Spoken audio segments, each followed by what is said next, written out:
How do I find out if everything's working? Seems to be. How's everybody doing? Happy New Year.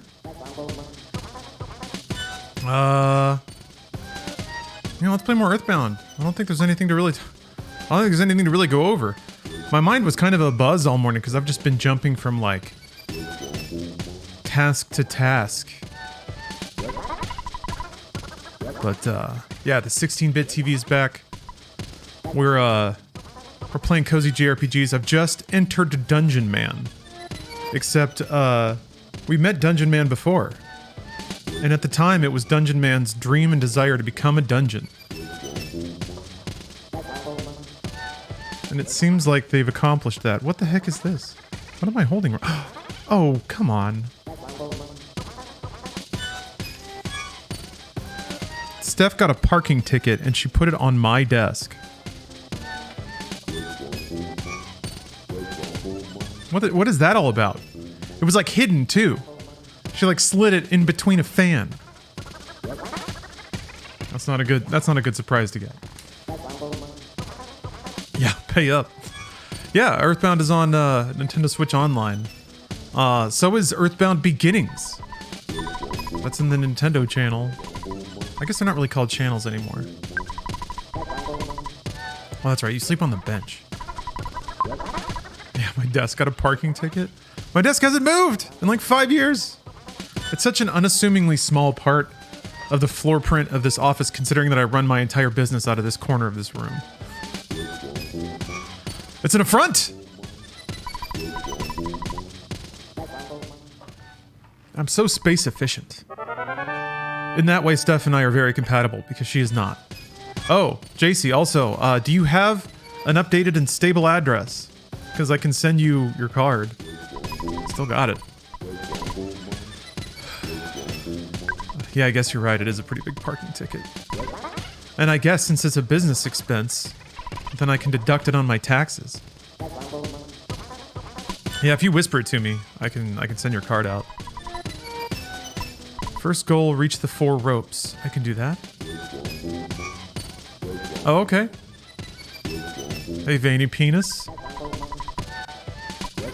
How's the penis today?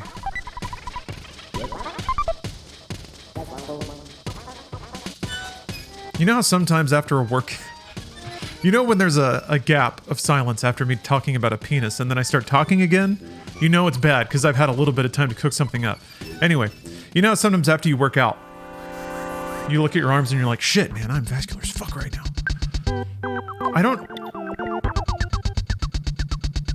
That never really happens with your dick that I can think about. Or I look at my dick and I'm like, fuck yeah, the veins are all popping. Fuck yeah, it's gonna be a good day. It's like a groundhog. I think I'm safe from the coffee cups now. I think they can't touch me. Gotta get real low body fat to get that shaft vascular. Man, if only. What if your dick got fat? And to be honest, it's a little messed up that it doesn't. I don't know why your body decides not to store fat there.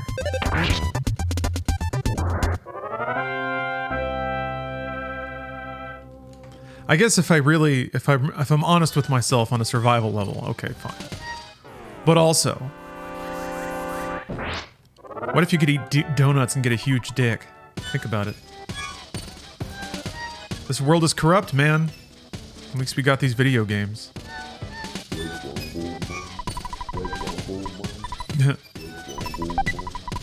$5. Yeah, it'd get really jiggly. What if your dick could get abs?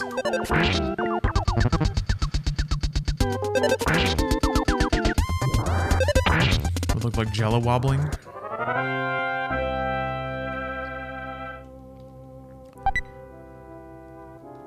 I'm having some cursed thoughts right now. Been a weird morning, I guess. But you know what I realize I've never seen? Okay, so I have seen a slow motion shot of somebody getting hit in the face with a dildo. But I have not seen a slow motion shot of a penis getting hit by something else. You know? No. I have seen a slow motion shot of a guy getting punched in the balls with a boxing glove. Why am I here? What am I doing? It's flooding back to me now, I guess.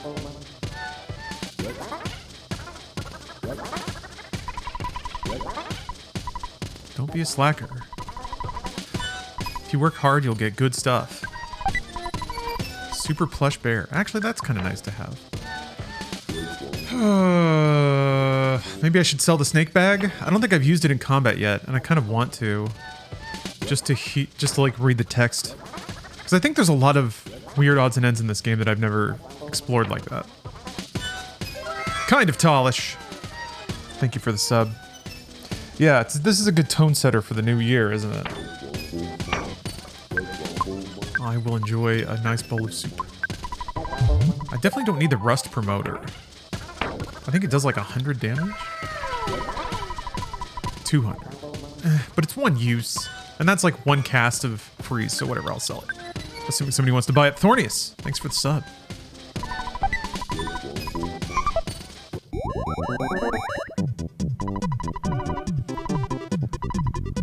I have, like... You know what I can't get over? How good the pathfinding is. For these NPCs that run on screen, they always, like, properly snake around the level to get to you. That's not easy, and that doesn't happen anywhere else in the game.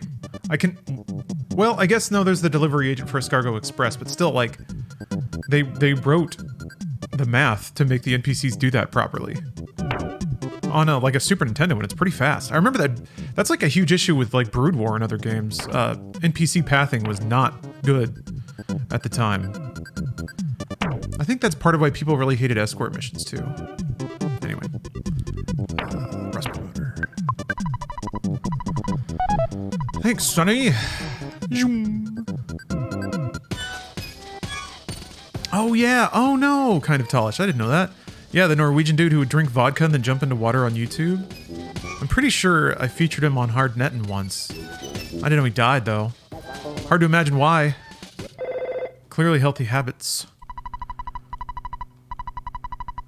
Have there been any medical studies about polar dipping? Oh, JC, nice job. 69 months. And you got a sweet gif of a dude getting eaten by a shark. Oh! Is that what I see? Oh, a golden Kappa hype train. 2024 starting strong. And JC, your meme-tastic sub of 69 months was the one to kick it off. Do you think there's... Wait, hold on. Do you think there's something to that? Maybe there's an algorithm inside of Twitch to detect the meme numbers, and that's when the golden Kappas come out to play. Be careful, Gordon. Thanks for the cheer.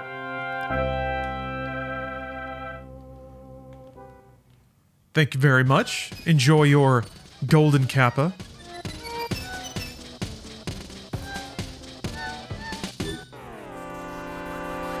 I remember a Finnish guy that would do chugs but stopped when he had to get a bag attached to his stomach. Yeah, some alcoholics really do power through some intense signals from their bodies to stop. I guess they're stronger than I am. You really dedicate to making a lifestyle out of it. Grass is always greener on the other rope. Yeah, no, you said that. You don't find the 69 thing funny anymore. Which is a shame. It's a shame to lose joy like that.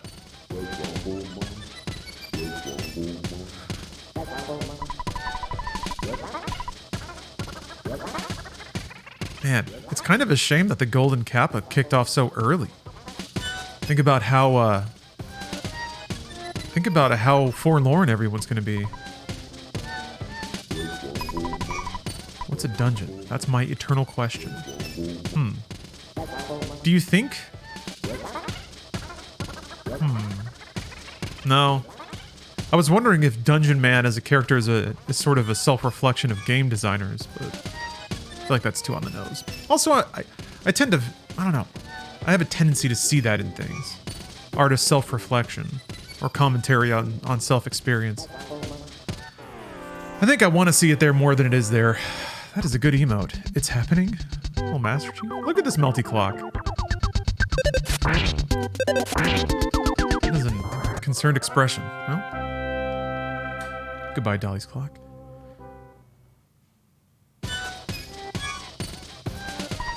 Learn from your mistakes. Follow this and you're bound to be successful in Earthbound. I'm not sure that that's... I'm not sure that learning from your mistakes is all that's required to beat this game.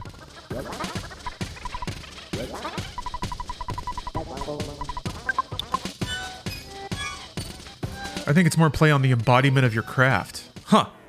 Yeah. That's much more direct and clever. I didn't even think about it that way. Literal embodiment. White rabbit object. Thank you for the 47 months of subs and the Happy New Year. Dropping the Omega Fire. I can't remember what they're weak to, if anything.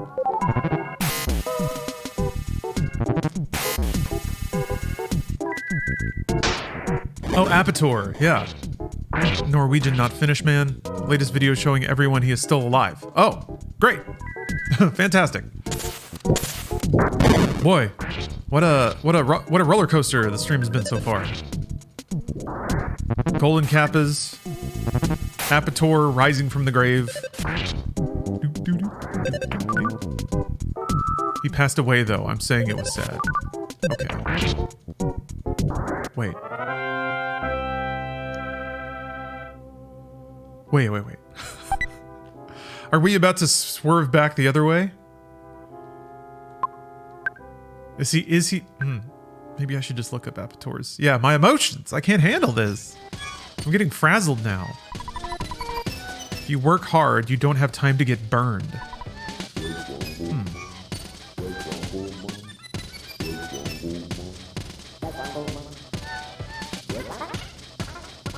So I guess by this, if I'm to follow the path set before me by Dungeon Man, I should become a video game.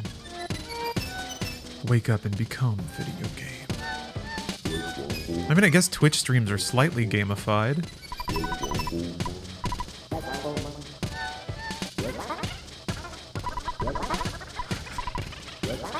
Well, the music is something. It kind of sounds like a workshop, like a wacky, goofy workshop. A Santa's elf sort of situation. There's machines that are spraying out confetti instead of steam. And they're kind of like squishing and rattling. And then like kind of deformed wooden horses are coming out of a conveyor belt.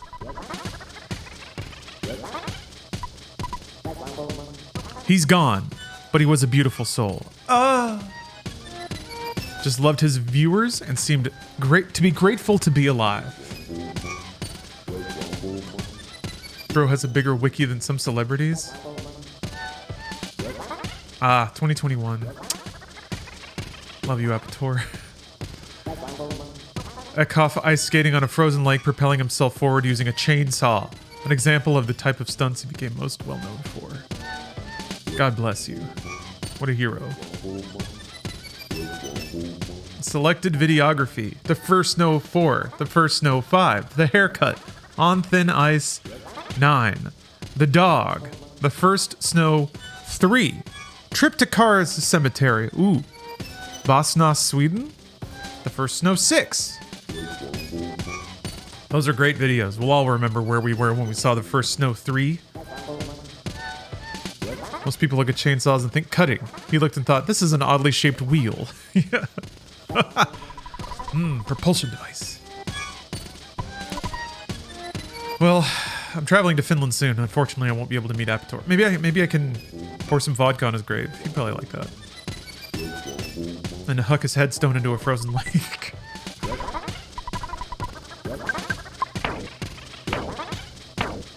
It would just bounce. Thinking about Finland right now.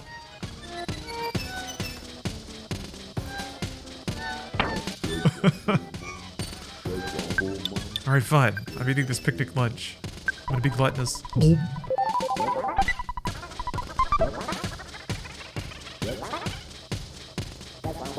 Steph's getting really worried about going to Finland when the entire country's frozen over.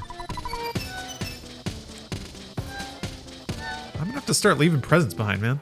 Or maybe I need to sell something. I guess I could sell a sudden guts pill. Might as well get some money out of it.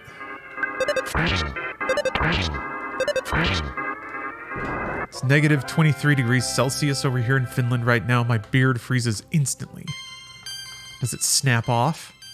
If you sneeze, does it just like vaporize and float away? You hear like the sound of glass shattering whenever you look down? Yeah. No, we're going up into the Lapland. We're getting up there, man. We're a destination Aurora. Because it's a solar maximum this year, which is an amazing phrase. Nikki! Yeah, streaming in the daytime.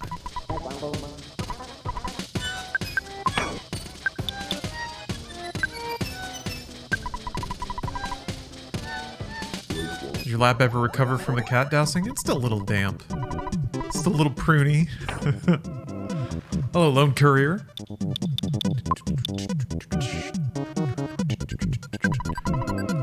Oh yeah, I need to use the socks. I need to use the snake bag. Anyway, I think that means that the auroras are supposed to be particularly vibrant and also have some different colors. But Steph is panicking because she's convincing herself that it's going to be too cold and she's going to die.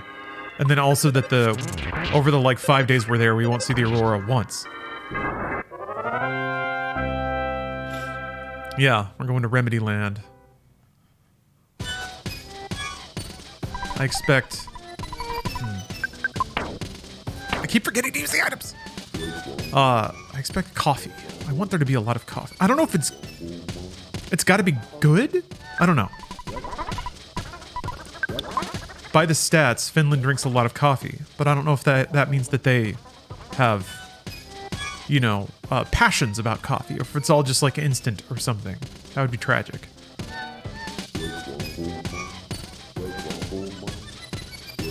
So we'll see. As long as Steph gets enough layers, it'll be fine. Negative 20 to 30 is very much manageable. Yeah, I think we'll be fine. It's like you have your like thermals and then normal clothes, and then we both have like insulated onesie zip-up suits. We have pretty good coffee, yeah, not just instant. Good. I'm looking forward to it. Although, like I said, we'll be out in the Lapland, so it's not like there will be gourmet cafes around. It's just pretty much whatever they've got.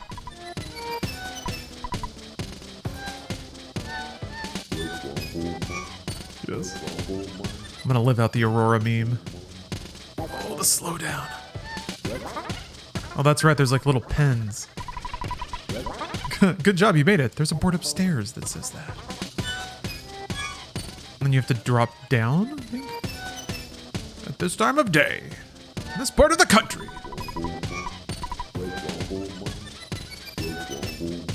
I don't know that comedy gets more perfect and tight than that whole sequence.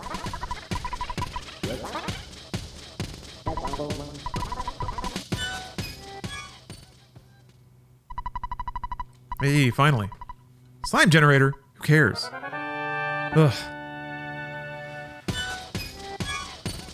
My cousin went to see the aurora last year, and it was overcast the whole time. She didn't see it, but hilariously, meteorological conditions meant it could be seen from the hometown she just left. Damn, that sucks. You're going to Rovaniemi? That's the biggest city in Lapland. We'll have something decent. We're flying as far north as we can, and then there's a shuttle that drives like another 2 hours north. So there's like a shuttle that goes back and forth between the place we're staying and the nearest town, but I don't know that the nearest town is a big city like that.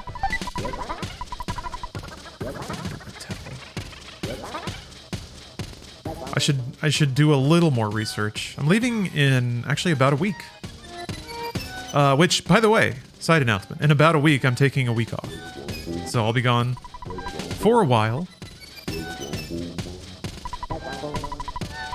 That face is mine. Feel free to talk to it. Welcome! Yeah, there's 2 inside games and a butt I won't be in.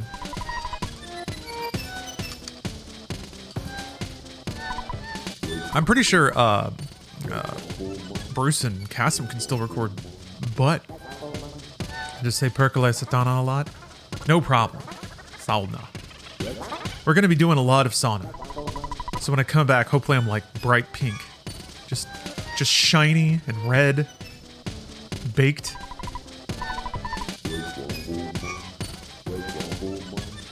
Yeah, I've actually had to miss out on a couple of butts. Because, like I said before, Steph grabbed COVID, so I missed one there, and then like the way that the holidays fell out, Christmas was on a recording day, so we didn't do it, and then I was hungover on New Year's Day. Oh, that's right. You have to get even higher to fall into that one. Oh no, wait, the sign moves at some point. There's a licorice. Let's see here. Yeah, I don't mind it. Try Quovalon Latritsky. There's also a gin and licorice liqueur called Laku made with it. Okay. Yeah, I don't mind that flavor. Hey, oddly enough, that licorice anise flavor kind of reminds me of Earthbound. Because I think somebody else had brought up the scratch and sniff cards. And I think one of those smelled really intensely of that aroma. And that was kind of the first time in my life I think I'd smelled that. So it's always kind of connected to that sense memory, which is not an unpleasant one, to be honest. Oh no. Ah. Your husband caught some business twice? Yeesh. Yeah, it seemed to really roll through this year. I got really lucky. Steph got COVID, but I never once tested positive. I keep forgetting. And I don't think I can sell the flippin' slime generator.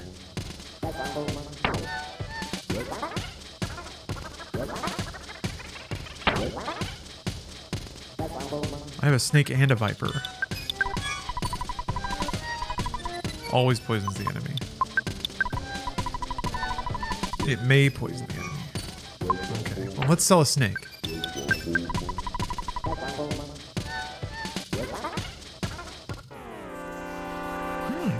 Speaking of Laku liqueur, I have a bottle of it in my fridge. Think I'll have some? Why not?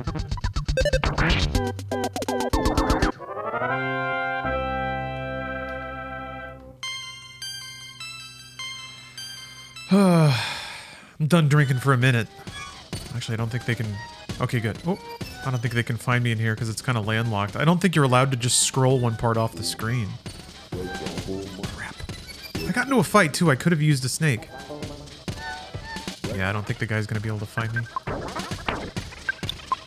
Alright, well, snake. Oh, I'm going to let you free. Free to slither.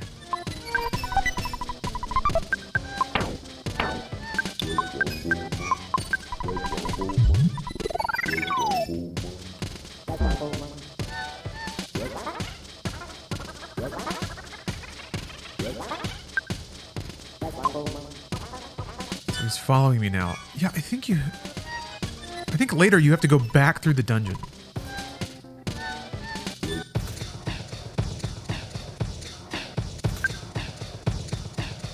Why does this music go so hard?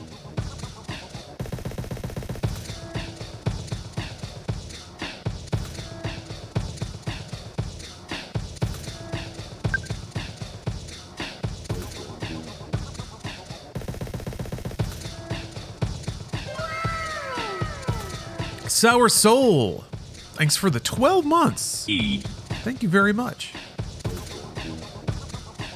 Had some health issues last year, cut the alcohol. Noticed that the longer it goes, the less I really miss it. Yeah. I think it's just also part about getting older too. The novelty fades. There's a variety of things, but like, you get a longer view of things.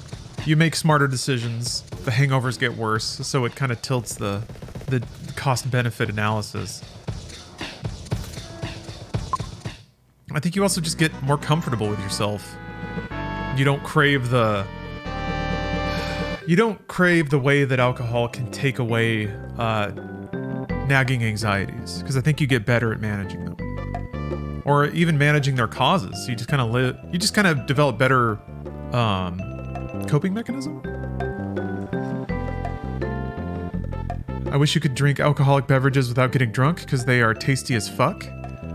There's growing mixology to create the range of flavors that alcohols can create. But yeah, I agree. Alcohol itself as an ingredient does actually pretty significantly change the way a cocktail hits your tongue and stuff. So, yeah, 0-calorie alcohol would be nice.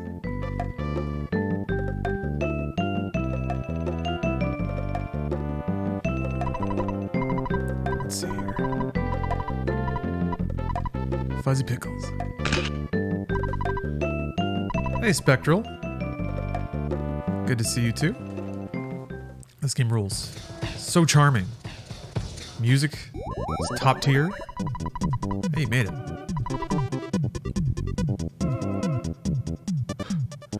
Had my first bender with friends in a long time, and let me tell you, I'm already over it at 28. I used to love this shit. Now the hangovers hit way harder. Oh boy.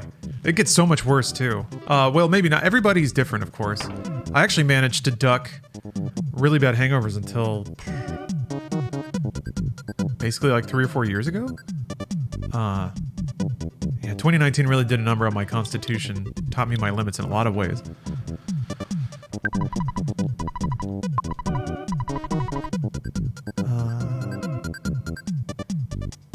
Yeah, who needs it?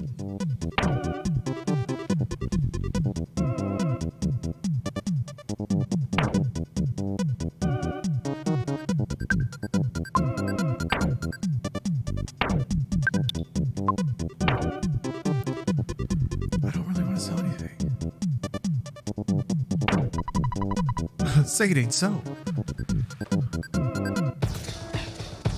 Oh yeah, Spectral. I was just talking about those scratch and sniff cards. Was my first sense memory of a niece, I think. Yeah, I'm surprised that like that's not done more often. The power of like sense, texture, and smell to market a product. I think a lot of people remember that because it's so unique.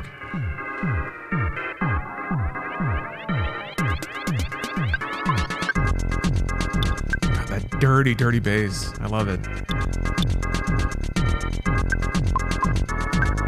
Wait. I'm gonna use items. Snake bag. Wait, oh.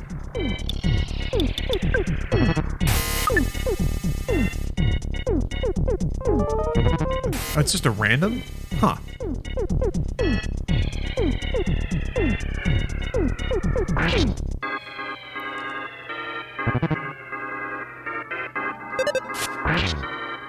Oh yeah, Dungeon Man has turns. How awesome is that? I guess the snake bag runs out at some point.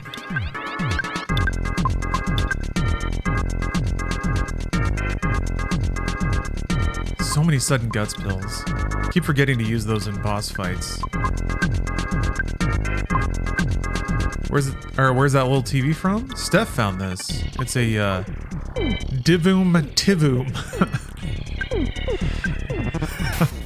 There's no way to say it without it sounding like you're making fun of somebody.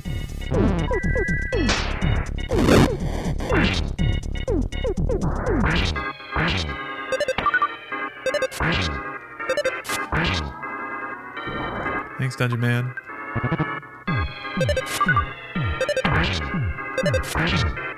It does sound like I made it up, doesn't it? It's actually just it's primarily a Bluetooth speaker. There's a big old speaker on top. But you can also load it with these 16x16 animations that play on a little LED screen. Pretty cool effect. And there's like an app where you can make your own, or people can upload them. So I scrolled through and found the Earthboundiest animations that I could. Damn, I need a phone so that I can empty out Ain't That the Pits. That's harsh. I can sell the snake bag. Maybe I can give some of this crap to Paula? Yeah. Just to open up some more bottle rocket.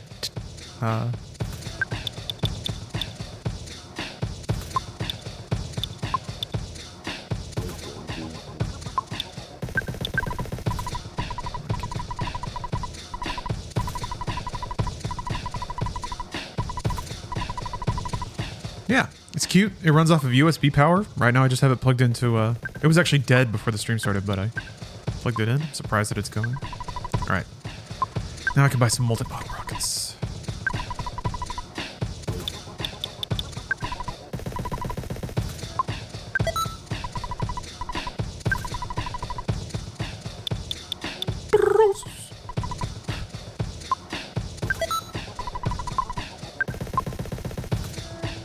God.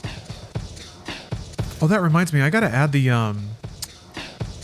Daikon like animated intro that Gynax did.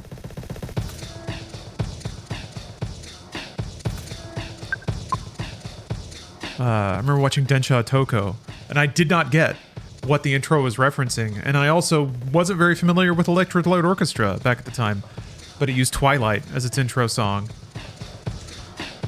I remember grabbing back in the day, how I discovered music was I would go to QuakeCon, and I would just grab all of the fucking MP3s off the DC hub that they had.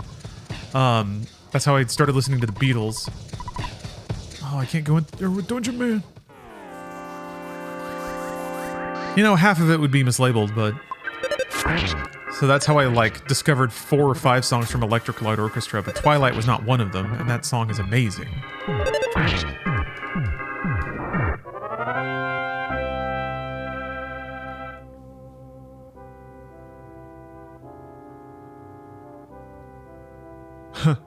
Miyamoto was so impressed with Plock's OST that he was looking for where the music was coming from. This does kind of sound like Plock here. Plock has some like kind of like rock drum kits in it, which is pretty cool.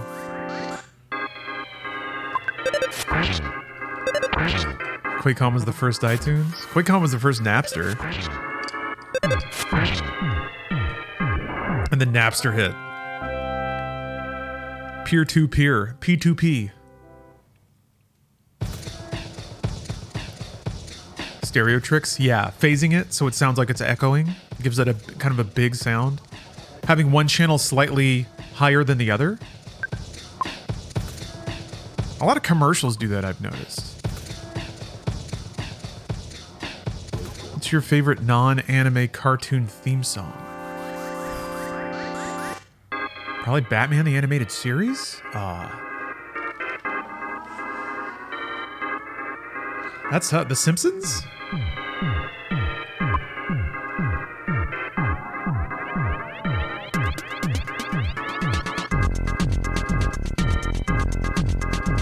Spider-Man Animated Series? The 90s one? Spider-Blood, Radioactive Spider-Blood, Spider-Blood, Spider-Blood, Spider-Man?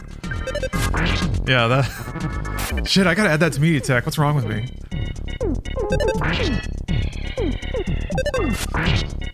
Yeah, I don't have fucking Spider-Man or the X-Men intro. Fucked. I have the Japanese one. You can't go for the obvious ones. You got to, though. Those are the crowd pleasers. Batman Beyond's intro is sick. Cosmic Castaway. Thanks for the sub.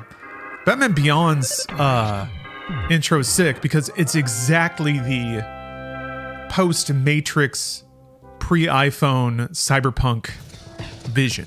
Like before the future got all glossy and white and sparkly. That weird kind of... Like a bunch of movies got real plastic after that because they were all shot on sound stages and stuff, and that's kind of what sci-fi started to look like. Also the prequel Star Wars movies. But that's when it was gritty and hard and had cameras pointed at TV screens. That's a big aesthetic note of like 90s edge. You point a camera at a screen so you can see the CRT effect. Joe Malone, thank you for the sub. Gamers. Gerg, I am getting caught in the palm trees. I can't move. Well, if I cannot move, it's okay. Ness, it makes me sad, but I must say goodbye here at my eternal resting place. All right, well, we've lodged him, and now we're stuck here. I don't remember if this is when you climb back up or not. Lalinus, thanks for the sub.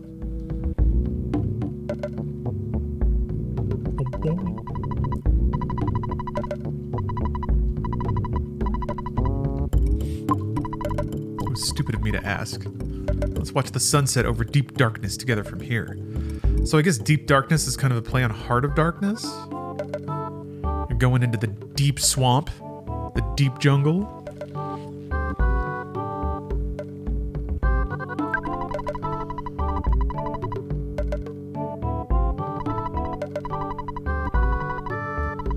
swamp is bottomless. Even if you're swimming, you'll be dragged in. It's a different story if you have a submarine. I see. Just started my first ever playthrough of Chrono Trigger last night. Now I'm on a retro gaming kick. I should play through Chrono Trigger again. What do you think? How do you think about it? Chrono Trigger starts off so strong. To me, Chrono Trigger is like the proto Final Fantasy VII, where it's when you're time traveling and going to all these cool new places and listening to all this cool music and meeting these wild new characters. It's a blast. And then it gets its plot, which is just weird, disconnected, and not that good. I don't know. Maybe I got to play Chrono Trigger again. Now, Final Fantasy Tactics. That is some patrician gaming. That was a game for people with functioning brains before games really acknowledged that. See, I like Secret of Evermore a lot too, for the same reasons that I think Chrono Trigger is great. It has like a really cool sound design. You get to go to a lot of new places, kind of trotting through time. But it also kind of falls apart at the end, if I remember. I remember that end dungeon just being wretched. The like tile sets not exactly matching up. I remember these like spinning top enemies that made the most annoying sounds. And like the combat got super broken by the end. You just had to rely on your dog doing like the maximum charge attack to kill anything. Secret of Mana, damn. So Secret of Mana is interesting. I actually played through that recently. Where's the TV come from? The internet. That's where Stephanie bought it. It's called a Tivoom, Tivoom. If you want to look it up.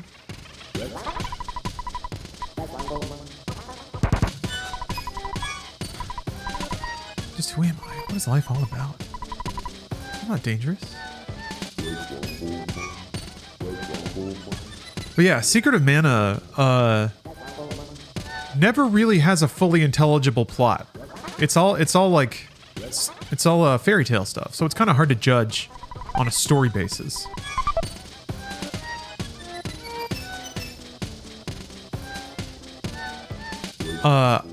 It's really jankily translated, so even the story beats that are there are hard to follow. The soundtrack is pretty legendary though.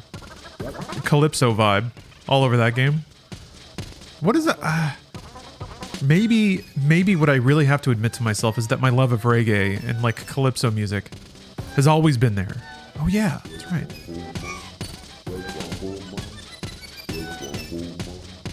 Is it real people lost in fairy tales? I don't know about real people. I mean, there is much a part of their environment. They don't like react to everything like it's outrageous. Oh, there's a dragon. It's like, yeah, of course there's dragons here. We're in a fairy tale universe. There's the submarine.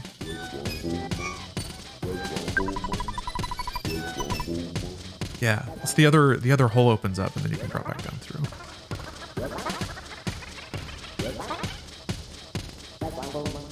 Yeah, Thorny aside, now that there's another Seiken Densetsu / of Mana game coming out, it means that now I fully truly have to play Trials of Mana.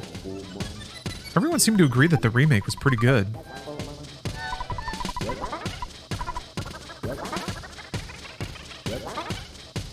Does anyone have any input on... Is like the remake just a fundamental improvement of the original game, or did they change some stuff? Sword of Mana is pretty good. I remember I remember not really feeling that one. That one was pretty clumsy. That was the Game Boy Advance one, right? I think the thing that got me about that is it just ran at a shitty frame rate. I remember it running really slow and being like, this is too chunky for an action RPG.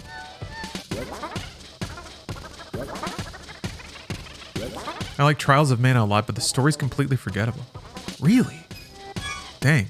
That's, I hear the opposite. I hear that the story is super good and the characters are super cool. That it has like an intertwined story that you see from different perspectives or something. Maybe it was oversold then, because that's kind of what I was looking forward to. Yeah, Thorny said I got Collection of Mana. That's how I played Secret of Mana again. Okay, if it's faithful, that's good enough. Like, I didn't know if there was some virtue in checking out the original before playing the remake. Canister Cop, thanks for the sub. I finished the entire game, couldn't tell you one plot point. It's like that, huh?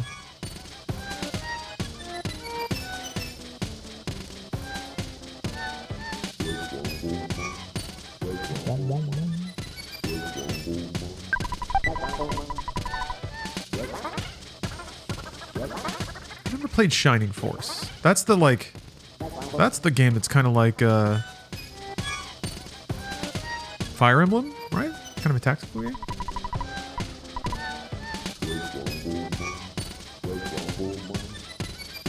You think Phantasy Star will ever come back? I feel like there's fertile soil for like action anime RPG games.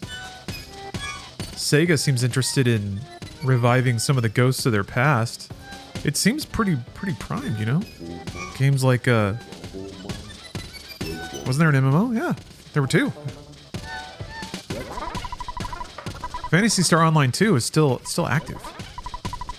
Don't make a mistake on which exit you take. You need to take the goodbye exit. Yeah, because if you go down the wrong hole, you have to do the whole dungeon again. Got to the end of Earthbound back in the day with a copy from my neighborhood video rental place, and a douche deleted my save the next time I rented it to finish it. Many such cases. Very tragic. Rented it every weekend for like 2 months. Ugh. It stinks so bad.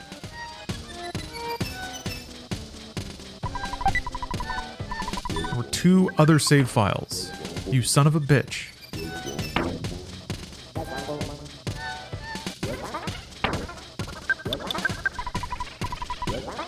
Hey, Fitness Bach.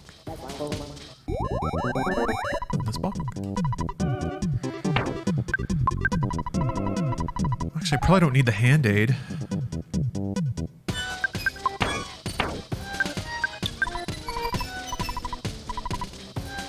Or does it do, like, full health? Oh, no, I'm not almost a Gygus yet. There's a lot more weird stuff to go.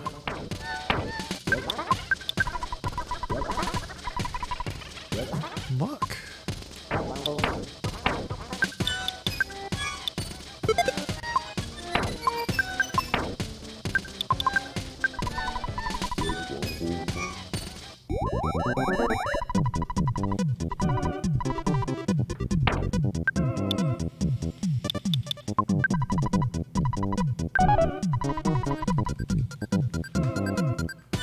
I miss rental places. Yeah. You go to the library.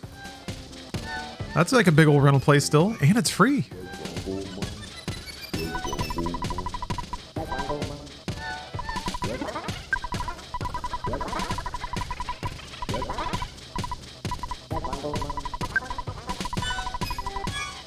Oh yeah, Cyberdud. I got to rent the N64 suitcase once. It was actually pretty chill with my parents, now that I think about it. Oh shit. Fuck.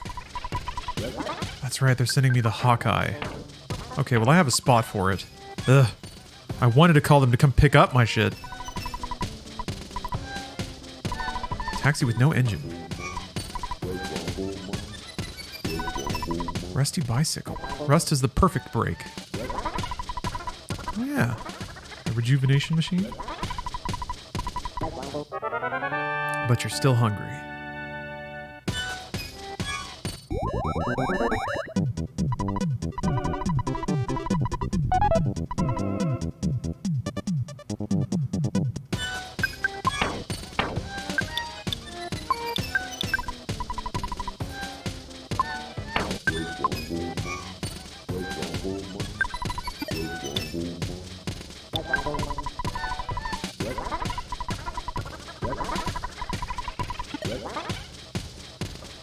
Whoa, cool. Your aunt works for a library. They have a way you can even rent out instruments, cameras, and power tools. It's a really cool resource.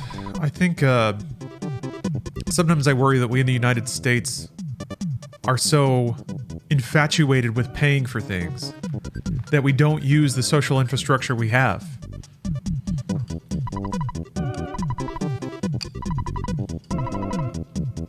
Man, fuck Netflix. Who cares? I mean, they, you know, Killer's Flower Moon was pretty good. The Killer was pretty good. But still, Yeah, the death of third places. Yeah, third place kind of moved on to the internet, didn't it? I don't know if I need this key anymore. I'm gonna go for it. Tower's already unlocked, right?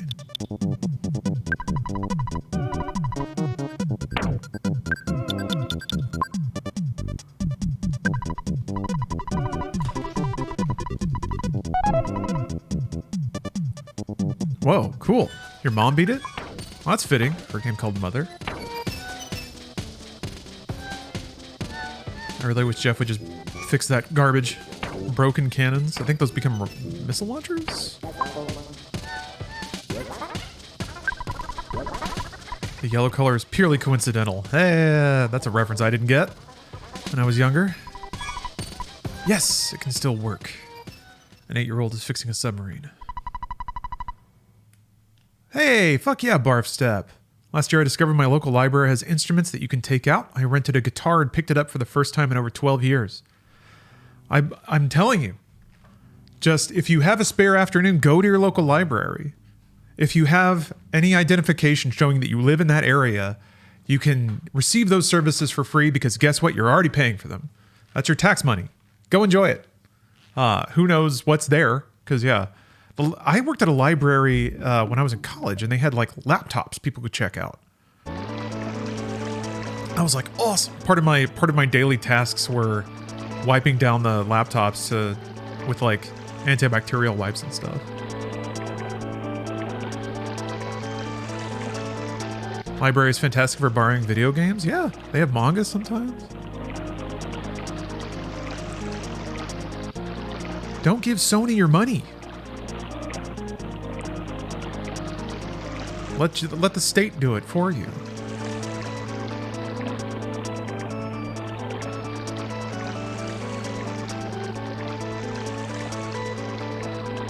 Yeah, audiobooks. My local library has like apps. I haven't even been to my local library, but I signed up using my address, and now I can like play movies digitally. They don't have the newest, hottest stuff, but the older I get, the less I care about that. And the more I'm just like interested in watching something that sounds interesting, and it turns out there's more than 100 years of interesting movies. Also, the more movies I see and the more familiar I get with the form and the history of it, you can usually find some hook about a movie, whether it's like written by somebody you know, produced by somebody that you're familiar with, something like that. I say familiar, I've just seen their work. Quite fond of the idea of renting physical Silent Hill 2 without paying $300. Yeah. Play the classics.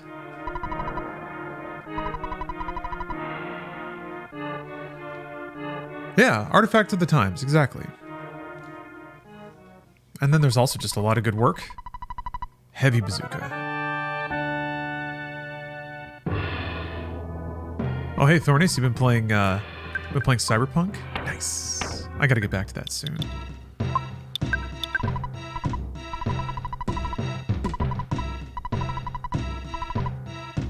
Used many times. I'm pretty sure multi-bottle rockets. Oh, that's right. It hurts you to stank in the stunk. I have the pig nose, I think. Do I have to use that now? So wait a minute. I don't even know that I'm supposed to be finding mushrooms yet in the game, and I don't remember when that information comes to you.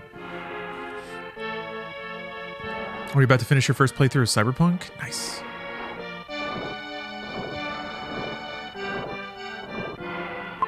Oh, also Halo Dudette. And others who won fabulous prizes during Larsmas. Those shipments should be going out soon. About half of them. I ran out of bubble mailers, so I've ordered more, but...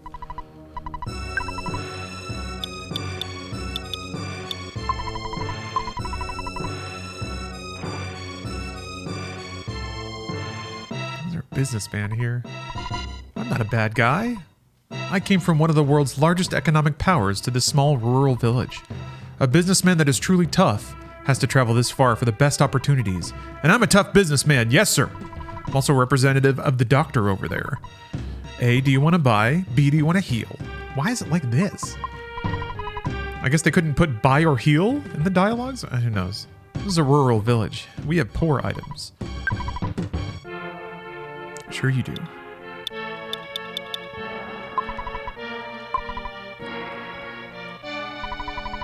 I don't feel it's necessary for us to talk. What? Okay. What is the... I don't remember what it looks like if you don't have the eagle eye. That's why it's called the deep darkness. I want to become a pig. If I become a pig, I can find these mushrooms called magic truffles. They're located in the swamp, can be found by scent. A pig's nose would be enough to find those great truffles by scent alone. I guess they don't tell you why you need them, but you gotta get them. Tony Midnight, thanks for the good morning. I don't know why I said it like that. I'm thankful. I'm thankful for kind people and well wishes. And also Happy New Year.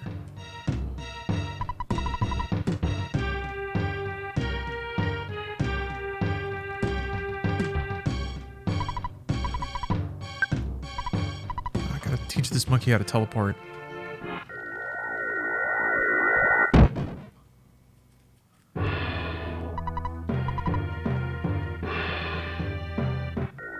This game became real hard at the end? It does that. Yeah. King Whale. Thanks for the sub. Professor Lace asks, any creator resolutions? That's a good question. I got the monkey's love. I gotta carry this around? Gift from a monkey. It can be used during battle. I would like to do more video game reviews or just like more low overhead opinion stuff about games. I don't know, I talk myself out of it sometimes. But, okay, I'll ask for the doctor. Please talk to me first. Do you have business with the doctor? Yes. It's a special treatment. You'll be in perfect health with just one treatment. You agree to the fee? Yes. I can pick up the fee now if you want. What would you like to do? Wait, what? Let him pay?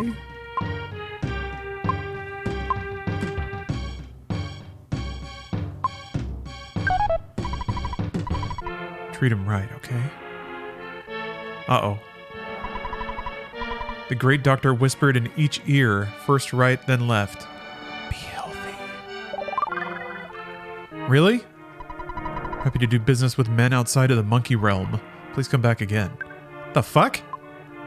What if I let him pay for it? Hold on.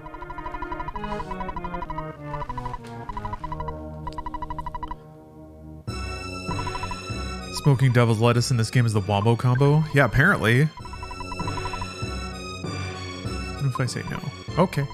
If you attempt to talk to the doctor without first going through me, it violates the law. Please be careful. The law? Monkey law?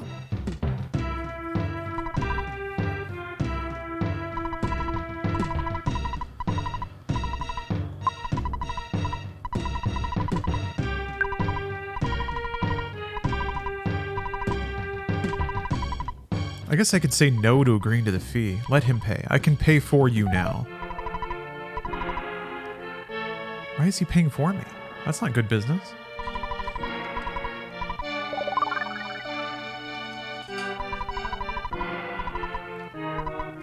I guess you can pick up the tab because you might die here too much and lose all your money. And I don't think you can leave. I guess you might try to teleport out, but that would be really challenging. And you would still have to heal if you're out of psi, so yeah. Let's see here. I don't agree to the fee. Okay. Okay, it just says this. Anyone going strong with no poop 2024? Not me. I have pooped twice today already.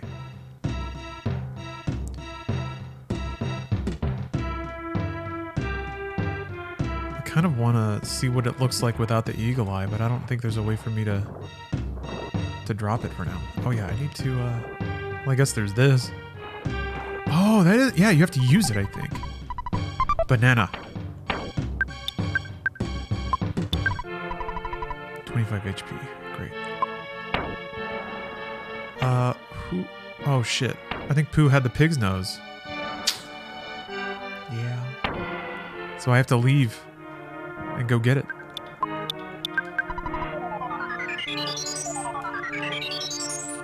Can I go get it? Well, all this talk of peeps and poops has got me all rustled up. I gotta go use the restroom. I'll be right back. If you tried your hardest to not poop, would you just poop in your sleep? You know? Nocturnal emish. I think I can tell. Oh, it's only alpha.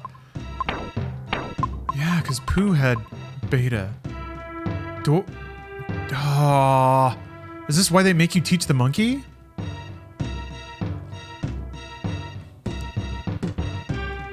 So that they demonstrate, yeah, brown dream.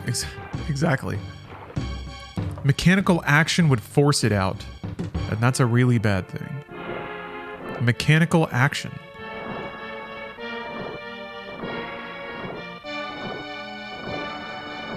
Mechanical action.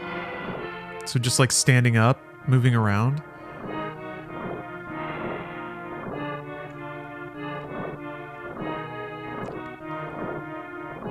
Oh, poop in the back would force it out, like a line at a concert.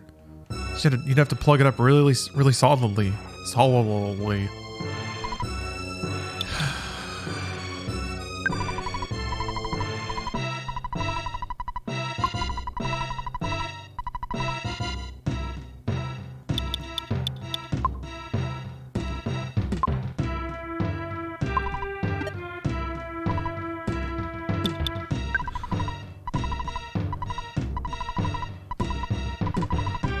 I guess I can have somebody pick up the eye now that I've used it.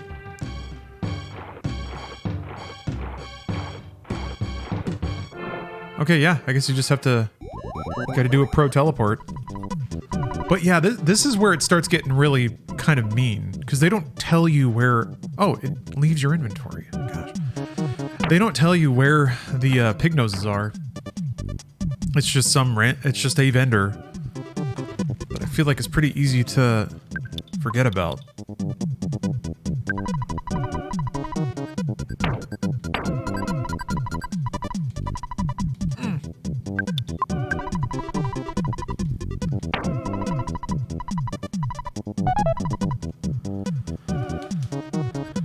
No, I know where the vendor is. I just have to teleport there. I bought one before, but I forgot that Pooh left arbitrarily, and he took my nose with him. All right, time to be a professional teleporter.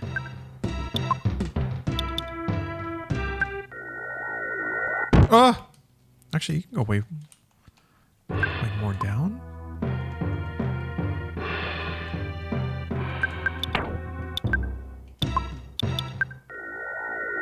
Wait, it's not Dalam.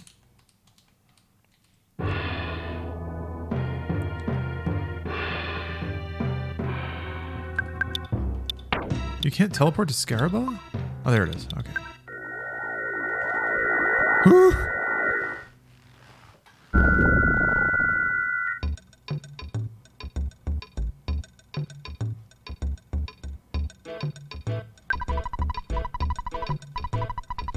I don't think it's him.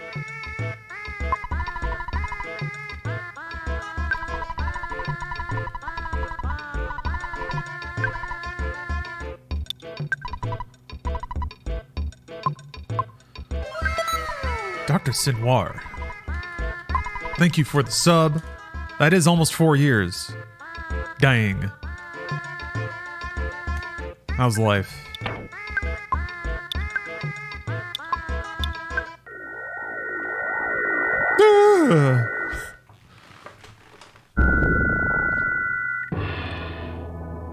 All right, we made it.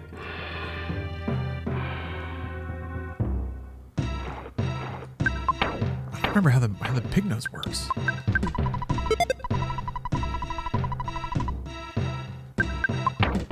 Yeah, you just have to keep using it, right? Baldur's Gate 3 has stolen you? Yeah, I gotta get back into that. God, what a game. What a game. I've completely lost track of the plot of this game. TLDR is that I'm traveling the world to visit 8 magical locations that will teach me a song that will save the world from alien invaders that are starting to invade. Big pile of puke. And now I'm casting freeze on a pile of puke.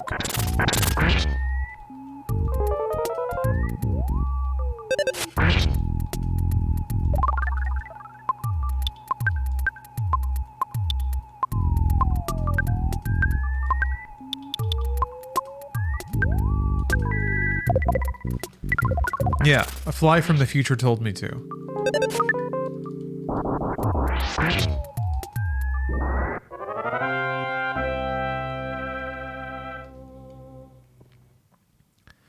So I'm fighting piles of puke in a swamp.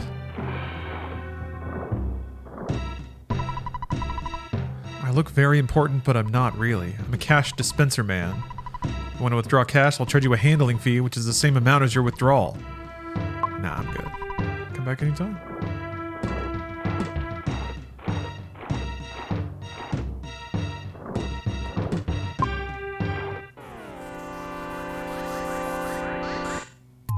Yeah, he just hands you a wet pile of paper.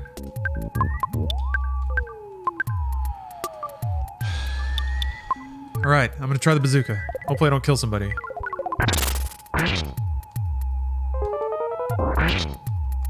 That wasn't so bad.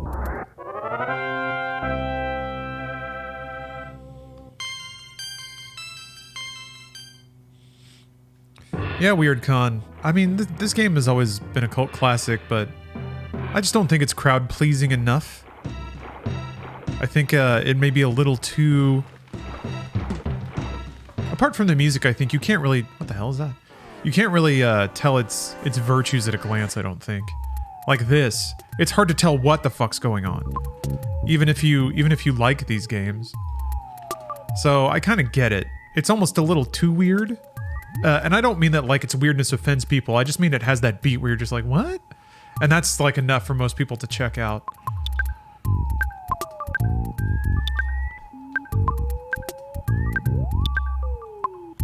Even slimier little pile. Let's scope out the zap eel.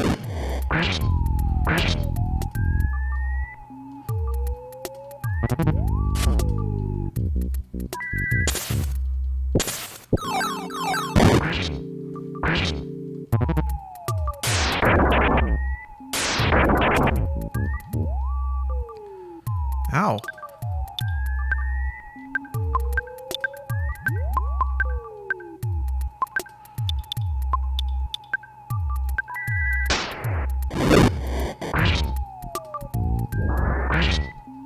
Okay.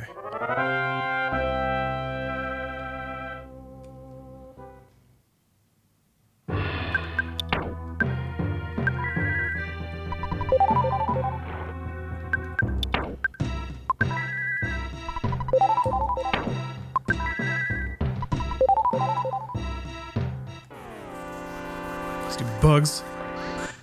Yeah, this man. Also, like you move slow. The combat gets pretty rough. Well, that wasn't so bad. Turns out beating up slugs isn't that hard.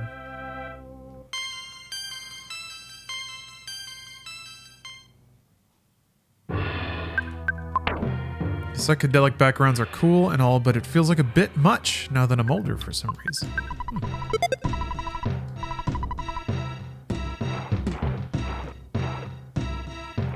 Yeah. I don't know that I disagree. I like things that are a bit much, though. Be vibrant. I'm a fan of Speed Racer.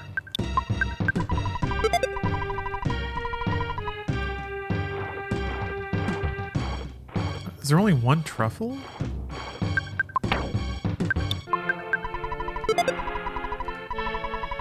Because it was like pinging back there. But I assumed I had to be way further in. Hold on a minute. Oh, look at that gator!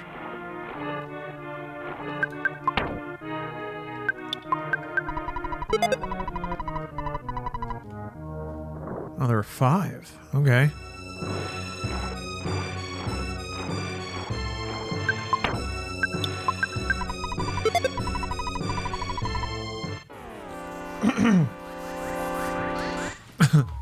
Chalk on the Forever Man movie. We've got to be just hours away from the announcement, right?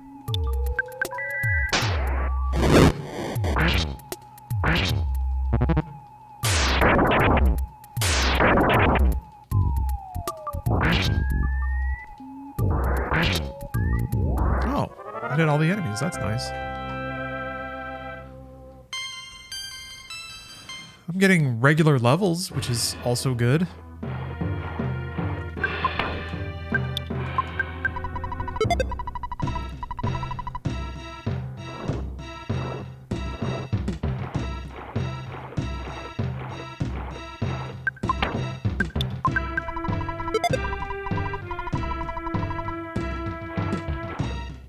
Okay.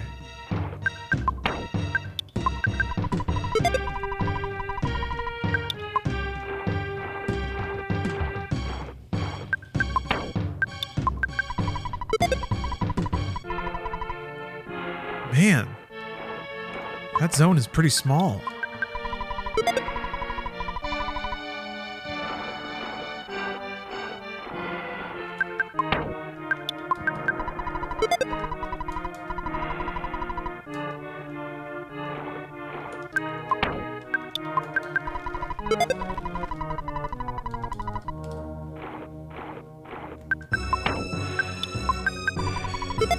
You don't have to tell me where they are, Grislamic. I will figure it out.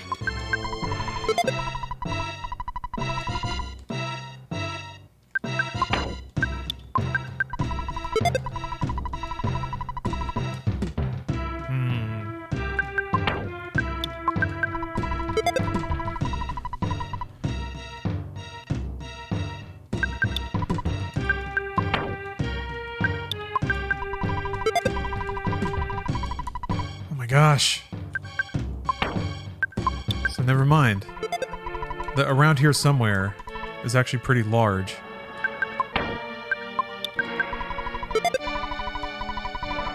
Down and left.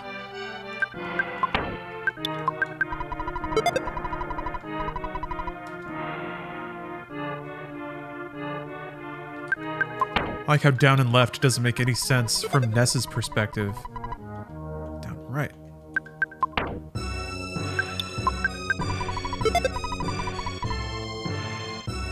Hey, there's a magic truffle.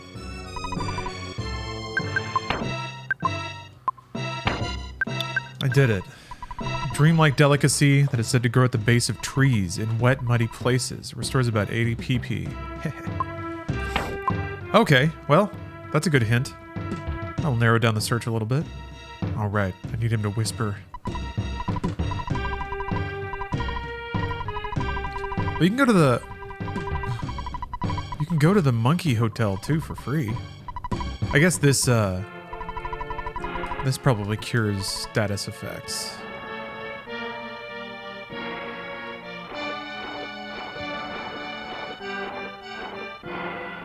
I'm not a bad guy. Just a businessman. Just an ordinary man. Innocent man.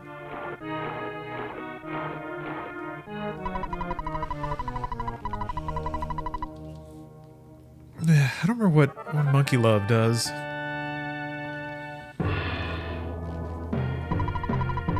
has been a while since I've called home, though. You're right about that. But I don't think you can stop homesickness by calling often, you know? I think you just randomly get it, and then you have to call home to get rid of it.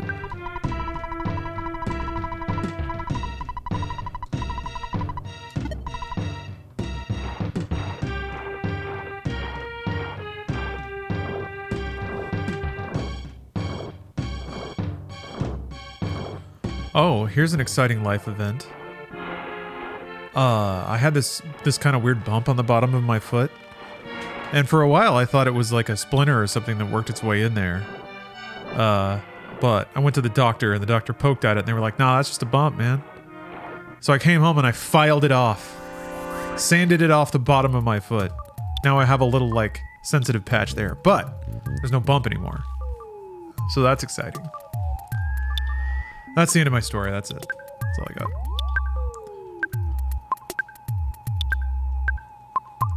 got. Now I'm hungry. Yeah, that happens.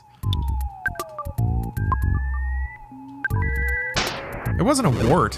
I think it was just a callus. I guess I have flat feet. So my foot just decided to form a weird nodule in the middle. I guess they do that sometimes.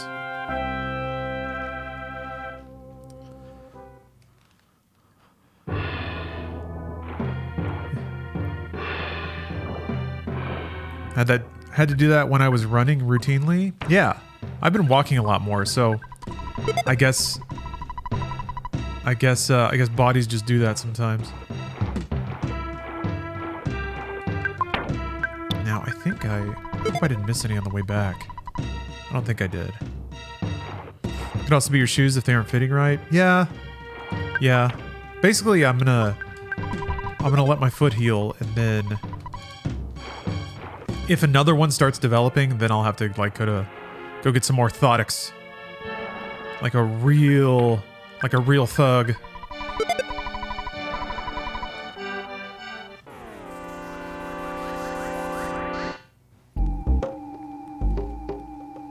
Demonic Petunia.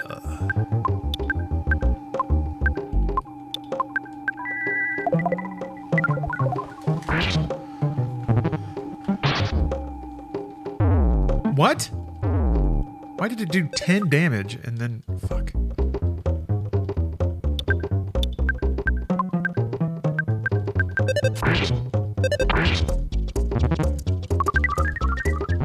Damn it! Fuck. Why does my healer... my healer went last. Great.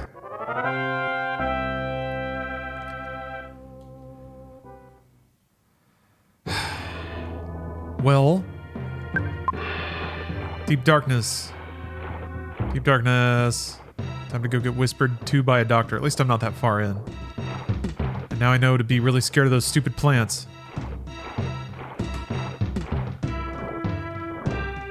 And at least there weren't any monsters that spawned on the way back.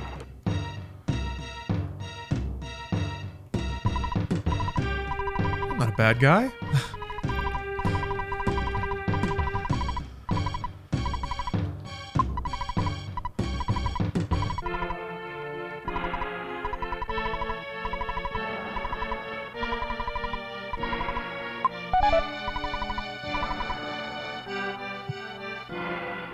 Why is he hiding behind the tree?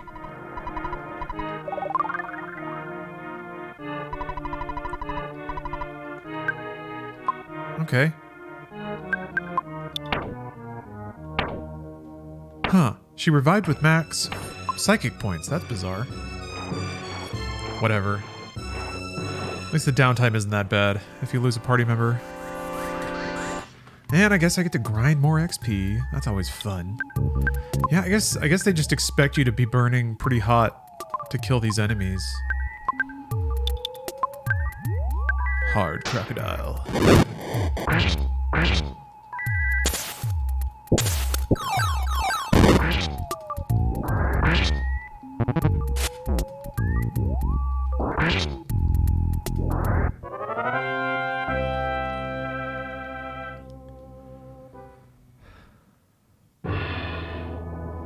Yeah, I don't know.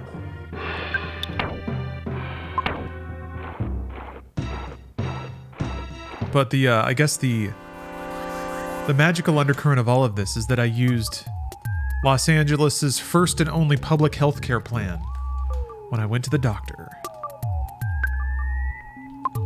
Isn't that exciting? We've got one. Hooray for California.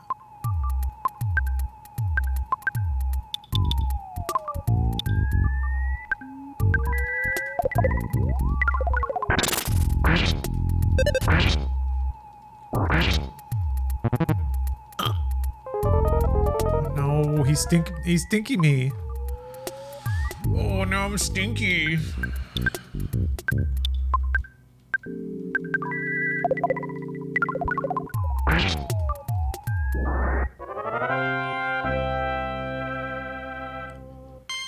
Man, imagine fighting a big blob and it farts on you so hard you start crying.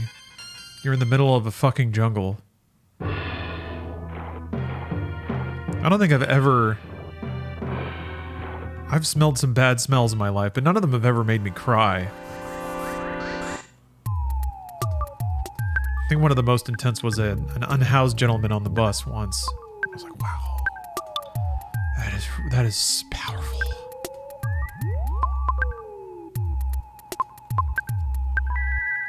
It's one of those where breathing through your mouth doesn't really help. Nah, Bruce always farted clean.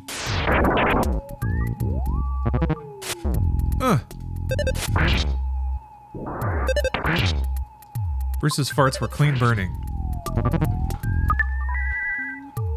Oh, I didn't. You shouldn't have done that, Ness. Holy shit. Forgot Otto can be really aggressive with the recovery magic sometimes. Oh well, I didn't die. I got to hit a few less buttons. We'll call that a win. Oh yeah, I guess I've put some tears on the board when cutting onions, that's for sure. Having like really hot food. Watching Kung Fu Hustle. Speed Racer. Waterworks every time. Actually, there are parts of Speed Racer that are really sweet and genuine. In case it wasn't, because I haven't plugged the movie enough yet. The trick when cutting onions is to not make an emotional attachment to them. But it's hard. It's hard when you think about them all sauteed and delicious.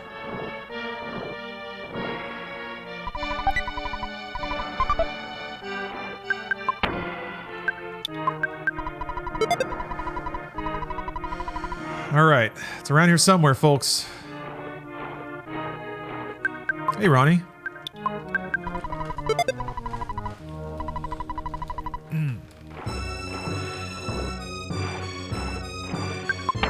I guess I've been thinking about Speed Racer a lot because of Ferrari.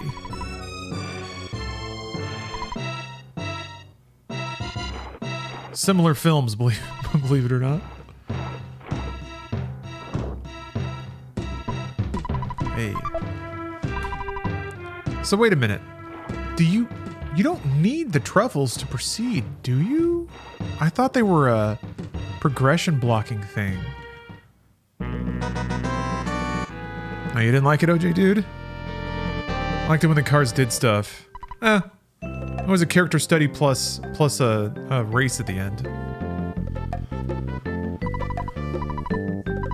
The race was shot really well. I thought Adam Driver did a great job. Fuzzy Pickles. Oh, you don't need them at all. Oh, okay. They're OPPP items.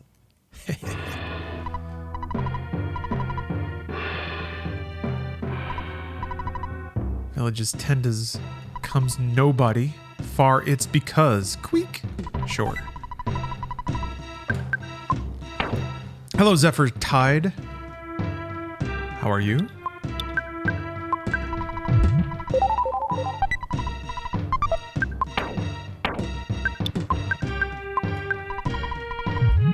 Just like Vroom Vroom. There were some good Vroom Vrooms. Do you know Patrick Dempsey did all of his own driving because he is a race car driver? He's raced the Le Mans. I didn't know this shit. Steph found an article about it. I was surprised to see him show up in the movie. I was like, damn, he did a good job. But turns out he was like better than the stunt drivers.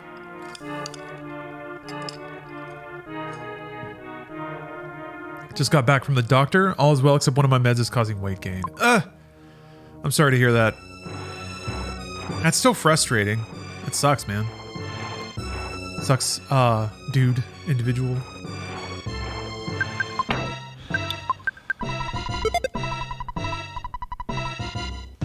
Especially when it kicks off like a whole domino effect of take this to counter the effects of this, and then it's like, what side effects do you want to trade off for other side effects? Ooh, Michael Fassbender raced at Le Mans in the past 2 years as well. I didn't know that. I didn't know that. Yeah, apparently also Michael Mann himself has raced.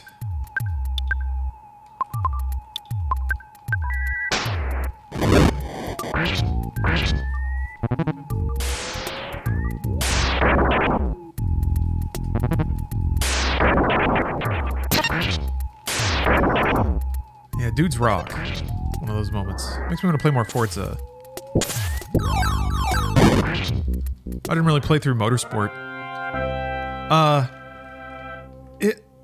Did anyone put more time into Motorsport? Because it seems like just like bare bones is a weird way to describe it, because it is a, you know, a good racing sim.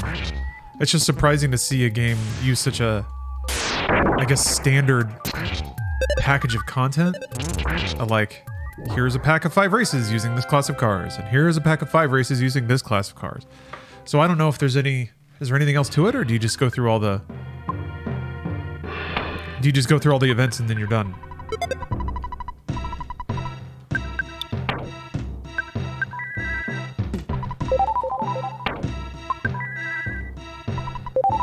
Patrick Dempsey finished 3rd in Le Mans in 2015. Yeah. Not just like, I mean, very obviously not just a rich dude paying his way into being like a tourist. Yeah, it lacks a lot of quality of life features. It just seemed like it was, I don't know, it seemed like it was sort of a game that would be made in the scope of like Forza 2 or 3. Just been doing 1 race a day. Yeah, that's a good way to do it. Okay, I guess multiplayer is where everything is.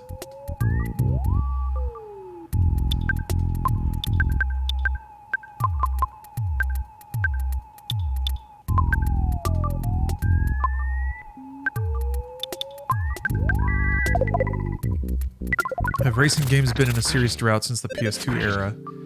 I think, yeah, I think their marketability is lower. I think the sales ceiling on other formats of games is way higher. I think there was also a window where, like, racing games were a technically efficient format of game.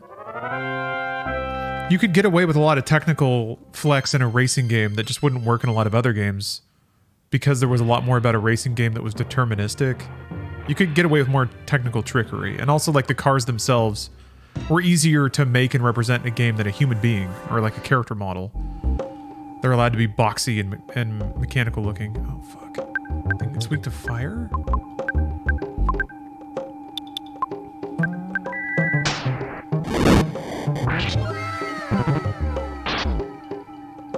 Why? Does it only do 10 damage to Ness? He must be strong to something. Okay, good. Whew, killed it. Yeah, F-Zero GX is a very premium racing game package that really doesn't exist in many other places in any other ways. I mean, you have your Forza Horizons that have, like, adapted the open world format to racing pretty well. But yeah, arcade racers, those are mostly, like, you can find a fair amount of them on Steam. Redout is super, super good. There's a Pacer, or what used to be called Formula Fusion. I feel like there's a few more. I'd have to look around. Refresh my memory.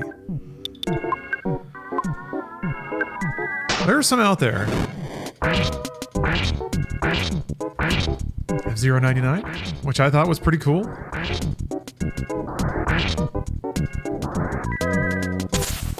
Hello, Hog Wilden. Just found out my dad smokes marijuana, and he knows I know. He knows I partake in it as well. I always had a rocky relationship with him. Should I ask him to partake into smoking weed with me to strengthen our bond a little more?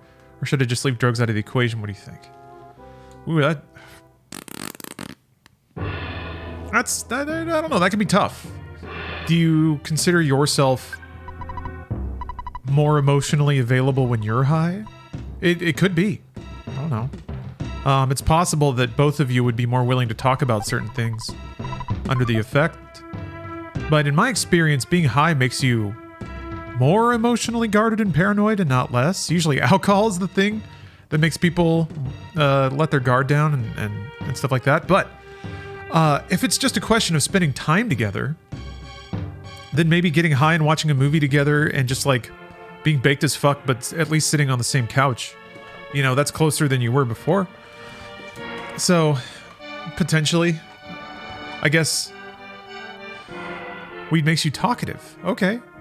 Well, does weed make your dad talkative too? Well, I guess you'd never know, right? Maybe talk about it around him and see what his general vibe is. Talk about maybe like getting stoned to watch a movie or something and see if he picks that up, if he runs with it, if he's like, oh, here are my favorite movies to watch. Like if he, you know, you can kind of like dangle a line and see if somebody expresses interest or not, and then kind of figure out how to go from there. Not sure how he is on it. Yeah.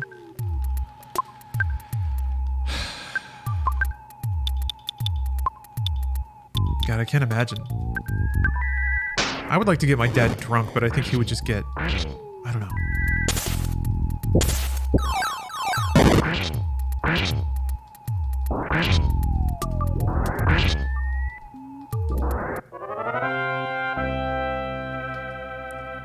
Yeah, no worries, Hog. I hope it goes well.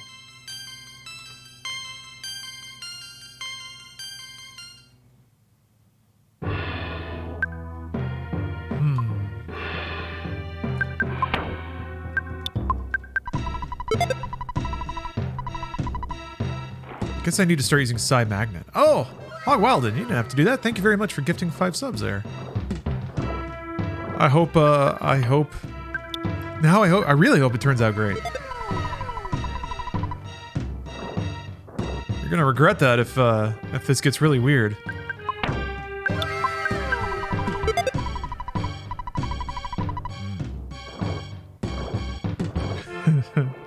Thank you, though.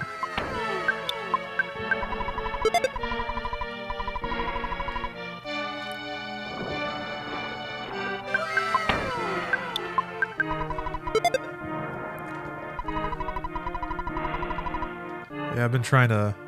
Oh! I need that! I need it! Yeah, I remember this area being pretty big, too.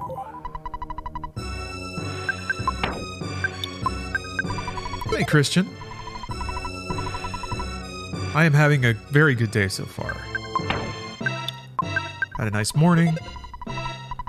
Did some dishes. Cooked some eggs. Moved some stuff around, cleaned out my my workspace a little bit. Signed a contract, contributed to my IRA. Been kind of all over the place. Oh, I bought a shitload of tickets to go see Run Lola Run because they're gonna play that in a theater on my birthday. I love that movie.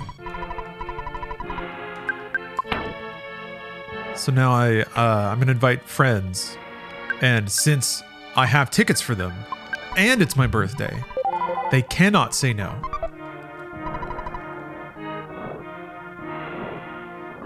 Unless they want to be monsters. Imagine the excuse you'd have to come up with to say no to that duo. Free movie, and also it's the person's birthday, and they like the movie a lot. Rent the theater out. Somebody else has to do that for me. I'm not renting the theater out on my own damn birthday. Actually, that's not a bad idea.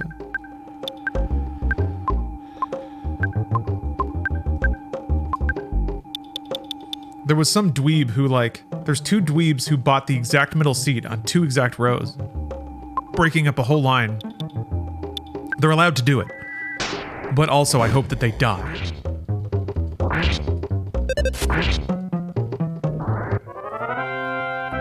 Is Bruce coming along? Maybe. I hope so. What's the Pixel TV thing? It's called a T-Voom.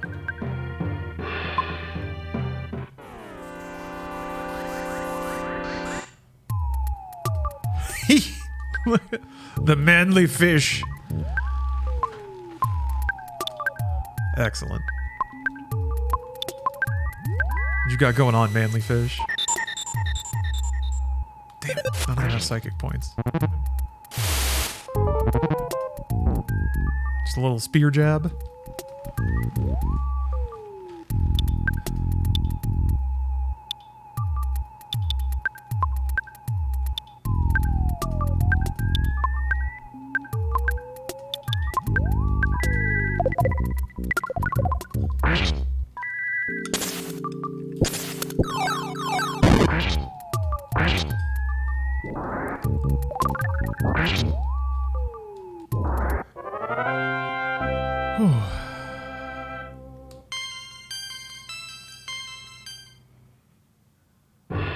Yeah, I've never seen that movie in a theater, so I'm really, really excited for it.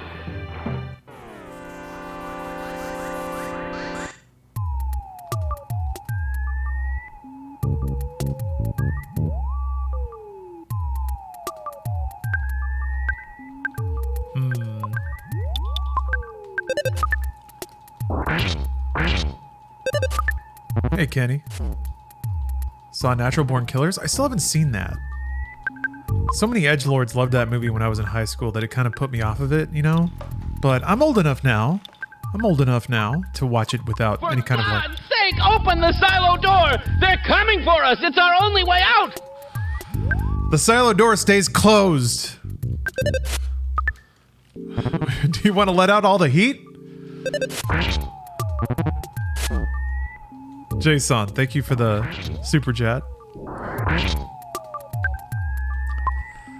Just adjusting claims for progressive. Feel like I'm swimming, but it's sure nice to catch some law dog. Hey, all right. I will be your claims adjustment partner.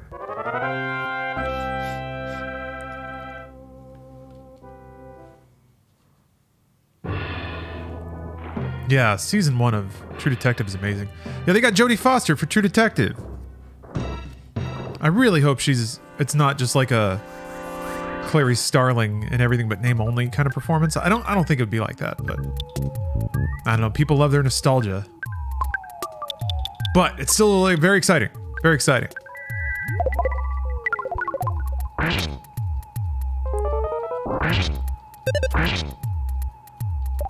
Yeah, I didn't see season 2 or 3, to be honest. Not that I was like offended by them or anything, but just didn't get around to it. Like season 1 was too good. I was like, there's no chance. There's no chance season 2 or 3 are gonna be this good. It had Mahershala Ali in it though, right? I saw Leave the World Behind, and he was amazing in that. So good. So charming. The movie itself, you know.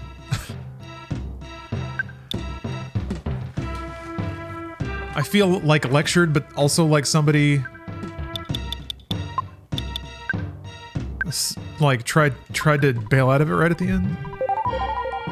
But that's Sam Esmail, so whatever. Yeah, season 1 is self-contained. I think all the seasons are. It's like season 3 was good, kind of rehashed season 1, but a bit, but very good. I mean, that's okay with me. I don't demand that everything be like 100% profound and original. I guess what gets on my nerves is like shows or works that try to convince you they're smarter than they are. But that's, I don't know, I feel like that's happening a little less lately. Main character of season 3 was my favorite of all of them. Ooh, okay. Also, I don't know, it's like, kind of like I was saying before, it's so much easier to watch TV shows and stuff when no one gives any shits about them. Because I would like for this not to be the case, but I'm not strong enough yet. I'll just like, my eyes will scroll past a take online about something, and it will lodge in my brain like a splinter. And somehow, I mean, kind of like edgelords loving natural born killers. I was like, maybe it's not for me.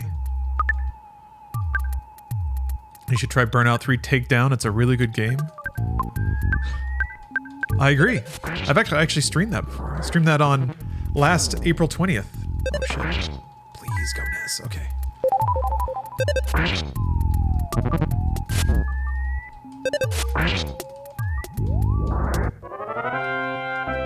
But you're right, it is a really good game. I agree.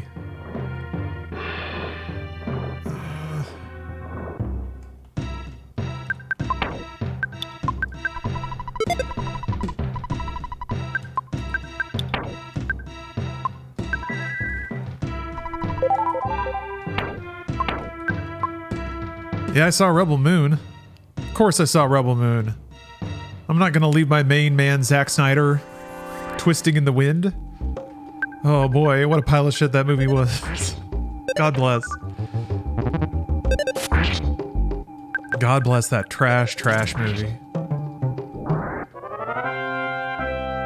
Is Burnout the game where they want to smash you into stuff? Yes. And also you smash them into stuff. Yes.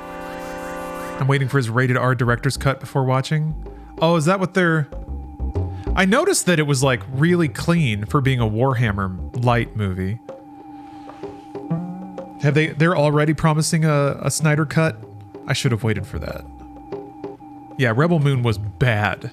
And in like it was simply not it.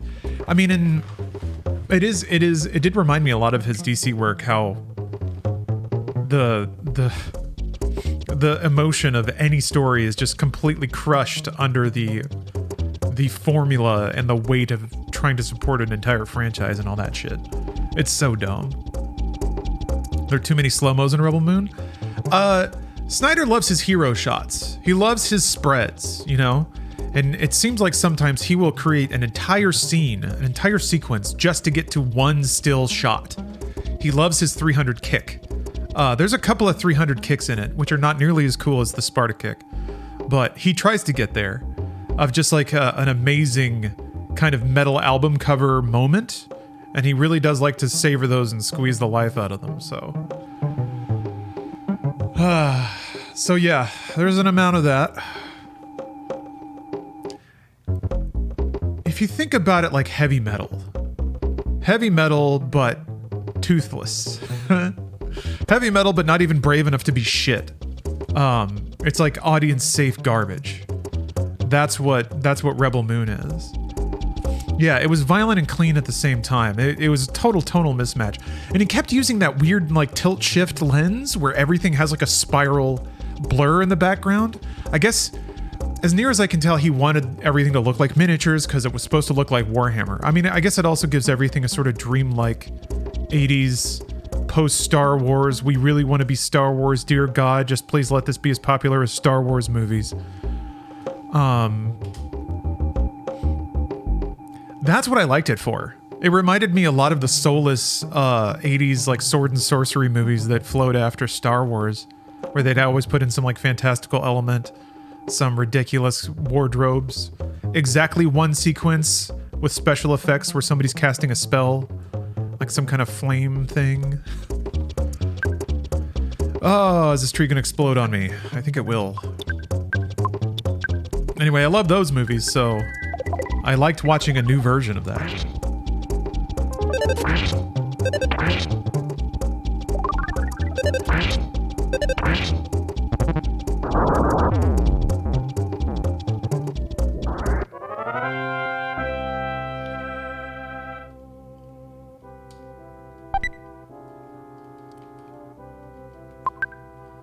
Goodbye, Viper. I'm here to vipe the windows.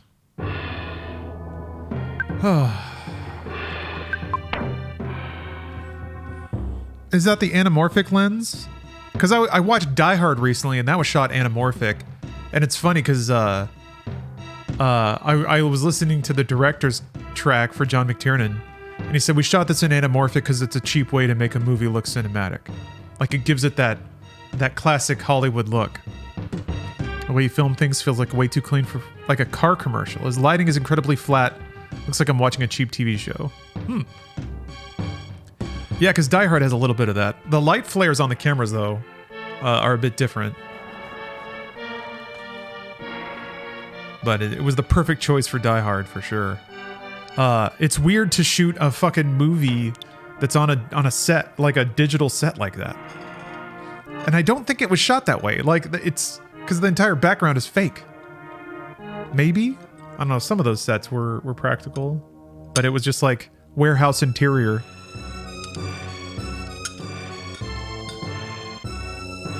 Anyway. Speaking of movies, I recently saw Mission Impossible DR Part 1. I thought it was such a fun movie as an audience member. Really? Man, I thought it was like... I don't know what's going on with those movies. They do the thing that Spider-Man does, where there's a room of 5 characters, and they have one line that they all say in turns. Whenever he meets up with his like tech crew, they all like trade a line back and forth. you're going to go there. And then the next person's like, and that's when you do that. And then the third person's like, because this person did this. They like cut each other off all the time because I guess no one person can say a full sentence or the audience will get bored. I don't know. It was driving me insane. It happens at the beginning too, when there's like the shadowy government meeting. All the fucking senators are just like talking like one person. I guess it's supposed to make it weird, but then the good dudes do it too. And I don't know. The bad guy being a glorb was oh yeah, spoilers I guess. The bad guy being a glorb was a little weird. I didn't really care for, like, I don't think the like mid-boss thug for this particular movie was pretty nondescript. I thought. Pretty forgettable and boring. They only tried to make him seem menacing through the script and not really through his, like, demeanor or body language. It's got 80s cheese that works well for those movies. Yeah, it's quirky. I guess I can appreciate that. It felt a little like... you know what it was? Here Dead Reckoning Part 1 felt like they were trying to emulate De Palma's style from Mission Impossible 1. And I think there's a lot of other throwbacks in that movie that make it almost like Fast X, where it's like all the action sequences are kind of homages to other spectacles in the series, which was cool. I guess a fun gimmick, but it didn't quite have the like ridiculous, unhinged energy that De Palma's MI1 had. There were only a few Dutch angles, and I was like, boy, if they put the camera under somebody's chin, now we're talking. Now we're getting out there. But even the directing was a little... And they were trying to inject a lot of like smoky, cool, conspiratorial energy into the dialogue. And I think it just made it...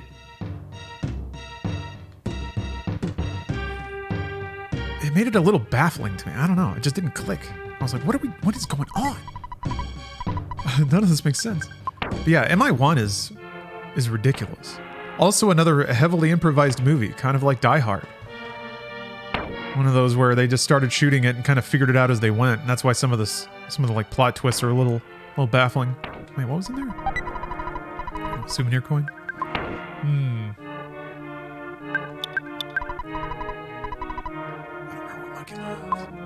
I don't remember what Monkey Love does.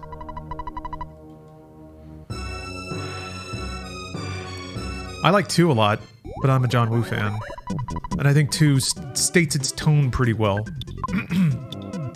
Actually, 3 was really good too.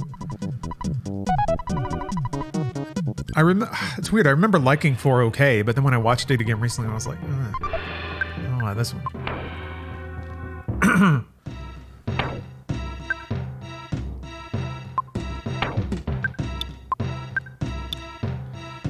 Dead Reckoning was Naked Gun ass action sequences with parody level villain dialogue. I feel like the plot wasn't silly enough to carry the campy acting and silly lines of evil people though. Yes, you've nailed it. Parts of it were camp, but the other parts were self-serious and I couldn't really tell where it was going. It wasn't enough. Like if there was a shot of a toaster getting infected with evil AI and spraying out toast, I'm like, okay, all right. I get where we are. There's a ghost in the machine. But that didn't happen. It was just like a pixel orb that would show up menacingly and do nothing! It didn't do anything! Dejad, hello. I mean, I understand. Like, the writing is obviously an attempt to capitalize on this crystallizing fear we all have about tech and AI and automated systems kind of governing our perception, but... I get it's a high standard, but come on, man. The Matrix, like, turned all that into the coolest action ballet ever. And Mission Impossible is like, oh, there's an evil orb that follows you around. The orb can appear on any screen. Anyway, personally, I've started the new year by breaking my weed smoking record. It was double my old record, and this did not happen without consequence, as I had a panic attack and only maybe managed to get 3 hours of sleep. Are you trying to smoke more weed or less weed?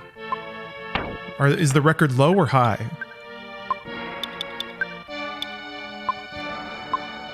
You watched De Palma's Greetings? No. I've only started watching some older De Palma films. Defense lock, okay.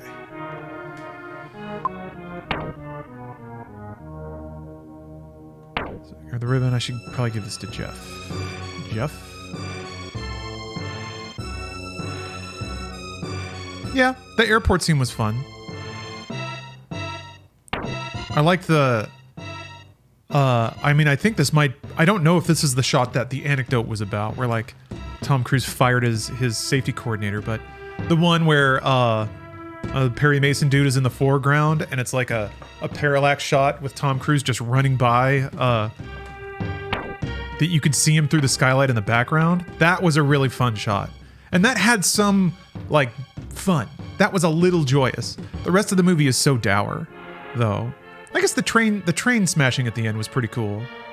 There was some fun in that. There was some like, whoa, like that kind of big adventure stuff. But the rest of it was just like so deadpan.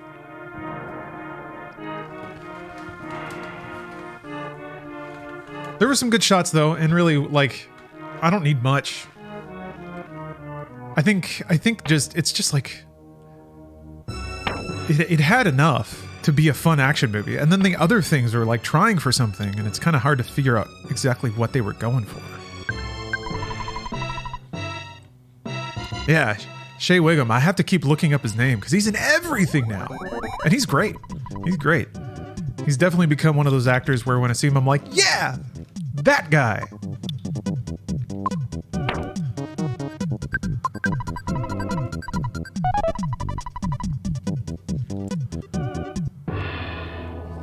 Yeah, I didn't expect him to be the new, like, taciturn, fire and brimstone, we're gonna get you, Ethan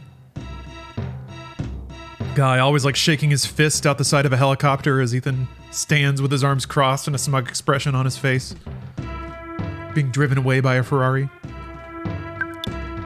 right, gotta give it to Jeff. Jeff.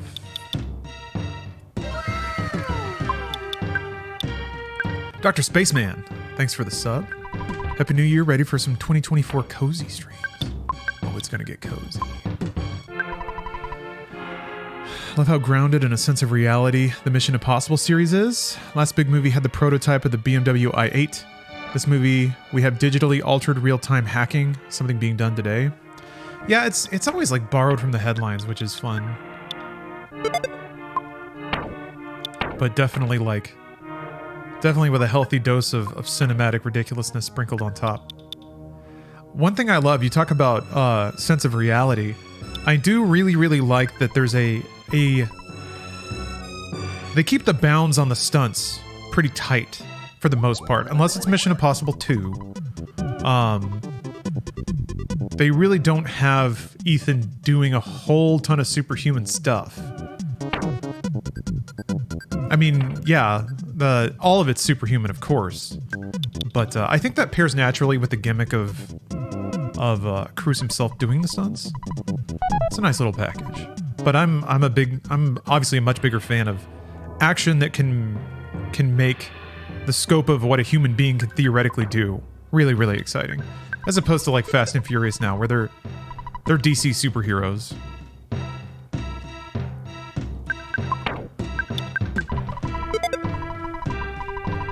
I thought I got a ping around here. Maybe not.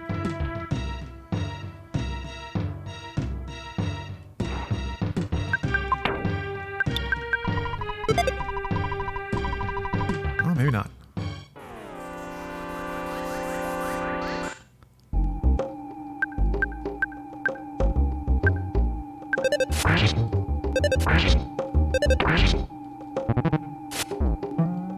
Fast and Furious was in that window for a while. And honestly, like, was kind of flirtatious with the boundary for a while too, which I liked. Fast and Furious was so magically campy for a hot minute. That's honestly what I like about Momoa. He brings some of that campy energy back. Whoops, that was the wrong spell.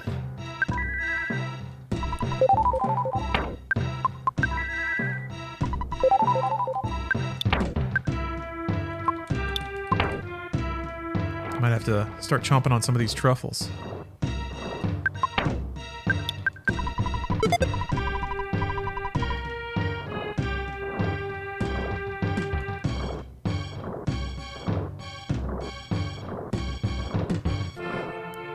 None of it matters because I finally watched the ultimate in cinematic enjoyment. Navy SEALs, starring Michael Biehn, Bill Paxton kind of, and Charlie Sheen. The Outsiders, except they're hardcore military bros. Shit. Fuck you, fuck you. Go faster! Die! Okay. Whew. Sounds like a rough night. I was given some laced edibles last week and had a fucking hallucinogenic meltdown. Sounds like 90s trash. That's exactly what it is.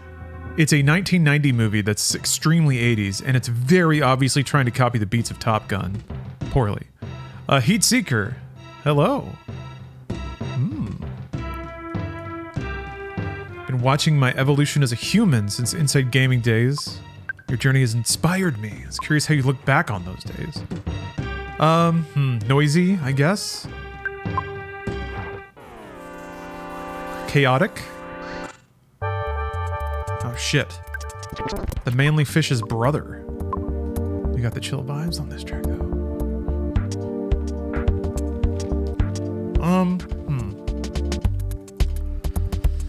I guess those days were necessary to get to where I am now. And that's not in a God bless the broken road that led me to you kind of thing, but there were certain lessons I had to learn about the ways that certain industry works and even the ways that people work. So, now I just have to... I mean, there were some good times, I guess. But it was a lot of... Ugh. Oh shit, I really needed to heal. It was just kind of being baffled at how, like... how things could work this way. The money that I saw flow into people who... Oh, God fucking fuck. Oh, there's no way I can get in time. Please, please, please, please. Oh! Fuck, freeze is bad. Why did you cast on Paula? Because I told you to.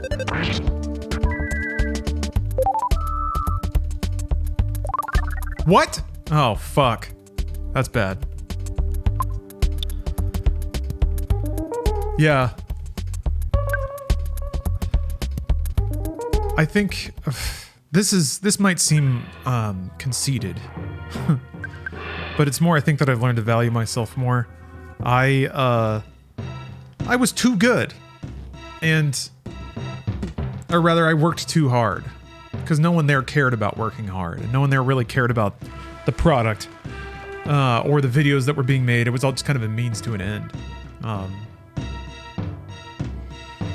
So it took me a while to realize that, and then it took me even longer to get over being resentful of that. But I was kind of baffled by how I would like consistently do good work, and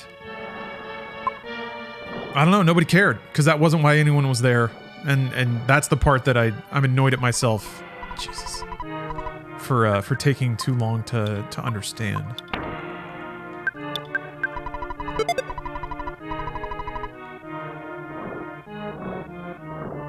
I think I might have to have a little game over here. Oh wait, is this the boss though? He's red. Maybe I can life noodles and there.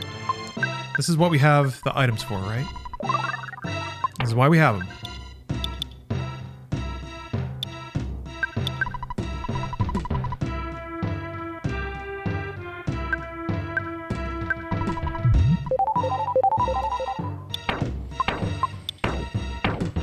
Also, I don't want to walk through this area again. I really don't.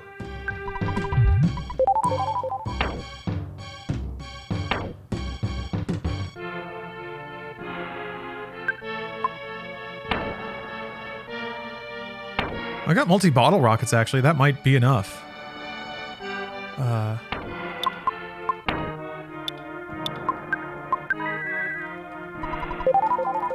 Alright. Ow. Look at this red dude. Look at how red he is.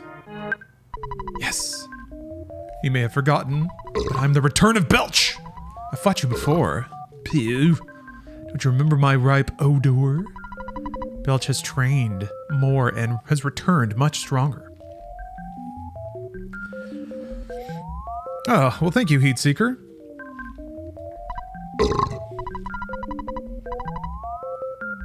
Be as parasocial as you like.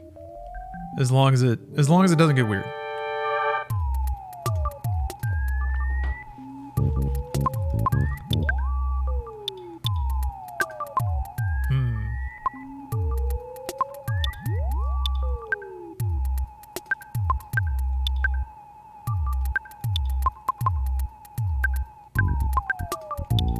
How many shrines can you build? As many as you want, as long as I don't know about it.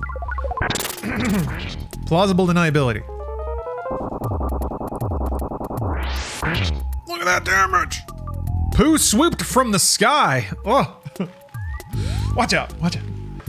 New power, Size Starstorm.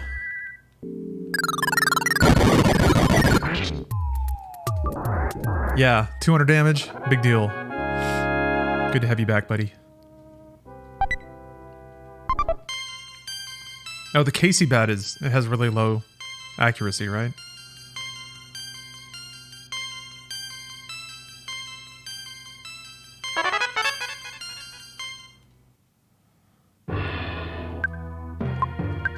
No words.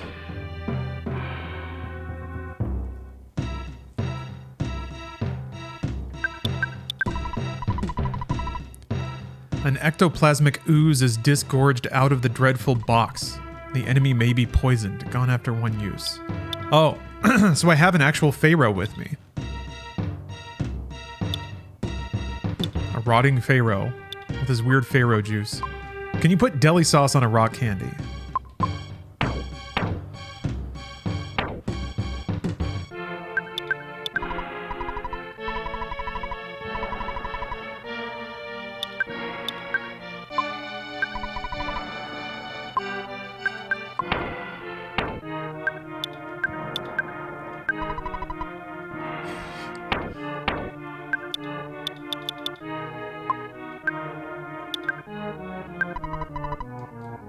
Can you put condiments on like a pill?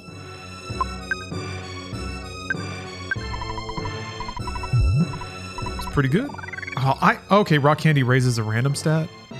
I don't want Ness's IQ to go up. Stupid. A pill is not considered food. Okay.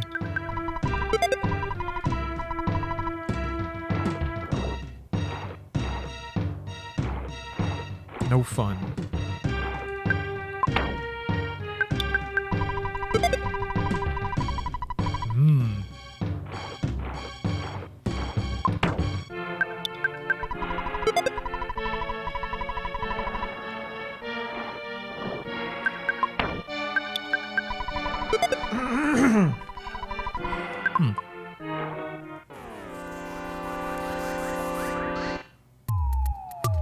Now I have more party members, more attacks, more damage. Boom! The boys are back in town. A song that is on the Navy SEALs soundtrack. I believe the segment that it played in was when the boys were driving around in golf carts, getting drunk and like swatting each other with golf clubs, which is a scene that happened shortly after one of the main characters walked out on his own wedding to go do some special ops. I assumed that the wedding then happened off camera, but no, it turns out it just doesn't happen at all. So the cast of characters had the time to go get drunk on a golf course and chase each other around and record it for posterity, but they didn't have time to go back and actually marry his fiancée. That's just what happens when you live life on the edge.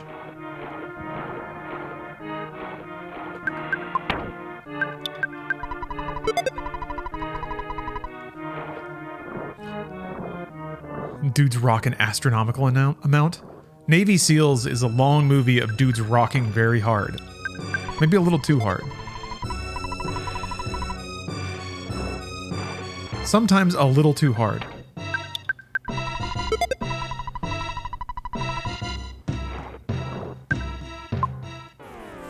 Good cautionary tale about the proper amount of rocking.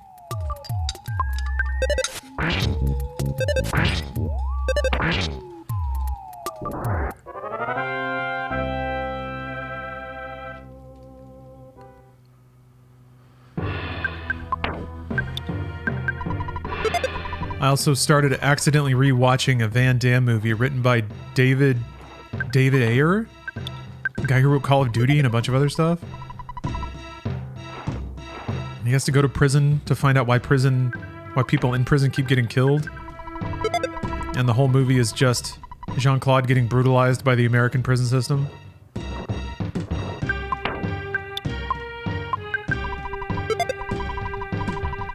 Damn it. I think it's called Death Warrant.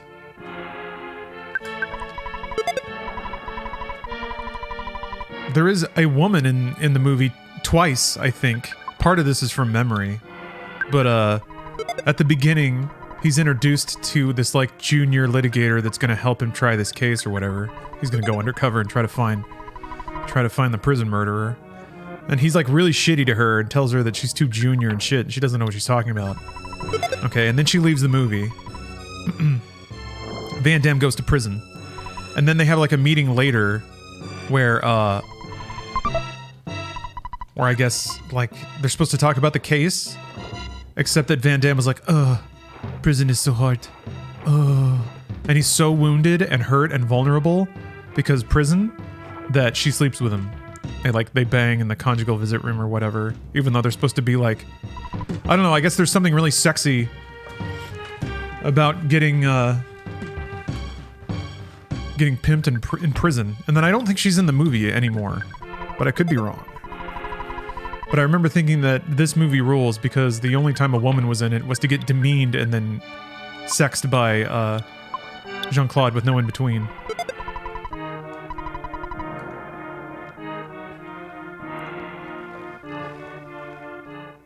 Is this a pro Steven Seagal chat? I'm not anti-Steven Seagal, I just haven't watched a lot of his movies because they all seem really, really boring. But I do need to watch his like 90s run where it's all Steven Seagal is marked for death. Steven Seagal is out of pizza. Like it's always three lines, right? Oh, they're shitty. Little guys. I know he's a shitty person. I'm not saying like...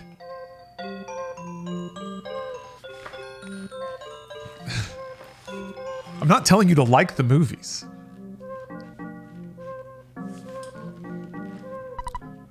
Weird junk. Death Ray. Alright. Never watched Drive. 97, not Ryan Gosling. That movie is sick.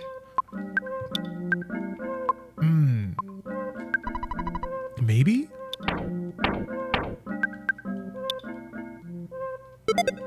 I don't think so. Maybe? I like Go a lot. That's not Drive, though. Cool Runnings 2, Cruise Control. Ugh. Favorite movie of all time? Oh, that's tough. That's really tough.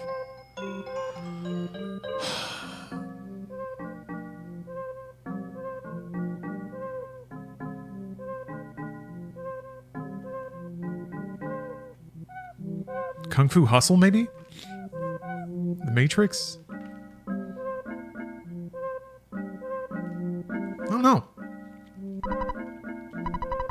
I have to look up a list of all Steven Seagal movies to find my favorite. Oh, a book to fix shyness. They're shy. Speed Racer.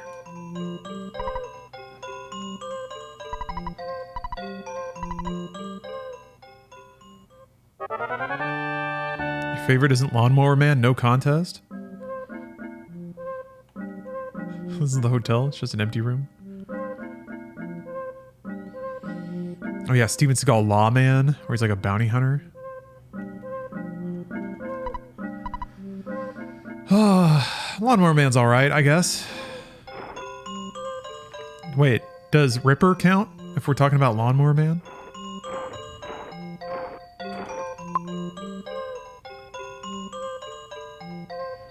There's a little coffee cup.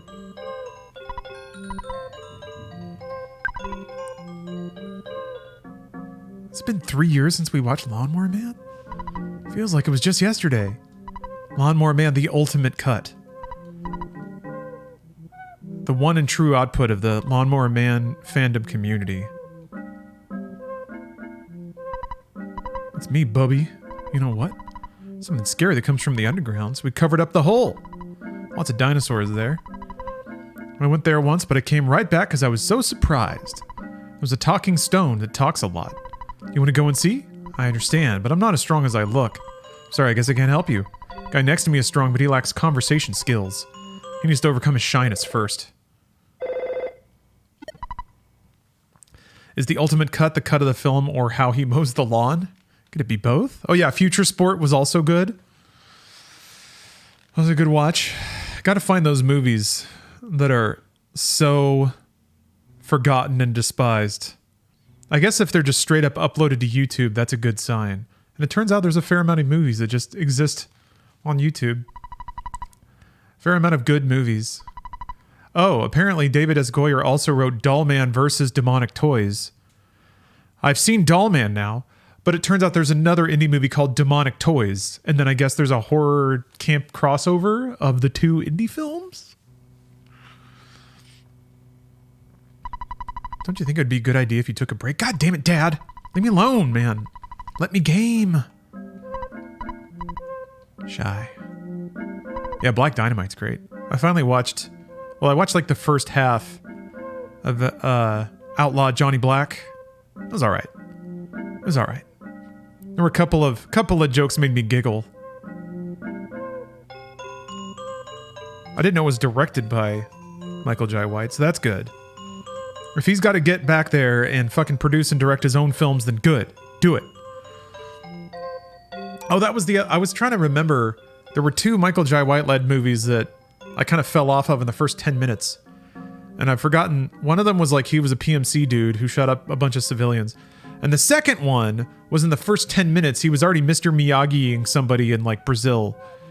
It skipped right into the training montage when they haven't really even established the characters yet. And I was like, what the fuck is going on? And I bounced off that. I'll get back to it. I'll get back to it.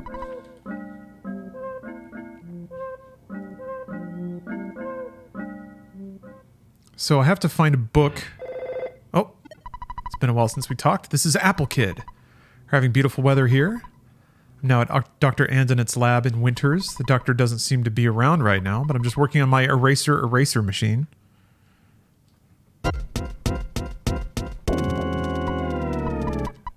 Qua? Hey! What are you doing to me? Who are you? Uh-oh. Ness, I haven't talked with you in ages. This is Orange Kid. We're finally coming near to the end of our research on how to change a boiled egg back into a raw egg. Yes, forgot about that. By the way, Apple Kid is missing. He left here saying that he was going to see Dr. Andonet's in Winters, and he never came back. I was hoping to borrow the book Overcoming Shyness from him, but suddenly he disappeared. I haven't read the book, so I'm not very good at talking. Sorry. I'm also working hard on my invention, so I hope you'll understand. Say hello to your friends for me. Well, okay. And there you have it. Time to go find a book.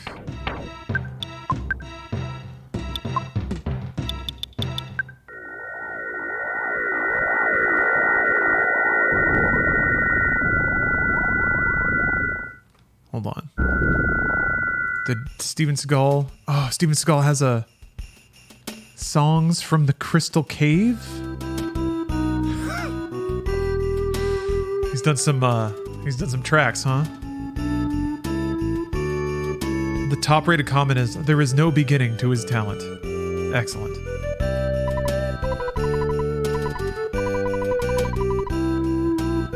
Oh, they make me walk through Winters again? You've gotten taller. Oh, it's... Oh no, Tony!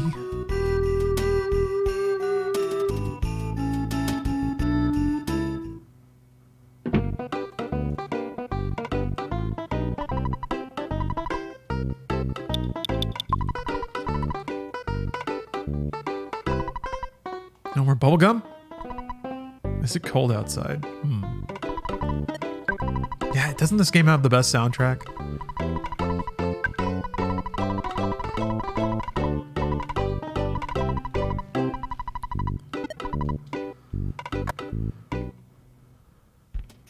It's like he found a genie who made it so he can never fail, but he still sucks at everything.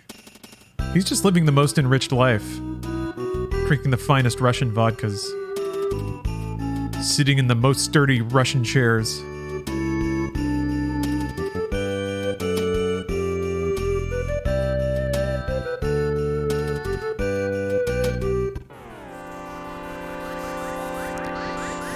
The clip of Michael J. White teaching Kimbo Slice the principles of speed and punching is pretty great. I'm not familiar with that.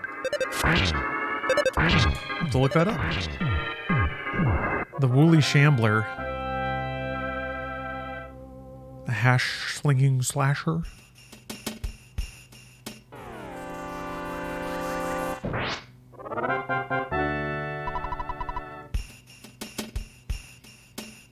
Seagal said that he could beat up Michael J. White, by the way. Awesome. Is there a list of all the people that Steven Seagal claims he could beat up?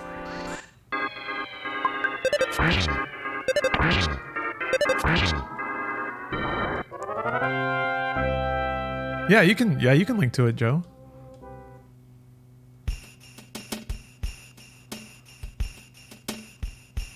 That is no problem.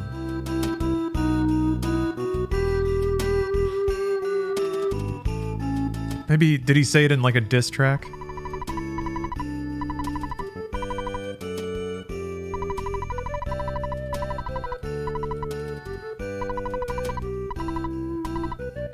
I'll have some tea.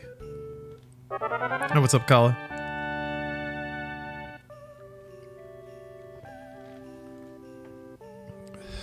We're gonna get back to Call of Duty pretty soon. So enjoy the cozy vibes while you can. Because, I'm sorry to say there's a lot of terrorists out there. And they're gonna have to get a healthy dose of American freedom. Except it's gonna be a portable dose, because the next game up is, COD Modern Warfare 2 on the Nintendo DS. But I'm excited to get back to it. Excited to get back to my, my hallways full of explosions. My cutscenes and my stupid quotes from Confucius about the art of war or whatever. Yeah, the DS COD games go pretty hard.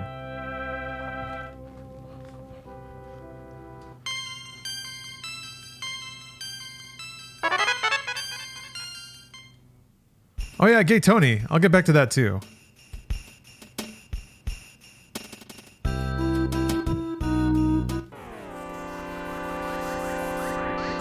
One of the big ticket releases coming out this year.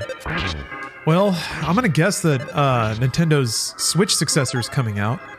And I'm gonna guess that in accordance with that, they probably have, I want to say 3 or 4 first-party titles on deck to release, which is pretty baffling to think, considering how busy their 2023 was. Ugh. But, I mean, I think that's reason to be excited. Yeah, I think Prime 4, it's gotta be, right? It's gotta be a launch title for the new Switch. It's got to be. The math adds up too well. Anyway, so I'm excited for that, maybe. Dragon's Dogma 2 is coming out soon. I think Dragon Quest 11 is supposed to come out this... I don't know if it's coming out this year. Star Wars Outlaws, yeah. Final Fantasy VII Rebirth. Avatar is... It's utterly bland, but it is an Avatar world you can run around in, so if that's what Star Wars is, I'm okay with that. God, do you think... Could fucking... What if Star Wars Outlaws does the impossible and actually lets you, like, fly?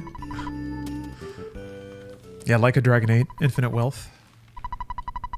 Spectrum Beam.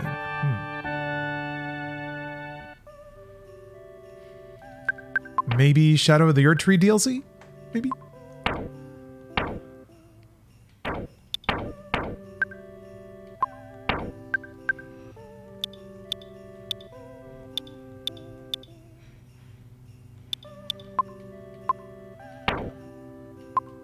Yeah, Silk Song. Surely this year. Space Marine 2.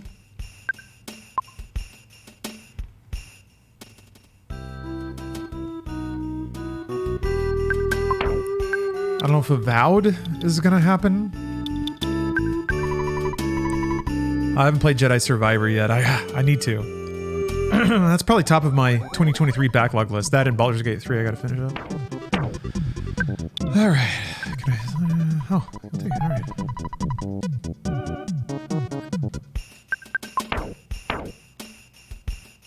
I don't know if... I think Pragmata is probably not hitting next year. Whatever that Capcom game is. Death Stranding 2, I think. Hail to the York. Thank you for the sub. Happy 2024 to you as well.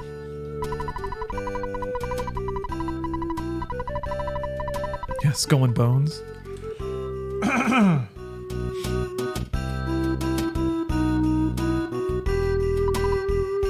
Starfield DLC, sure. Shattered Space. I mean, I guess I own it already. Can't wait for more exciting tales in the Starfield universe from its diverse and entertaining cast of well-written characters. It's so weird, man. I don't understand how people made it all the way to Starfield to realize that Bethesda's writing is not great. I remember talking with an unnamed games media individual, and I was like, man, I'm not feeling Starfield. And they were like, what? Bethesda, what? I was like, oh, that trailer didn't have any good shit in it. And they were like, well, what about the quests? And I was like, do you remember Bethesda having good writing? Kind of sat there for a moment. I was like, yeah, you're thinking about it, aren't you? Because it's always been bad.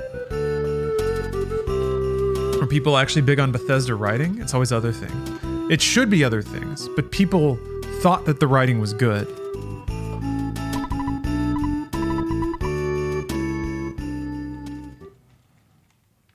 You'd be amazed at like the weird overestimations that people have of like early 2010s games. That's right, Christian, we called it. We have the site. We have the site free from the conventions of the bubble of games media.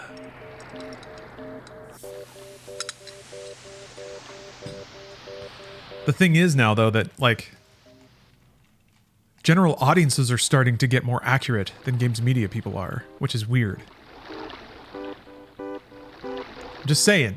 Also, maybe look up the outlets that gave Starfield like a 9 or a 9.5. Look them up. Ask yourself, are they free of the bubble? Or are they trapped? Yeah, Queefer, I agree. People confuse the awe of the open world with the writing. It's a world that they like to explore, mostly for like visual and audio cues. Good music. In a world that's just like visually fun to explore. They confuse that with good writing. Or good quests.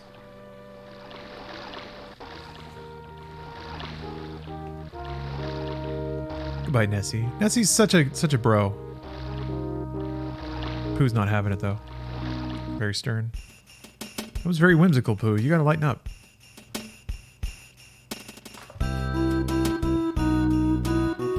Yeah, Aesop, I agree with that, too. The stories you tell yourself while exploring. The, people confuse the experience you have with the words on the paper sometimes. Or they used to. They're not doing it as much now. But yeah, it used to be if a game made you feel cool, then it had good writing. Like anything aside from the first Mass Effect. Which I wouldn't say had good writing, but it was like exactly what it needed to be. And then it just goes downhill from there. I gotta do a hate through of the Mass Effect trilogy.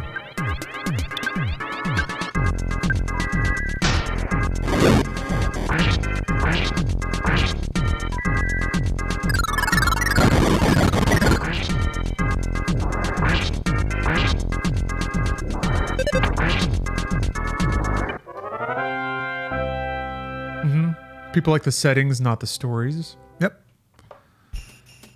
You're absolutely right.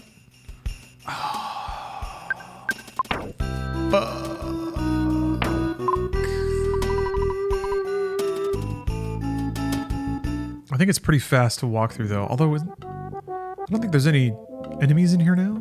Yeah.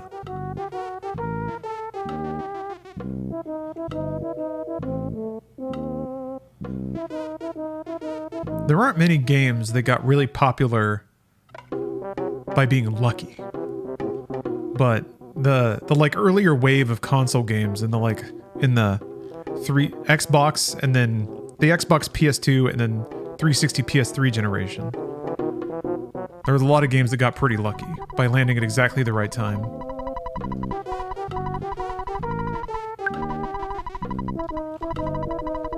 And they copied better games good enough. Although I don't want to insinuate that Bethesda copies because they kind of don't, but they're yeah, Fallout 3 was really lucky.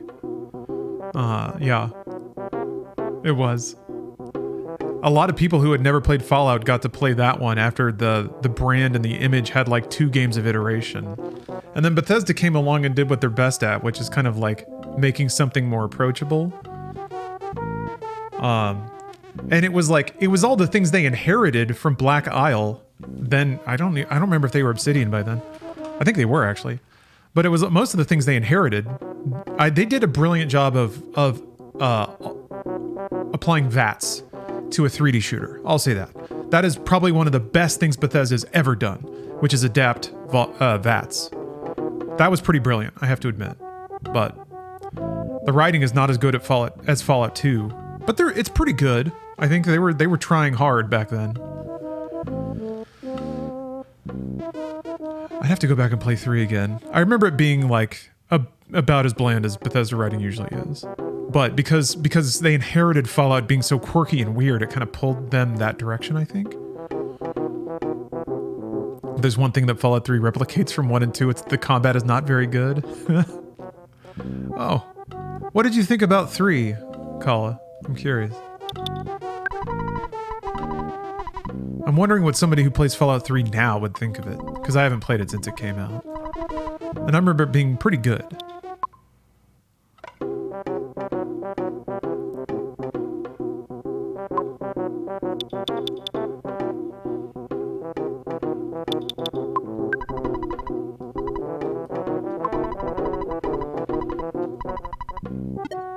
Yeah, it was alright. Story was sort of boring. Yeah. I think that's the problem, is like they got accidentally lucky and they confused that for the product being good. It was just good enough for that period in time. But I think Bethesda specifically has started to believe that the design tenets of their earlier hits are actually good.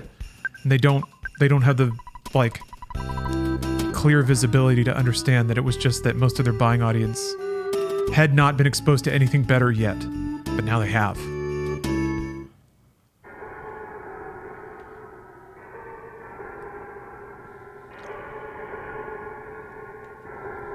I have to fight these little bats, they're too cute.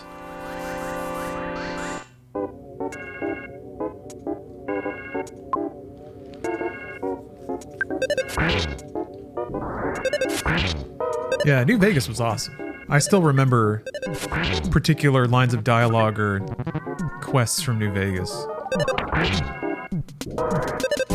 Also, like, the quests they can resolve in different ways. Would you consider the zombies mode in COD lucky? It was a throwaway last-minute addition to the final game. A bit. It's well designed though, and not too anachronistic for when it hit.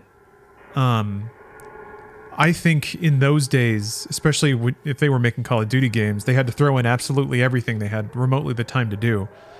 I do think that the luck involved was giving people a mode that they could play nearly endlessly after the campaign was over. That wasn't just online multiplayer. I think maybe, well, I think back then it was known that people wanted to grind games forever.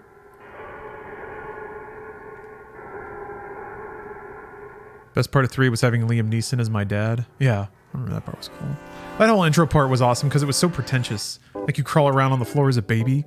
God, that's what there's an unmistakable aroma of like the aughts Gen 7 games. They're all so pretentious, but also have to be so like approachable and dumb. Ubisoft games are my favorite, man. The earlier Assassin's Creed games, when you start Assassin's Creed 2 and you have to wiggle baby Ezio's limbs with the buttons. Press X to goo goo gaga. Exactly. I fucking love it, dude. The pretense. It was Oscar bait before people knew that they were doing that, because the audience was eating it up. It was the new prestige of video games. Everything's expensive now in HD. Oh yeah, I've already been out here. I guess they bring you back here again just to make sure that you didn't forget. Oh yeah, you have to go under Stonehenge now. Oh yeah, it's this part. This is where the Sword of Kings will forever lay, I think.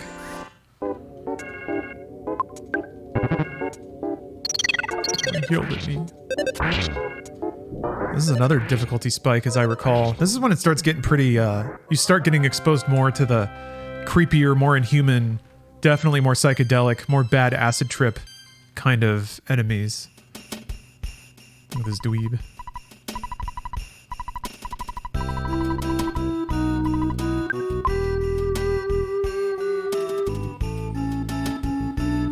Anyway, I want more of that. But I don't... We're out of that phase. I'm glad, because the games are better, but...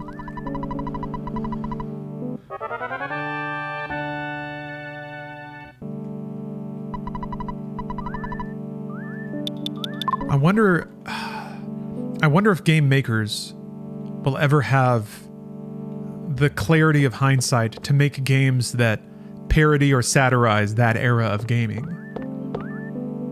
Got me thinking about games that were successful because of luck. I mean, I say it a lot, but Halo Combat Evolved, it was well made, but also it was the only game to play on Xbox for like a year. And it had that like GoldenEye multiplayer shooter experience that Americans really, really, really wanted.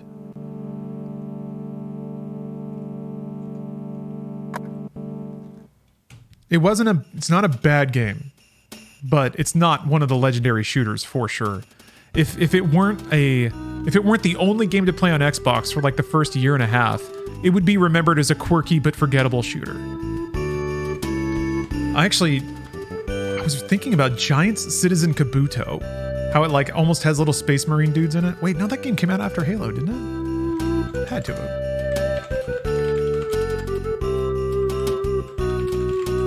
No, it didn't. It came out a year before. Yeah, that game ruled. If you want like a trippy game on alien planets with weird characters, I gotta play through that on stream, man. I want to play that and Outcast. For some reason, I'm getting a real hankering for like absurdist space games. Anachronox? This might be a hot take, but Halo Combat Evolved is a better FPS game than Half-Life 1. Whew. Hooey. Most of the things that Halo does right, it kind of borrows from Half-Life.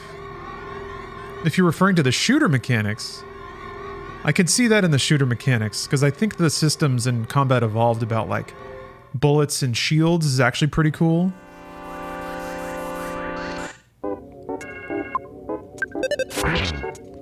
But in terms of level design, yowza. There are parts of individual levels in Halo Combat Evolved that are almost as good as any random part in Half-Life 1. Gunplay in Half-Life 1 isn't very good. I think it's alright.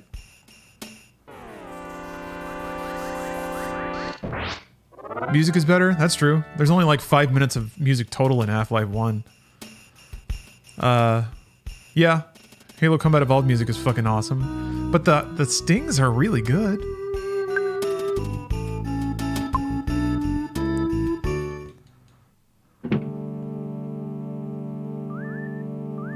Trying to think if... Did I have the like 90 seconds of music from Half-Life or tracks from Combat Evolved on my MP3 player longer? I think Halo might actually win there.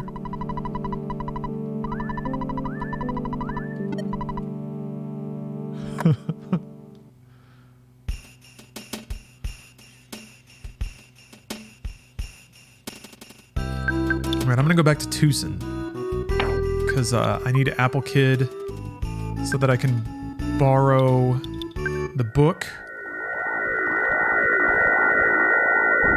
So that I can go into the underworld, maybe? Also, Apple Kid got abducted, and he was working on an eraser, which I need now. Halo's got Keith David. Excellent point.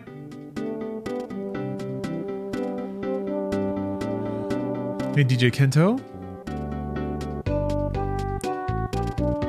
Yeah, Half-Life 1 still has that Quake core where it's really responsive and immediate. Halo is a floaty game, and it is by design, because it was on, that was back when controllers were just like playing with a giant shoe.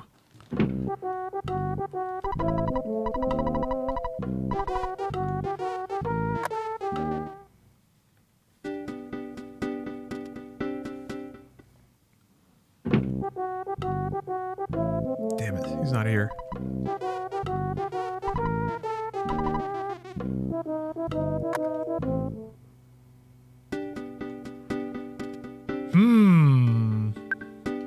I guess there's that. I could buy a hint. I'm trying to remember where to go now.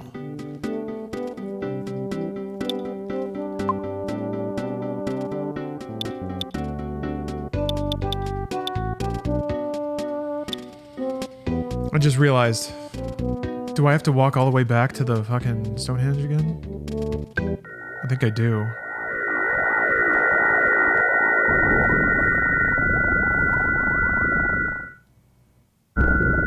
Or you think he's at the yard sale place? Oof. Alright, well maybe I shouldn't have left.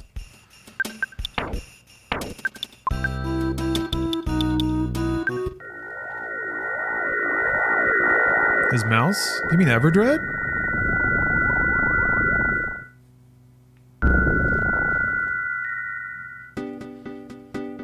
Did you ever beat Lies of P? No. Never really got fully into it. Just kind of beat the first boss.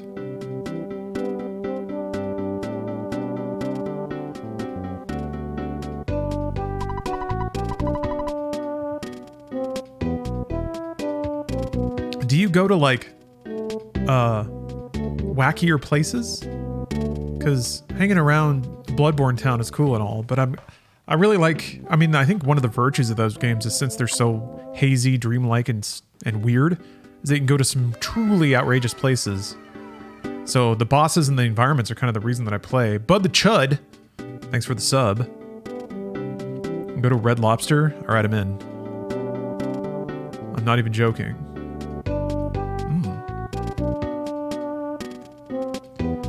Something annoying about fighting soldiers in Half-Life 1 is when they stop moving and shoot at you, they duck just before they begin firing, just when you thought you'd lined up your shot. That's usually not a problem on a mouse. I wonder if that's part of it. I feel like Half-Life would not be very fun on a controller, whereas Halo is not very fun on a keyboard and mouse.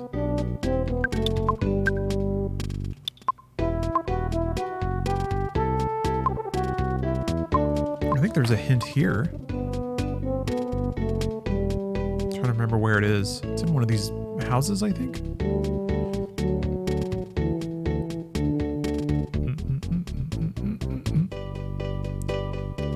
I played through Half-Life 1 on the deck. Played pretty well. Really?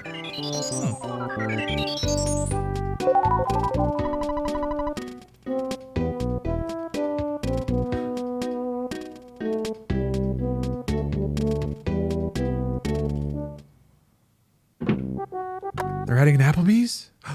Applebee's DLC? And that's gonna fly off the digital racks.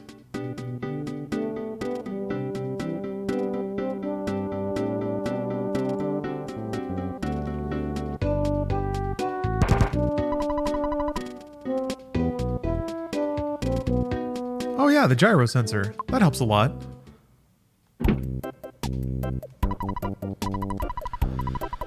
I would. Apple, Winters, and the nuts. That's it. Great. Great. Good. Thanks. I guess I'll go back. Yeah, I just need to explore around more a bit.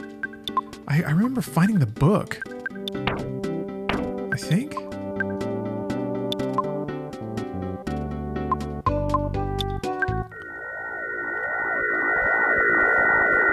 Yeah, back at Jeff's dab lab. Wait, I just went there. He got abducted, Kubrick. No, I don't want to hint yet. I'll figure it out. Well, actually first, I need to use the restroom, but also it's lunchtime. So, I think it's time for my union-mandated lunch break. It's okay, we got some backtracking going on here. I'll be back in a bit. Thanks very much for watching so far. It's going to be a long, cozy day of Earthbound. I'm kind of hoping to finish this game today, but we'll see. We'll see. All right, see y'all soon. I'm back. Had me some beef and taters.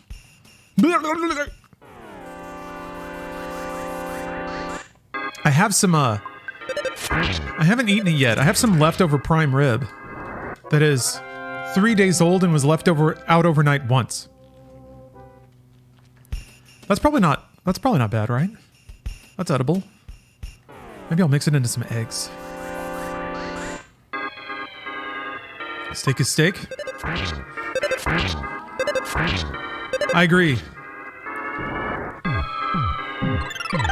We have reached an accord. Oh yeah, Plague Tale Innocence is free. I want to play that, but it feels like an achievement game to me. It feels like I should play it on Xbox. I should just play it where it's free, right? I have to resist the appeal of ecosystem.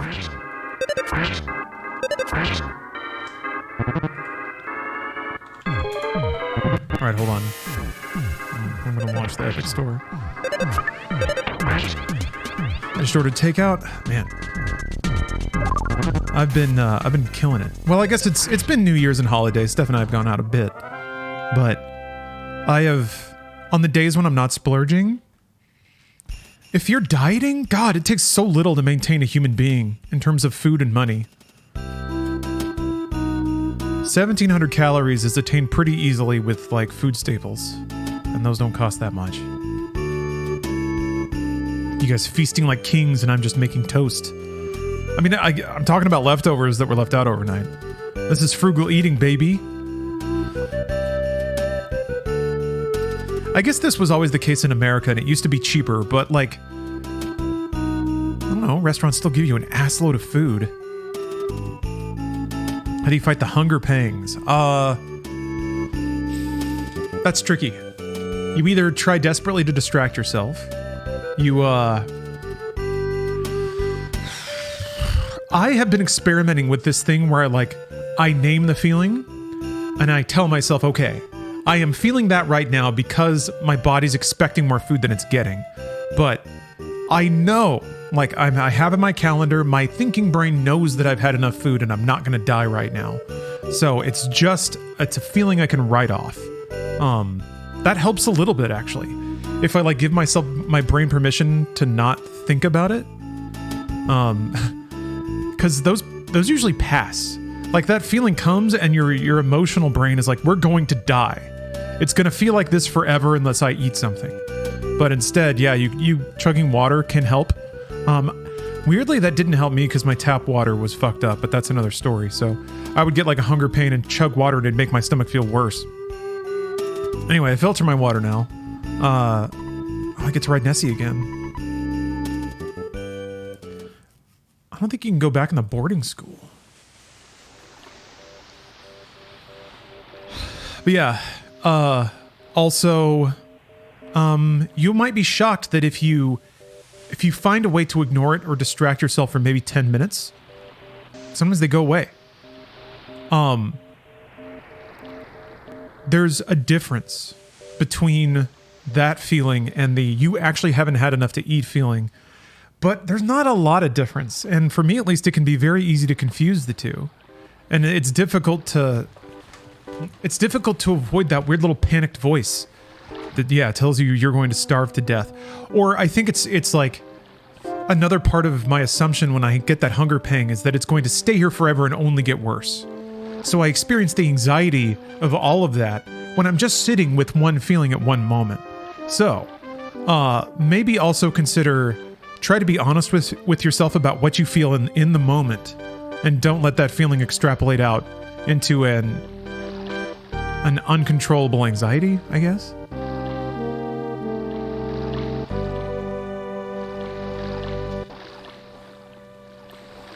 Oh, Christian, you tried to get the Sword of Kings? You found 2 later while just rushing through? Oh, come on.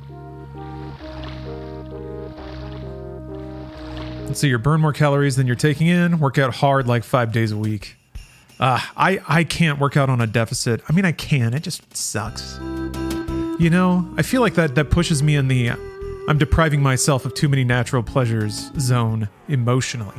If I have to cut and then also do heavy workouts are fun when there's some fuel in the tank, you know, you got that spark inside, but nah. What I've been trying to do lately, and I guess I have to admit it hasn't been working super well, is to walk. Just like an hour of walking, just for that chump calorie burn, and then to, be ultra diligent about tracking.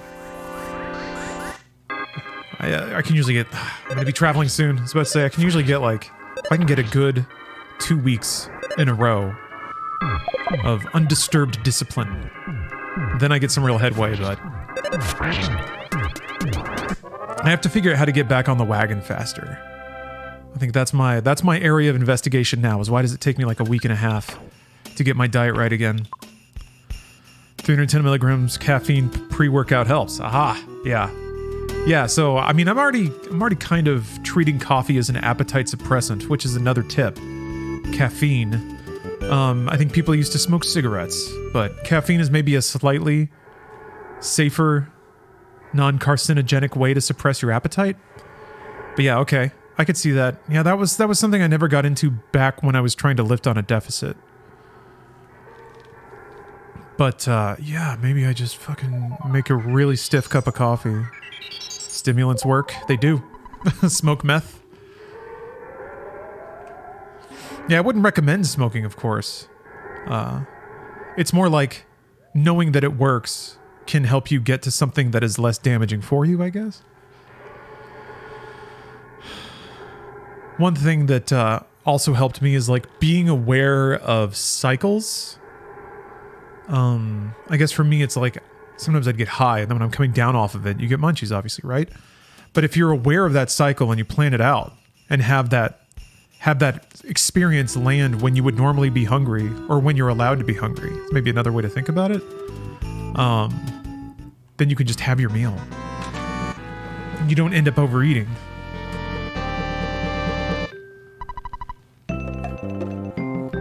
K2 on the bench press is insane. I feel like that would be, shit. It feels like that'd be dangerous. Fuzzy Pickles. Did you imagine you were wrestling a dragon? Or like a bear? Summertime. Thank you for the sub. Man, that would make it feel real. And then you could just, you get your Kaioken energy. Okay, maybe I gotta check more thoroughly inside, but I swear to God there wasn't anything in there. And I'm pretty sure I checked this. Very large iron eraser. Pre-making my munchies before I smoke and having it be healthy shit like ants on a log. It hits when you're high. Yes. I'm glad you discovered that, Kento. That was something I think I ate blueberries and I was like, holy fuck. But yeah, it turns out like healthy food still tastes really, really good. Like, it's different than eating junk food, because junk food is still pretty supreme, but you really do feel like you're like soaring through the spirit of the universe when you're crunching down on some celery. Hey, Dap Dude. Yeah, I agree. I love them anyway. It's different though. Yeah. Nice apple. And the cool thing there is it's like you get to eat it longer. Snack food is very calorie dense, but you can like go to town on an apple for like a solid 5 minutes and it's only like 80 calories, 100 calories. It's still sugar, which depending on how intense your diet is or your nutrition goals, going nuts on fruit can even toss it off. Texture's a big part. Yeah, and some textures are great synthetic, like gummies and chips and stuff. But man, the perfect apple or like Asian pear.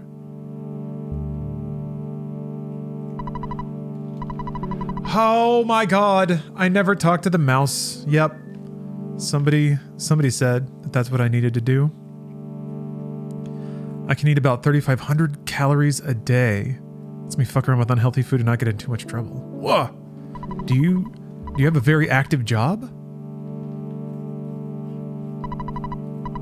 Are you an athlete? I sit all the time, which has I feel like it's easier for me to be active than it is for me to not eat, but it's skewed so heavily. Like you can eat so fast and it takes so much workout to make it up. So, damn, the math. That's why you just gotta gargle Ozempic or whatever.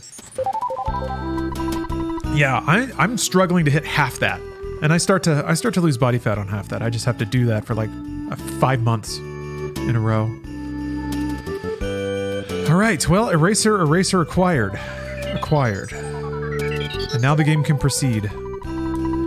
What a silly oversight. I'm noticing that I'm doing that more. I'm making silly oversights more. I wonder why that is. Tall with some sweet genetics? Man, God bless. Enjoy it for all of our sakes. For all of us cursed bastards.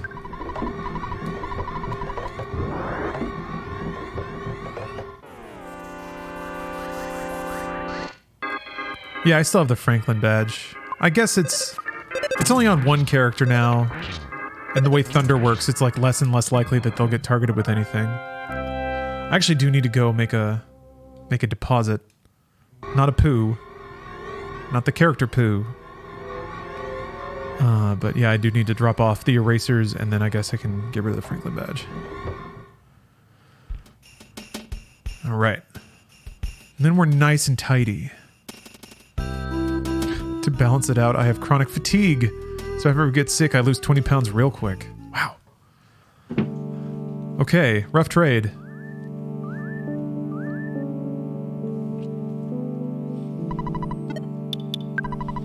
That's the other thing I've noticed. Everybody's body is just a marvelous galaxy of weird quirks and frustrating mechanical imperfections. Truly is incredible the broad array of weird things bodies can do. And the souls that have to live inside of them. How it affects their experience.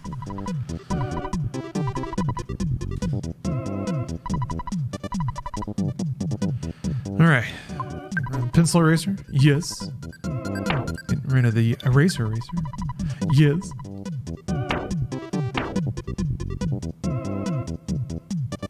Can I sell the crusher beam? Don't need the monkey nose or the piggy nose anymore.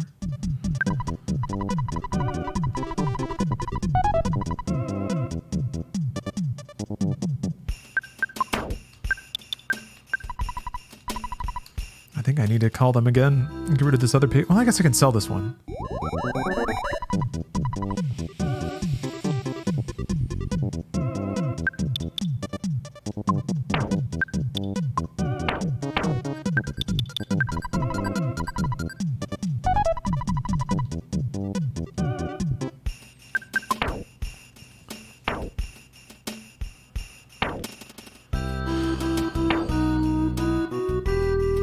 I feel like I should buy more bottle rockets for Jeff. No, I cannot leave here. Right, because I have to come all the way back. Hey, Shivers. Yeah, this game is chill, right? My day's going well. Got a couple of things prepared. Got some shipments ready to go. So, Tragedy of Zandsbach, speaking of goodies going out to people. The individual that won the Wanted Dead package, the largest and heaviest one, the most unwieldy to ship, lives in Australia. So, I'm gonna have to figure that out. I'll probably just have to ship everything in a box and then just keep the container, because that is... I kind of want to see how much it'll cost just for fun, because I bet it's going to be... It's got to be at least $300. Because it doesn't go into any kind of flat rate shipping anything. You use pirate ship. Yeah, I'll just go down to the LA docks and chuck it onto a boat that seems like it's kind of headed towards Australia.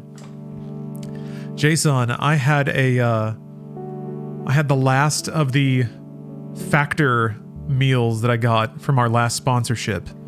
What was it? Tangy barbecue beef. And I suppose it was tangy and barbecue, so.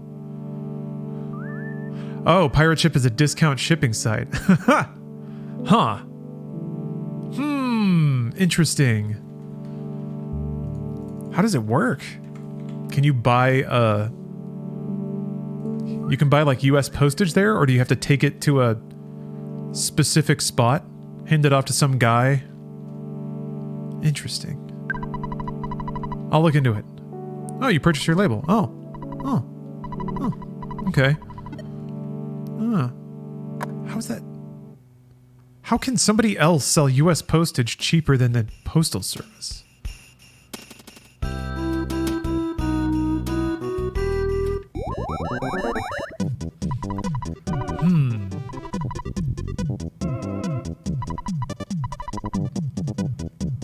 Yeah, this is the thing that makes me go,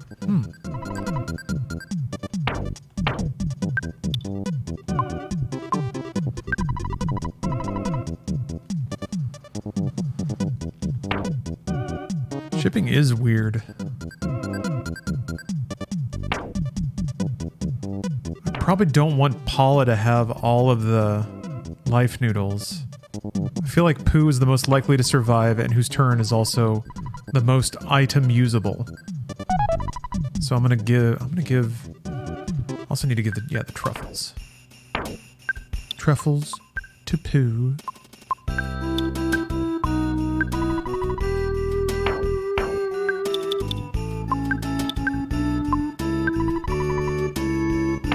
Kind of interesting that a cup of ramen is the most powerful item in the game, or like one of the most powerful healing items.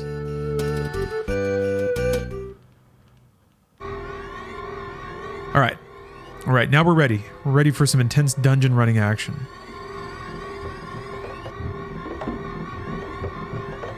I'm gonna get a lot of levels. I'm gonna find items, equip those items, stats will go up, open doors. Yeah, we got Starmen. Yeah, I remember spending like one afternoon, trying to get the Sword of Kings, and just didn't happen for me. I think it was just what was called an in-service day. So, at the start of the school year, since my mom was a teacher, there would be days where she had to go to work, but school hadn't really kicked up yet. So, I think we were at the age where she didn't really feel comfortable leaving us at home alone, but didn't want to put us in daycare either. So I would just hang out in her classroom while she worked on lesson plans and stuff. And then either I brought in a TV or there was one in her classroom and I hooked this up and like spent part of the afternoon trying to get the Sword of Kings. I was like, I'm going to do that today. No go. No go. Just a long, lazy afternoon. That's just how it is sometimes. All right. What's this Starman got going on? Love that pixel art. No weakness. It's a tough life. Tough life. That did not do that much damage. They did not have that much health. Isn't it the Starman Jr. that drops them? It's like a more rare version.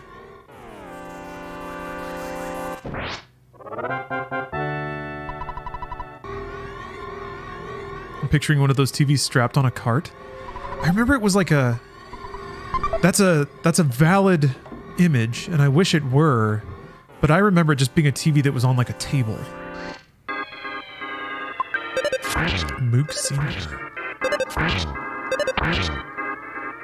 I got beat up. This is a nice spot. If just auto attacks kill everything. I do kind of wish there were more incentive to like use spells because the effects look cool and the sound effects are neat, but eh. Play with tech decks and Game Boys during those times. Nice. I do have a strong memory of beating Link's Awakening in my mom's classroom before school. It was a school day, but the first bell hadn't rang yet. Man. Jesus, that was intense. Diamond Eyes is bad. I don't think that's a very easy thing to deal with. Man, I was really feeling myself for a second there, huh? Fuck.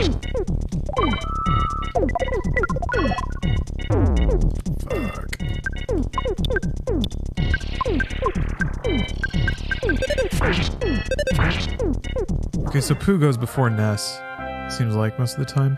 I guess there's some randomness to it, but it is kind of based around stats. So there are trends. Is it Ghost of Starman? What was your favorite game you've beaten? Oh, sheesh. I think a secret herb might do it. Man.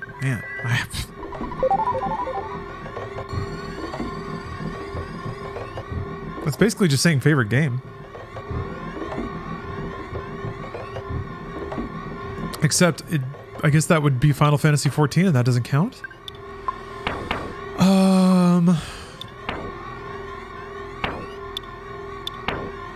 Because you can't... I don't know that I've beaten it. Until I get all the achievements. It's Starfield, you're right. I forgot about Starfield for a second. Don't you have a secret herb? You don't.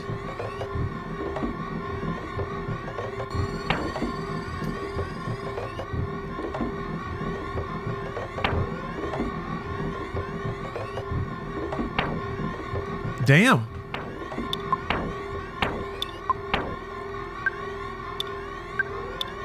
There's no way this does Diamond Eyes, does it? Oh, it does cure Diamond Eyes. Okay. I thought you needed... I guess Omega's probably the last healing spell. It's expensive, though. Alright, we're good. He's truly got diamond hands. Oh, Disco Elysium? I haven't finished Disco Elysium, but I got to. Definitely have to. Okay, so maybe there is a little value in casting more spells.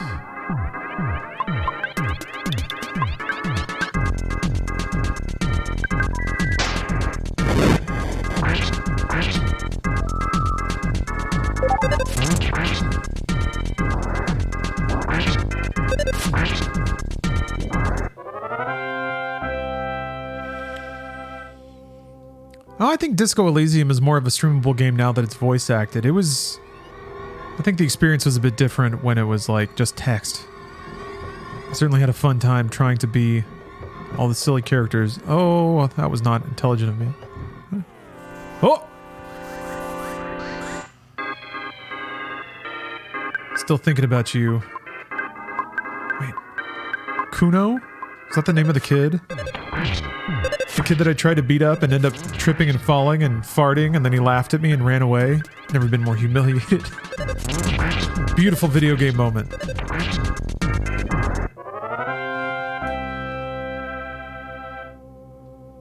Also called you a pedo. Oh, man. Oh, sure. Video games can do power fantasies. But can they have you get fully dunked on by a shit-talking 8-year-old?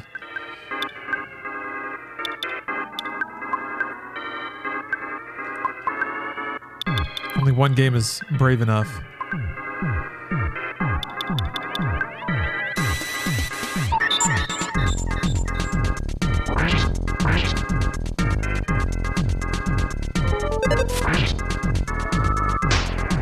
Ugh.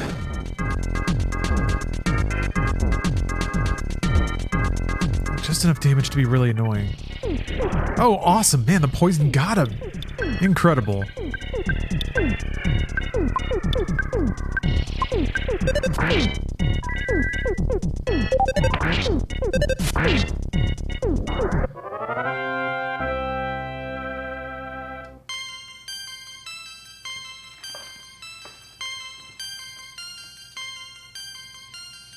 Give me those stats.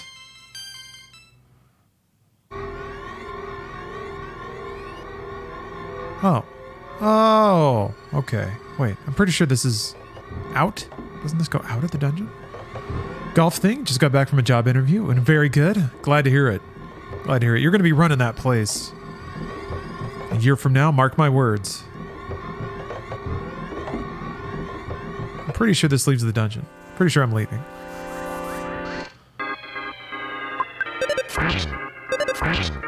If you pass that check, you don't even beat him up. You just give him the straightest and fastest straight punch to the face that just knocks him out. You just freaking clock a teenage kid. I'm sure, does everyone else just kind of scream and run? Missing the punch is by far the superior option. It's like something that would only happen in a Coen movie. He ends up respecting you for it? Man, human beings are weird, huh? Kim isn't happy. Oh, Kim. What a prude. He doesn't like seeing a grown man beat up a child. Excuse me, knockout. With one swift crack to the jaw. Yeah. What won't the woke virus overtake? What won't they take from us? All of our video games are gone. Porno, outlawed.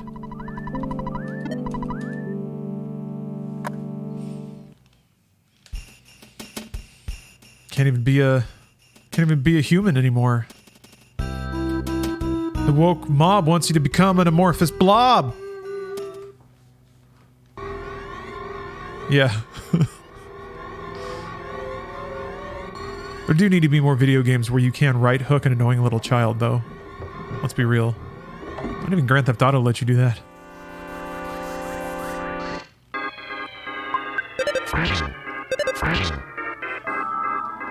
Damn it.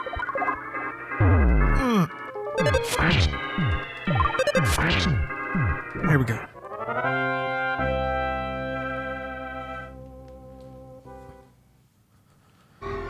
Don't worry, I won't let him cancel me. I'm uncancelable. I have a dead man's switch of JPEGs of all the charitable donations that I've made over the past 3 years. The second my follower count dips below 100,000, it goes off. And then the incontrovertible proof of my generous nature will be released for all to see. And then the earth will decide.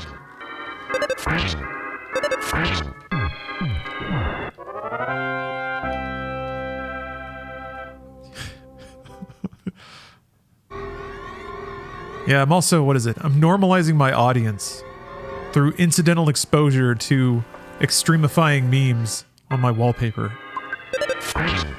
You're all getting Clockwork Oranged right now and you don't even know it. God damn.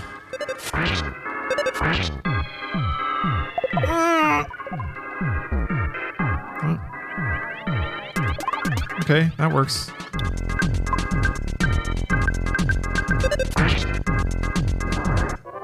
Hey, Iceman.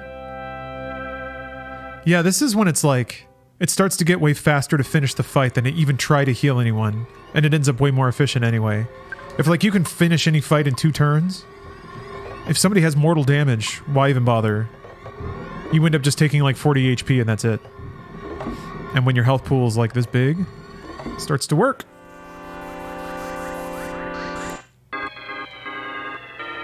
Okay, take out this nerd first. I haven't seen the Starman do anything dangerous, actually. Nice.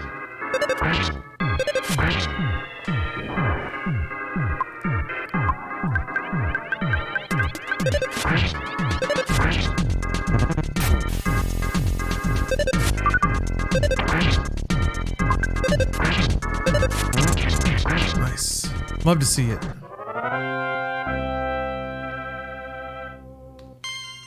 Need a Baldur's Gate 3 mod that makes the game live action like Final Fantasy VII Remake? Oh, you mean like the battle system? Oh man, what if a Final Fantasy game had live action FMV? Well, that reminds me, I gotta play Stranger of Paradise. What a sick video game that was.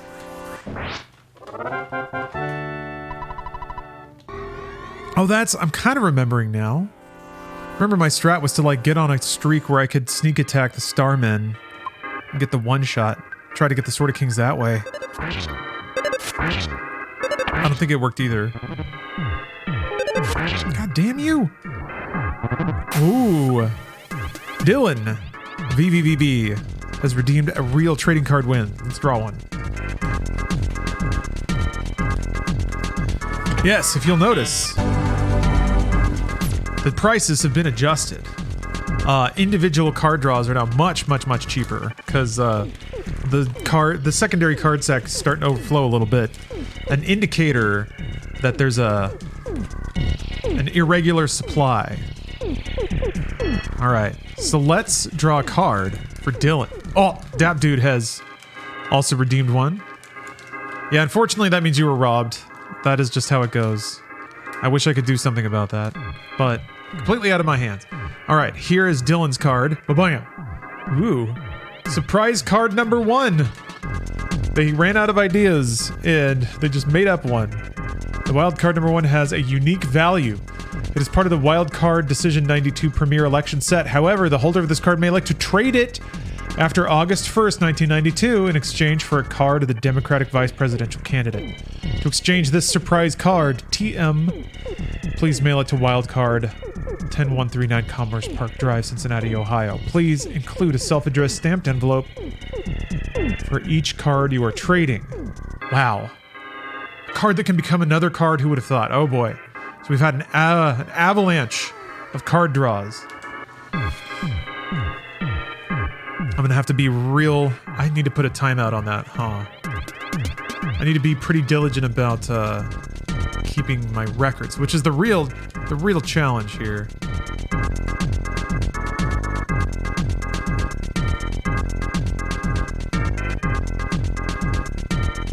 Let's see.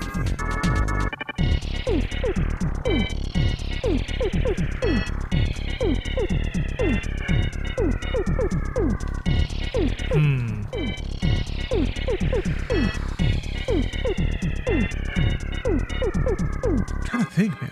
Because I don't want it to be the sort of thing where it's like I just finish up and then start playing a game and then somebody else redeems and we'll say 2 minutes apart. That's enough to probably draw one card and write it all down. Okay. All right, let's get back in here. Wait, there's a golden Kappa train again. Why is that happening? 2 in a row? Or is it just like all day? This is confusing. Error, thank you for the sub. All right. Dap Dude 25, let's draw your card.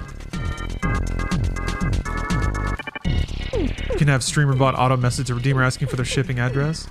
Yeah, I know. There's things about it that I can automate. But I still have to collect it later. I still have to match it up. I still have to make sure that it's all right now. No, it's okay, Father Later. Don't worry about it. It happens. Alright. Dap Dude, here's your card.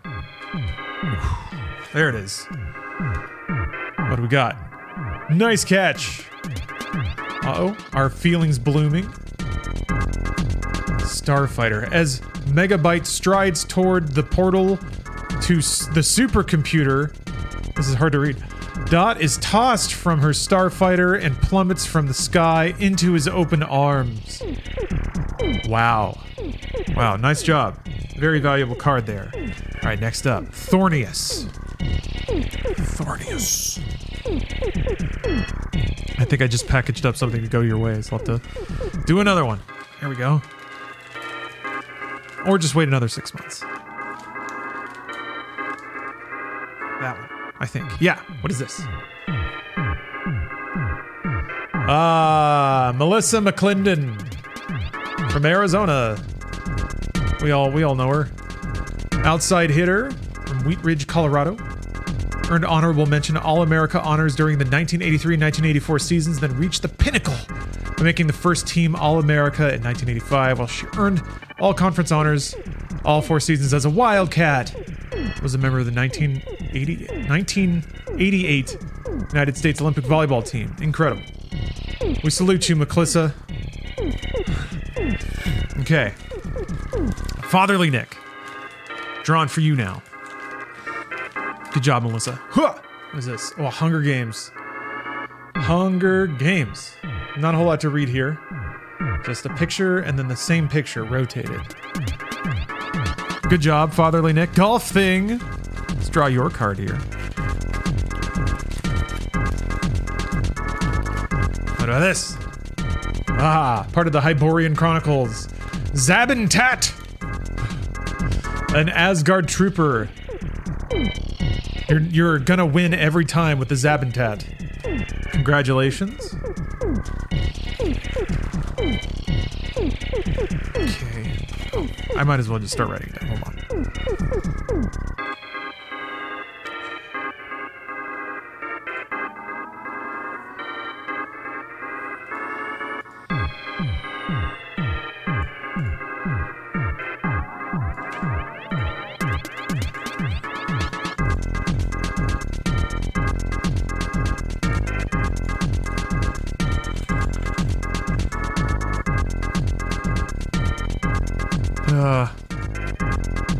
Yeah, okay. I'm gonna increase the cooldown because I have a pile of work to do right now. It's got to be like way longer. I'm gonna step away from the stream while I write all this shit down. I'll be right back. Now, if I have crossed all my T's and dotted all my I's, I think I have 3 more cards to draw here. Alright. It would have been boring. It was just me tic-tacking away at a spreadsheet. Alright, here we go. Here we go. For the most powerful gamer. This one. What is it? What we got? The USS Midway. Some cool stats on the back. The CV-41. The USS Midway is a multi-role aircraft carrier complete with gun and missile armaments as well as an impressive flight deck. Built in 1943 and commissioned in World War II, the 970-foot ship was the largest in its class. Stripped of most of its gun armaments over the years, the ship's angled flight deck and 3 lifts are what gives it an edge in Operation Desert Storm. Nice.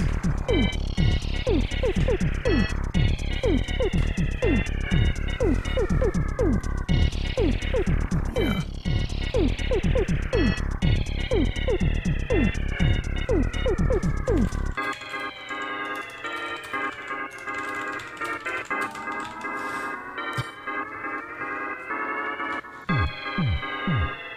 Let's see. Okay.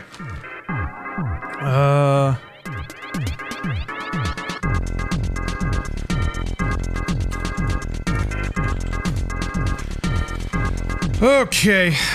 Azure Malone. Let's get another card. What's this one? What's this? What's this? What's this? Ooh, an ID4 wide card. The Topps Wide Vision Independence Day 4 card. You gotta have the wide cards to get the cinematic beauty of Independence Day captured. Front. President of the United States and his group enter the research facility of Area 51, deep below the Nevada desert. Production painting by Tom Lay. Dr. Okun, Brent Spiner, enters the facility on his way to the storage room. Fans of Spiner's Data character from The Next Generation may not recognize him in Independence Day. Okun has extremely long hair and displays the effects of having taken some wild pharmaceuticals in the 60s, laughs the actor. Rad.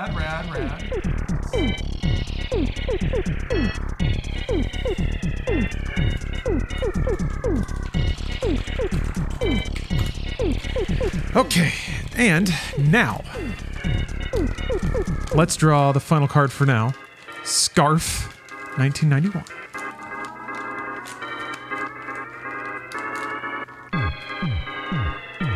That. What is that? Oh! Centipede for the Game Boy, I think? It's like zapping bugs. You'll love Centipede. As spiders, beetles, centipedes, and other creepy crawlies plummet through a vast mushroom field, send him scurrying with a high-powered laser cannon.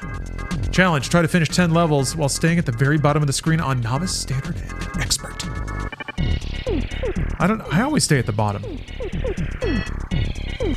Is that like not what you're supposed to do?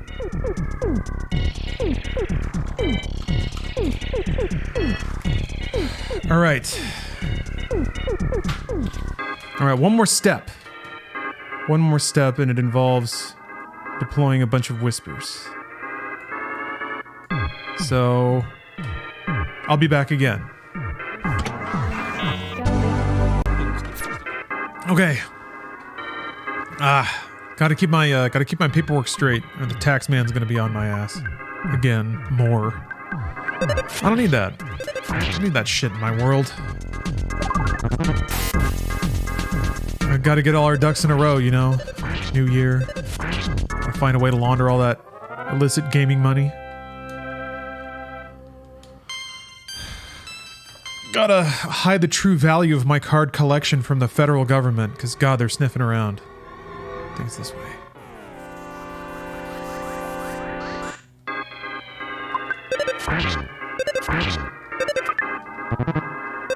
Oh, he's guarding. Huh.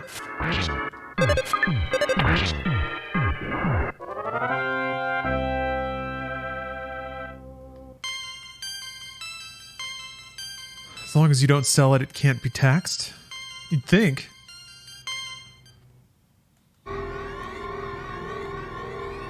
They've accused me of funding several governments through my card trade. Can you believe it? Just because I'm trafficking in tens of millions of dollars worth of cardboard here. Stupid. Gotta take out a loan on the perceived value? Yeah, I should. I mean, I already got a lot of that tied up in the stream mansions, the real estate and whatnot. Oh, wait. The golden kappa thing is just stuck. Never mind. That's why it's there. It's not happening right now.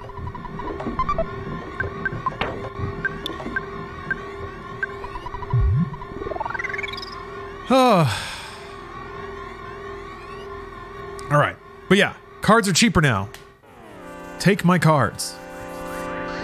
Now that it's spaced out a little bit, it'll be a lot easier to track.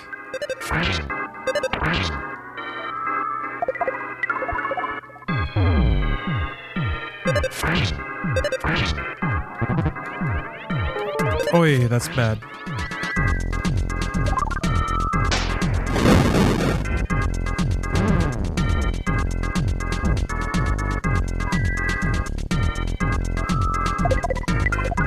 Yeah, I should have not left this on auto. Ugh, that's not gonna work.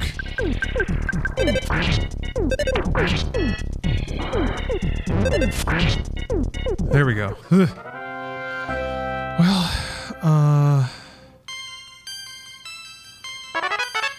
cool. I wonder what that does. I'm in a tight spot. Huh. Often it will destroy an enemy in a single strike. I guess if they're weak to it. So let's see here.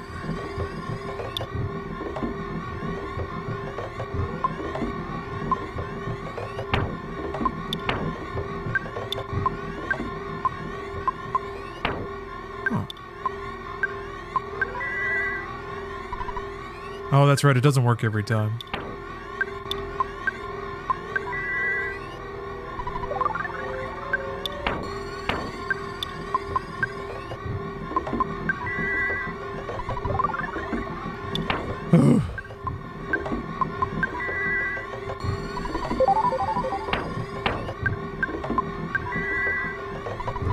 Am I allowed to share photos of my kitty? I want to repay the person who posted that picture of their dog on their lap. Yes. This is absolutely a pro-cute pet zone. Oh, come here. Alright, let's see if it recharges. Yeah, when I refreshed, the banner went away. How strange. I was 119k channel points, so I knew I was getting close. Ooh.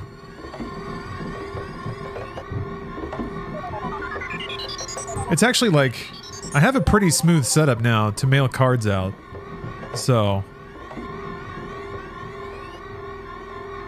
I got a sheet of printable labels and some prepaid envelopes. So I'm flying. I can send these cards out like crazy.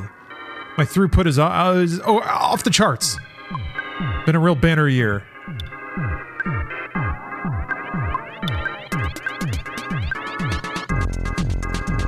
Buy stamps, nerd. I do. I buy international stamps.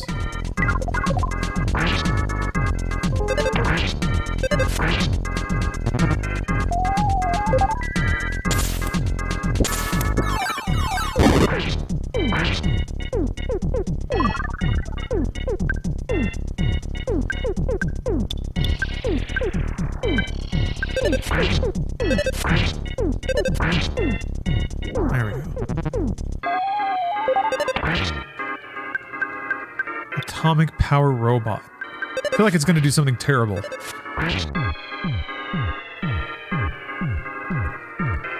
Freeze. Alright. Alright, everyone. Chill.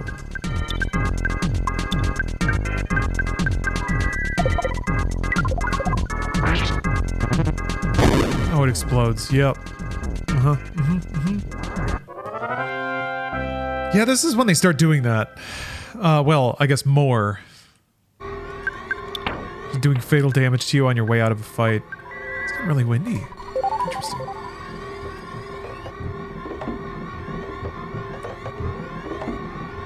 Is exploding terrible? Yeah, it's pretty terrible. Oh, you have a greatly increased chance to escape the enemies that explode. I didn't know that.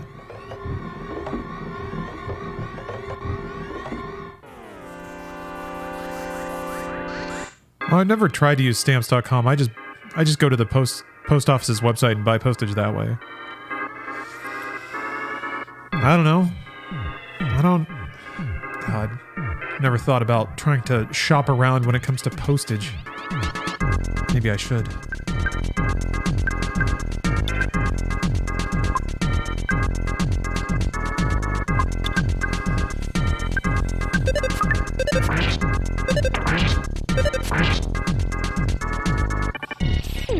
Yeah, using the USPS pickup is really nice.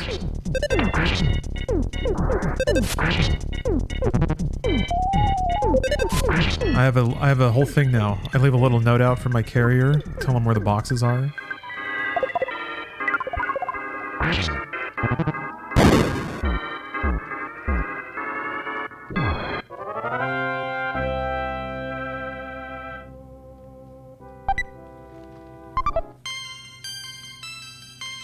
You have a rough dimensions and weight? Well, it depends what I'm shipping. The cards I just ship out in prepaid envelopes. Those are super easy. So it's just regular postage for a regular envelope. I don't know. That's like what, 42 cents from the post office now? Oh, that big ass one to Australia? Oh shit. Well, I'd probably have to put it inside of a box.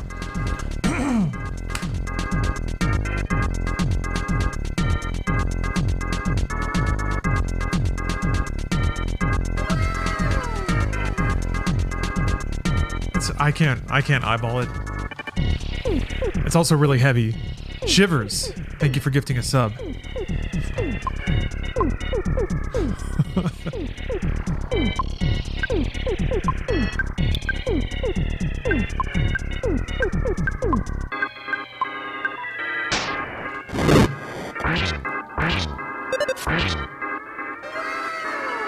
Wait, what? Oh. I didn't know they could do that.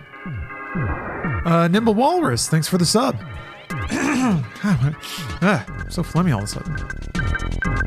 Maybe the wind, it's kicking everything up.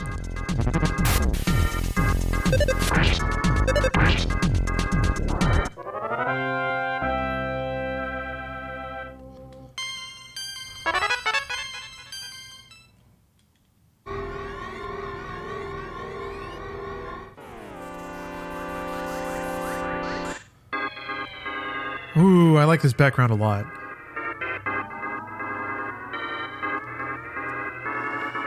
All right. You got me curious now. Hold on.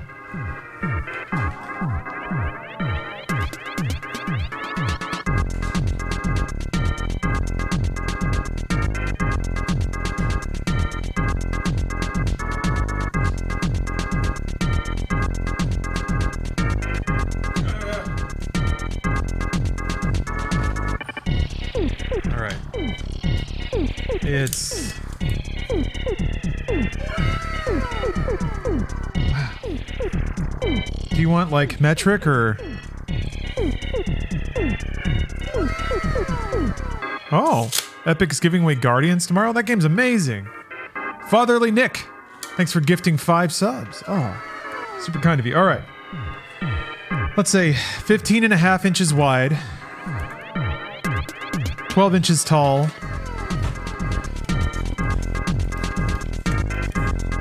and 5.5 inches deep. Let's see how much it weighs.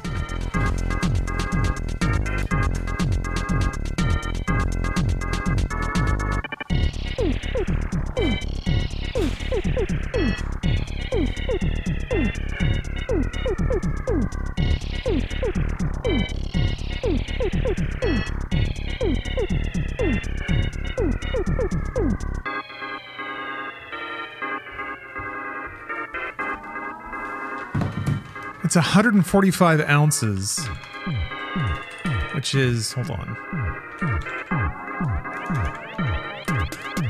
9 pounds. Probably 10 pounds, all told. That's so heavy for a shipment. I'm shocked they sent it to me.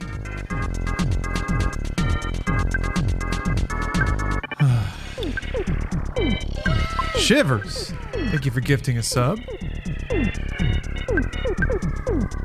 This is spontaneous generosity.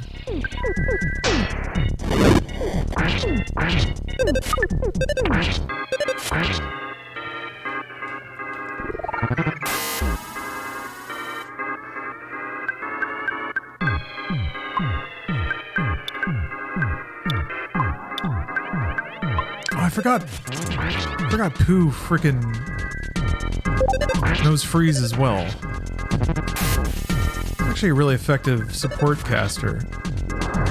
Yes, his name is Pooh. His name is Pooh and we love him. We love Pooh here.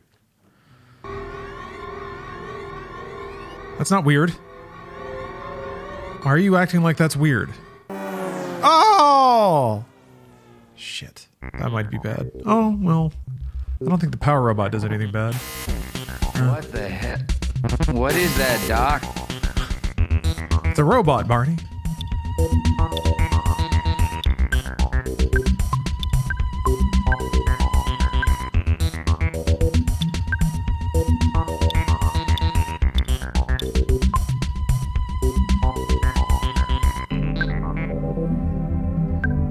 You didn't have to name him Pooh? Oh, and disrespect the creator's intention? Is that what you're suggesting? I thought we played games in here. I thought we liked games. Am I wrong? I guess I was wrong. I guess we don't. I guess we just do whatever we want.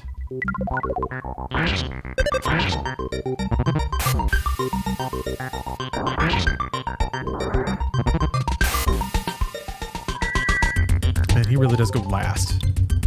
I need to use Pooh to heal. That's not funny! That's his name. And he's good at healing, because he's a good team member.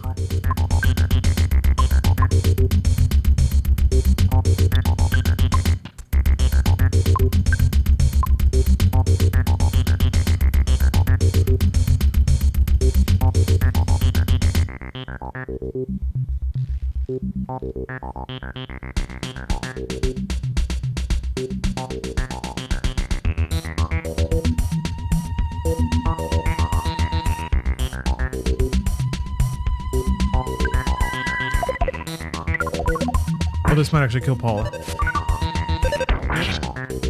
Oh, okay.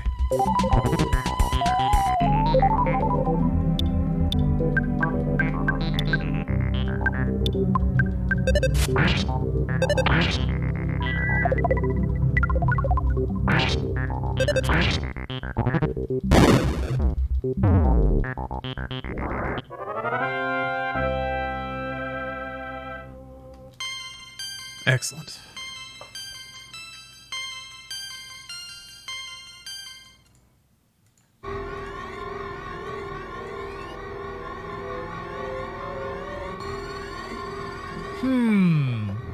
Not as bad as I was expecting. Interesting.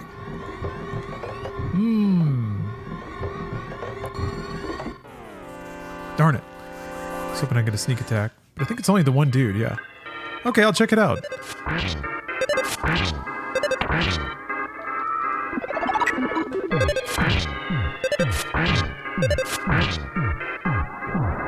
I need to get a box big enough to cram it in. Maybe that's how I can ship the Lingers of Fear box too. I just need boxes for shipping. I was hoping I could reuse some stuff, but I reused most of it. I don't know why, but I get a tingle out of reusing shipping supplies.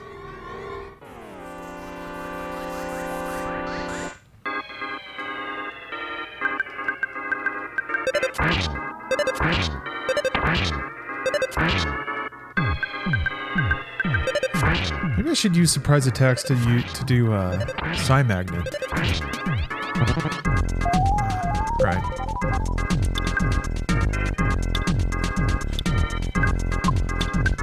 Use every gigantic box to send a single card. That's right.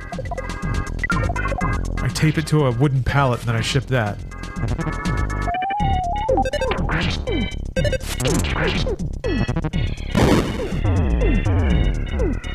What was the most gamer of 2023? I mean, that dude who hacked Rockstar from a Fire Stick, right? He's got to win.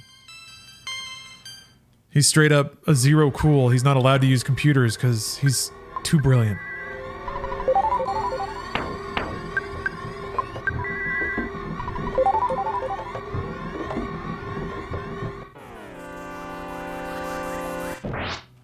Yeah, full-on hacker man.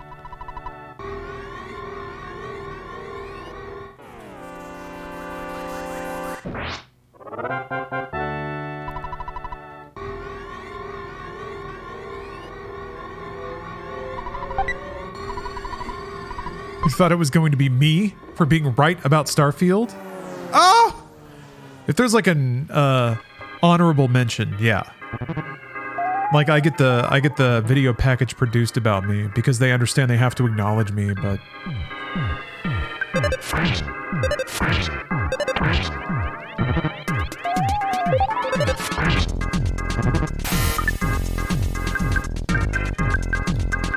oh, most gamer game of 2023. Oh, okay.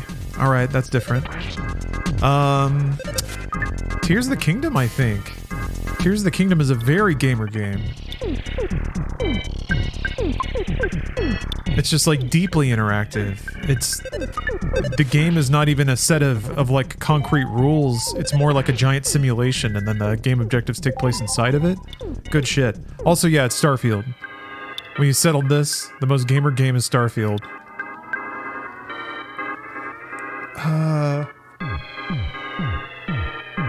Street Fighter 6?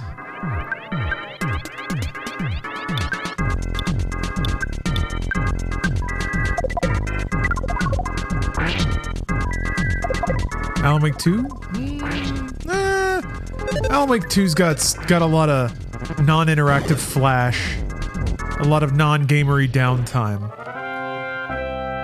Alan Wake 2 is actually one of Remedy's less gamery games, I'd say. It's still a game, which I appreciate. If anyone else made it, it wouldn't even be that. Huh. Unless they're Capcom, I guess.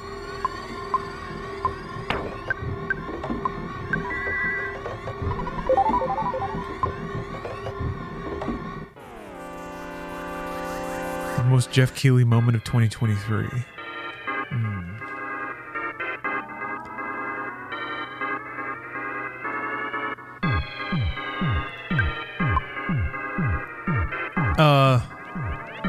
Announcing that Call of Duty is going to be on the Switch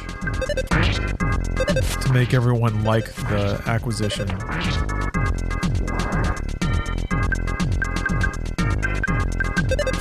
Oh yeah, GTA 6 trailer.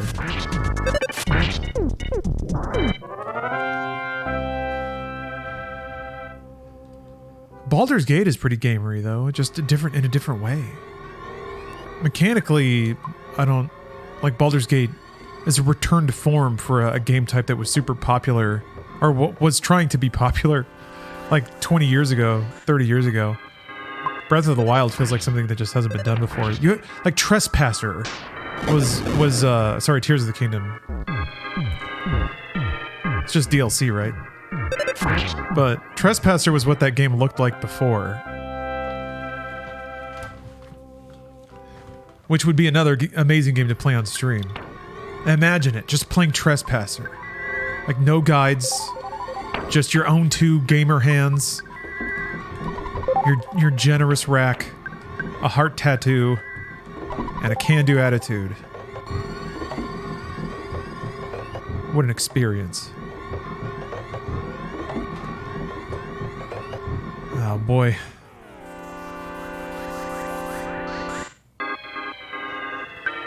Starman Super? He's gold.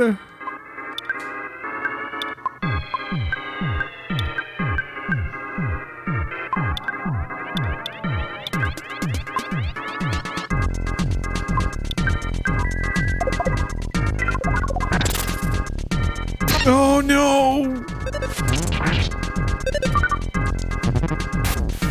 Completely fucked up. Damn it. Even healed him.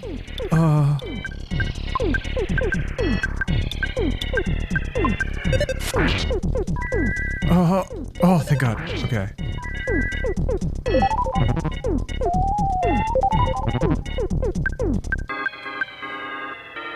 Okay. So those dudes start with a psychic shield, I guess. Due to the state in which publishers are releasing games lately, I've decided to go back and play a bunch of games from the Xbox 360 era. Those were some gamer years indeed. Do you think games were released in a better state back then?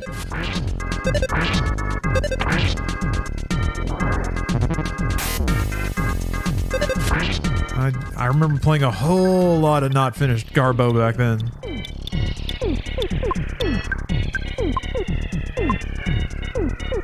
Oh man, Marlowe Briggs. Oh, you mean the vibes? Ah. Yes, the vibes were very gamer. You're right about that.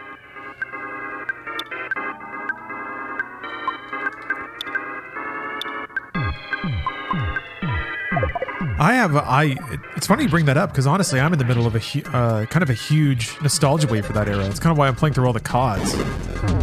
It's hard to think of a series that embodies the dumber aspects of the 360 era than Call of Duty, right? My learning so far is that Treyarch makes a damn fine Call of Duty. And Black Ops is the next big one. I've got to play the DS Modern Warfare 2, but Modern Warfare 1 DS was pretty fun. Yeah.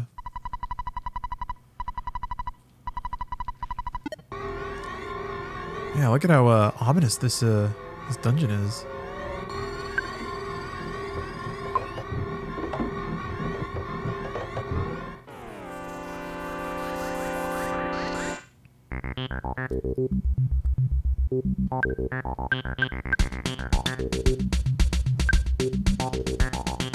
Oh hell yeah, GTA 4? Man, what an amazing game. You're trying to 100% it right now? Oh. Was that fun? Yeah, David Goyer helped write Black Ops. It's funny, when his credit popped up on that stupid Van Damme movie, I was like, I know that name. Superstar Man dropped Sword of Kings. Okay. Yeah, I remember trying to find these gold bastards. Who knows? Maybe we'll get lucky.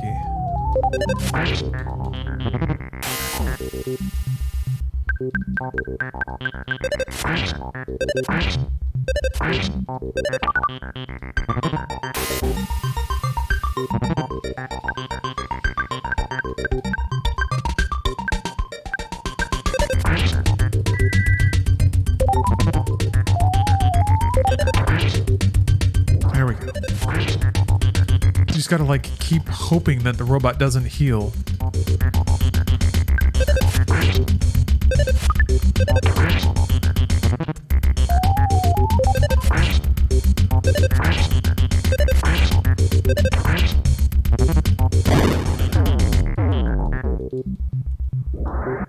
It ends up doing like 30 HP of damage.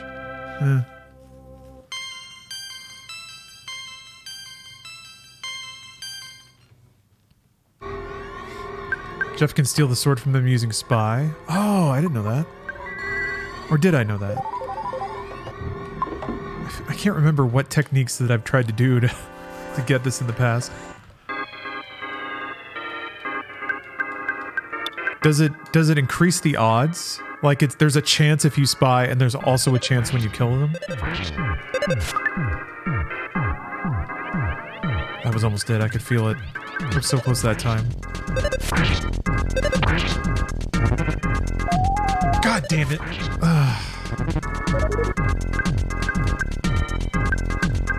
Okay, it just makes it so you don't know if you're going to get it or not. Got it.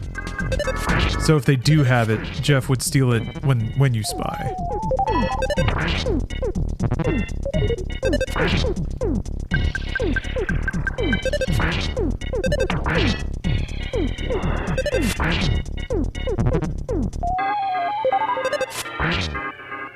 I'll admit it, like a dragon in the 2 Persona games I've played if someone got me into turn-based RPGs. I think it's an enjoyable game type. I think we're coming out of a window where people mistakenly assumed that it was just a game type that was only used because consoles couldn't do better. The 360 generation also was sort of dominated by the thought that the most superior game type is just running around and smacking things with buttons. Not like using menus. Menus are old and boring.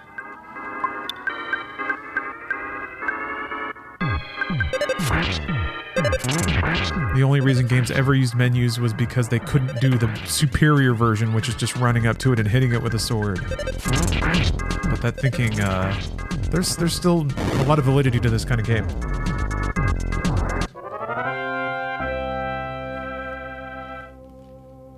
I also think it totally screens out people who either don't like active games like that or prefer games that operate on their terms.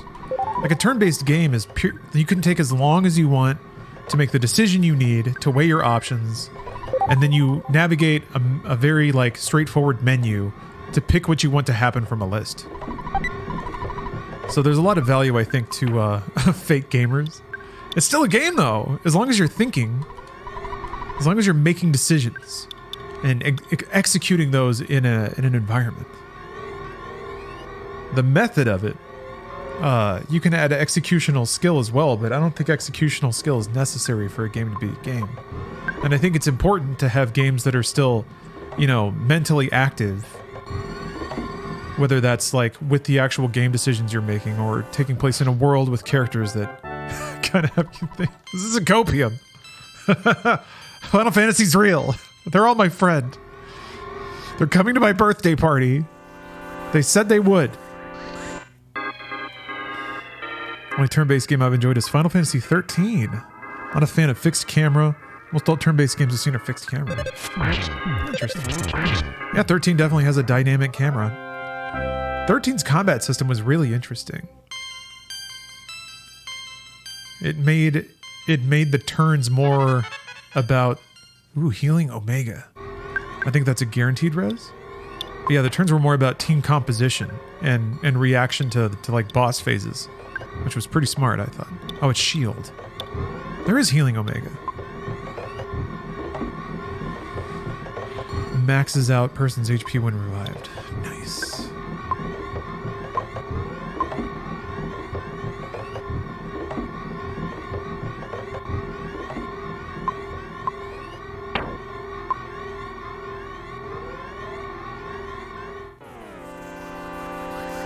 Hello, NB. Welcome.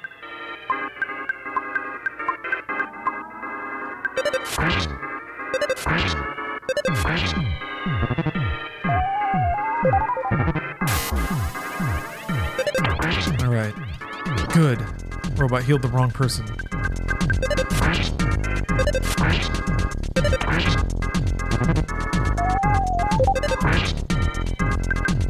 I wonder if you can psychic steal from Starman, because then you might be able to build up some stores. And since Pooh can heal, that gives you longer sustain in the dungeon.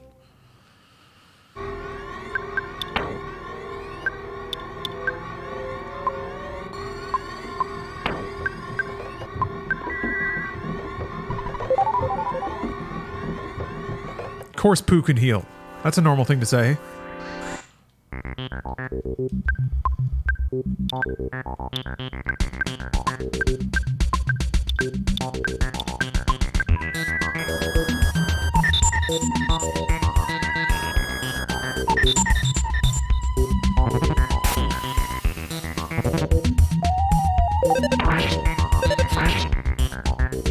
I guess you'd probably want to just defend. I don't think the robot doesn't attack, and I think the Starman Super just does lasers?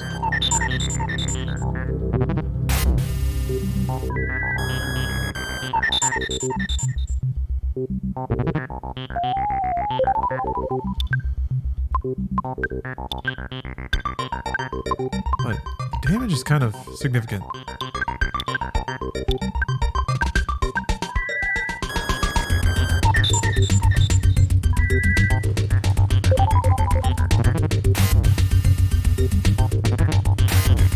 Oh shit, no. He fires lasers as well.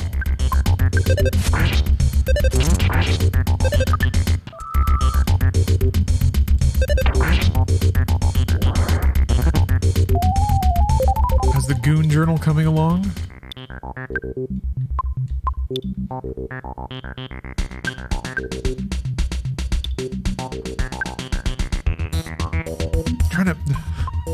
Is that just like a log of everywhere you crank it? I'm trying to imagine what that is. It's coming together, I guess. Coming together.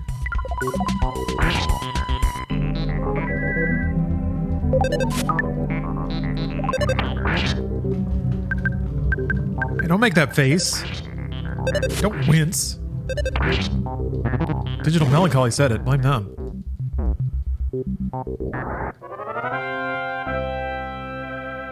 Use the self-help scam The Secret to get the Sword of Kings. I need to read The Secret. So I can self-actualize. I don't know what. What does The Secret have to teach me? A man who's got it all. I have a little TV. I'm playing Earthbound on the internet with some divine people. Thinking about making a cup of coffee. What can you get the man who has everything?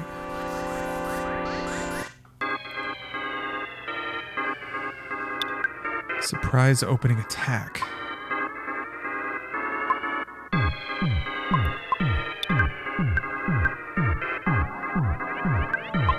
The jerk journal.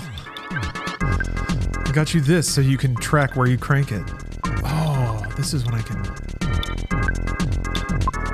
Hey, Nats, thanks for the raid.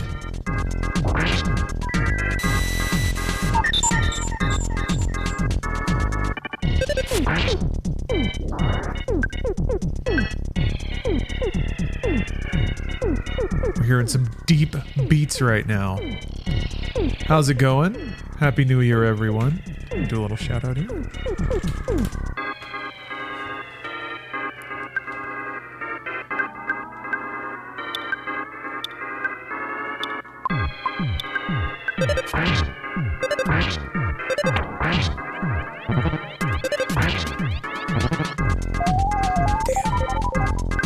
I wonder if there's an AI that makes the robot heal who's injured, or if it's just random and I'm coming up bingo a couple times. Ooh, there it goes again. It was good to do that before Jeff and Ness, though, because now I have all that damage. Yes! I need like 5 hits in a row to kill it. So I just have to get like 1 hit on the last turn and then get all the next ones. Ah, Shivers! Thanks for gifting a sub! Those are adorable emotes. Aw. I gotta repaint my emotes. They're a little... They collected a little dust. I mean, I like a lot of the newer ones, but there's some that have been here since I just like uploaded temporary memes to stream. Some of them I really like. That little dude in the Hack's hat, the Aiden Pierce. Yeah, you can bait them into surprise attacks. Which is kind of surprising.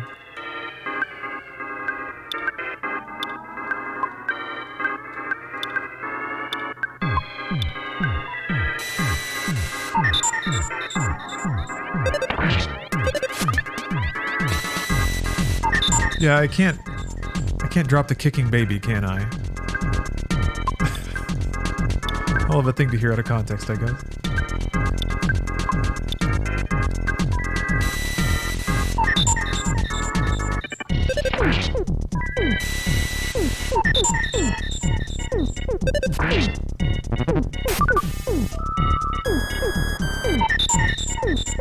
Loser! Nice.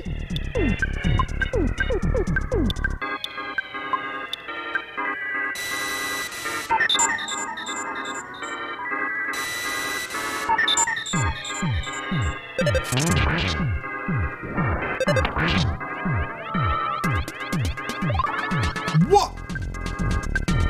Huh. How about that?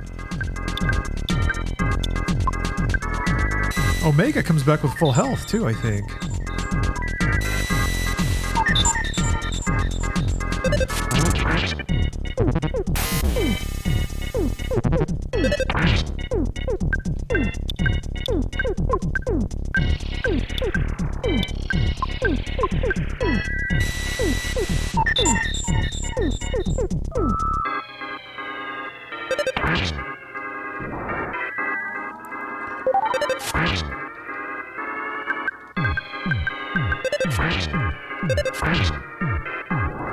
All right.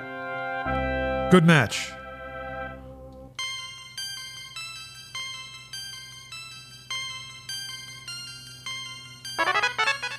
Oh, shield. Hell yeah.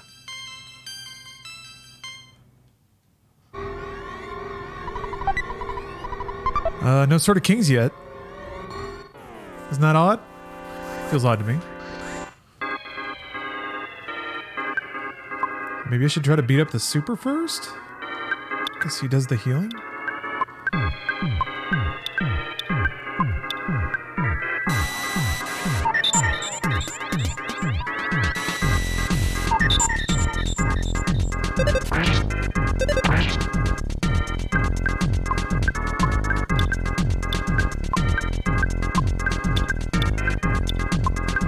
Man, that bass. It's filthy. Yeah, so many of the games that I loved from this era, they all have fantastic music. That's just the most obvious connected DNA that I can see.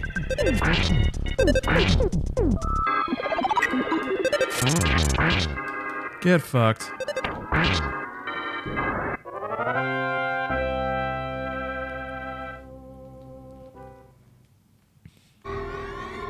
Those absolutely mucky bass lines. Excuse me.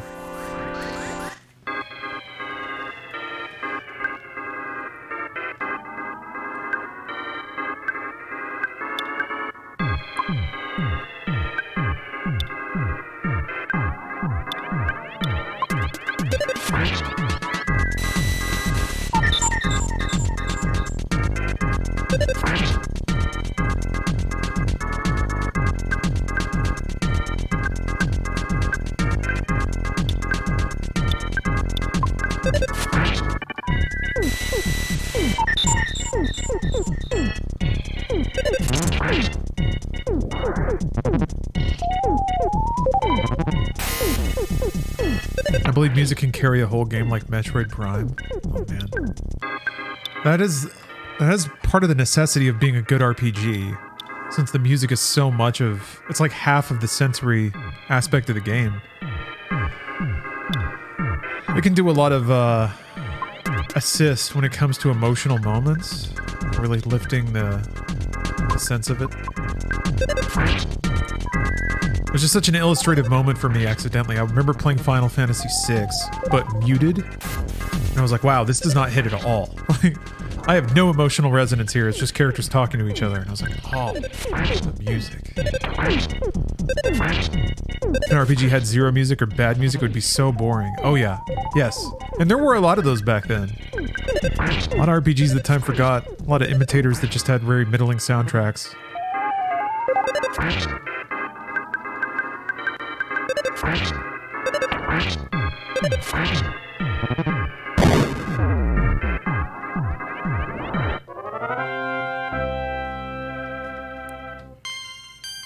The levels just don't stop. Except, man, I got like 1 stat for that.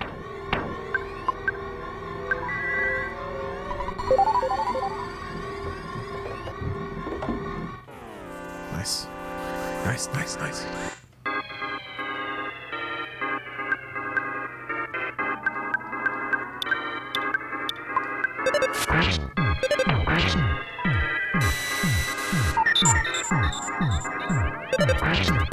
Yep, I remember doing this.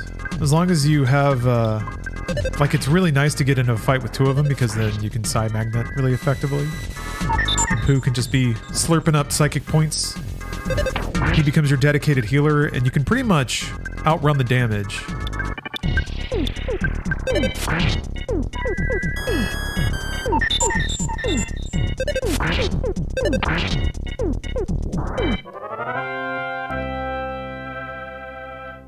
Favorite MCU movie? Oh, I mean, it's got to be Endgame, right? It's got it all.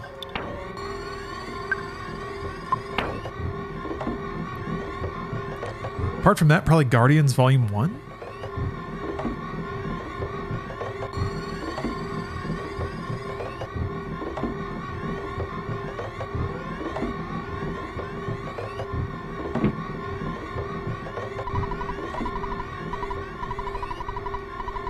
Didn't you leave my son with someone? I did. Yeah.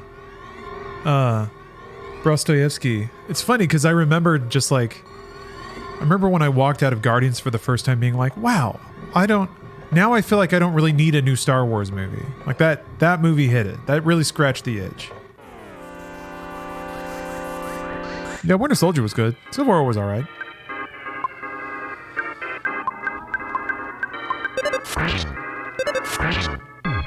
Entertaining films.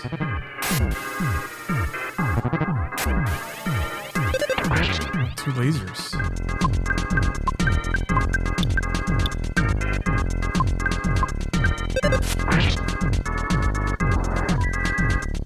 Yeah, I like Doctor Strange.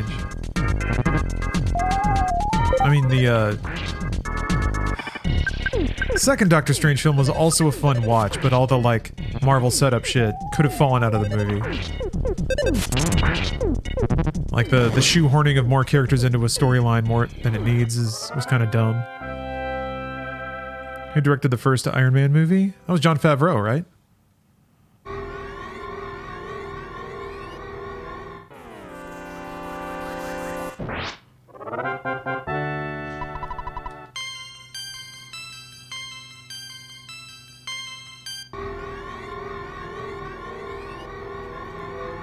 The first Doctor Strange was a more well put together movie.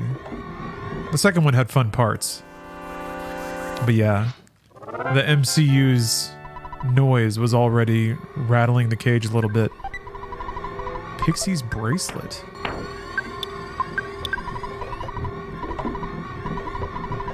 Hypnotized increases luck. Alright.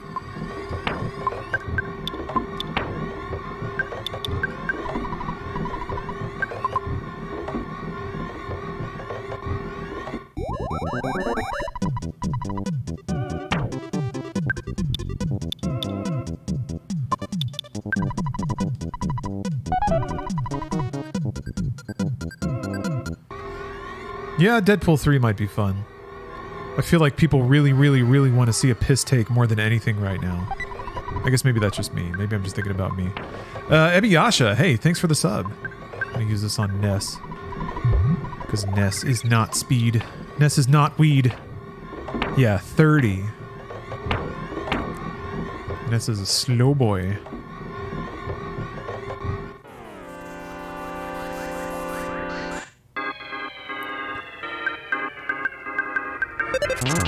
What's the worst MCU movie?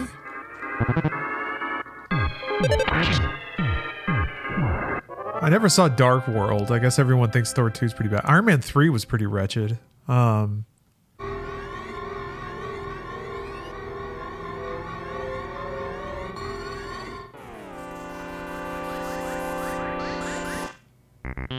Oh, people really didn't like Thor 4, huh? I haven't seen that one yet.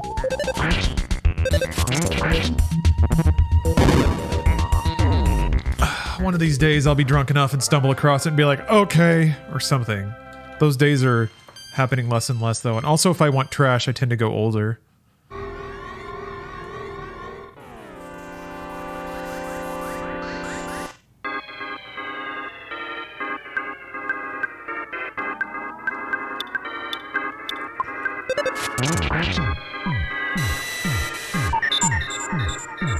Love and Thunder was a wet fart on one of the best Thor comic runs. Interesting.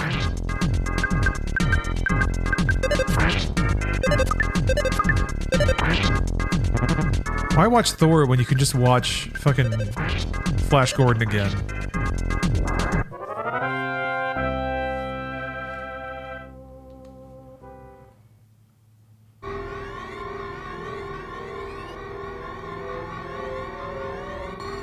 How do I get down there?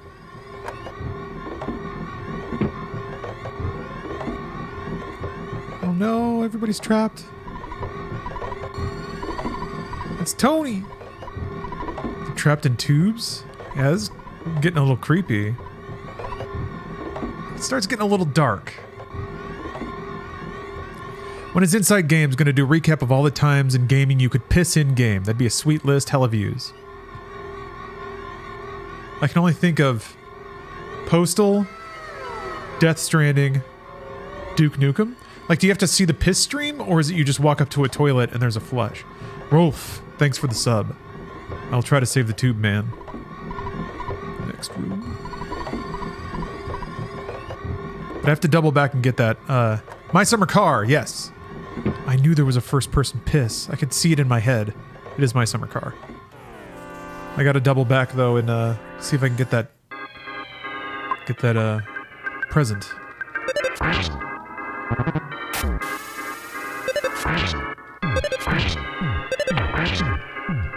Yeah, that's the other thing. There is that pee scene in Final Fantasy IX. Actually, a very touching scene, but then you have to like specify: is it a mechanic?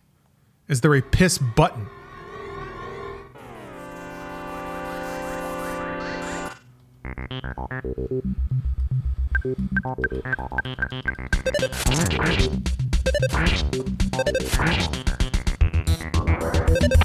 Yeah, where do you draw the line? Is it a one-time thing? Does that count? Piss sequences, or does it have to be a piss mechanic? Something that persists over most of the game. The Sims, yeah. See, it gets messy. It gets messy real fast. Pun partially intended.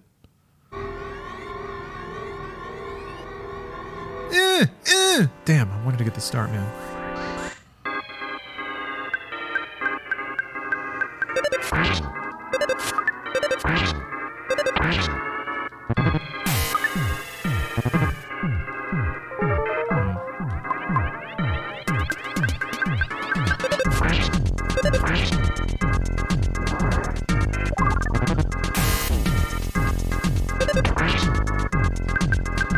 Should I play My Summer Car on the plane on the way to Finland?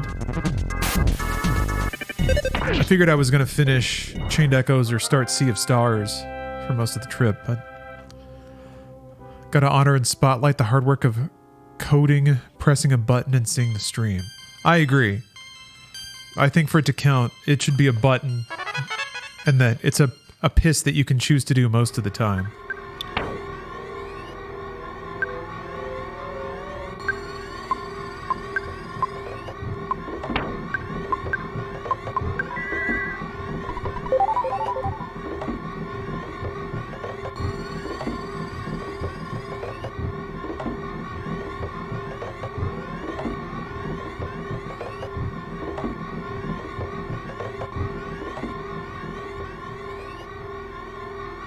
I knew it.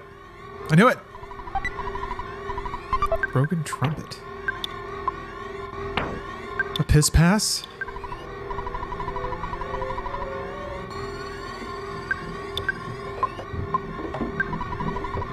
Alright.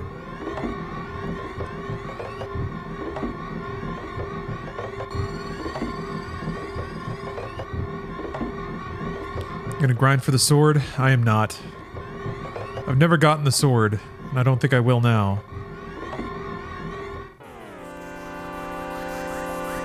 What if it just drops, though? What if it just drops, and I get really lucky?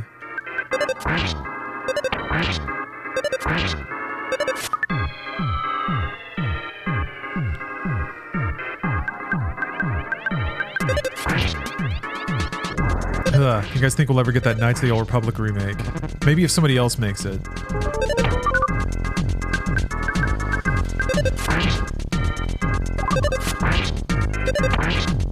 I think it's too valuable a thing to remake. It's like guaranteed money if somebody can just do it.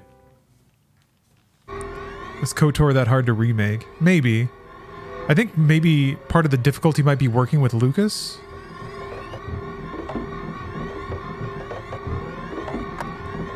Steph worked on a Star Wars mobile game for a while, and it was... I mean, it might change if it's like a remake to a premium game or something. But it was apparently just like terrible to get Star Wars content approved by the Jedi Council or whatever. They would say no and then provide a bunch of vague feedback like it's not Star Wars enough. So I could see that being just an issue. Now, who knows? It seems like the ruddership of Star Wars has been all over the place lately. So perhaps the same brand safeguards that existed back then don't exist anymore. I guess Jedi Survivor seemed to come out okay. A AAA game that has like a new character, it's inside stuff. Maybe but you know, fucking Respawn is some of the best devs in the world. Okay, I have to use the restroom and then a boss fight. Be right back. Sorry about that. I was gone just a little bit longer than I thought I would be because I made a little cup of coffee and got some water. Got some more water. So I'm all set. I got everything I need. Got my stimulants, got my liquidiants. I got it all. I'm much stronger than their intelligence indicated. We were not prepared for that eventuality. The prophecy from the Apple of Enlightenment may be true, but you must not underestimate us. The Apple of Enlightenment? Look at this guy, he's spiky. He's got spiky shoes.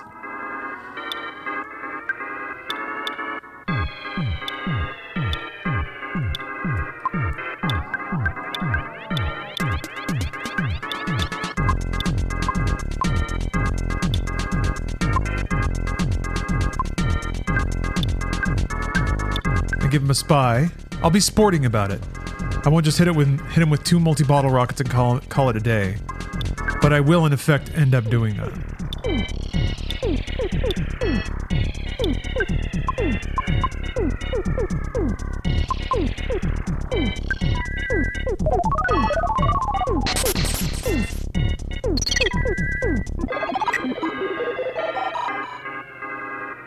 I was kind of hoping there'd be unique music. This is still good.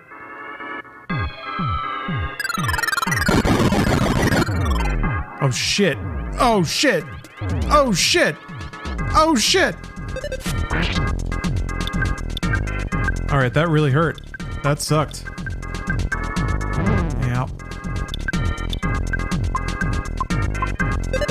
I don't think I'm gonna get it in time. No.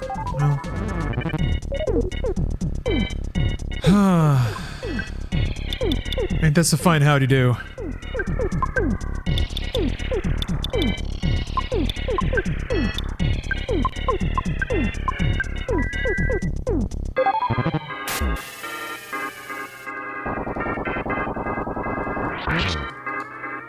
Push me to a corner. I'm gonna multi-bottle rocket you. That's the way it goes, bro. That's not my fault. See, this RPG is pretty rowdy though. Like if you don't know the tricks, it still slaps you around a bit, even this far into the game. Oh, that reminds me, I didn't do the endgame stuff in Mario RPG. I started doing some of the refights.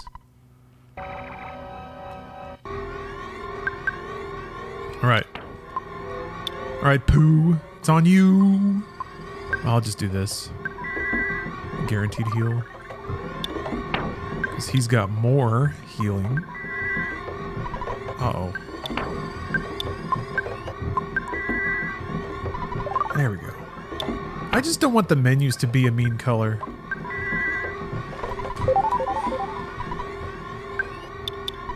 Is that the only reference to the apple or whatever? Is it just this thing? Some unexplained technological ball? Everybody's out. Great. I knew I'd be saved if I courageously just sat here and waited long enough. That's what I thought, but I began to lose hope. I'm so glad you saved me after all. Strat paid off. I give you ribbon. Oh.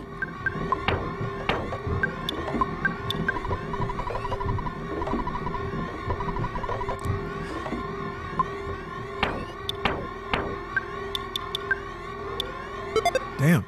Damn! I think the other ribbon was also only for Paula. Tells me. Yeah. So I got a ribbon to sell. Ooh, that's toasty. Steph got me a Krampus roast. And it's a pretty dark roast, so it's almost like a borderline burn flavor, but it's like really chocolatey and rich. Tastes like the holidays. I was kidnapped while milking a cow on my farm. I didn't think they'd get a ransom by kidnapping little old me. Got to meet Dr. Andonuts. See you. What? Looking for the book Overcoming Shyness. I returned it to the ONET library. Please use the book to help the Shy Tenda tribe. Anyway, because I knew you, I had an incredible experience. Wow. I was kidnapped by some of Gygas's toadies. I don't think I knew what a toady was when I played this game. There's a lot of this game that's like that. Do I just not know what that is, or is it just super weird? Like, does anyone know what that is? It's like fuzzy pickles? Is that something people say? So weird playing games like this before the internet, because it's like, it was kind of part cultural postcard, window into a whole other world, and you kind of only explored it on your own. So you didn't know what was you and what was the game. The lines were blurred. Anything is possible. I think there's something about that particular magic, and I say magic in huge air quotes because it came with a very heavy cost. Namely, getting fully stuck in a game you liked. The worst feeling in the world. And there was just nothing. Maybe you'd find a guide in a store, but it's like if you were at home, it's not like your parents were gonna go around to stores and try to find a guide.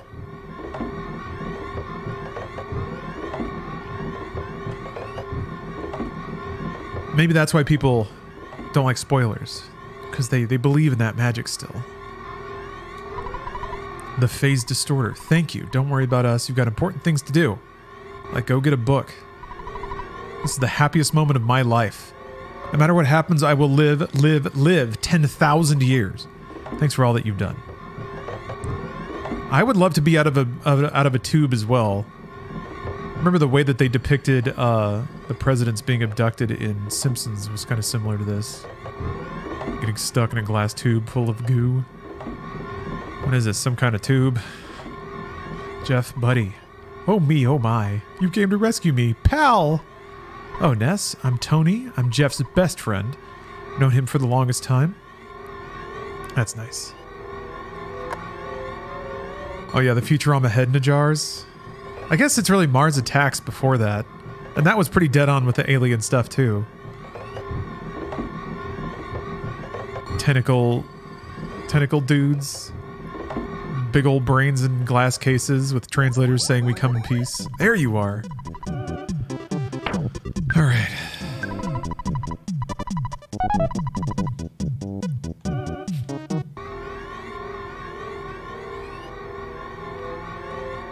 Wait, Caged Money, which was the game for you? I'm trying to think of games where, I mean, Myst for sure. I was lost in that game.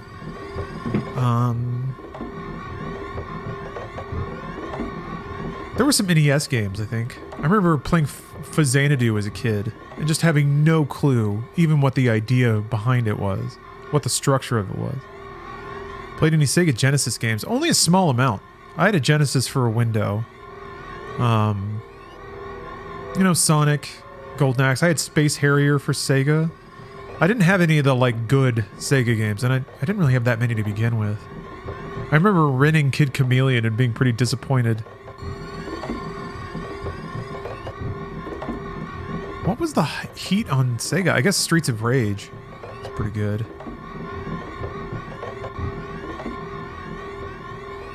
Phantasy Star. I didn't play the one on Mega Drive, though. I played the old Phantasy Star. I played Phantasy Star 1. Oh yeah, Shadowrun was pretty cool on Genesis. I guess it had the good Aladdin. Oh yeah, Police Knots. Comic Zone. Yeah, Comic Zone's fun. I like Comic Zone. Vector Man.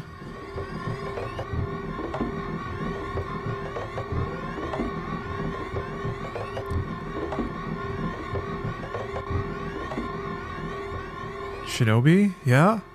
I guess? Shinobi always seemed like kind of a clunky platformer, but I think I understand it a little more nowadays.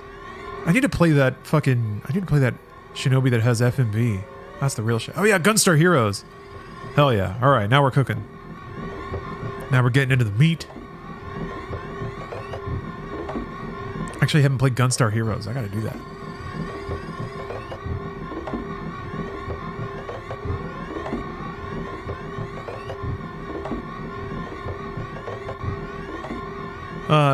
Mega Man The Wily Wars. The Contra for Genesis. Oh yeah, Hardcore. That looks pretty cool. That was kind of a goofier one, right?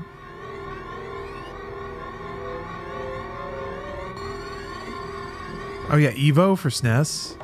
Yeah, oh yeah. Remember renting Sim Ant and Sim Earth and having no clue what's going on with either of those games. Oh yeah, Bloodlines. All right, Bloodlines is sick. Come here, you.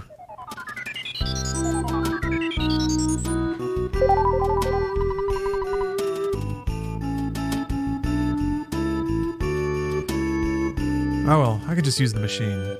Okay, so Onet, library, back to Tenda. They move the rock. I go to Tiny Town. And then I think it's pretty straightforward from there. There's not a whole lot else.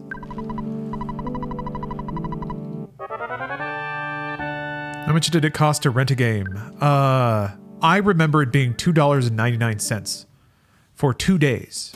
So you would rent it on Friday and have to return it by noon on Sunday. But that meant you had Friday night with a new hot game. And that's when you really shoot the dice, you know, if you're a dumb baby looking at the boxes in the rental store being like, Sometimes it takes a while for a game to heat up and you're like, okay, all right, I think I see what's going on here.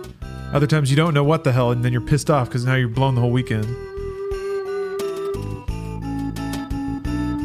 Yeah, my allowance is $3 a week. God. It's boomer time as I take a big contemplative sip of my coffee. This is even kind of a boomery mug. I mean, I like the logo a lot, but look at that.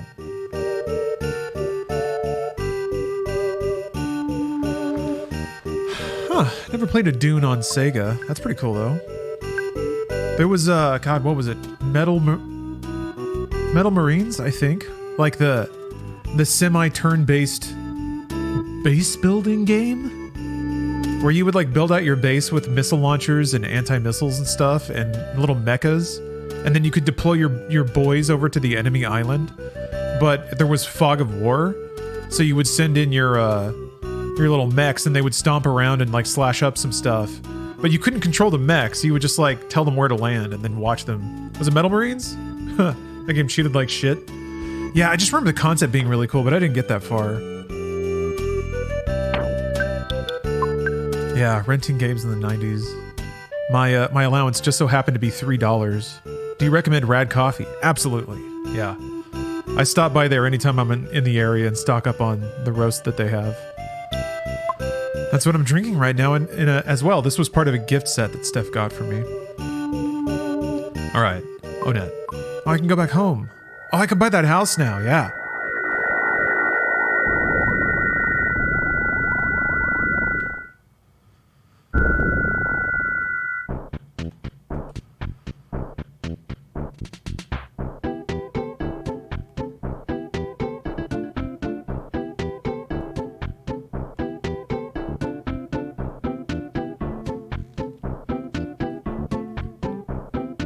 What game consoles did you grow up with? Petitioned my parents for an NES, so that was kind of the first. That was the first household console. I guess. No, there was a window before that where my dad didn't have a weird loathe of technology that he developed. And we had a Texas Instruments home PC, a TI-99. There was also a Commodore 64 floating around in the house, which is actually really tragic because it was hooked up to just a deathly old monochrome monitor. And I thought that that's what the Commodore was. I thought it was a one-color PC. That's what it's so aggravating. Now I did do some like coding in BASIC on that PC, which was actually pretty smart. I appreciate that my dad let me mess around on that. He even got me some like coding books and stuff. Did you know that back in the day you could just buy a book of the code of a game? Because I guess it was cheaper to print and ship a book than it was to ship media. And then you would transcribe the code into your Commodore and save it and play it. And I tried to do that. And it was very time consuming and tedious and did not work because I made a mistake somewhere. I also bought a joystick that straight up didn't work either. And it wasn't until like I was in my 20s that I saw a screenshot from a Commodore 64 game and I was like, fuck you. What? It can actually scroll. It has like Commodore 64 games can look pretty legit.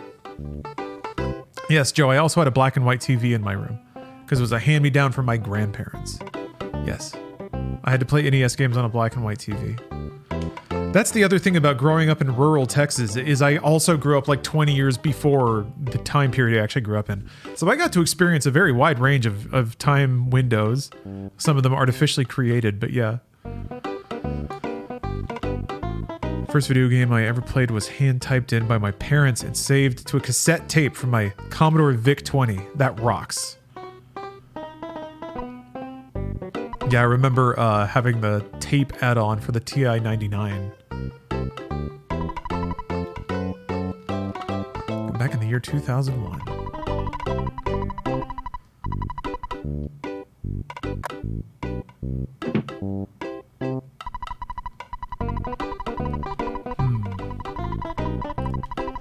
But yeah, wait, what? Books other than Overdrive shows. Yep, got it. There's another good lesson. Check out your local library. But yeah, around the Super Nintendo era, I really wanted a PC. Super bad. I want to say like 93, 94 is when I must have got the bug, and I don't know what it was. I think I have specific memories of hanging out in the electronics department at Walmart while my parents shopped and would just try to mess around with the PCs there. I remember one time there was a thug, a straight badass dude who just opened a copy of Duke Nukem 3D, installed it on the demo PC and was playing it. And I was like, holy shit, this is the coolest guy ever. Because I got to sit there and watch. Yeah, absolute Chad.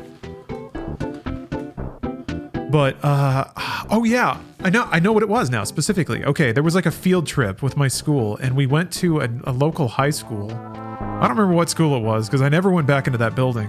And it's faded enough into past now that it's like a dream status for me. But, the students had Wolfenstein 3D running on a PC, and as soon as I saw that, I was entranced. I was like, I need that, whatever that is. It was so cutting edge, so amazing. And I remember specifically like Wolf 3D. It was burned onto my brain that that's what they wrote to launch the game, because I was like, that's what I have to find to get back to this amazing video game. It took me a long time. I think I didn't play Wolf 3D until I had a PC and could just like kind of download it, you know?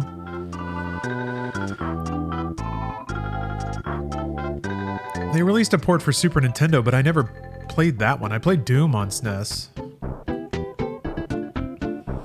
I think at that point, though, there were like FMV games hitting PC, and it was the most amazing thing. A playable movie. No way. No way. No way. I gotta go buy that house. That's right.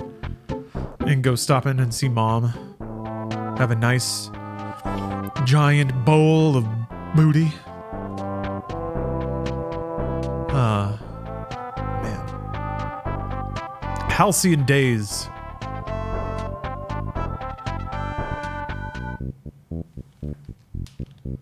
It was on 32X. Isn't it really scuffed on 32X? Oh man, PlayStation? Yeah. It took me a while to get a PlayStation as well. I should have gotten a PlayStation early. I think back then I was actually the baddest beam. Oh boy. I think I was a little Nintendrone back then, to be honest. For some reason PC didn't count, but when it came to like consoles, I resisted getting a PlayStation for a while. So Square's gonna come back. They're gonna come back. It's gonna be fun.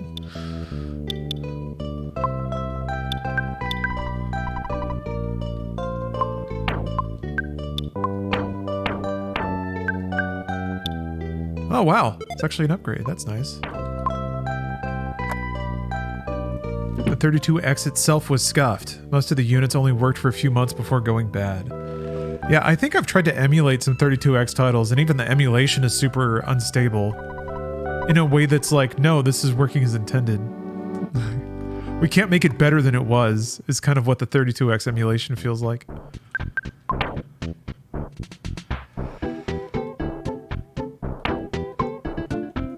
I was about to do something. I can't remember what it was. Whatever. Oh wait, this is not where you go buy the house. Well, I can check in on Liar X age rate. Oh, that's right. I was going to sell the other thing. Did you play Star Wars Dark Forces on your old PC? Yes. There was a... So specifically, I remember there was a particular issue of PC Gamer where they just put like 10 full versions of classic DOS games on the CD that came with the issue. It was like, here's a classics collection, and Dark Forces was on there, and I think like Secret of Monkey Island was. I think one of the Ultimas might have been. Anyway, it was like a really patrician selection of early DOS games. And that's how I played a lot of those games, because PC Gamer was based enough to just send them to everybody.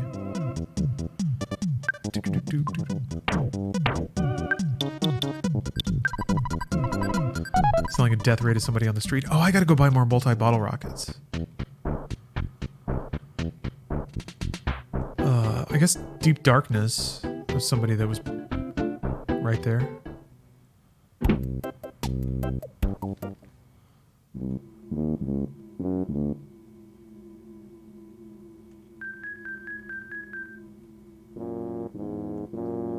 I've said this before, and I'm gonna consider this more just like self-centered bias. But I am really grateful to experience games in the exact window that I've been able to. Hey, Naz, pal. There was a man who insisted that he buy the golden statue, so I sold it to him. It's not that I needed the money. It's just that his unbridled mania affected me. As you know, I'm a sucker for sentiment. Bye for now. Oh, okay. Welcome back, Baron. Yeah, it seems like you've had some connection issues the past couple of days. Being there for almost all of it? Yeah, but in the right windows to enjoy the right parts, I guess? Because, like, let's say that if I were an adult with disposable income in the 90s, I could have bought a 3DO and, like, had a good sound system. And that's, yeah, there's some games there that are neat, I guess. But I feel like being able to experience the pinnacle of games now is so much more valuable than it was back then. And just by incidence, I happened to be, getting older along with it. There's some windows that were out of whack, I guess. The SNES, like, there were a lot of games for SNES that I would like to have been able to buy. And like importing stuff probably would have been a big deal. I probably would have been huge into that. So, I wonder. Still. I consider myself very lucky to be able to have seen the window of the 90s. The 90s into the early 2000s. Because just the lightning fast evolution of game hardware was so thrilling. And I kind of brought this up on the Gamescast, but that was honestly, like, that was... for me at least, it was a significant part of E3's excitement. It wasn't seeing the next Zelda, it was seeing what does the next Zelda look like? Like, how amazing does it look now? We've hit kind of a plateau for what technology can do for the superficial aspects of a game. So, that was a fun window though. Yeah, whole genres would be enabled because the dream was always there. Like the game design was well ahead of what hardware could do. There was no want of ambition. It was nice thinking that, like, technology was the only thing holding concepts back. Now it's like, it's the reality of games marketing and games design, games budget, and logistics. You can make whatever you want now, pretty much. Oh yeah, gotta buy the house. You can do it now. It's just like, will it be profitable, and how profitable? Will it be more profitable than this other thing we can also choose to do? So I think there was also this almost sense of artistic pursuit, and in a way it was there too because nobody knew what would earn money yet. So sometimes these wildly ambitious pitches would get big budgets too. And they don't really do that anymore, doesn't seem like.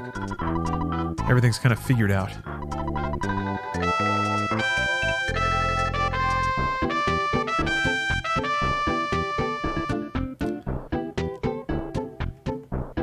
We did get Shenmue 3. As Shenmue goes, so too does the games industry. Alright, I just bought a house. Got your own place now. Breakpoint Real Estate. Let's check it out. Get out of the way of my door. God damn. Oh, we got a VIP or a ban. Oh, you get first VIP or ban in my new house that is missing a wall. And we got a trading card. Nice.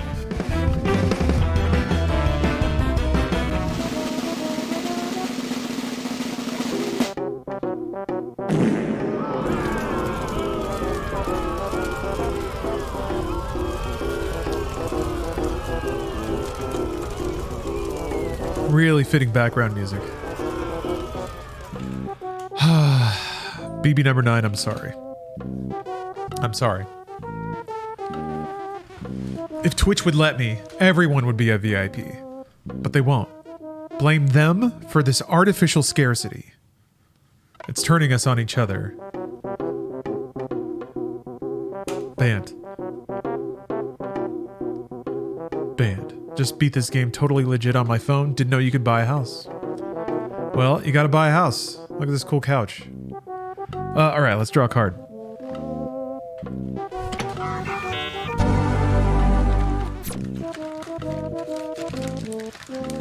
Yeah.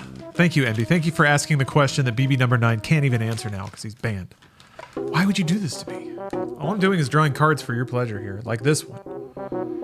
Oh, the Rat Man manacled. Is that supposed to be clever? We are in a dimly lit warehouse. A small secluded area is partitioned off from the rest of the place by netting, crates, and even a few bars. There isn't much light, just enough to reveal a single figure inside. A 4-foot rat, beaten and hanging in manacles. Continued on card number 58, Tatsu and his evil foot. Why is the text describing the card? The text is like an art curator who's joining me in gazing upon the card and describing what it depicts. Literally. He even talked about the fucking crates and grates. That's just like textures. I'm confused by that. 4-foot rat. The rat man manacles. It's confusing, man.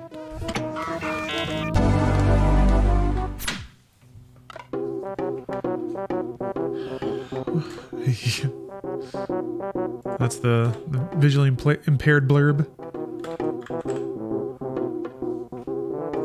Weird. Freaking weird, man.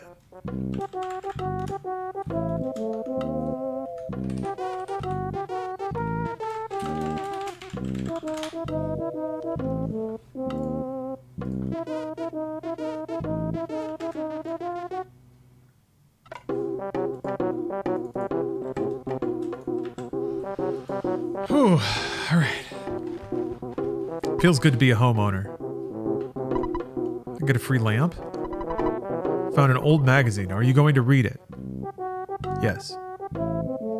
My Secret Life, Chapter 3. Story from the previous chapter. I was neither a murder suspect nor a target for an international spy organization, but I drove a car down the Jersey Turnpike at 80 miles per hour. A police officer pulled me over and asked for my driver's license. He said I was going 20 miles an hour over the speed limit. I instantly pointed to my wife and said, "I'm in a hurry. My wife is in labor." Fortunately, my wife actually had a big stomach. I hoped he'd let me go with this excuse. "Oh, since it's an emergency, I'll lead you to the hospital with my police car," he said. "No, it's not necessary." "Why not?" asked the officer. Well, let's get going," said the officer. "Oh, no, we can't. This baby is a demon child."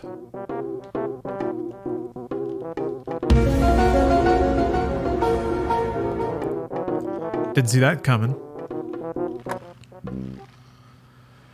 He tried to pass off his fat wife as preggers to get out of a ticket. Yes. Yes. If you want to cancel this game, go right ahead. Good luck, though. Good luck. You start slinging rocks out here, don't be surprised if a window breaks. Okay?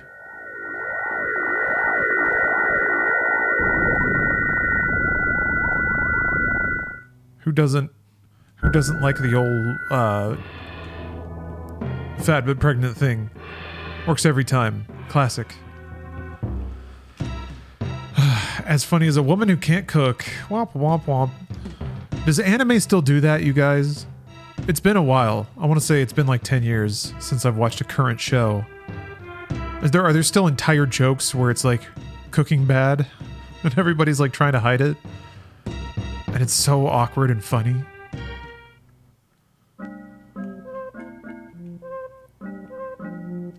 So do I have to use the... Wait here. I think I give it to him. Give it to the elder and he can read it to everybody. Wait, let me inspect it first. Helps one overcome shyness. That's it. All right. Book.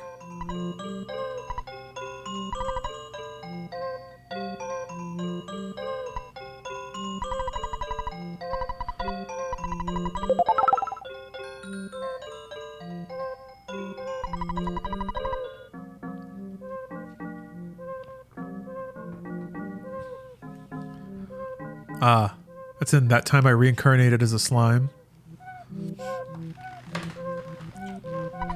It just works. It just works. Ooh. Give you some tenderkraut in return. A type of dish that all tend to like.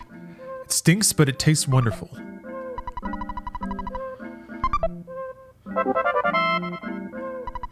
Okay, thank you.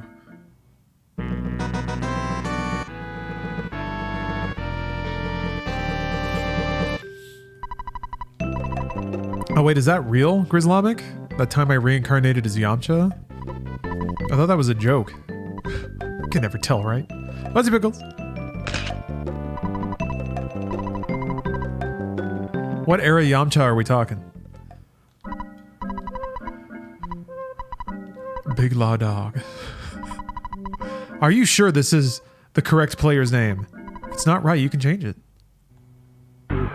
No, of course it's correct.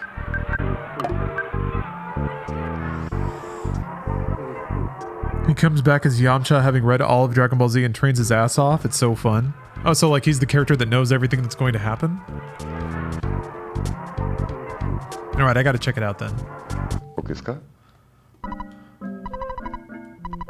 Yes, I'm happy. Oh, and he whoops ass? No way. I guess if it's a story about reincarnating as Yamcha, you know it's for like ride or die Yamcha fans. So Yamcha better shine. Does he like... There's got to be like an invert, right? Like he beats the socks off of Frieza and then Frieza's all crumpled in a crater. Doing the classic Yamcha pose. He cheeses some of the power unlocks and shit. Oh, like he knows the mechanics of how those level ups work early so he can just like skip them or something? Damn, that's pretty meta.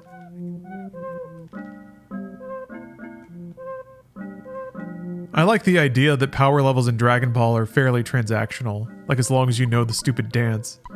Give me Horn of Life, I give you something. Oops. Oh, Ghost Dynamic early. Ah, that's awesome. I feel like the Hall of Fame bat's probably good. But I don't think I have a Horn of Life. Didn't I thought the merchant in Saturn Valley would sell one. Dinosaurs. Big Scary. Oh, Lost Underworld. Okay, that's the name of it. Be healthy.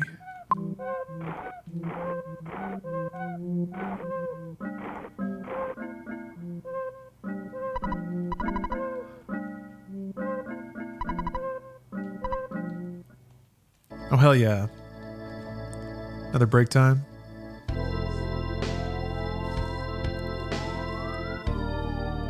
Like a great tapestry, vertical and horizontal threads have met and become intertwined, creating a huge, beautiful image.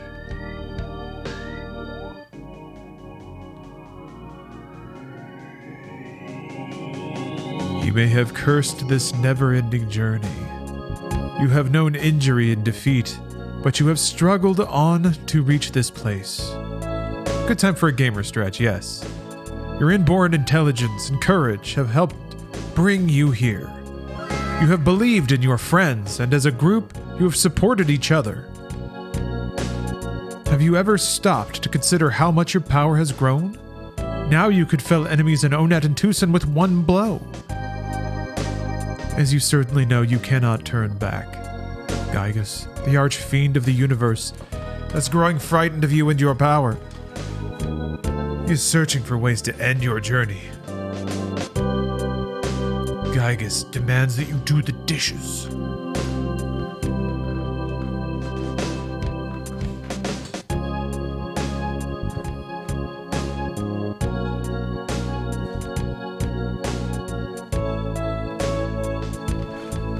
From here, the challenge grows and your adventure will take you beyond anything you ever imagined. You are drawing near to Gygus. Remember, when you are suffering hardships, your enemy is also struggling. By the way, do you know where Pokey went? This cup of tea is finished. Oh no, just knocked my water over. Your adventure will continue. Your destiny pulls you in the right direction. Believe in yourself and press forward.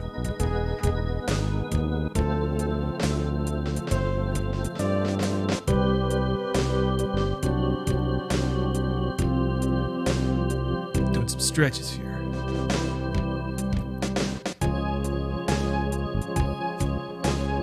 I think this is meant to be Itoi himself talking to you? Yeah, it's definitely talking directly to the player about the game. Talking about like one-shotting enemies from the first couple of areas.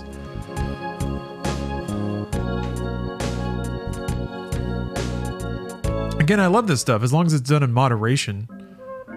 The point can't be that it is a gimmick.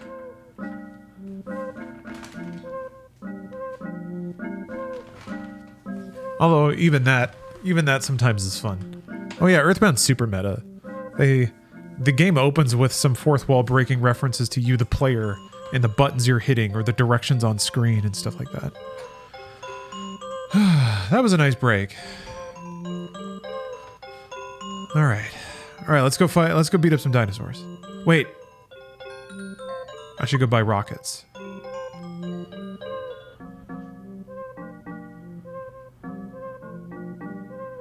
Did you ever play Eastward? I played it a little bit. Not enough to really get its flavor.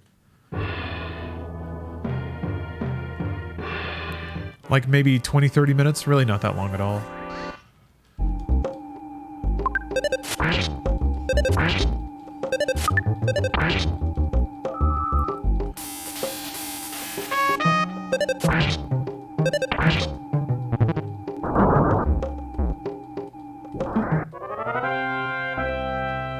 Yeah, maybe that's another game I can pick at while I'm traveling. Got a really long flight ahead of me, so.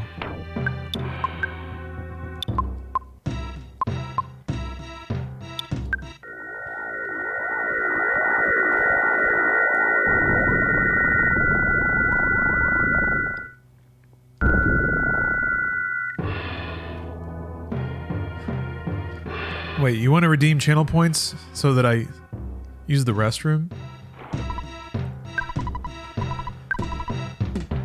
Interesting.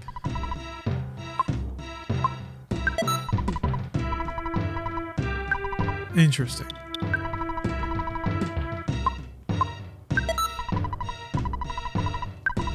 What if you redeem the points and I just don't do, like, I'm just stone-faced?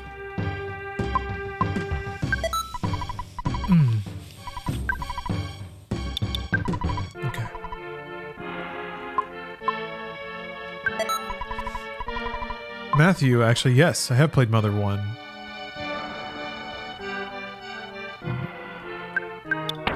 It was a, yeah, very diet version of this game.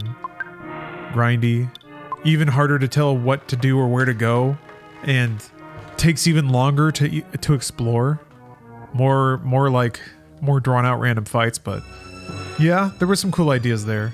I definitely would have liked it if I played it in the 8-bit era a lot. I would have liked it more than a lot of other, like, NES games, that's for sure. There we go. What is Jeff's IQ now? He needs 50 for the broken harmonica? I think that's a 50. The freaking emote button is covering the number. 55. Ah. I don't think it's that high, but let me see.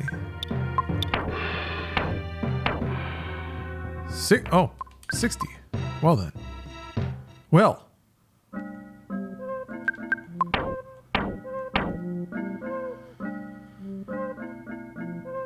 Oh, he's already done the harmonica. It's the broken trumpet. That's good.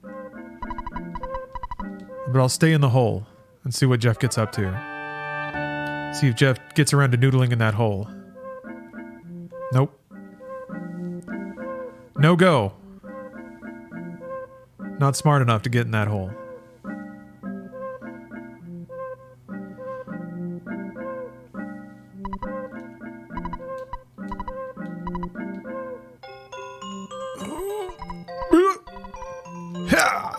Nice.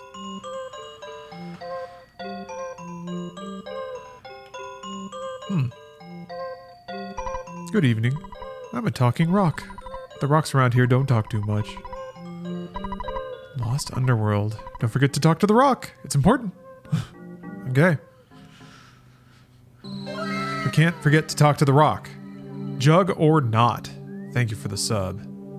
Ugh. The dude in that GIF got up and won that fight.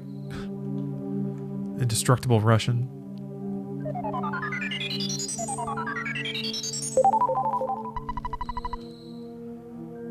Whoa, there's a lot of these dudes. Oh, come on. Come to Papa. Fobbies. I seem to recall liking these dudes. Maybe it's easy to farm them?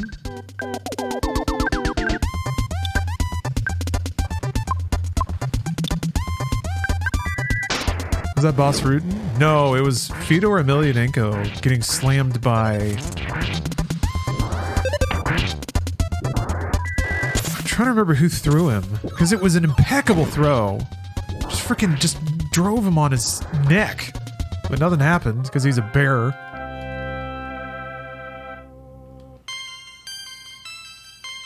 Or he used to be. Yeah, that was back in the premium prime or pride days.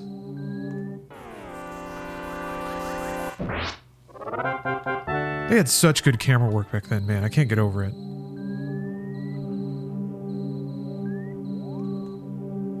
Yeah.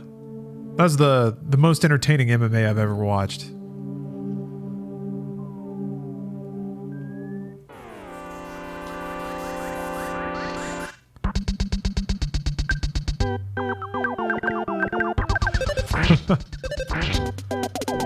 Yeah, I like the rules too. The 5-minute rounds were really, really fun to watch. But I also really liked grappling. I was super into watching groundwork and stuff. So I guess I could see why the chess match of a ground game wasn't that interesting to other audiences.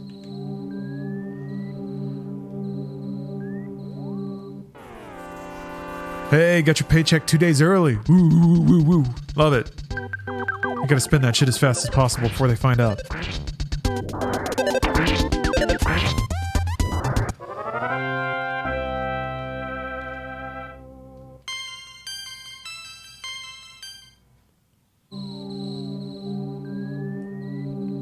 I'm walking by so many holes. There's so many holes.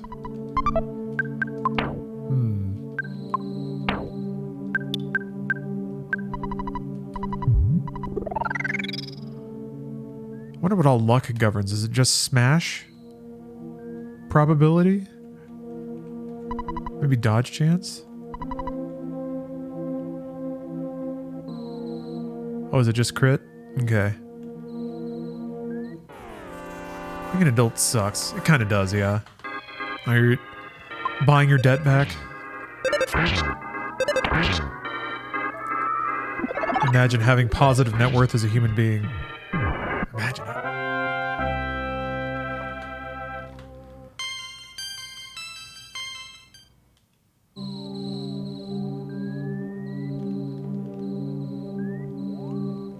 Oh yeah, Sakuraba was really fun to watch. Is this upscaled or emulated? Whatever the Switch does. I'm gonna guess emulated.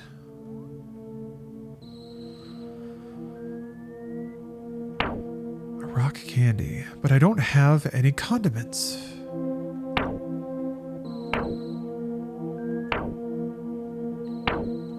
I guess it just gives you 2 of a stat instead of 1. If you put a complementing condiment on it. Okay, there's a ladder there. That's DX water. Very expensive water, but almost the same as the water you drink in town. Covers PP a little bit. Oh.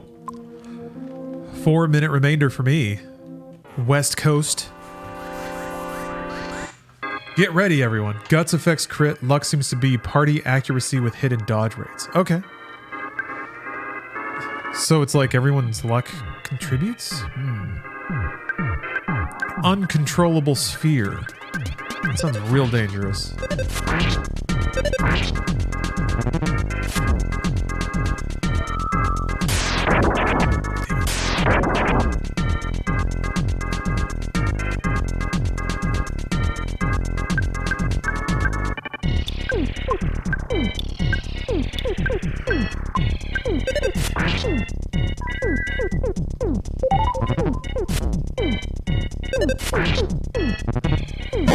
Damn it. It's an explodey.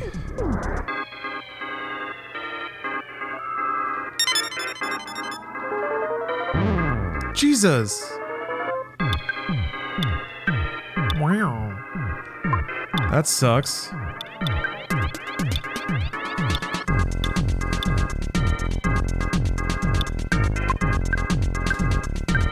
This has gone awry.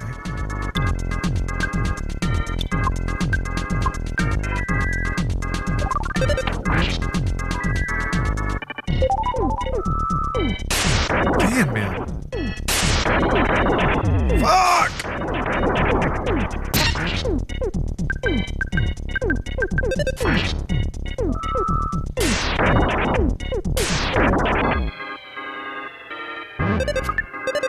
Oh my god. I'm getting worked by this guy. Maybe just side freeze?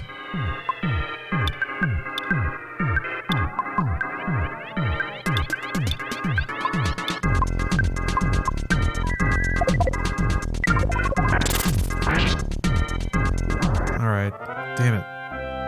I am all fucked up. I guess I can stabilize a bit, but I gotta be careful.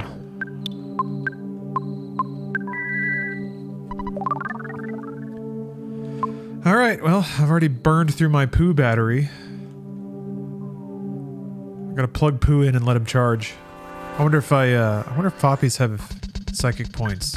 That might be what makes this dungeon not the worst.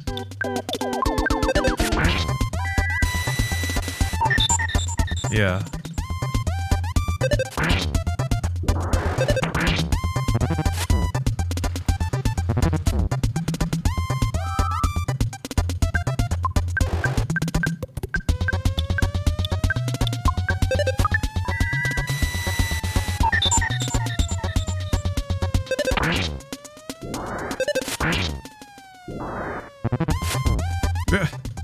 Fuck, there's no way they're gonna hit Ness again.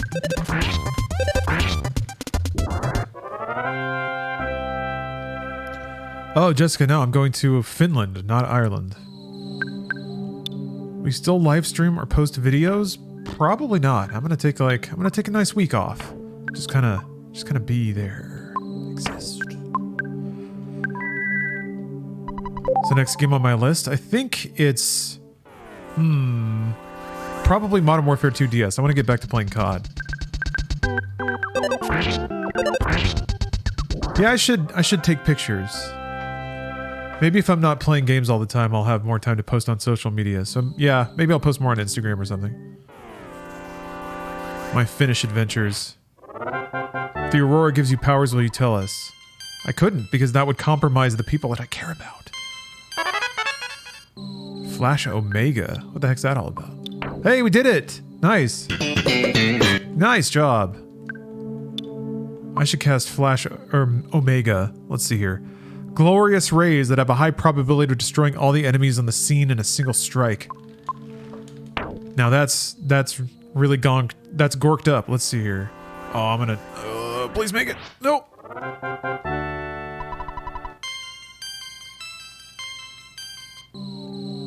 I want to cast this spell in honor of 420. And I'll be damned if they stop me. Alright, this poor little guy's gonna get it.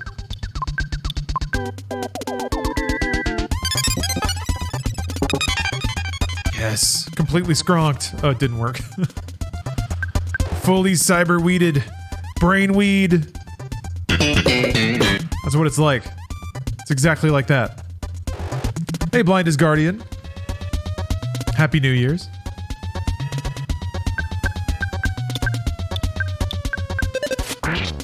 I just want to congratulate everyone on making it to 420 today.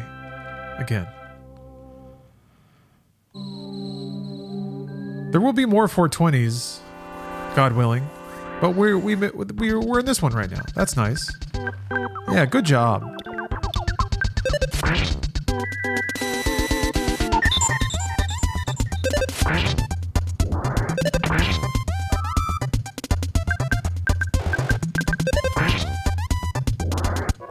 Yeah, all the odds said it wouldn't happen, but you beat them all. Because you still believe. Inshallah.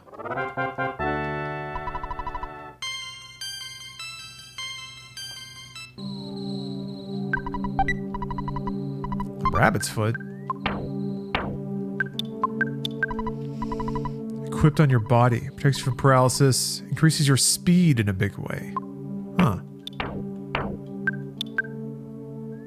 Yeah, defense goes down. Maybe to Ness?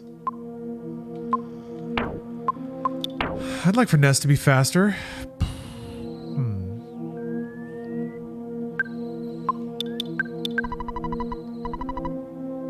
Recipe for making spicy jerky.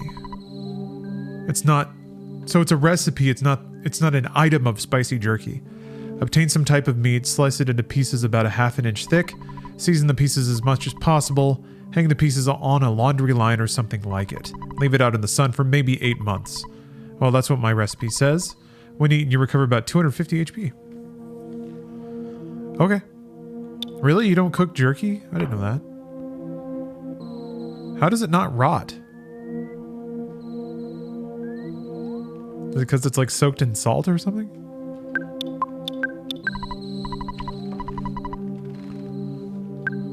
Oh.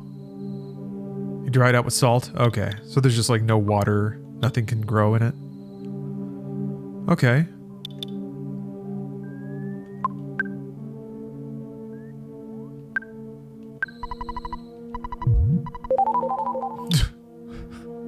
Wait. What did I... Was I only one down? No, I got one bottle, or I got one psychic point. How's that for a how do you do?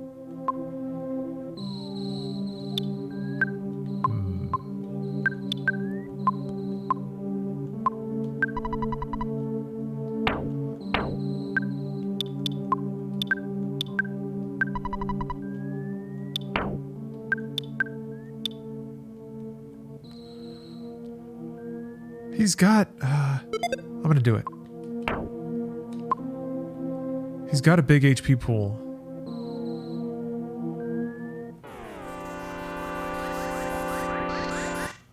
I'm brave enough to do it. Let's see if he goes faster now. Okay. It wasn't last.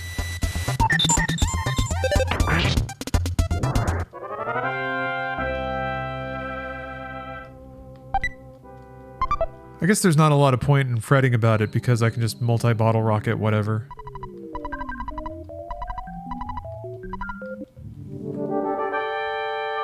Who we got? Ooh, Electrospectre. Oh man. It's the freaking Daft Punk track.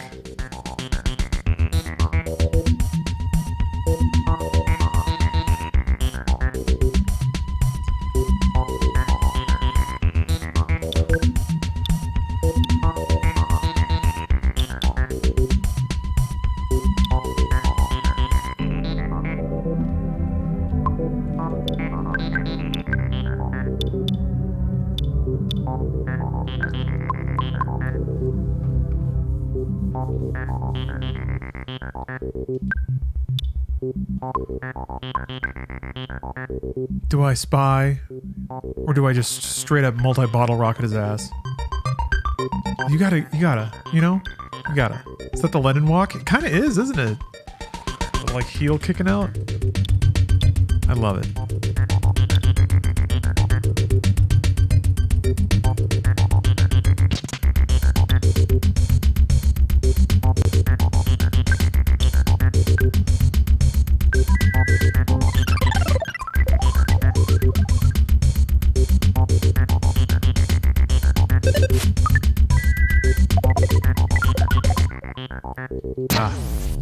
Come on.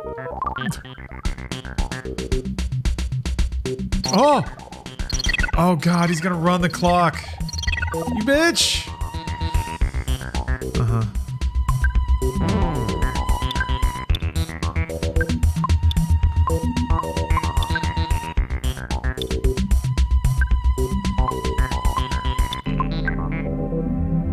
Yeah, now he doesn't have a shield anymore.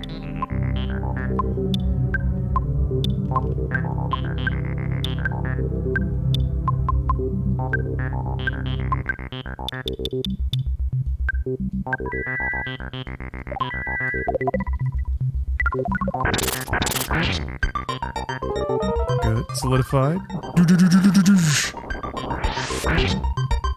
Oh. You've withstood one multi-bottle rocket. Very good.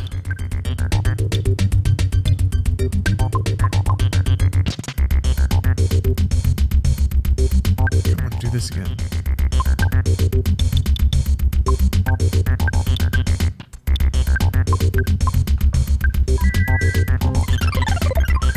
I want to reflect some spells, because what's slicker than that?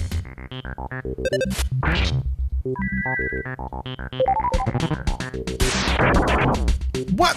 This doesn't count? Bullshit. Man. An electrical shock attack. Whatever, he's dead. Who cares? It was gonna be cool, man. Why didn't it reflect? Lame.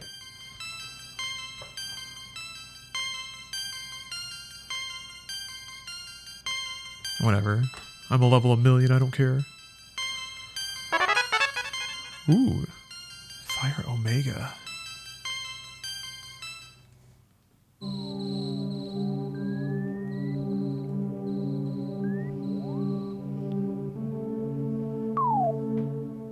Oh, see, Envy. Have a good shift. Hope it's one of those ones where it's just like it's kind of fun and then it's over. Then you get your money and go home.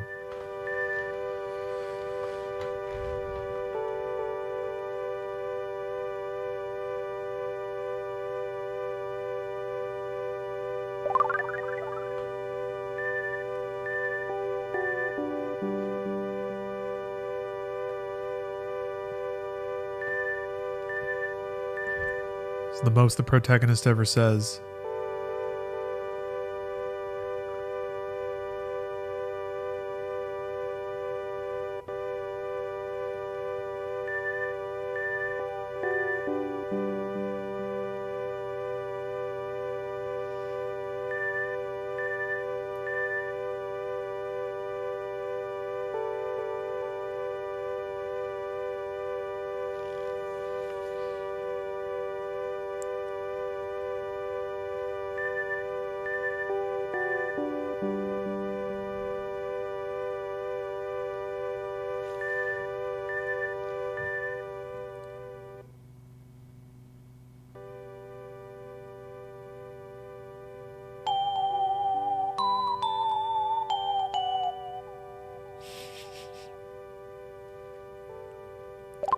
Hello, David. Man.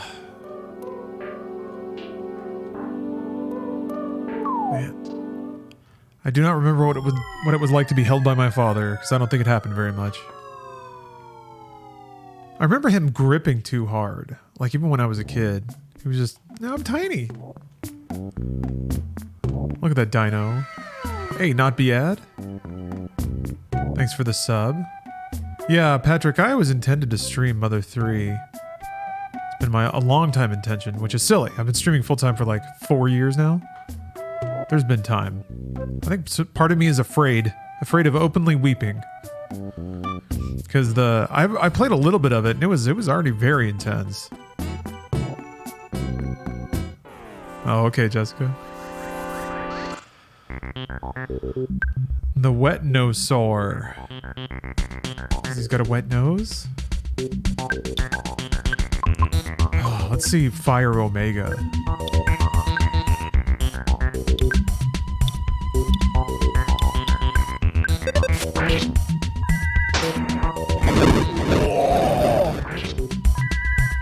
It's like a whole fire cube spinning. Sick. Yeah, vulnerable to fire.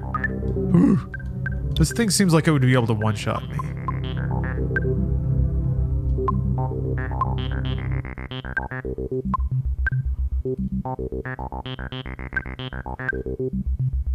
It advertised itself with a woman crying it after beating it, so you're accomplishing the game's goal. No, I don't think it's so much that. Maybe a little bit. Maybe lingering around in the back there. I'm certainly less self-conscious streaming now than I was.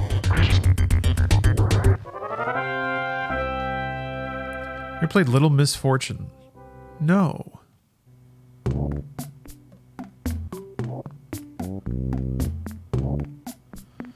Yeah, I did hear about that, Matthew. Twitch ceased operations in Korea. That's unfortunate. I get it though, like, I guess live streaming video is just different there because of their internet infrastructure. I don't know though. Sucks. Sucks, bro. Wish I could change it. Freeze still does a decent amount of damage. I think this is when I decided that Psy-Freeze Beta was like the new default.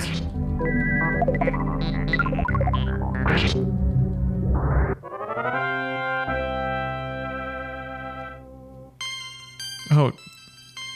R-Link? Do a lot of people try to avoid combat in this game? You have to at least do some of it. You might as well do it all along the way, you know, to try to keep pace with levels. Jeez, I can't imagine trying to skip a lot of the combat in the game. Why can I not go in there? That looked like a thing. I feel like you'd be super underleveled for any of the boss fights. Look at that stupid little guy. Oh, man.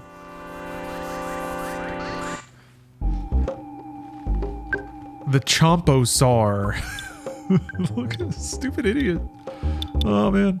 All right, I'm going to give him the flash. Let's see if this works. Boom, boom, boom, boom, boom. Boom, boom, boom, boom. Boom, boom, boom, boom, boom, boom, boom. Sparkle him up. Okay, you got numb.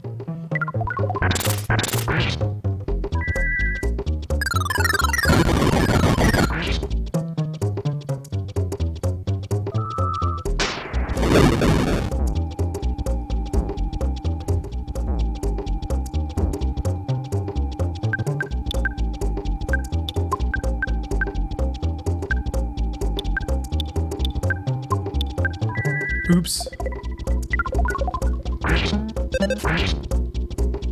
Oh, a power shield. What the hell? You're a dinosaur. Oish.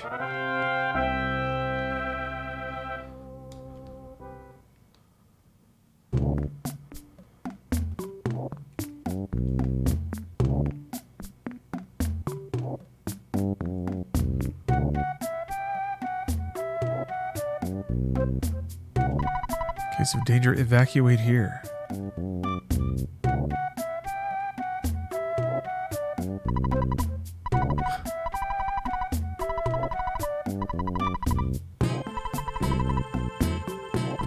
Blue springs are good for recovering health. Red springs are perfect for healing paralysis or drawing out poison. Okay.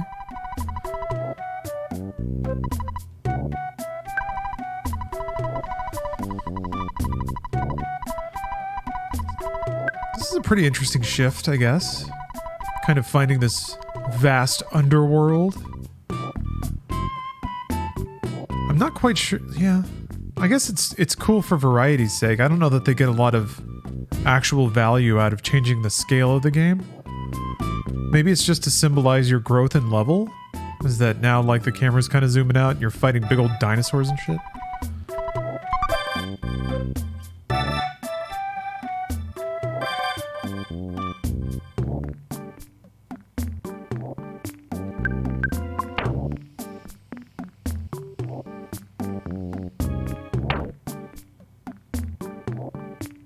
I don't remember what you need the Tentacrowd for.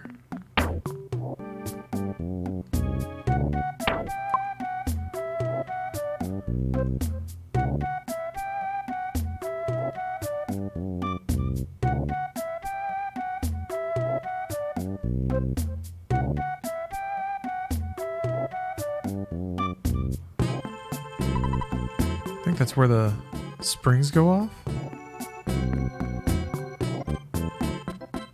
You'll remember in a minute. Yeah, I'm fully getting to the part of the game I don't remember very well. Definitely parts that I haven't like played through a lot. Like this may be the third or fourth time I've ever seen this stuff. Probably third.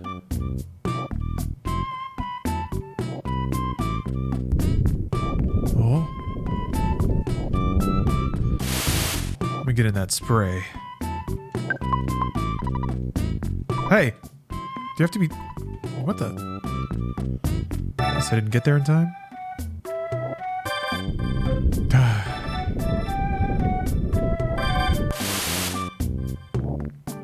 I'm not gonna get tricked. I'm nobody's fool. I'll get sprayed down when I want to.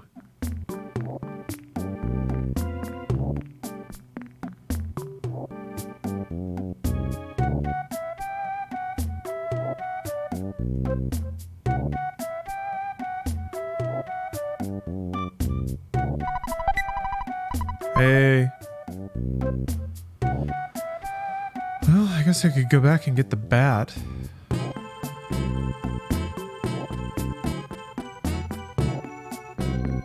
I don't know if there's a... I don't know if you can teleport, though, when you're down here. And if you can you teleport back?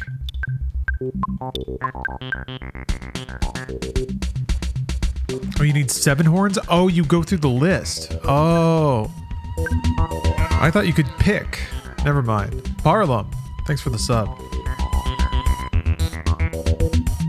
Oops.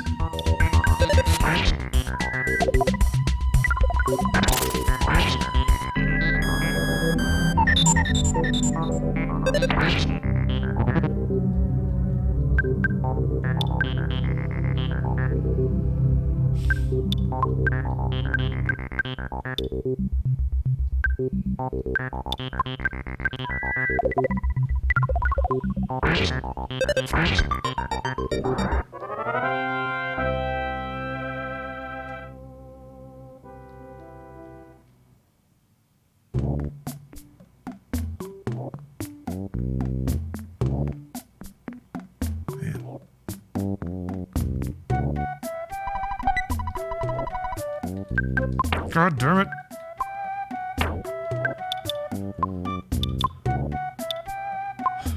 Carrying around this monkey love. 1 PP. 1. 1.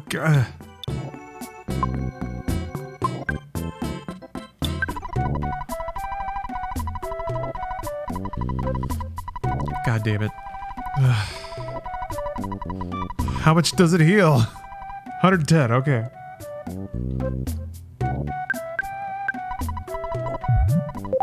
Great.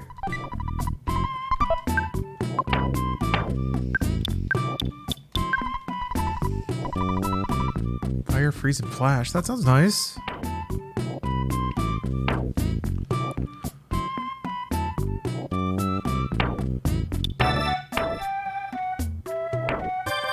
Maybe Paula?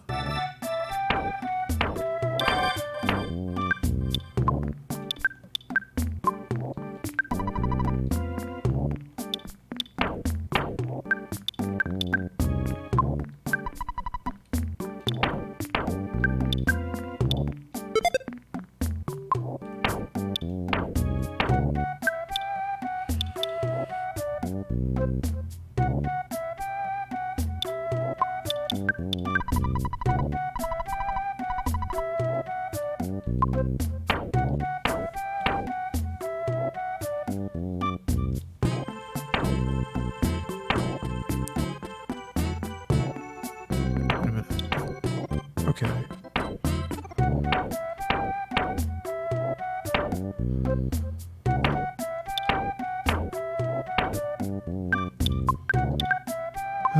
God.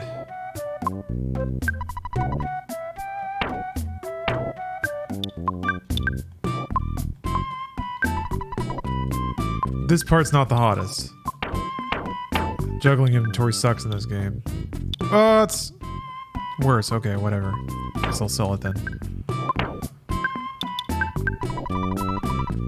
Can they find me here, I wonder? And will they have tiny sprites? Oh, yeah, okay.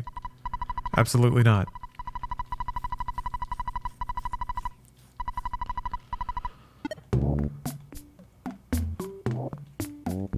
Let me go.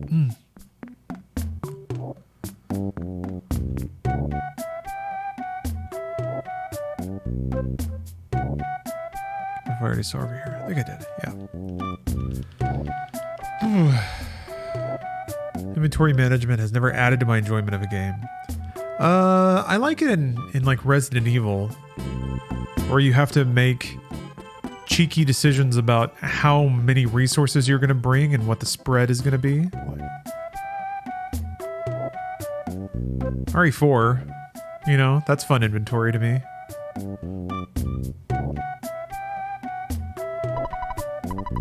What's the story with the auxiliary input? That is a little 16 by 16 LED screen Bluetooth speaker thing. It's a cute little TV. And then I have my channel mascot, which is a game-playing gator right here, the gamer gator.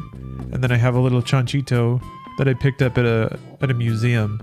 It's supposed to bring you luck. It's a 3-footed pig. It fit the aesthetic of the game. So just some stream cuties. Oh, that's why they like me, because I have the Tendacrout. Yeah. What are you doing inside our dinosaur cage? I'm gonna open the door. Oh yeah, some very early, like, philosophical chin scratching. They built a cage to fence the rest of the world out.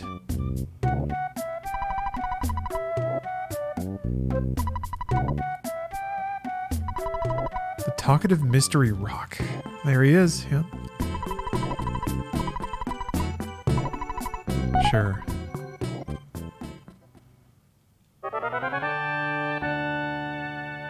Scumbag, you thought you were watching a VOD? No. We are here and it is now. Boy, they really want me to talk to the rock. We made a cage for the dinosaurs and locked them up. That's efficient. Is that a cake hole?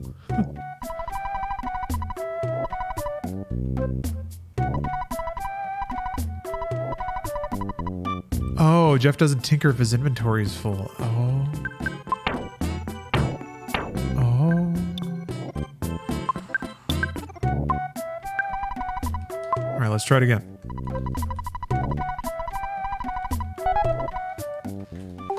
Oops. I just wanted to drag out the dramatic tension. Nothing! Let's play a store. My friend Ago loves this game. Oh boy, okay. At least I can sell some stuff.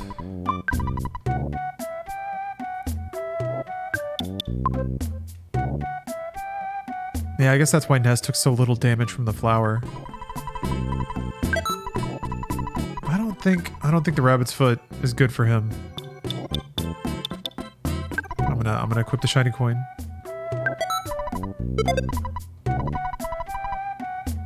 Oh wait, it was lucky coin. Never mind. I thought that was his body equipment.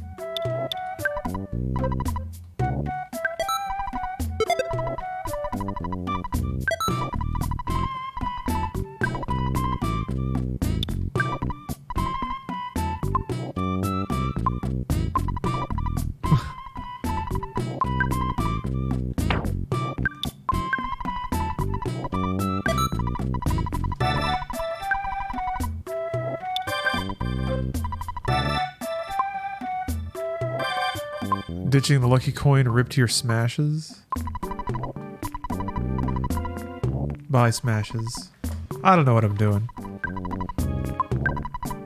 I'm just thrashing around in menus. Like a child throwing a tantrum. Causing damage. What an amazing game it was, Alan Wake 2. Huh. Think it's possible for a third game and more control in Quantum Break? Oh yeah. I guess we don't really know how well it sold, all things considered, but the level of buzz that the game got usually correlates to some amount of sales. Unless, like, it's been a while since a game has buzzed off in a bubble. I guess Bloodborne, like the last game that didn't really sell that well, but everyone convinced themselves was super, super successful.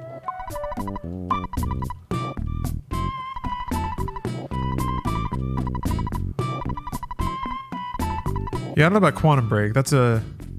I mean, maybe. Microsoft is throwing money around. Yeah, Bloodborne didn't really sell super well at the time. Oh, it's this guy. Ago Stick. I think the most recent... Like, part of the Insomniac leak was, I think, a grand total sales of Bloodborne of like 7 million, which is actually pretty good, but not really like what Sony would give a shit about. Sony seems primarily concerned with creating and developing mega franchises, and 7 isn't it. You have to be up at like 25, 30. That's Horizon numbers, that's Spider-Man numbers.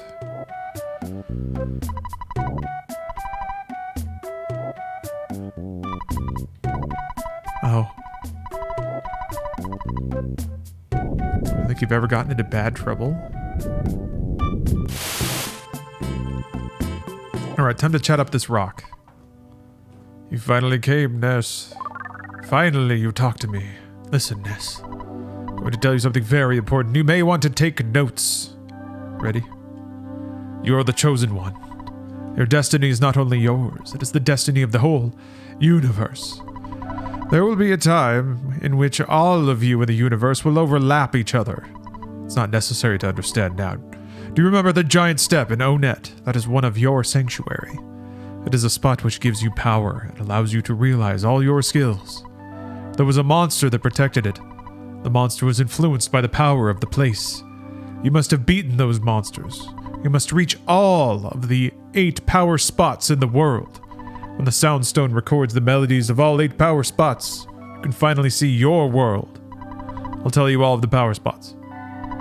Giant step. Little footsteps. Milky Way. Radiant circle. Magnitude. Pink cloud, which Pooh knows. And Lumine hole, where the shining lichen lives in the cave. A new place is now going to be opened up to you. Fire Spring, located southwest of here. Listen to the melodies of all 8 power spots. If you do not fail, you may upset Gygus' plans. Understand, Ness? The time will come. The time when the destiny of you and the whole universe will overlap. It is fast approaching. Hey, it's your dad. You want to take a break? Thanks, Dad. God, please stop calling me. Okay. We gotta go southwest. Well, let me talk to that dude up there. Who knows about the pink cloud? Yeah, I guess they're trying to nudge you towards collecting any of the bosses you may have skipped or not thought about. There's definitely one that I just never got. Chubby obnoxious kid from some foreign country said something heart-rending, so I'm healing my wounds in the hot springs. He made fun of you?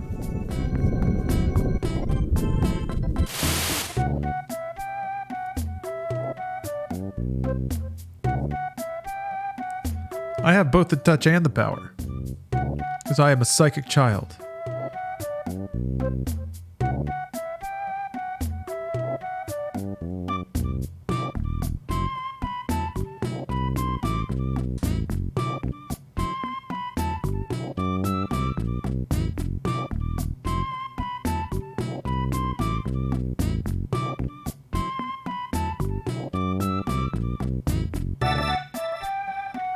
Cave up there.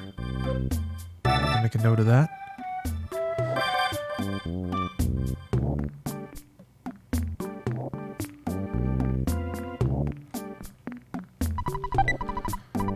Cloak of Kings. That's gotta go to Pooh, right? Wrap Pooh in a cloak. Yeah. Excellent.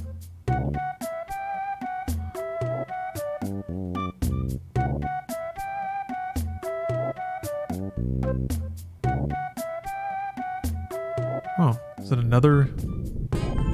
Maybe I should double back and find that cave.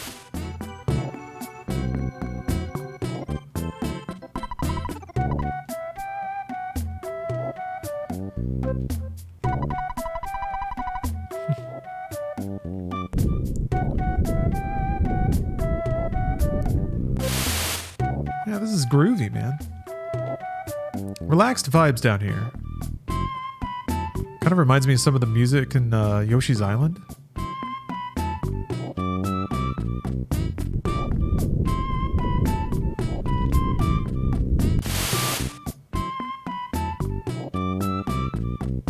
Alright, we gotta fight this one.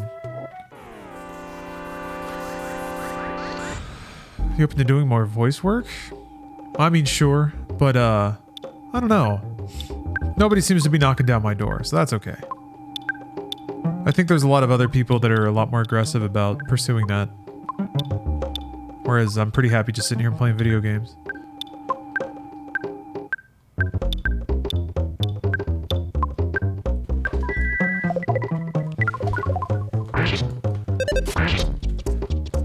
Oh, power shield? Oh, power shield! That's not so bad.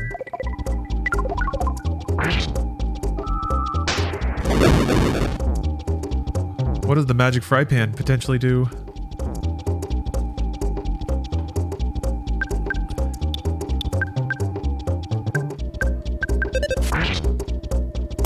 Why did I do that, man? Okay, shield's gone at least. Oh, does it potentially drop here? Ooh, oh, that might be bad.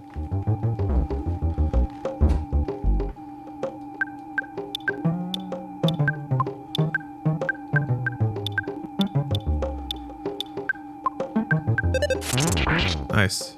Ooh, I got some healing to do.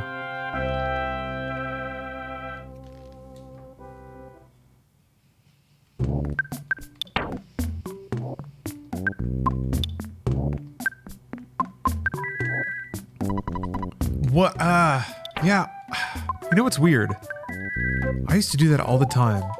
And I remember thinking like, huh, I don't know why I kept using healing instead of life up. Somewhere in the back of my brain, I was like, that was so weird that I used to confuse those because I'm not doing it at all now. And now I'm starting to do it again. Oh yeah, you get a preview of Magicons. Just in case it's not weird enough yet.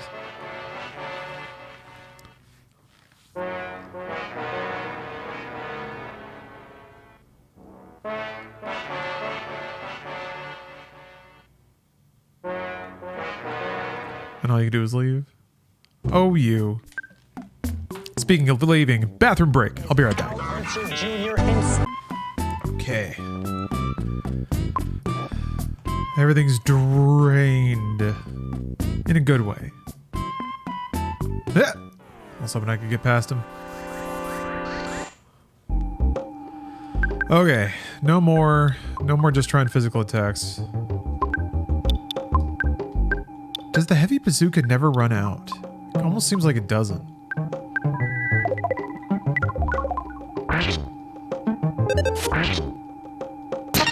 Right. Power shield. Yes, right.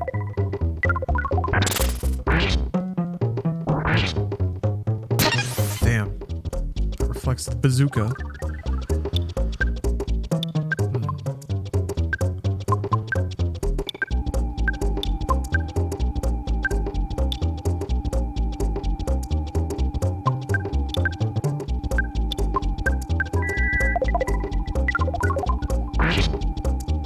Man, so really Jeff has not a whole lot to do against those enemies, since they have a natural shield.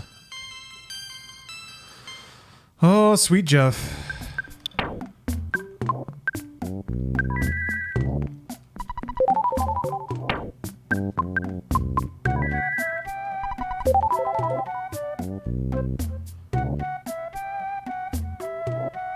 Wait a minute, I'm pretty sure I got the rest of them, right? Yeah. Alright. I'm getting there. What the fuck? Alright, fine. What the hell are you? You weird thing. Is it a moon? The ego orb. You know, if I had an ego, it would probably look like that. Luckily, I have no ego. So humble. Let me mess around with the exposure here.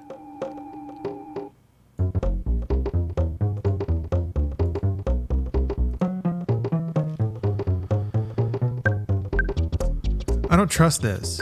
This doesn't seem right. It's gonna do something weird. But like dangerous. Dangerously weird, not just fun weird. Okay. Oh, nope. I just beat it up. Okay. That wasn't so bad.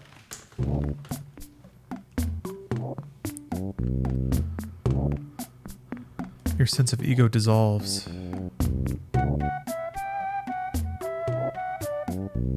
Yeah, seriously distrustful look on that particular orb. It's like he was in on some kind of joke. Oh, hey, Pop-Tart. How's it going?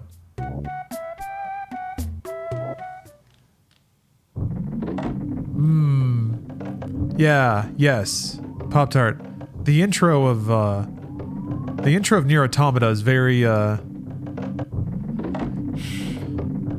it's a little too aggressive in trying to, like, cheekily smack the player around a little bit. Ooh, Jesus. Major Psychic Psycho and the Psychic Psycho. Are their brains, like, chopped off? They just have metal plates. Nier Automata is very, very good, but yeah, it's not the easiest game to start. It's got a very rocky intro, and it's like forever until the first genuine checkpoint. And they kind of expect a lot of demonstration of skills from you in that intro that they don't give you a lot of time just to ramp up on.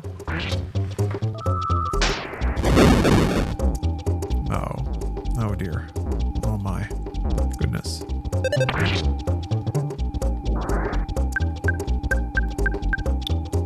I like the teeth too.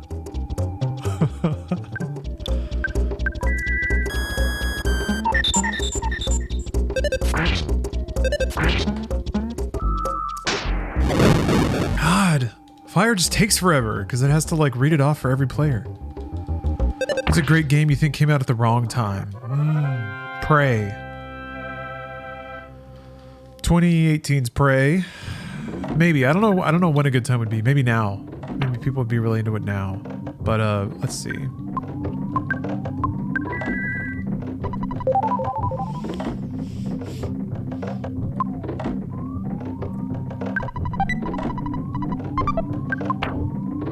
It's tough because there are games where there's games like Deus Ex that were amazing, but kind of more PC focused at a time when PC was not becoming the lead platform. So there's games that like people missed out on, but maybe not because it was the wrong time. Soul Consuming Flame. Look at this guy. Well, you gotta cast freeze on him.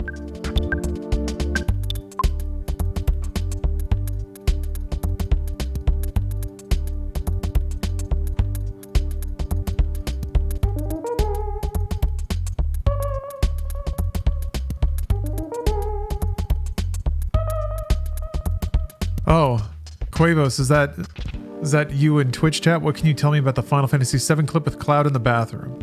Unfortunately, not much, because yeah, it seems to be from the weirdest ROM hack or something. I'm not quite sure. It is from a YouTube channel called Classics of Game though, and I'll happily link you there. Because there's like, that whole channel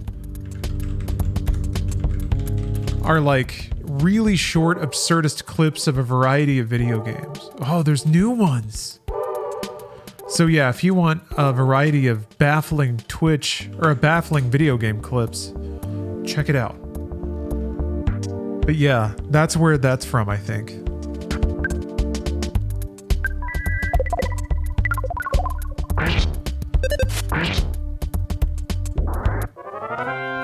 Yeah, that one's been a mystery to me too. I don't know where the heck that came from. And it's got like modulated music. Yeah, it just looks like the ghettoest ROM hack, which is kind of fascinating. And look at this background. Oh.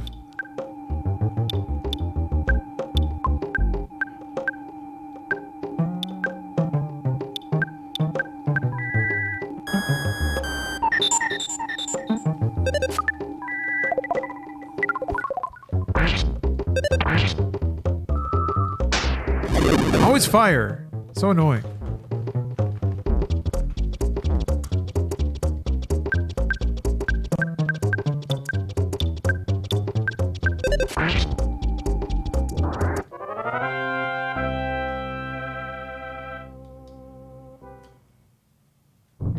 These fights are getting a little more wily.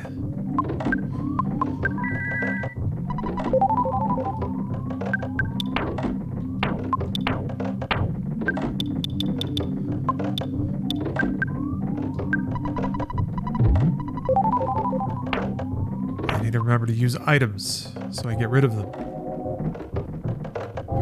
I think part of the intended game is churning items.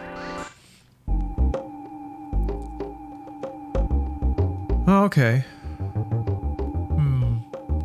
Yeah, I guess that's a good point, Pop-Tart. Yeah, you're well past the intro. Yeah, it's just like there's a certain like language that builds up in those games of timing and what they expect out of you. Somebody suggested you can just kind of spam dodge. That might work.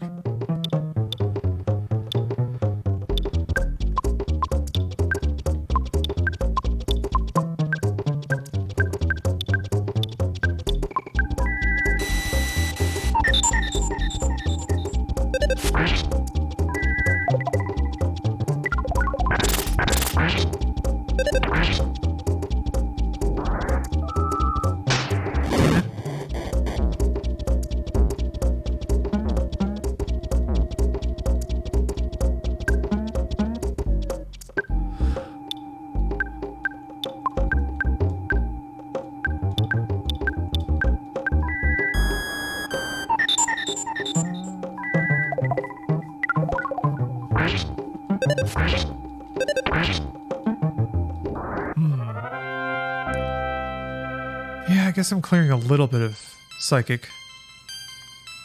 I can be pretty efficient with heals. Man, Paula's... that brooch just negating fire is coming in very clutch.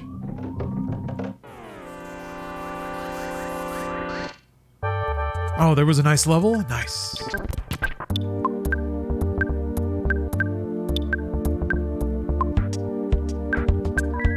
This guy looks like such a little turd.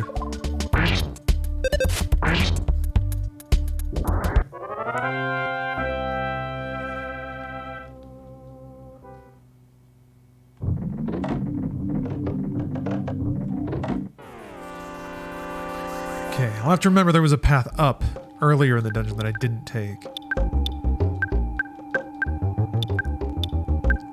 I don't know if it's worth casting Magnet or just trying to kill him in one turn. Because he's just going to cast fire. Yeah.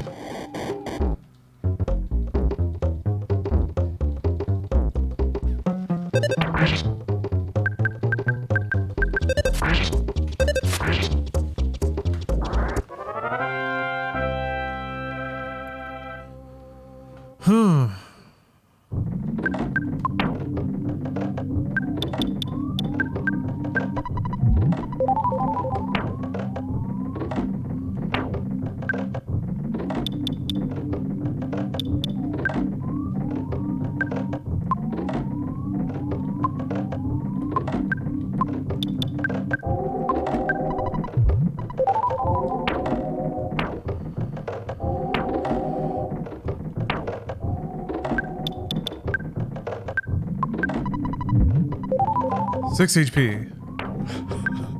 God damn it, Kraken soup.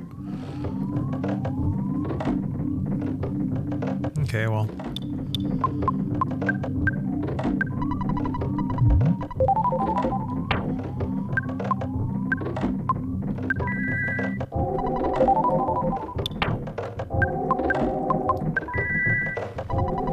Alright. Cherub's Band? What the heck are you? Increases defense, keeps your guys creature lock.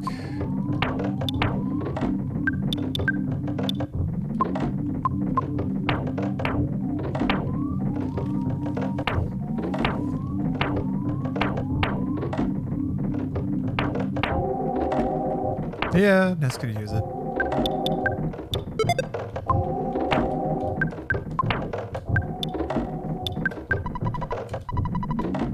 Always hustling. Always moving out inventory. Gotta rotate stock. Keep it fresh, keep it fresh.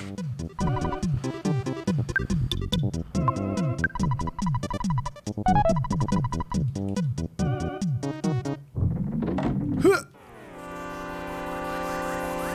Means more PK fire. Oh, the psychics are throwing around plenty of it.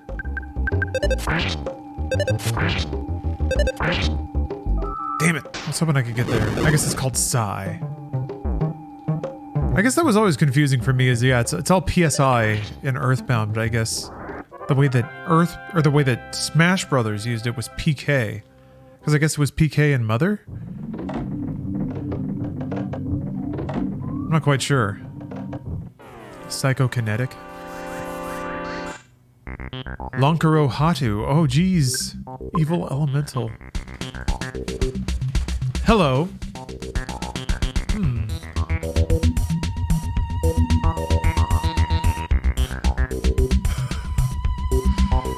Fierce Deity cross slay meme? I don't even know these memes. It looks good though. It's expressive. Okay, let's see if I can siphon these bad boys. Ghosts have to have psychic energy. No? BS, man. No PP. No PP.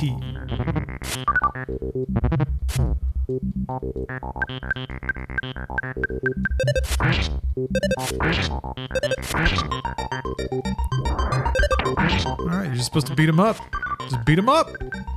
Kick that ghost in his crotch until he goes away. I gotta exercise a ghost, kicking in its ghost pills.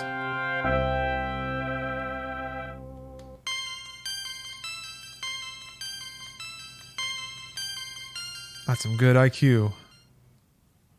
Maybe you can fix the thing now. Oh, that's nice. Ah.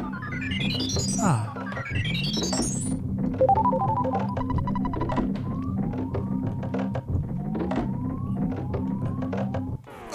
Oh, I almost got tricked. Why was that not a red encounter? Kind of should have been. Oh, a new background. I like that I'm still hitting some new backgrounds. Boom! Also, these enemies are nice because they're not that difficult. It's nice to not worry about getting one shot for a minute. Come here, you. Come here. Come here. Yes. Sometimes you gotta see a green spiral just to bring the magic back. What is your major malfunction? I don't have one. All I'm playing a video game I like. Silly meme is this weird face. Alright, click. I see.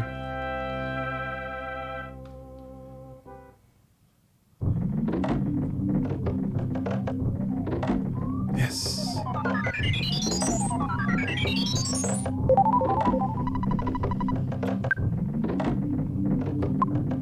I think I probably need to... Hold on. How many psychic points does Pooh have? 135? Alright. No problem.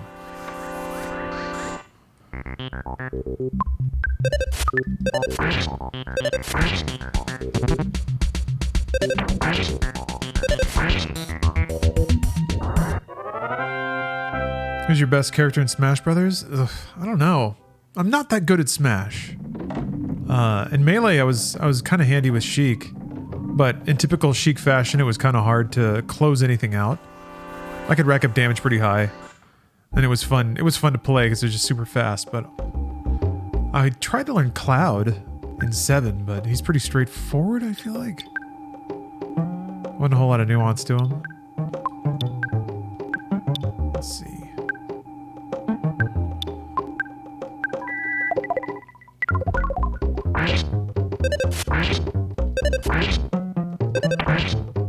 Yes. Ooh. Ooh. Wow. Okay, that's why you never want those guys to have a turn. No, don't do that shit. Just attack. Oh, fuck you. Oh, man. Oh, he's doing it again. Oh.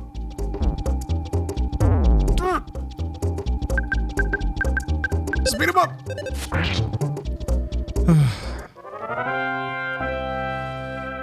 Thought I was good at Smash just playing with siblings. I was wrong. Yeah. Yeah, best on my block syndrome a little bit, I think. I can hold my own against my roommates.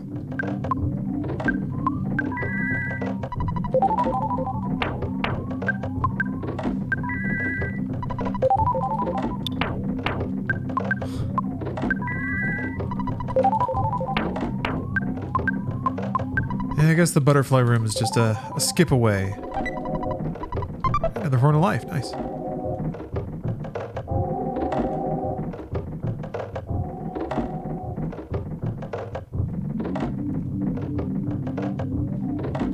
Beautiful.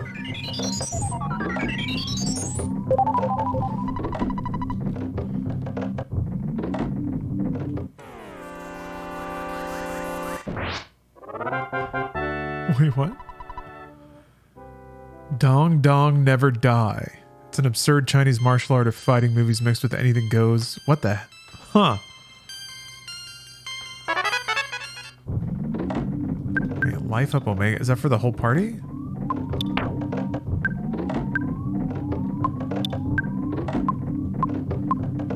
Yeah, 400 to everyone.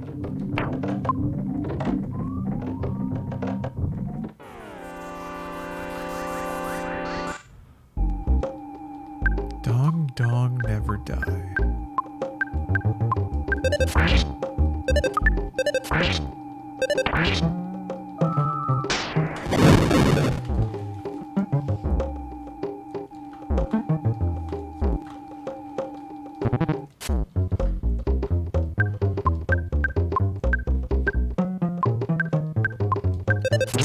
There we go.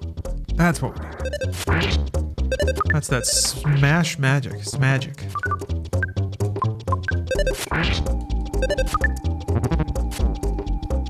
Man, the side effect of having a bunch of small rooms with load transitions is that you get into a lot of encounters.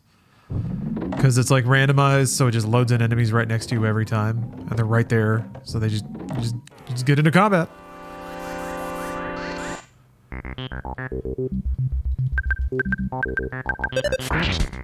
Alright, let me check out that release trailer. Oh, is this like a shitpost game? Looks pretty cool.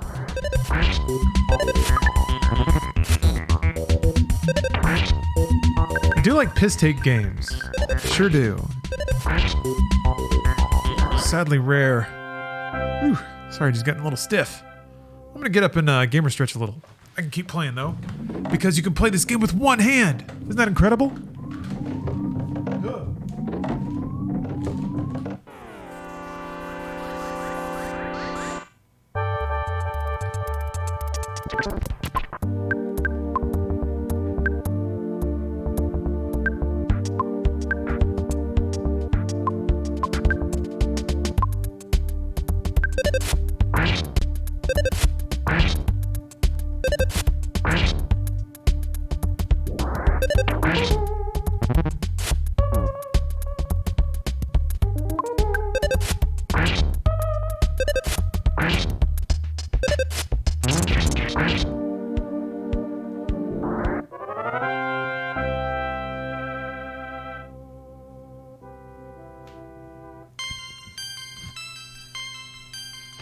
Okay, that felt good. I had to roll it out. Oh, green. Oh, man. Heard of the game called Knuckle Sandwich? That rings a bell, but I don't. Nothing really comes to mind.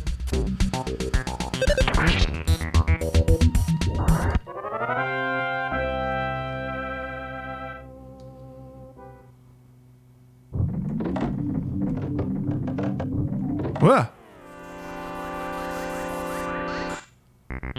If your mind isn't a tempered weapon, then it's pointless to train your body as such.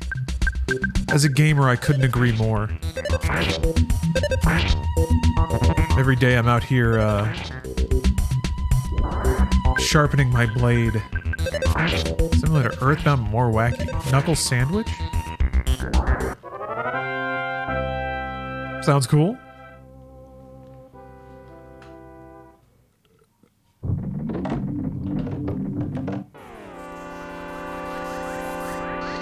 Man. They're trying to get me. They can't do it, though.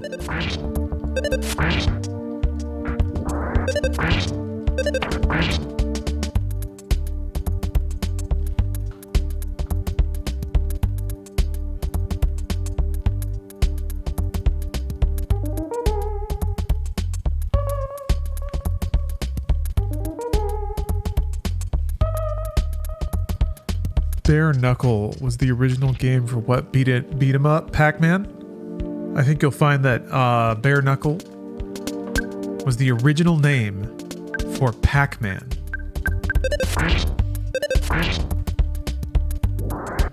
Yep. See, part of the value of the stream is the historical knowledge that I accrue and disseminate. Actually, let me change the exposure of this camera. It's weird because when it blows out, it kind of loses saturation.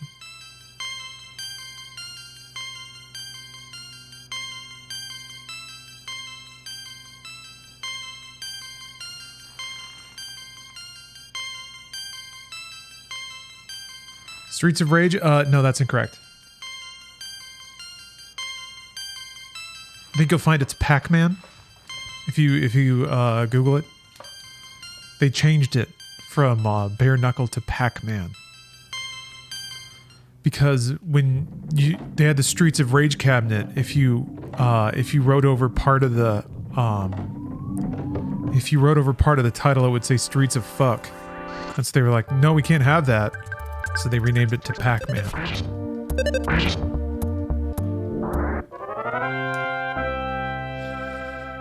Yeah, people are rascals.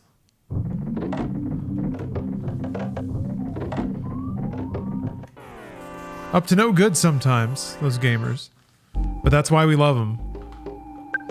What would we do without them, you know?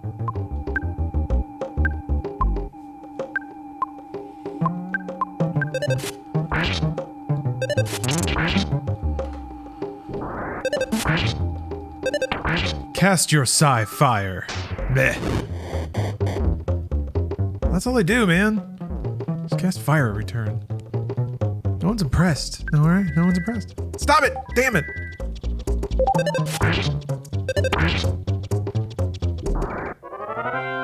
Also, yeah, when the psychics turn back to normal, what does that mean?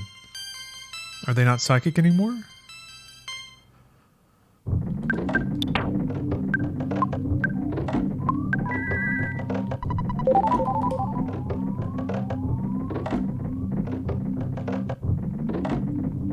God, it's so laggy in here too. It almost feels like that kind of adds to the oppressive atmosphere. It's like the air is thick. You have to like, ugh, it's so hard to wade your way through all this thick magma air. Moonbeam gun. Is it badder than the baddest beam? It in fact is. Now let's see if anybody will be interested in buying the baddest beam. Or if they can get in here. Surely they can. It's only a semi-active volcano. Do they want these deals or not?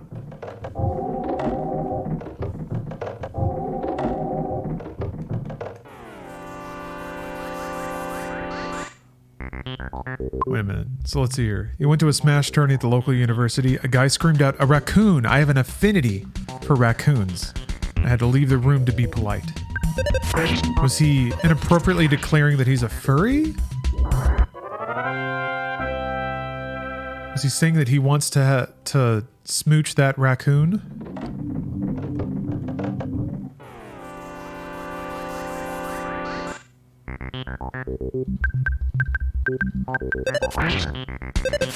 I mean, yeah, raccoons are pretty cute. Oh, fuck! Did you have to how did it only hit Jeff?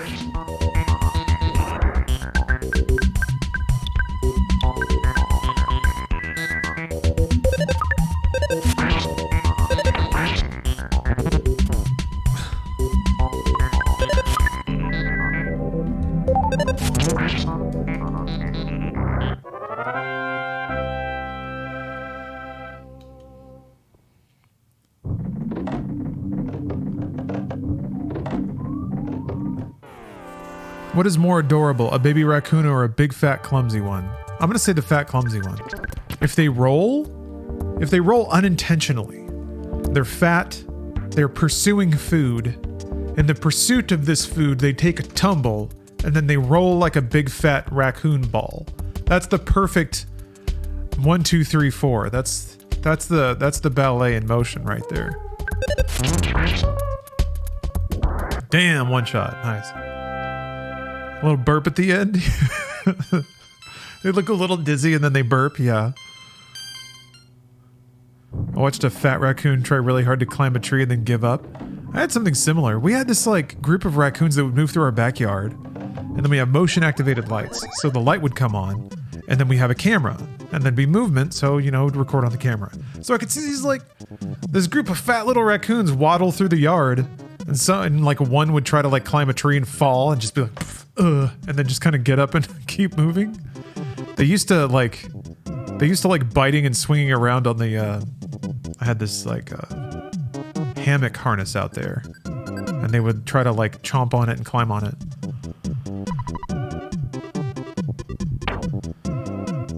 It was really cute and I miss them and I want them to come back. Already got me one of those. You have a baddest beam? Damn, okay. That's fine. Here we go. You finally got here. The final My Sanctuary. Carbon dog. Yeah.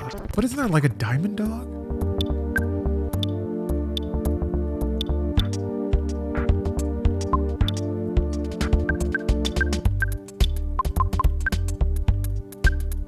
He's got to be weak to freeze, right? There's no other way.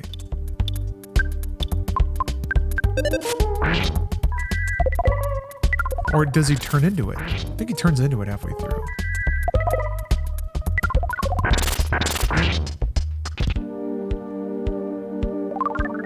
That was your raccoon situation? Oh, and unfortunately it's been a while since I've seen them in the backyard.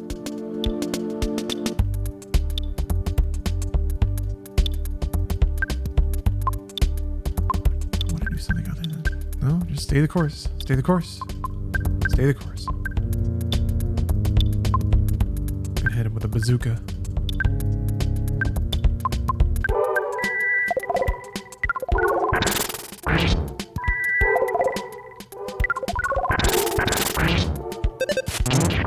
Ooh. Rainbow of colors? Deflected! Also deflected, okay.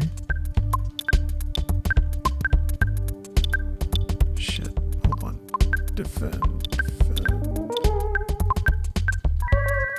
Okay. Whew. Okay, just wanted to make sure it got relatively stable. Diamond dog, yeah. DD.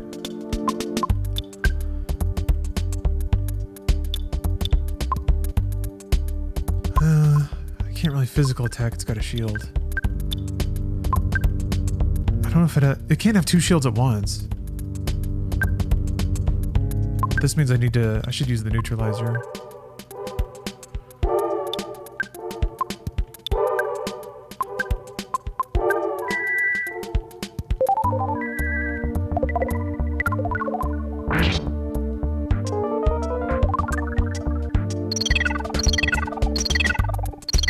Okay, now I can rocket him, I think.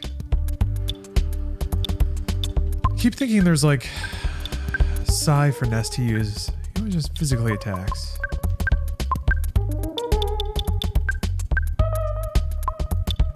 Give him a little Starstorm too. A little Razzle Dazzle.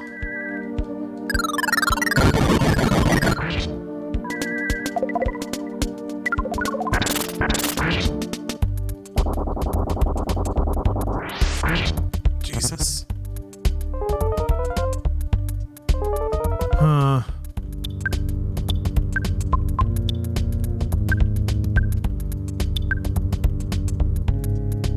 I think that's fine. That's okay. This is fine.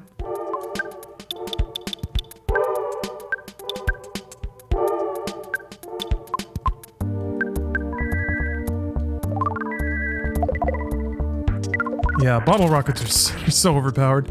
I mean, without them, Jeff would be a very middling party member, so it's good that everyone has something that they excel at. Well, I guess Ness and Pooh are both kind of like hybrid support casters.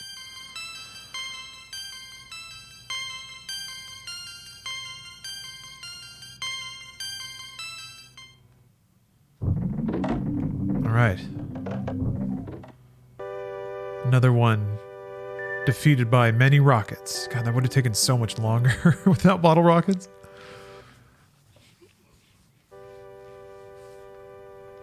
Multi-bottle rockets are good through the end of the game, right? Great. Came all the way for that. Dude. Nets had the feeling that he was being watched by himself as a baby. Man, imagine that. Having like a deep locked memory in your baby brain of seeing random visions of yourself as an adult, but you can barely process. Like you don't even know how to process the world yet.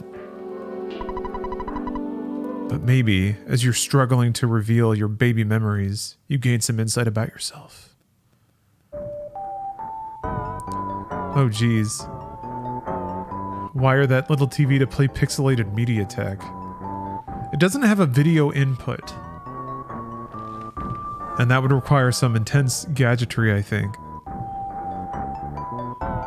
Interesting idea, though.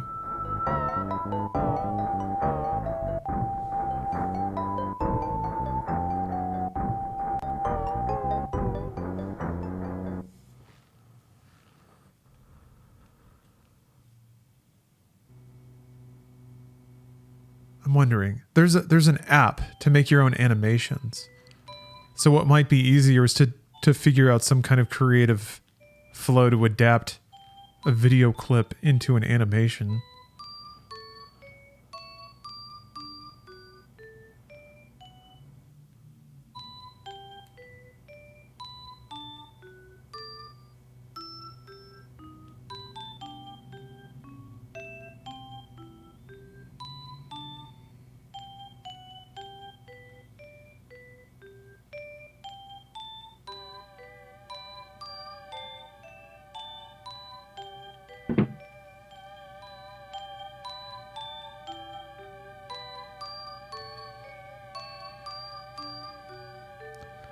It's weird to think about. I mean, when I played this, I was living in my childhood home, and I did have a dog. Who I am now is, you know, just a curiosity. I wondered who I'd be then, but I never thought what it would feel like to think back.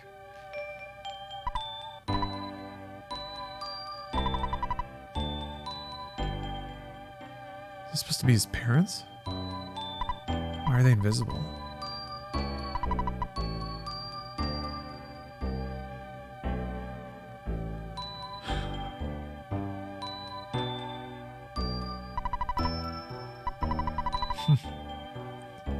He's canonically been worn a red cap since he was like 2 months old.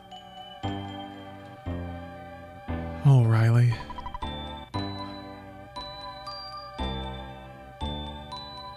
Let's celebrate with some booty.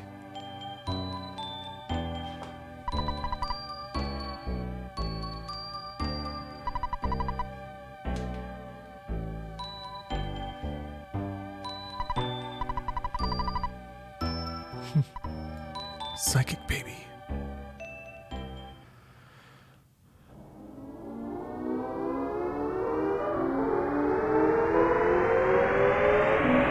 That doesn't sound good. I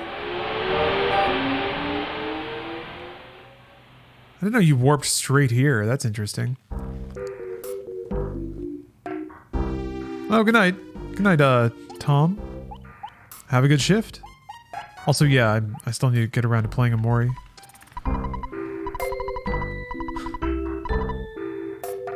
Oh, goodbye, Everdread.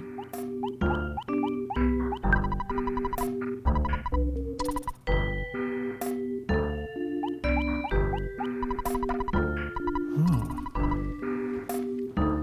You've stood on 8 power spots. From these you created Magicant. Magicant? The realm of your mind. In Magicant there's beauty, kindness, sorrow, and hatred. Of course, there's an evil and violent side of you.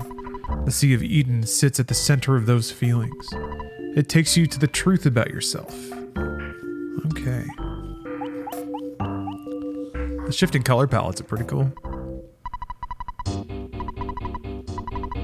Okay.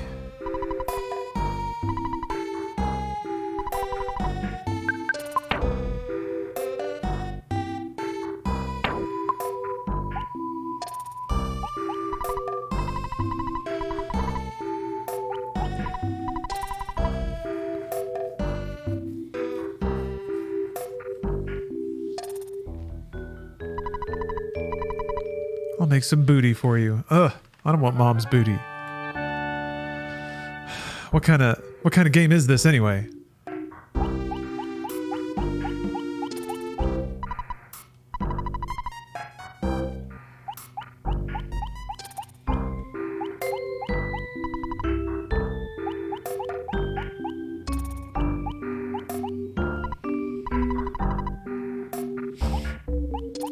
Oh, hey, Floey. Face the sun and smile.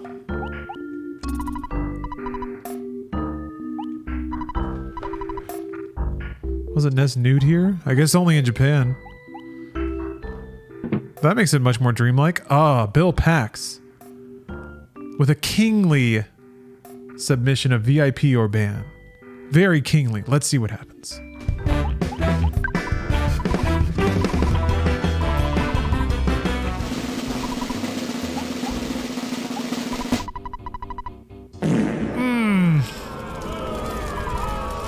Come on.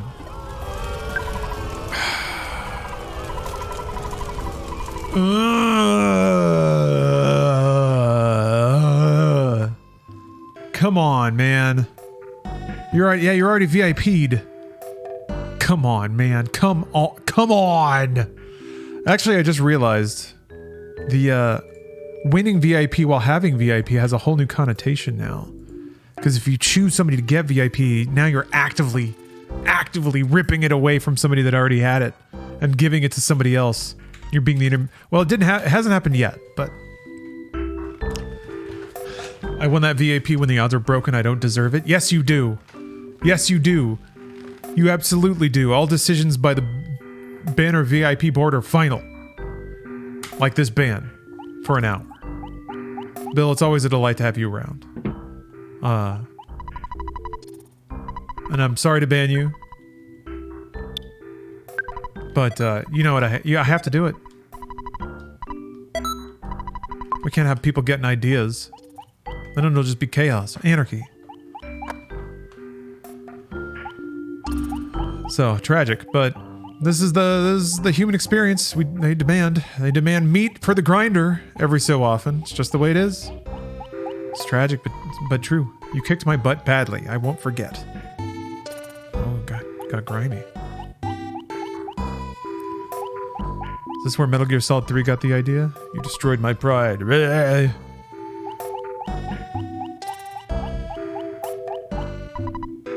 Hey, it's Magicant.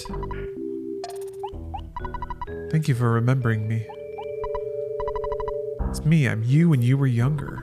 Let's play ball. Do you prefer reading comics or playing games? What? You're busy. Trying to save the universe, dude. Or the name of the girl I used to like. I think I liked a Carly at some point. The dream you have here is a dream within a dream. Your heart knows the things you aren't aware of. Do you want to sleep? Yes. Yeah. The smooth shifting color palette is really cool. I don't know a whole lot of other SNES games that can really like oscillate between colors that smoothly. There's like little demo scene style flexes here and there in this game.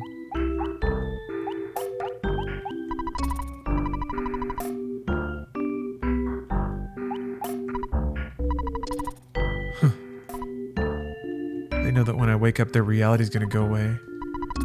So Final Fantasy X stole from this game too.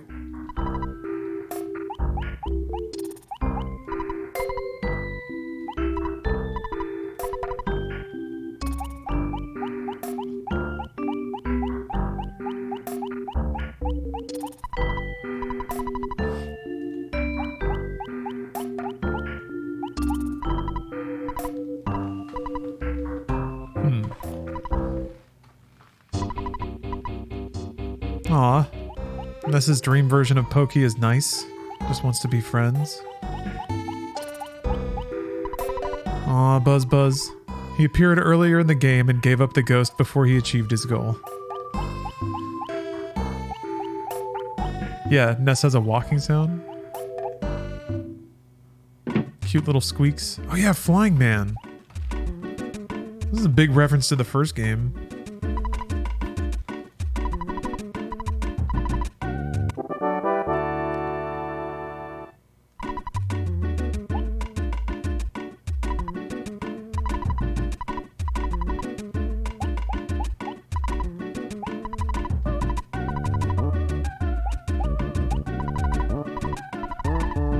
Yeah, I have to look up that mother cover album because this track is really good. but it might take me a second to remember what it's called.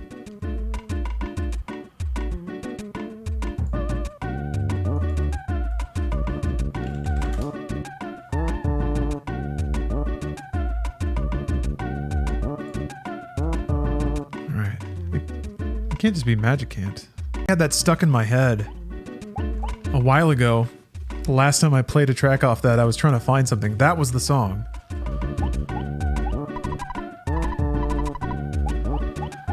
I got these buff bird dudes. Ness, I still feel pain where you wounded me. Man, I'm trying to make you empathetic for the enemies you beat up. The Sea of Eden is filled with ultimate intelligence. You can't go there unless you're truly ready. There's a place where you can touch the truth of the universe. Going there may bring sorrow.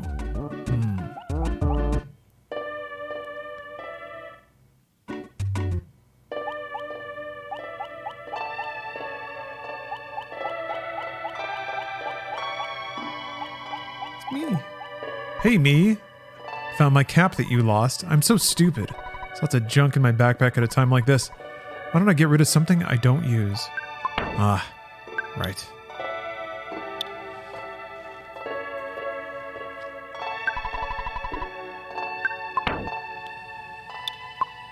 Sure, why not?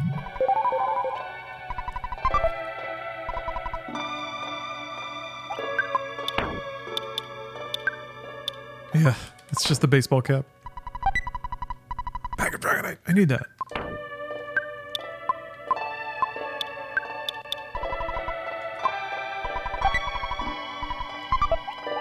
When fetus? There's not too much left to go, I don't think.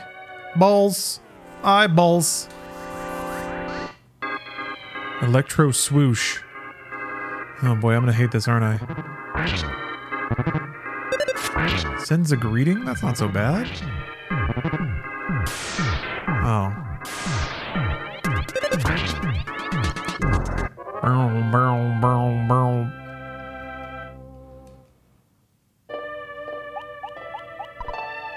Oh, damn it. It's an enemy.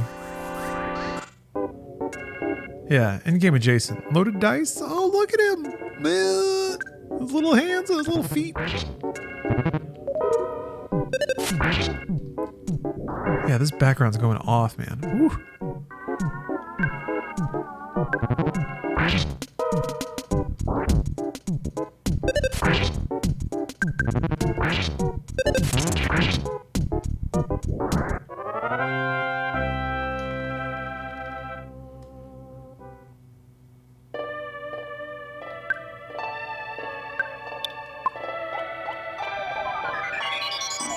Question marks? That's concerning.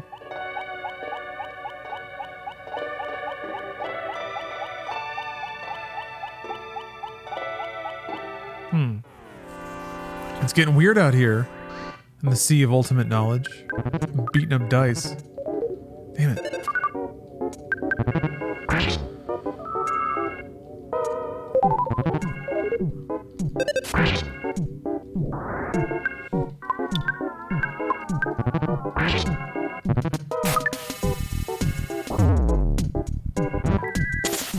Yeah, you can run out of flying men, right?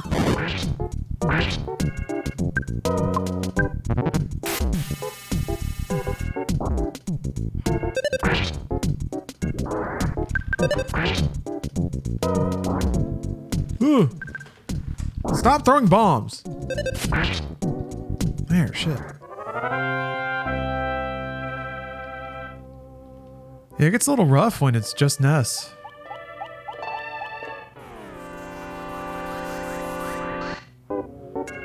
French kiss of death. Yeah, they keep finding ways to get the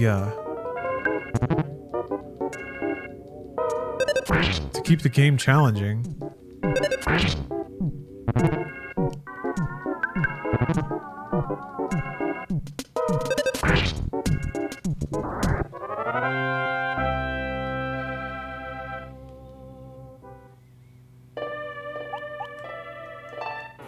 Damn it. Thought I was gonna get an early attack.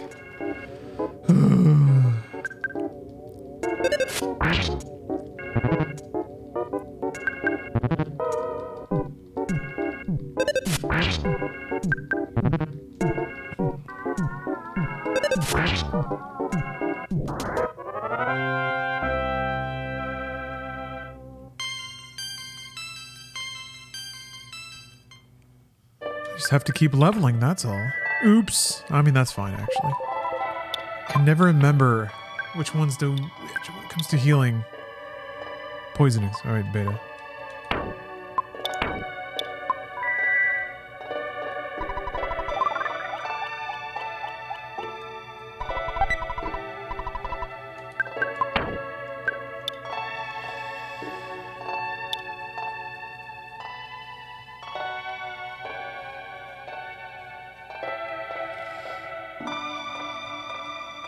I should have stored the soundstone in the map, but I didn't. Alright, I'm gonna eat the truffle. You gotta use items, they're there to be used. They're there to be used. Although I think there's a direction I didn't turn.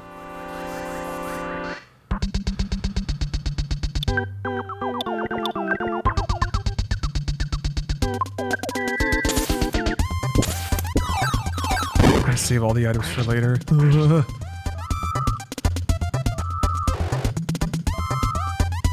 I've grown to understand the true evolution of gaming is to understand that there will be items later too.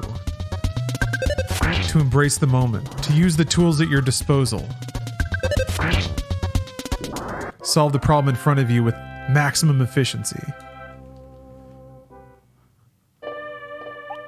Without inventing problems that don't exist yet. The true Tao of gaming. And also it prevents you from having to do a bunch of inventory management. I don't know though, I guess the most refined you can get that process is like Witcher 3, where you get a bunch of generic items that all give you the same buff, and you just tap a button every so often to refresh it. Oh yeah, man. The old era of miss it once and it's gone forever bullshit. Or even like, advance the screen too far and you activate a cutscene and then it's just gone forever. OCD gaming in the 90s and the aughts. Very terrible times. Tragic times. What's the magic tart do? That sounds really important. I guess I can sell the bat. Do you think a customer can find me in my dreams? Ugh, no, the answer is no.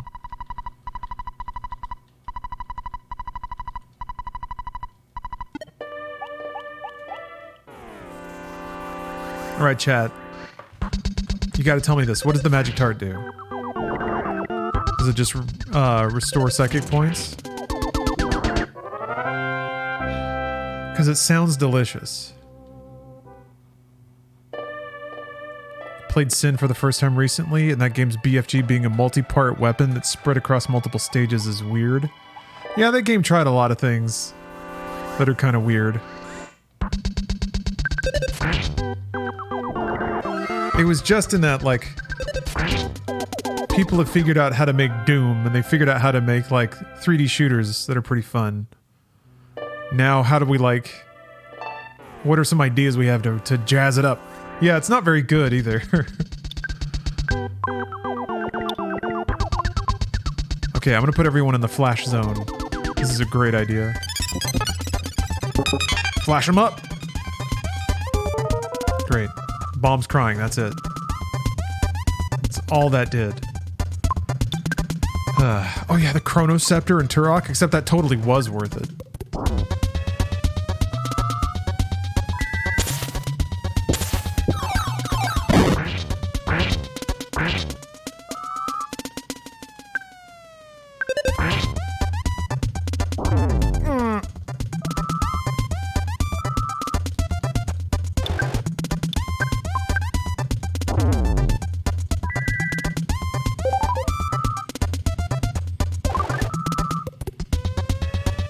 Shit, they can concentrate now? Does that mean their spells are all gonna work? Yes.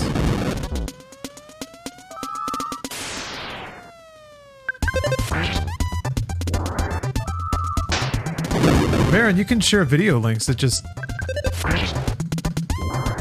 If somebody's asking for it. If you find yourself just pasting links into chat and it's not what people are talking about or expressing an interest in, which is what seems to maybe be the case now, consider what's motivating you to do it. But I could be wrong.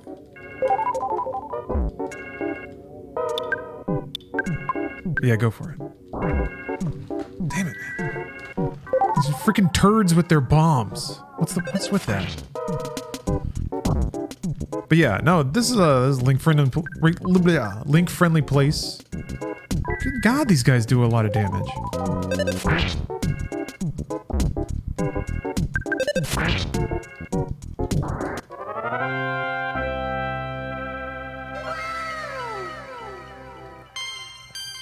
Solo Jorge, thank you for the sub. Considering turd bombs as of now. What, do you think they're throwing turds at me? Why would you think that?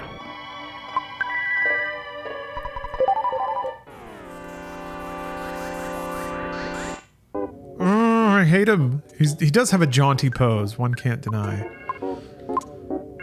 Is there any way to kill him quickly? I don't think so. Just physical attack.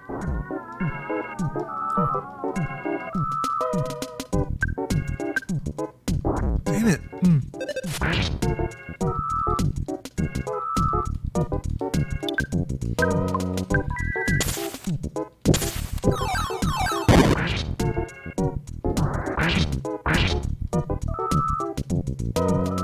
Okay, they still can't concentrate. That's good. I think I'll be safe.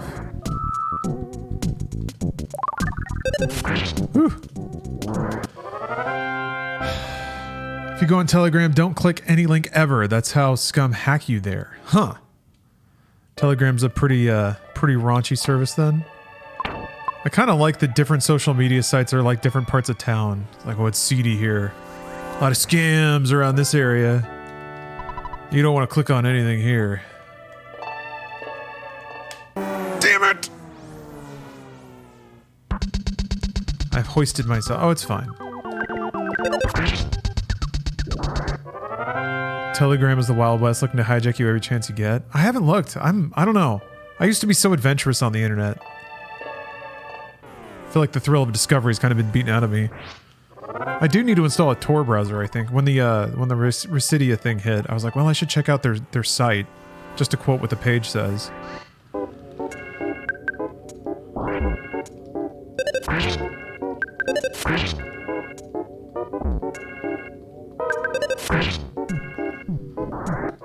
Now the internet is full of AI garbage. Yeah, it's just more and more noise. It's just like the static is getting louder and more numerous. Honestly, these days, I'm really enjoying pretending like it's the aughts. You know, I have my bookmarks, I go to my websites, I read my websites, I leave my websites. And that's where the internet's walls are. That's it. And then Twitch, obviously. Alright.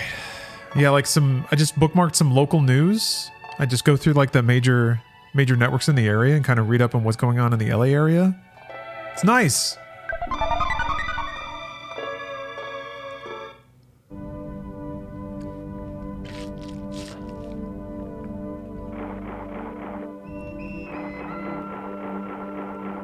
Oh. Think the internet will get so bloated with AI and bot garbage that it'll collapse on itself and revert back to 2000s internet? No. Sucker born every minute. And it's just like increasing the scope of people that it can talk to. Guess it'll be another reality waiting to suck anyone in. I think the problem is various facets of the internet will get more skilled at suckering in people. You know? The stickiness will get better. The manipulations of people's brains and attention spans will get better.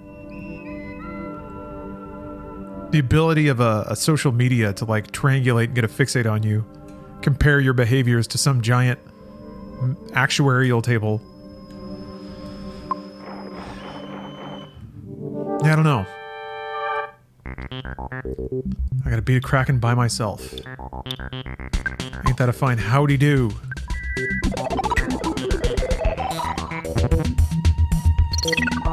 Fantastic.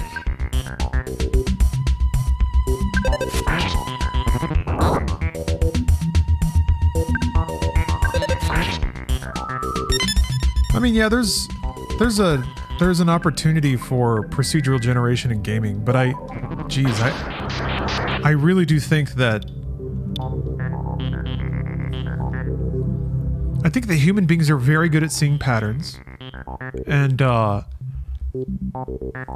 like 100 hours of AI dialogue is not going to be worth people's time, especially when every game has hundreds of hours of AI dialogue. It'll become noise, because that's what it is. So yeah, you'll have free noise everywhere. It's not like it'll contribute anything profound to anything for a while. It'll just fill in the gaps and maybe build out... It'll help people iterate faster, I guess, and create more with less people. But we already have more artistic output from the human race than a human being can, like, appreciate. So I don't really know what the value is in accelerating all that. I mean, it's more vibrancy to the human condition, sure. What's a bit scarier is that it's even more automation when, in the US at least, we haven't figured our shit out yet, socially speaking. If we had stronger laws on the books to redistribute wealth, I would be all for it, man. Automate all the roles as long as we can siphon off a couple of billionaires to put in some safety nets. If we don't need 10 artists to do the same amount of work anymore, where's all that wealth going? The efficiency of production, where's it all going? It's getting concentrated into small groups of people. So it's frustrating because automation, I don't know, this is getting into dirty hippie territory, but I don't know. There's a future where it all works out. Oh, it actually worked. Damn.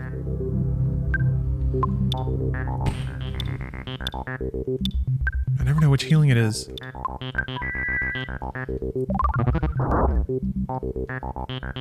It is Kami Talk.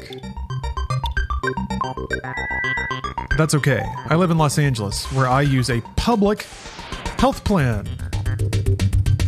I'm weirdly proud of that. Theoretically, the solution to the US's problems can be reached under the US's government system, so I'm doing my part.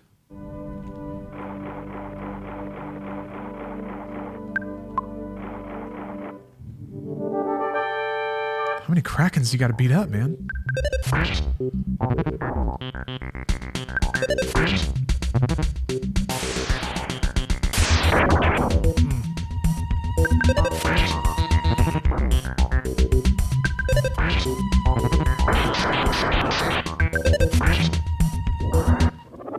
It's actually kind of nice too. I signed up for it last year, and they sent me this nice spiral-bound book that had a whole page in it for gender-affirming care, and I was like, okay.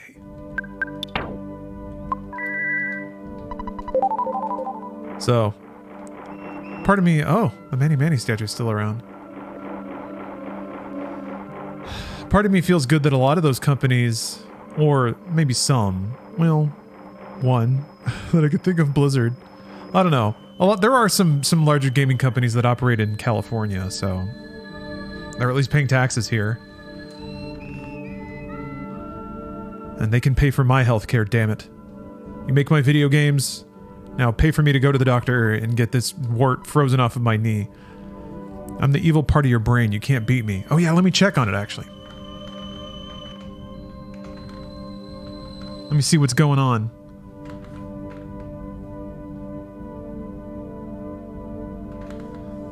Okay, the top is like crusty now, but there's like this weird bubble coming out from under it.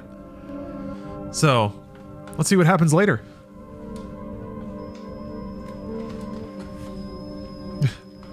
Yes, your taxes help me go to the doctor.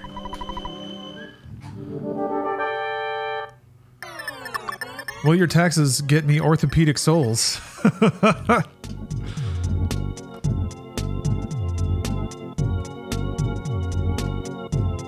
I don't think AI will ever match the energy of a real and fleshy DM.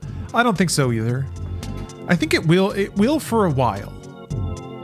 I think when you're like in your teens and in your 20s and the world of art is relatively new to you, then an engine that is just endlessly kind of like recombining old ideas into somewhat new ideas works, because it's just, you're not jaded on it yet.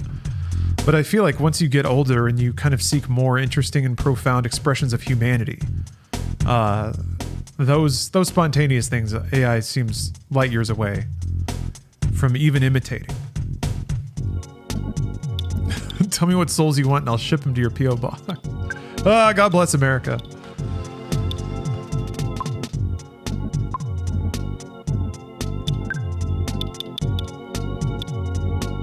I don't think I want to use any of these though.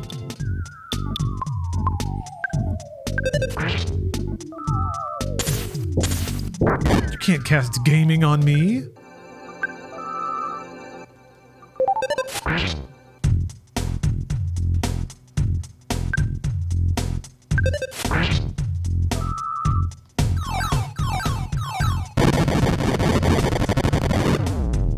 That's what it's like to be on the bad side of gaming.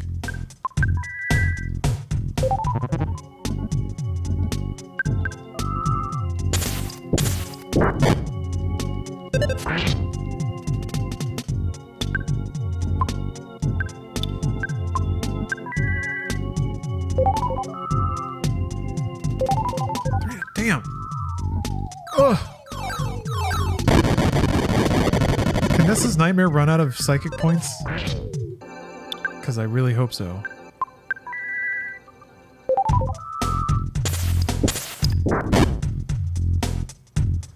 From a writing standpoint, the problem with AI writing is that the algorithm is only generating one word after the other in a way that strings nicely together. Real writers and DMs don't just think sequentially. They're constantly calling back to things from the game's past and forward to things that haven't happened yet. ChatGPT can't produce non-linearity. Yeah, or any kind of greater meaning within that construct. I think ChatGPT can accidentally produce something that people interpret as connected when it's not. Or wasn't intended that way. So I think, again, there's a window. There's a window where the audience, it'll be good enough for the audience. So, I mean, shoot. There's like auto-gen videos for babies and stuff. And it's like good enough. It's a combination of lights and sounds that entertains this baby and keeps them from crying. Oh, you guys with your Dragonite. We have to wait for things to get far more dire than this. You guys, Dragonite, please. It's gonna run out of psychic points anytime now. Oh shit. 650 fucking damage. Oh my god.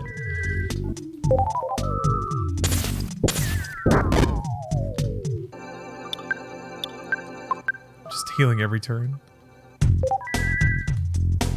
Psychic, or maxed out, has maxed out life. Still casting this.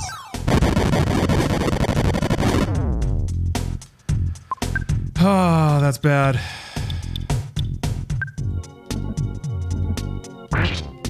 That was it. Just 554 damage. He's got me. I'm dead. Wait, is life up? Oh, it's 5. What if he dies?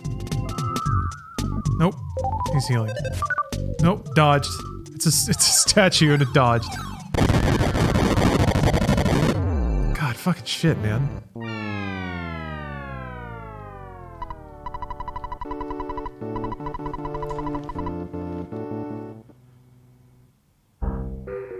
You're all the way back here? Damn, that sucks.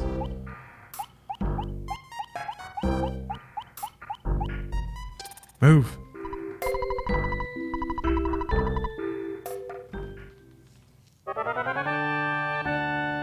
Damn.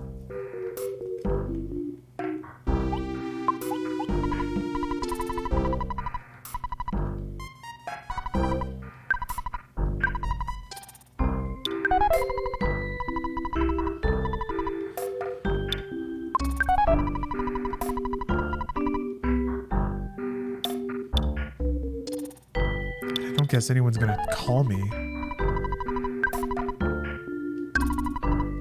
Oh, okay.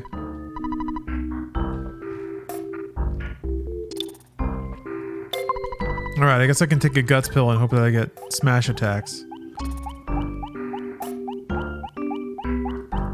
He doesn't have Psy Shield or anything. He just has normal shield. Nah.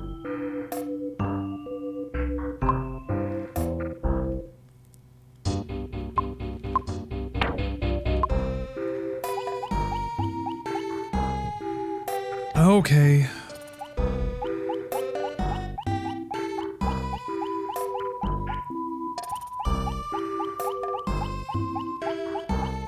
I guess it's not that. No, it's pretty bad. Is that whole walking part? Yeah. With all the little question marks and shit.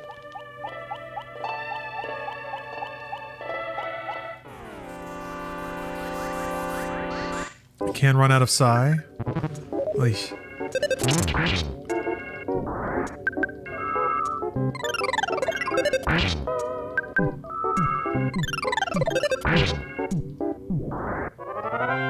Midjourney's fine for quickly producing D&D avatars for your players.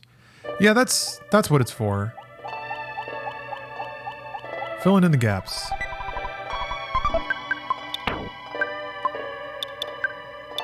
Oh, well, that's nice. Maybe that'll help.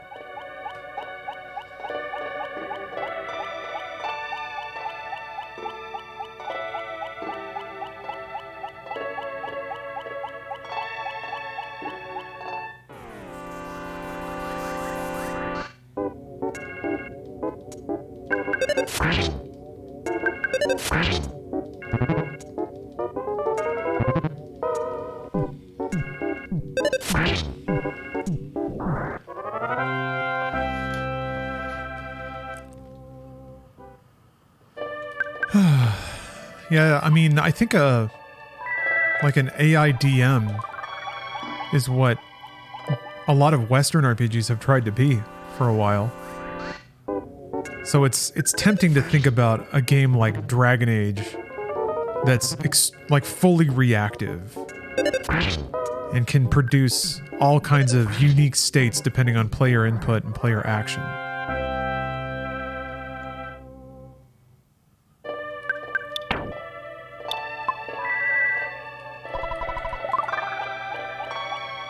There's an awful lot of art in hotel rooms that isn't profound expression of the human condition. Yeah. Yes. That's what I mean by good enough. There's a lot of art and work in the world that doesn't need to be profound, but it's good enough for what it needs to be used for. Again, the problem is that work used to employ people. Now if it's just somebody hitting a button, where does that wealth go? The money that would normally be spent and sustain somebody. But that is an issue that needs to be tackled in parallel.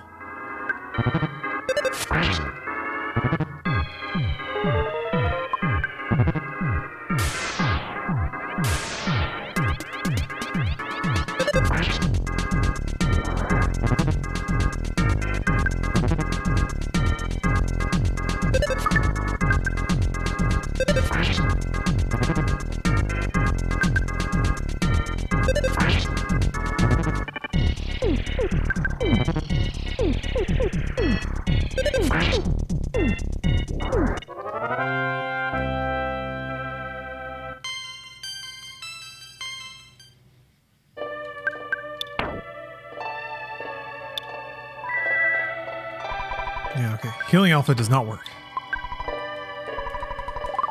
Alright. Wait, there's a merchant. Shucks, I should have looked at buying psychic items. I don't know if I'll have time, though, to use an item. It seems like you have to, heal every turn.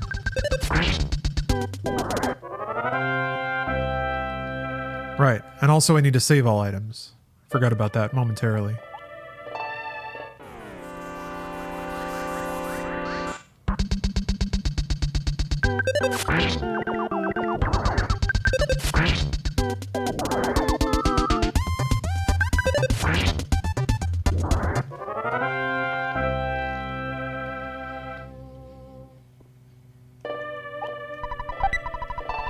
got that now. Hold on.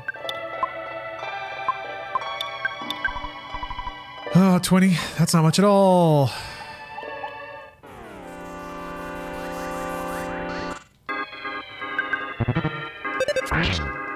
What's up, Umbra? Are you familiar with this part of the game? Or is it something else?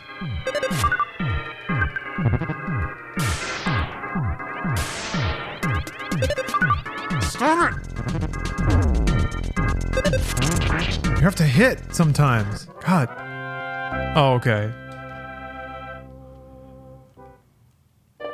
Yeah, I thought it might be that.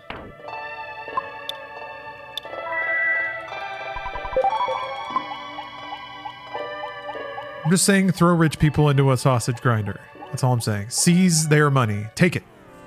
Give it to me.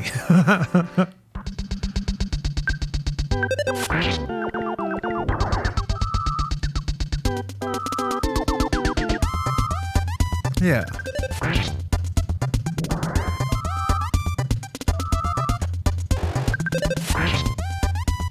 Oh, and also Spectral Spectre. Yeah, everyone in chat.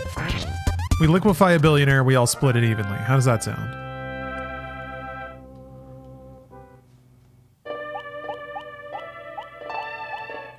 Chat is hosting a Paradox of Progress symposium. Aha. Aha, yeah. Aha. Fuck. Oh, is it worth it? These guys do a lot of damage. But I need psychic points.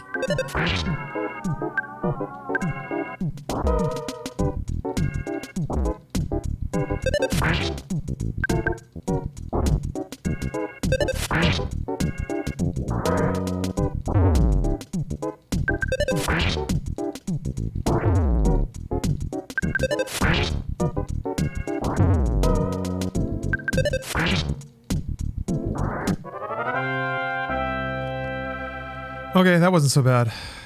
I can replace most of that with just a life up.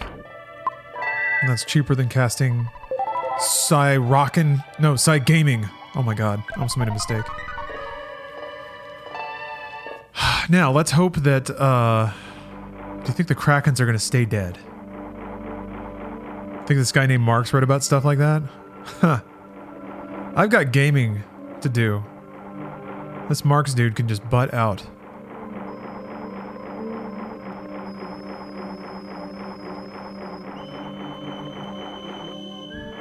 Trust a truly logical AI to lead humanity over these so-called leaders everywhere? Yes. Because AI will be truly logical. Finally, we can escape into our machines. Thank you, blessed machines. We've had logical machines for a while, we just ignore what they say. What do you mean the carbon's going up? Fuck you. There's like... It turns out that it's way easier to manipulate people than it is to manipulate the truth. And AI will not prevent that from happening. It'll make it stronger, because people use it as a tool. And then people will get willingly manipulated.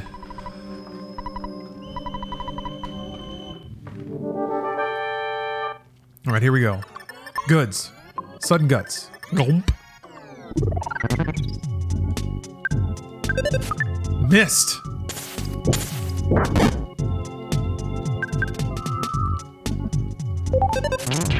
There we go. Now we're talking.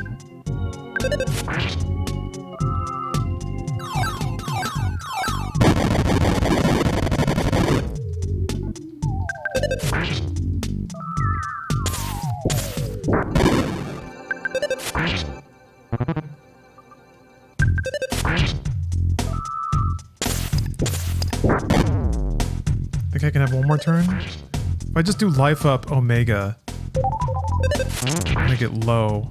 There we go. Fuck yeah. Okay. Yeah, at this point of the game, it's like it almost becomes an action game because you kind of just lean on how slow the rollers roll before you need to heal.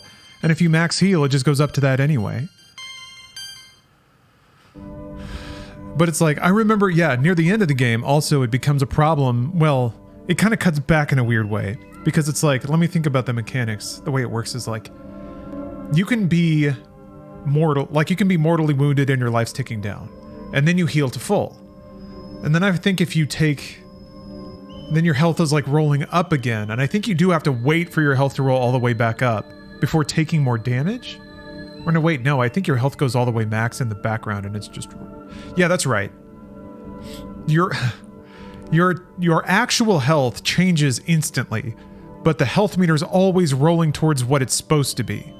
So the problem is, if you're almost dead and you heal to full, the meter will start rolling up again. But if you then take mortal damage again, it'll start rolling back down from where it is when you take mortal damage. So if you really want to buy time on the clock, you have to heal to full and then wait at the menu before you actually start your next turn for your health to roll all the way back up. And at a while, like near the end of the game, that starts like taking a while. Anyway, Ness heard a familiar voice at the center of the Sea of Eden. Gygas's goal is to destroy you. Listen carefully. Everything in the universe could be destroyed at the hands of Gygas. But he and his followers are also in trouble. The Apple of Enlightenment has foretold that Gygas's attempt will fail. Oh, do you see the apple at the end? We'd be streaming Persona 3 Reload. I don't really have any plans to at the moment. There's so many games I want to play in addition to games that I've already played. I don't know. I feel like I've played that too recently. Let's see here. That's me. But yeah, there's too many games out there.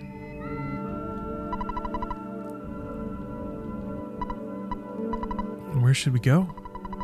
You know, deep within the reaches of your mind. Saturn Valley. Yes! Go to the valley where the Mr. Saturn lives. You'll get something new there. Soon Magicant will be no more. We must be quick.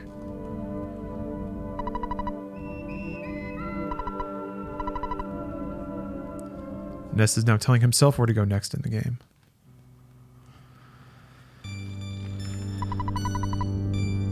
Oh. Getting ultimately powered. Why is my health going down? It kind of sound like wind whooshing. Oh, getting a mega stat jack.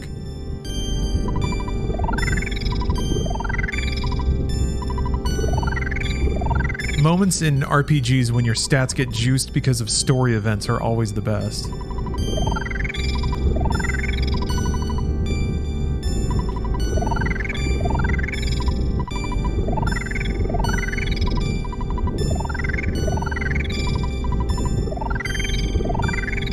Story power-up. Instantly, Ness's mind is cleared and he realized that he had possessed a great power.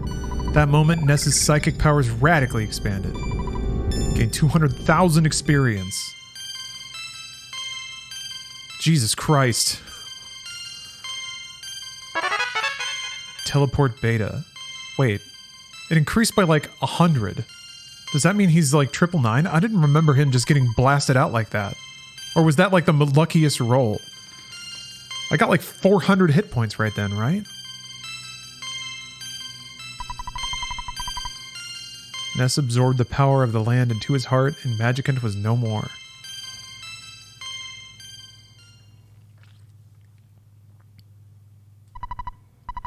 Your friends are waiting for you. It's time to get up. Awesome.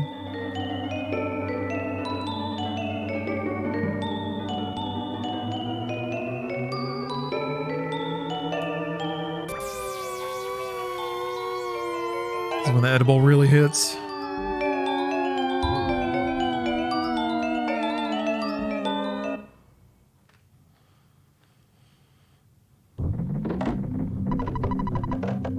The soundstone that Ness used to have is now gone. Good. Get out of my inventory.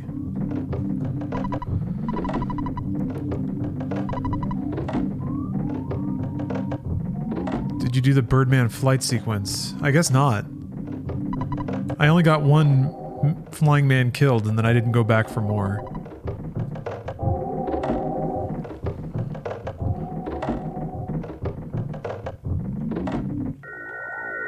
Oh, okay. I didn't know that was a thing. Cross heart. Oh. Hey, everybody. The Mr. Saturns are incredible folk. Prototype phase distorter's been stolen. Somebody resembling a pig wearing clothes took Mr. Saturn captive and stole the device. Who could that be?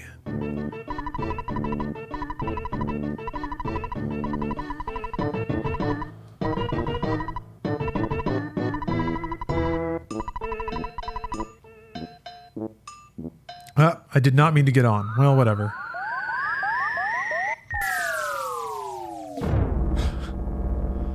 Still need that phase disorder. Material I'm thinking of came from a meteorite that fell when I was much younger. Have you seen a meteorite anywhere recently? Zexonite. Nice. I doubt that your mortal enemy Gygus or whatever will allow you to go to Onet to get a piece of the meteorite. By now, Onet is in his evil hands. You must go, though, so take every possible precaution. The Mr. Saturns have introduced some of their new developments at their shop. Please check them out before you leave. Wonder what Onet is like at this point in time. Is it just Onet, or does the whole world go spooky? Can't remember. Yeah, I'm not Robocopped yet. That's so wild. Christopher, I might still be around in an hour or so. Getting near the end of the game.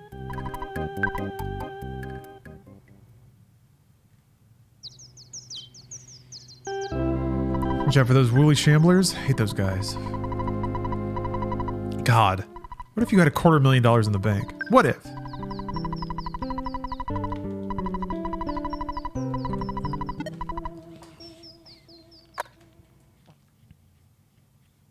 I mean, I already have a Switch, so I can already play Earthbound, but maybe somebody who doesn't have a Switch could buy one with $250,000.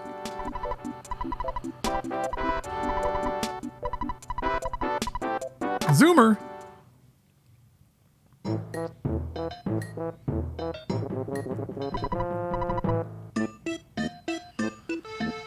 He called me a Zoomer. Music makes you think of Paper Mario? Yeah.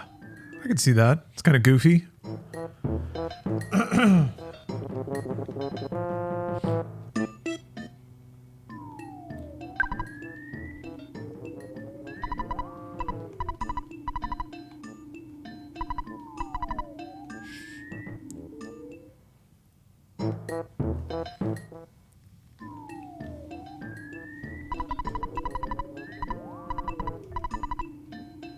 How do you... You have $380. We trade secret herb. So boing. You have $1,780. We trade horn of life. How do you buy that from him? What do you do?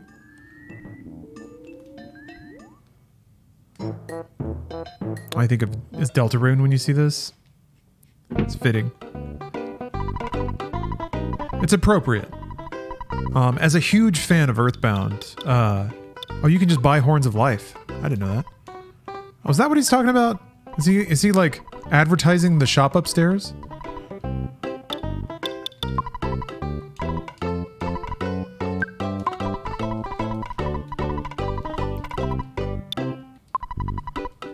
Does this mean I need to like buy tons of horns of life and then go to the Tenda village?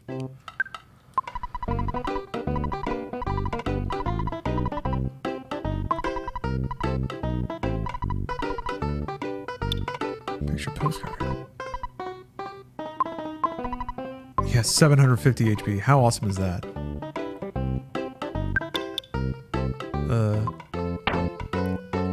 Maybe somebody else can use the band?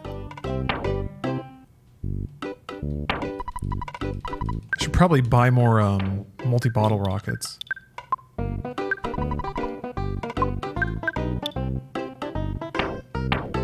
That thing on the left is Undertale. His name is Jerry. Wait. Huh?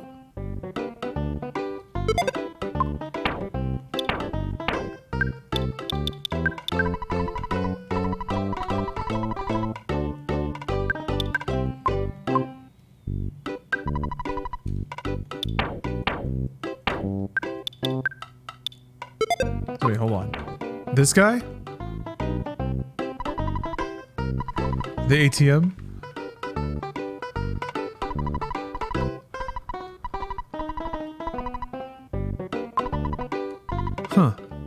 I haven't played Deltarune yet, but that's not entirely surprising. But there's just like directly a character in there.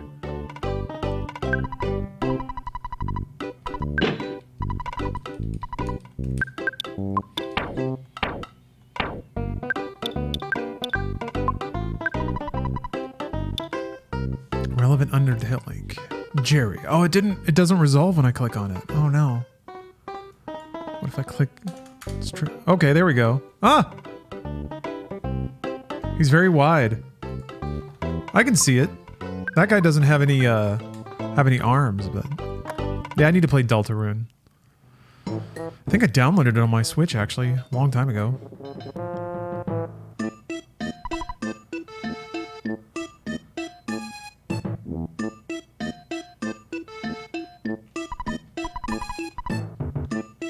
He said to check out what the Saturns were doing, but there's nothing different here.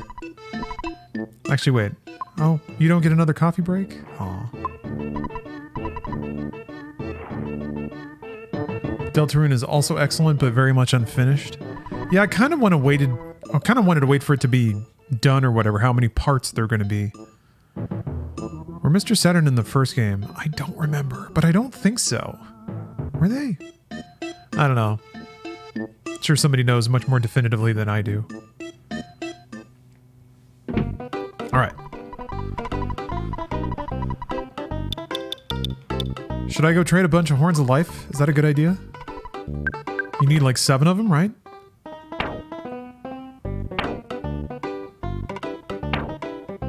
I have 2.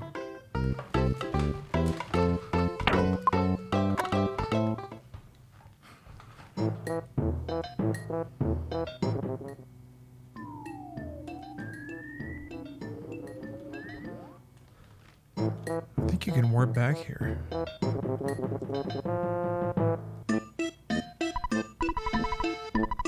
Yeah, I gotta go back to Onet.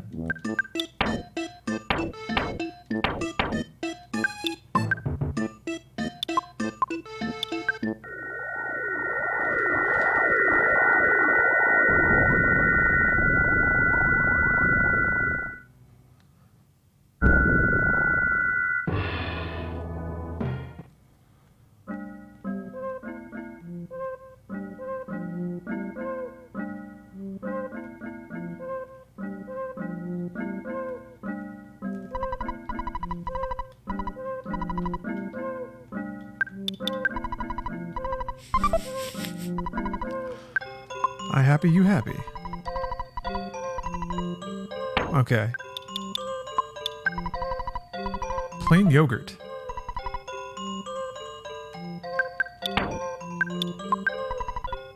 Damn it.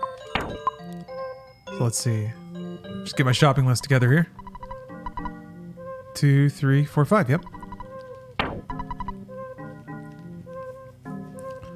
I spent so many hours as a kid killing mobs at this point in Onet, trying to get everyone to 99.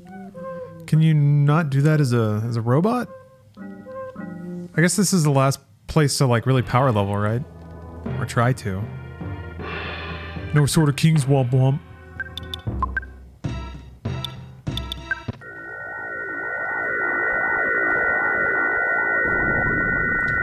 Invest that $250,000 into Law Dog coin? Oh man.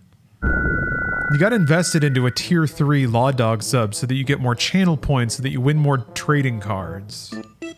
That's the real way to launder money in my stream. Ah, Jerry's a monster in Undertale and could be accurately described as that guy. Nice. Oh, the last areas where speedrunners do it? Gotcha. Makes sense. If the speedrunners are doing it, it's probably a good idea.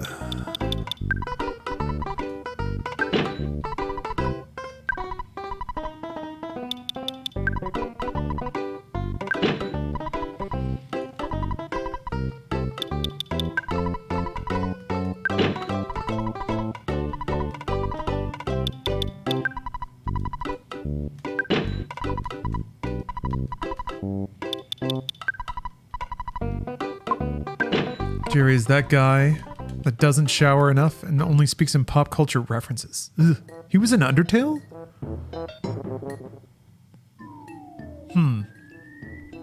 remember him in Undertale. That's pretty good. Good to know. Gotta reference the MCU or Doctor Who. Very minor monster. But is more of a character in Deltarune?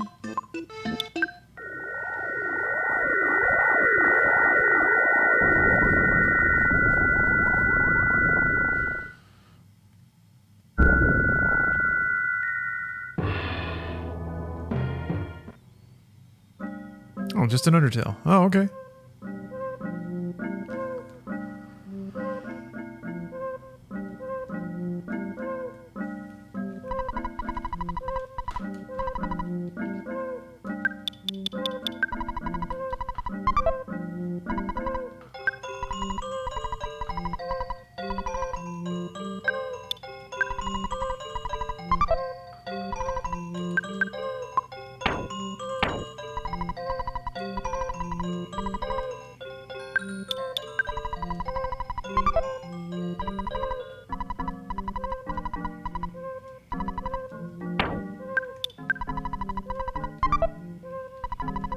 Talisman coin. I'm worried that this bat is not going to be as good as what he already has equipped, but we'll find out.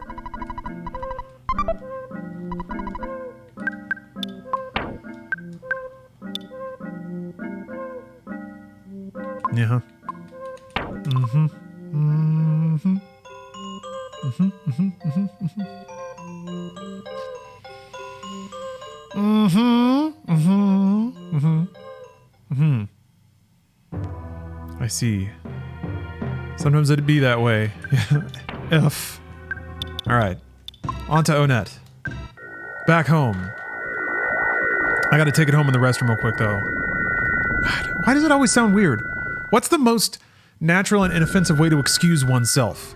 I gotta go take a big gamer piss. I'll be right back. Time to visit the euphemism. I like that. I like that. Direct, no nonsense. Oh man. Nobody's opening up, all the doors are shut. Oh. Yeah, this was a pretty effective thing, I always thought. Going back to your hometown and it's like, that's all the creepy siren music again. All the doors are shut. Oh, I don't have my town map. But instead I have a lot of bread and yogurt. It's okay. I know my way around Onet. No one's opening up, man. It's scary. Surely the library. Oh.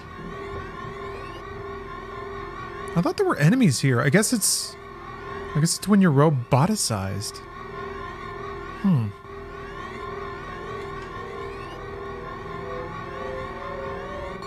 Oh, there they are.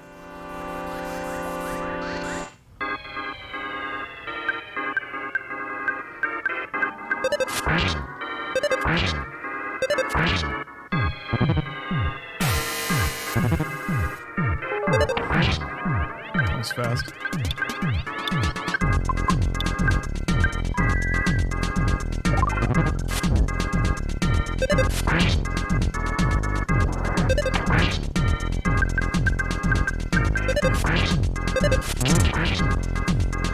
Nice.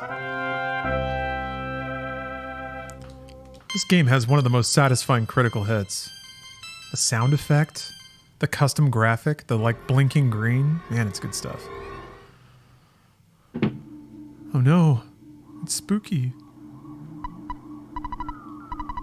Plenty of creepy monsters running around Onet now. Townspeople are barricaded in their homes, afraid to go out. I'm fine, but I'm a bit scared. Everything will be okay if we just sit here quietly in the dark. Are you hungry? Do you want to eat some booty? Yes. Yum, yum. Are you more relaxed? Okay.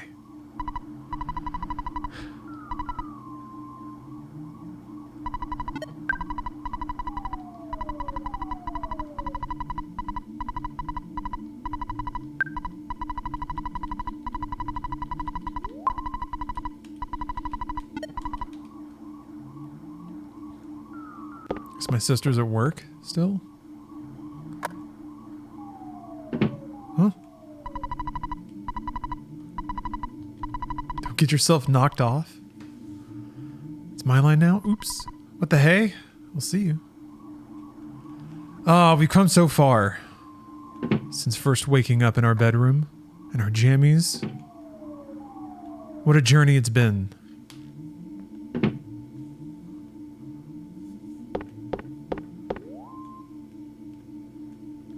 Gotta go meet up with my good friend Shadow the Hedgehog.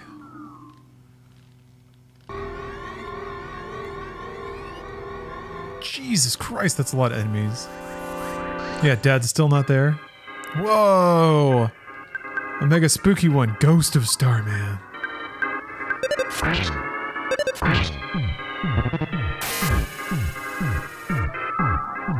Oh damn, they can do Starstorm? That sucks.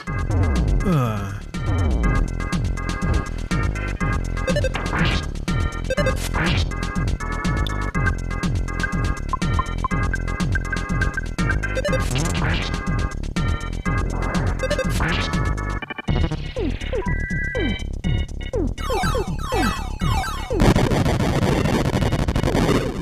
Did not work! Bullshit! God damn it!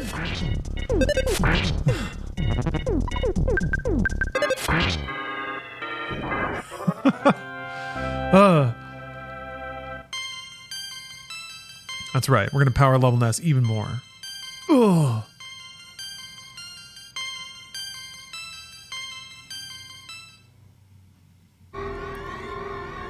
Need to tuck some booty into the mouths of these children. Hopefully booty revives.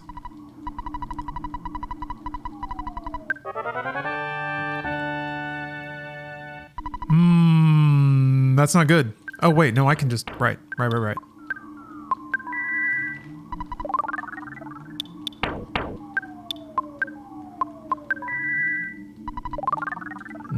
I'm not thinking with booty. Oh, Ghost of Starman can drop the best ribbon for Paula.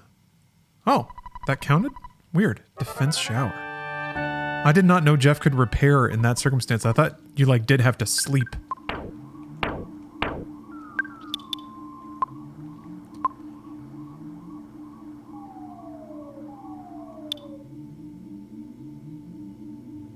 Why don't I see it? Defense shower. Oh, okay. It is the most effective if you use this power multiple times to layer the effect. It can be used many times. Does many times mean infinite? Because the bazooka has never run out. Oh my god.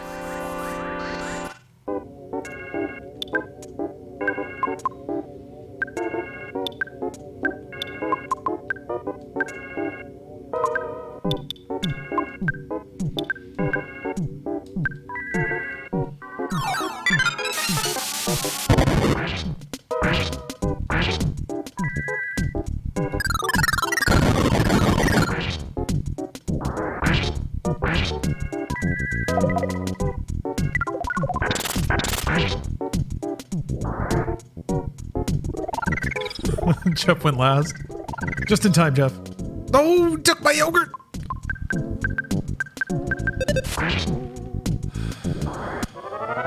Well, small price to pay. Yeah, I guess you can be really liberal with Ness's psi use now since he has such a huge psi pool. Speaking of... I always thought this game was just Japan's Day the Earth Stood Still because of that robot. That's certainly a reference. I think it's just more... I think the robot itself is just part of mid-century science fiction iconography, which this game uses a little more as a generic concept, I think. Okay, this I can just beat up.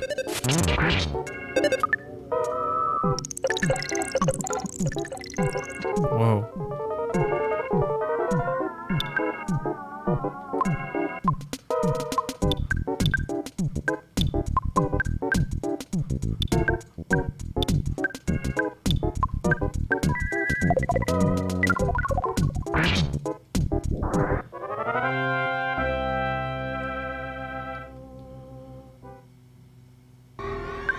Oh. Alright. What healing gets numbness?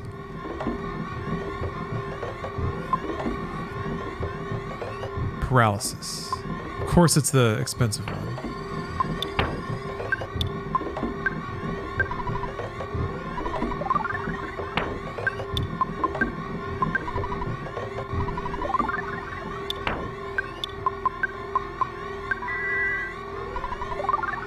There's Twin Peaks references in this game? It's very Twin Peaks in style at points. Are there any direct references though? I mean, there must be. Can't think of any off the top of my head. I think just generically being like an image of iconic Americana, but with a hidden dark streak, is very Twin Peaksy in theme. Maybe some of the music. Oh, I forgot to buy bottle rockets. I think 2 is enough to kill anything though, unless it's the actual end of the game.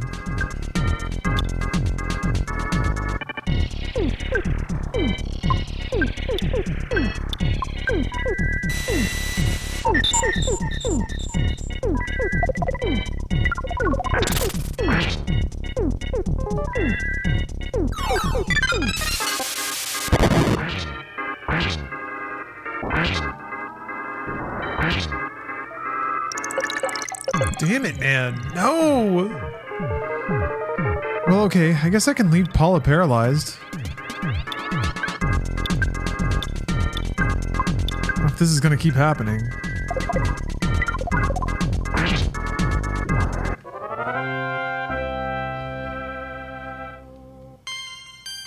Nice.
No! Oh man.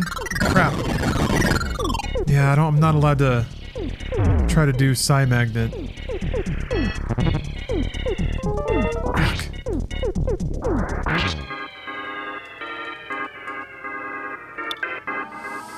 Shit. Oh, I hit the wrong button.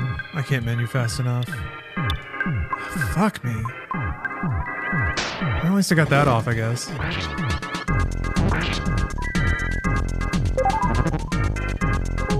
Shit.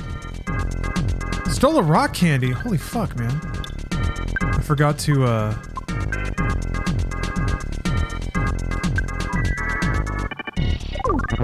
forgot to use that. Jesus Christ, man.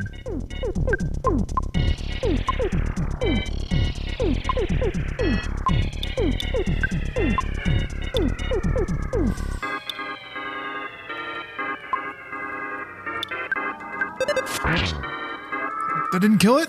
Oh no.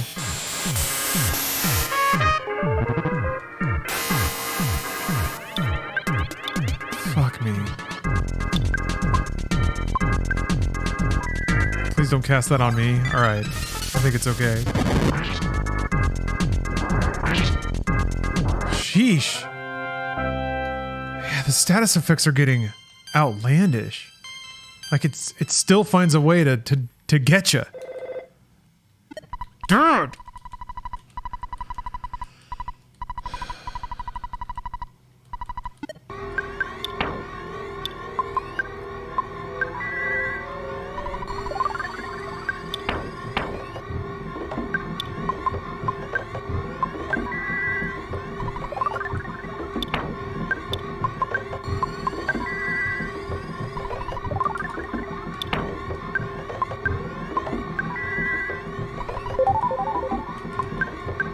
Okay.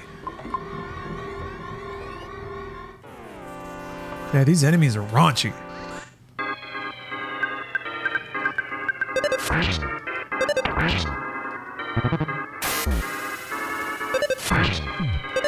This dude's not so bad, although he has some weird status thing that didn't land. that might be terrible.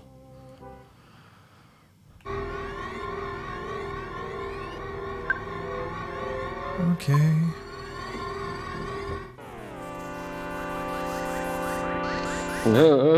Yeah. T-Carp. Thank you for the cheer.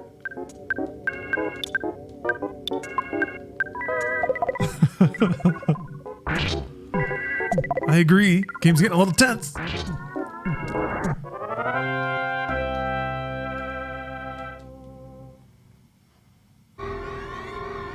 Yeah, they make you like do the same run. So interesting. I think Liar's in there? No.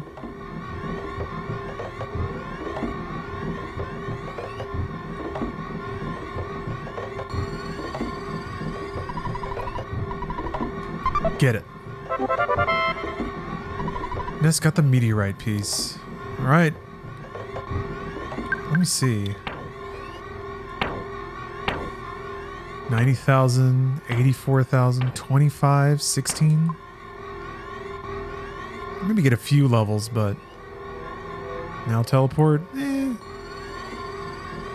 still have some psychic points.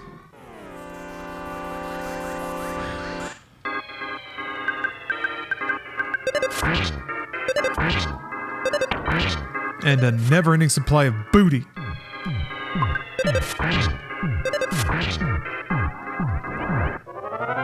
Stole my rock candy. Flipped my percentage, Scoots.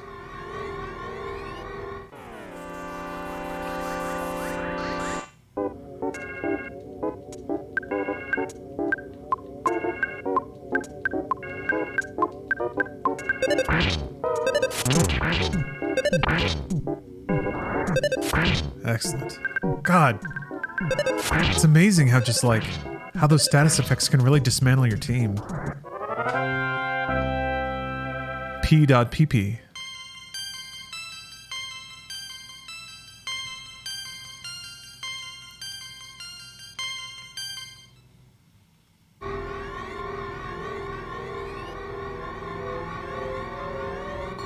Alright. Is anyone else close?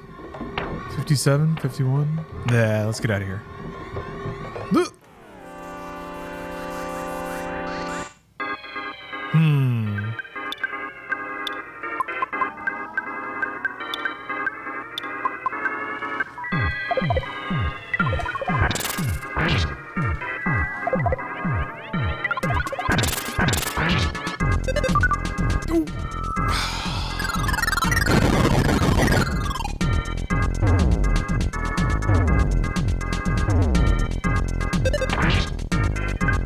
Does the game's difficulty justify using the rewind feature for SNES and NES on the Switch? I don't think using that requires any justification at all.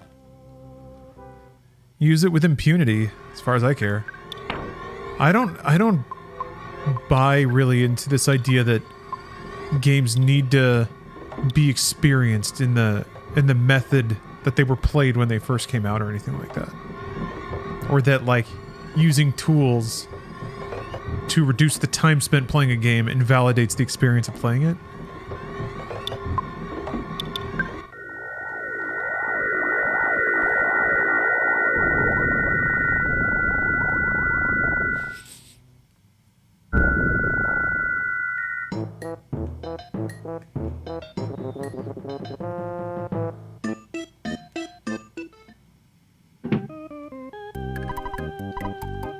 Yeah, I don't think there's a lot of divinity in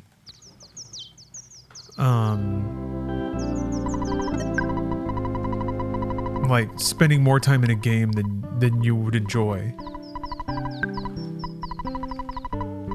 I think that might be people romanticizing the repetition of it or something. Or perhaps like assuming that the accomplishment they feel is the same thing that everyone would feel. If only you had a meteorite piece.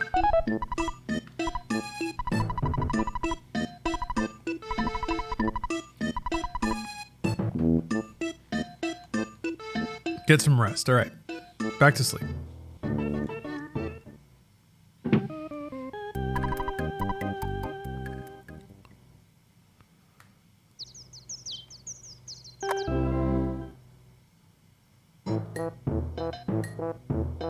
Is that not what they meant? It's complete! The Phase Distorter version 2 is equipped with 2 new features. First, it can repair your biological functions. Second, it can save your progress. Don't be afraid, get right in. There is just one thing though, you might not be able to return, so make sure you're optimally outfitted. Are you ready to go? No. Should be as prepared as possible, it would be for the best. Without careful preparation, you would be in big trouble. I just want to make sure you're ready. Let me know when your preparations are complete. Alright, I gotta go buy bottle rockets. Then I'll be back. Wait, let me hit up an ATM first.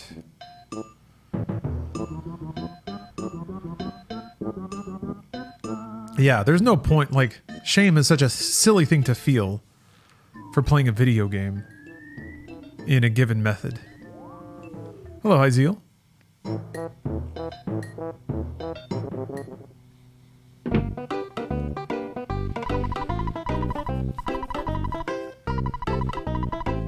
Ugh. Oh yeah, don't cheat in multiplayer games. But you're not doing anyone a disservice by experiencing a single-player game however you like.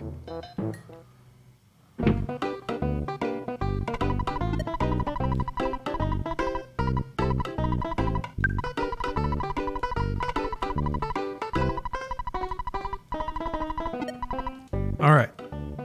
Now I've got money. I don't remember... Can you just you can side beta teleport anywhere, right?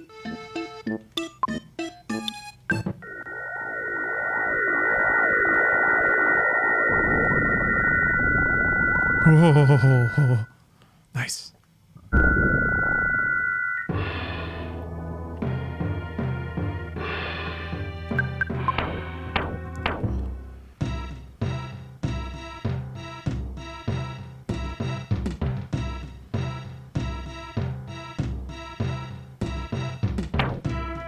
Oh, I need to get rid of the baddest beam. Damn it. That means I need to... Oh, here. I can give it to somebody. Oh yeah, the talisman coin. Oh, that's not good. Yeah, I need to sell that too. Yeah.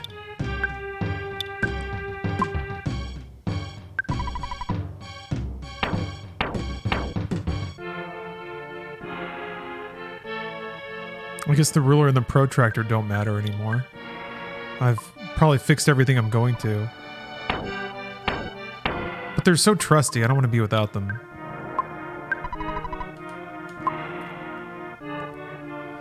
I don't think I'm going to be picking up a ton more items, but I could be wrong.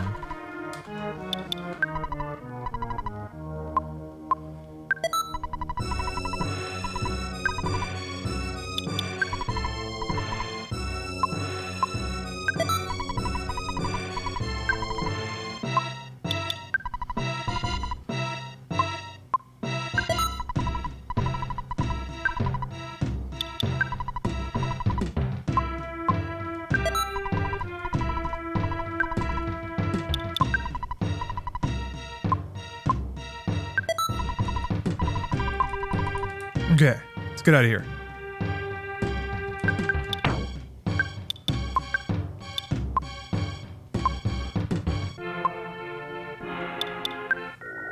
It's been a while since we've heard from Riddick, yeah. Every morning I wake up and open pumps and I listen to the slap. It's chronicles of Riddick and Red. Then in there I start doing the moves alongside with the main character. Riddick, I do every move and I do every move hard. And I can always sing sounds when I slam dance some negro bastards. Or even when I mess up technique. How many can say they escaped the Galad's most dangerous prison? I can, I say it and I say it. I put every day to people in my college class. And all they do is prove people in college class can still be amateur checkers. College class is a rough time.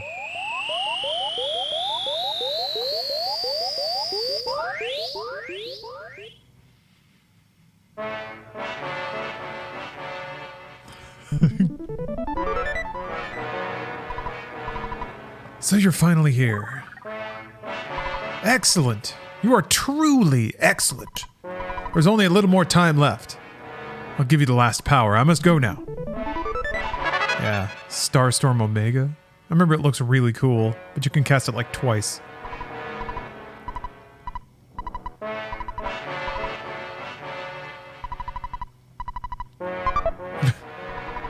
Horn of Life, alright.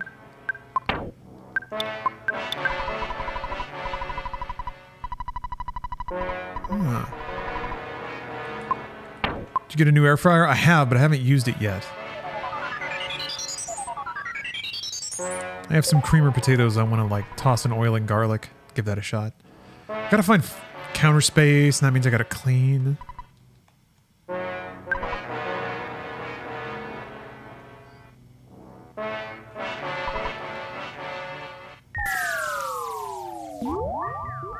Yeah, I gotta make some fries for sure. Phase distorter completed. We could finish it quickly because of Mr. Saturn's incredible scientific skill. Gygas is attacking from our exact location, but he's attacking from many years in the past. This is very hard for me to tell you, but you must warp to the past and fight. But What does it mean?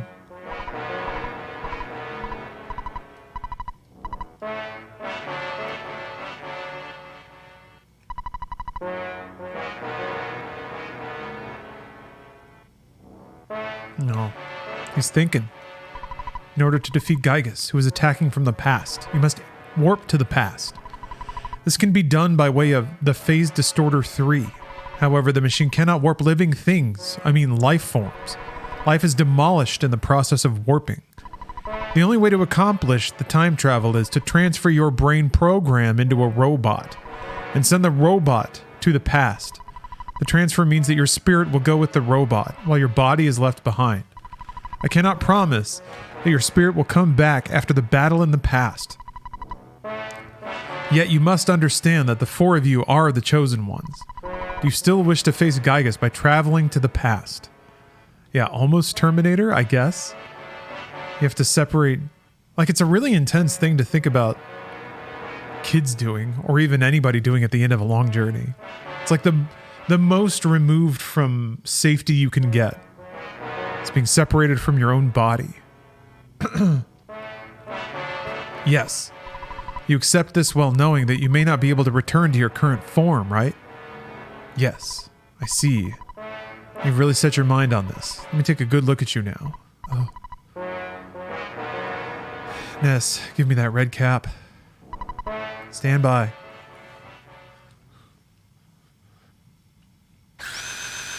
I like that instead of trying to wallop you with intense plot developments, they hit you with a more spiritual thing. Of like, you have to give away your humanity.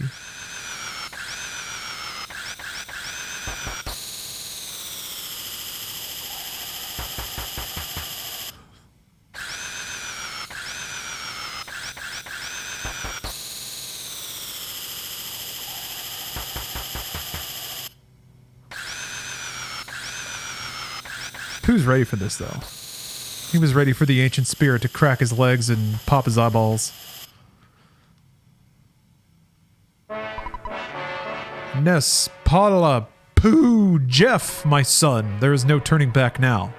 Ness, activate the Phase Distorter 3 by your own hand, thereby following your own destiny. Will you do so? No, I see. Jeff, you do it. Okay. Only a few people know of your amazing courage, but the number of people you save through that bravery is immense. I meant to keep hitting no, but I didn't think another dialogue was going to pop up. I feel very fortunate to be present at the beginning of this monumental undertaking. Oh, this new graphic? It's being warped to the end of time. Yeah, a little Warhammer, huh?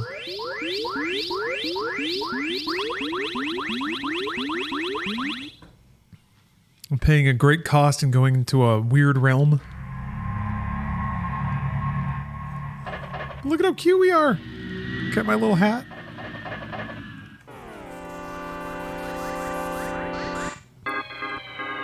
Wild and woolly shamblers. I was warned about these.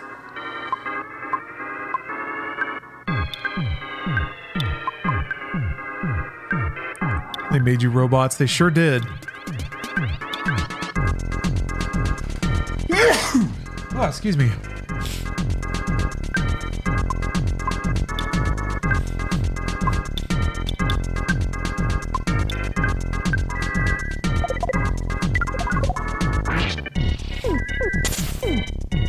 Is Ness just much higher level than everyone else? He got supercharged because of a plot event. But yeah, pretty much.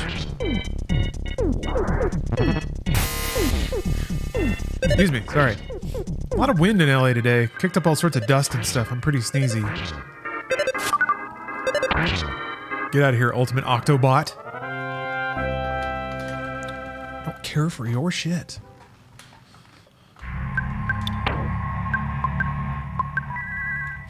God, the music's so creepy.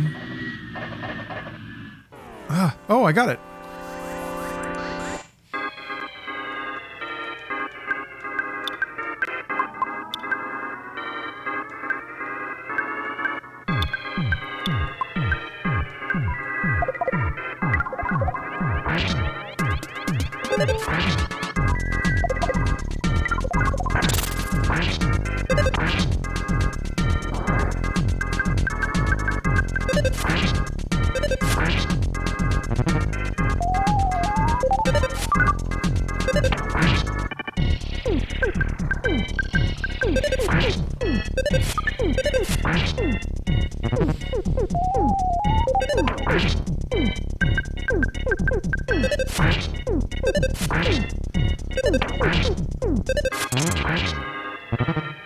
Bang. No, Boz.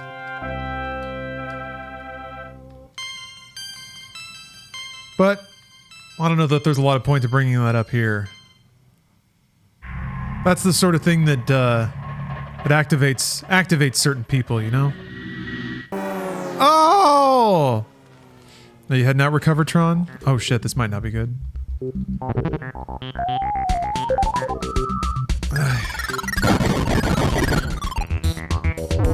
Shit, man. And there's this stupid heal bot here too? Fuck. That sucks.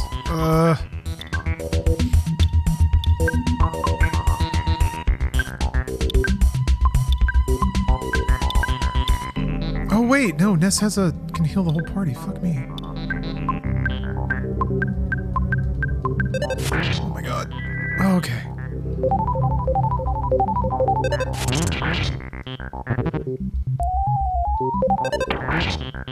Whew. Boy, that was lucky. How much did that cost? Wait. 24? Oh, that's not bad at all. Holy cow. Whew. Almonds activated. You feeling the almond activation? The tingle? That warmth in the base of your spine?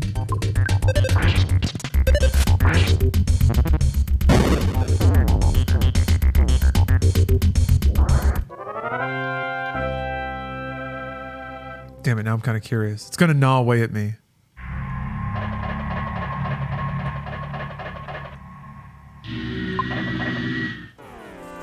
I'm sure Reddit is having a field day.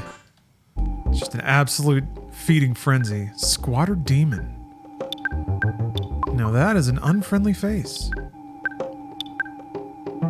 There's a guy named Pooh. Yes. I don't know why that's such a laugh riot for everyone.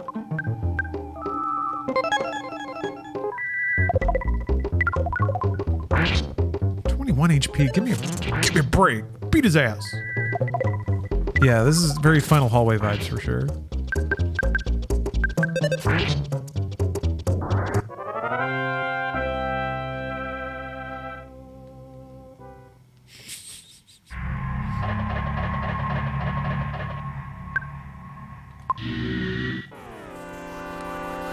God, I love that little emote. Kicking those little legs. Damn it, stop dodging! Shield killer, I don't care. You're wasting your time. Reminds me of the wall boss from Secret of Mana. Very traumatic.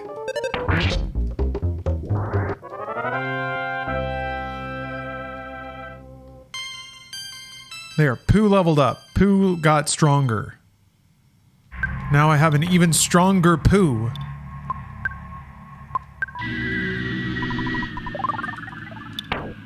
Yeah, that boss was rough.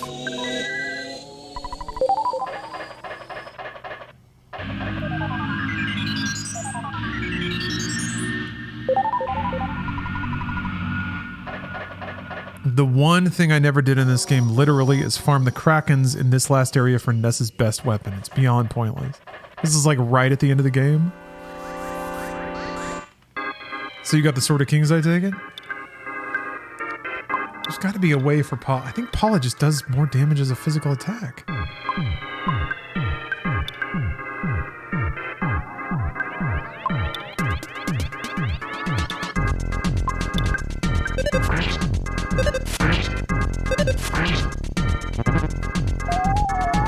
Damn it. Damn it! Ah!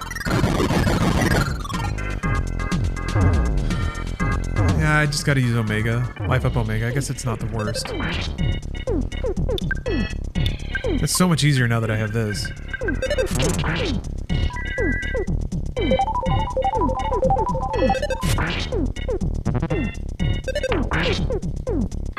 There we go. Not so bad. Why are we robots? We had to become robots to travel into the past, because those were the rules. Them's the breaks.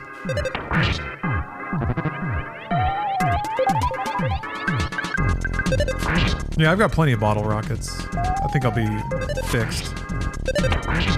Hey, Steph. I'm at the end of the game, so once I beat it, I'll look at making dinner.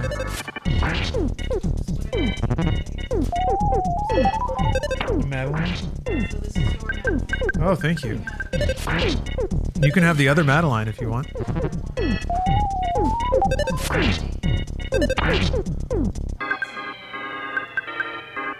What? Oh.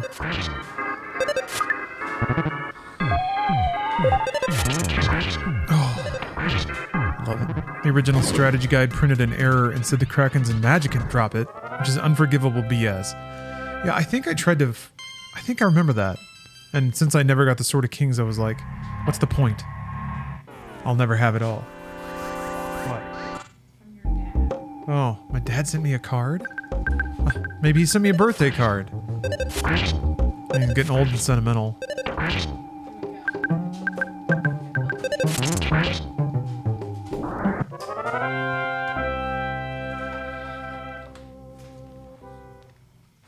Why are we in the past? This is where Gygus is attacking. Gygus is in the past. So we had to go to the past to beat him.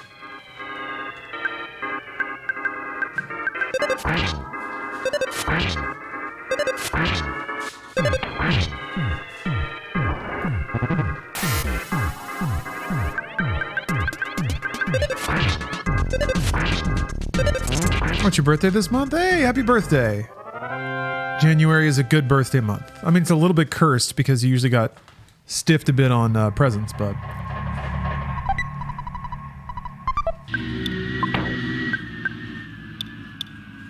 Oh my gosh. Ness has even more attack?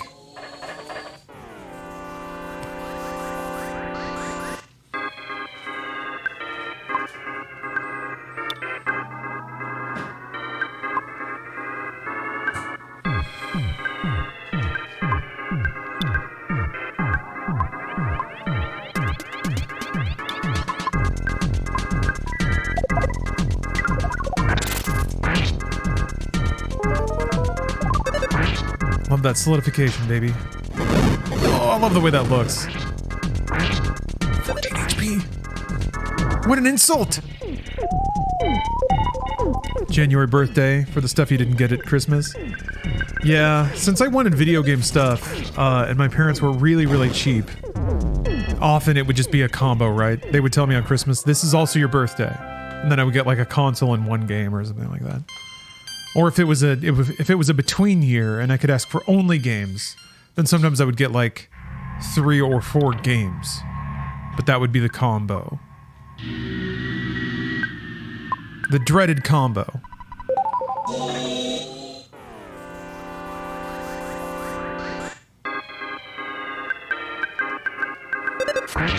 Oh, your birthday is December 26th? Ooh, tragic. That's even worse. At least there was enough time in between that I could still have like a party, and it wasn't just sort of smushed in with holiday celebrations. Behold the orb! Touch the orb, children! I like how they have little clankety-clank walking sounds.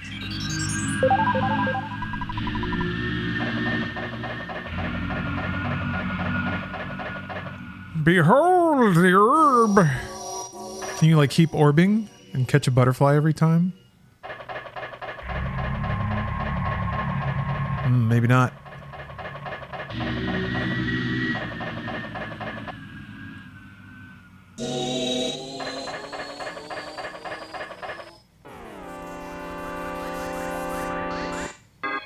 Ooh. Final star, man.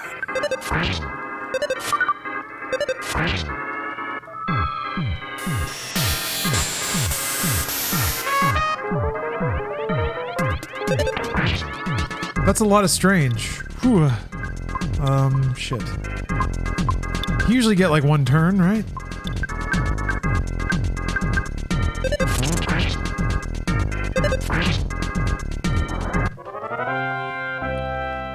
Ooh, January 2nd. Eesh.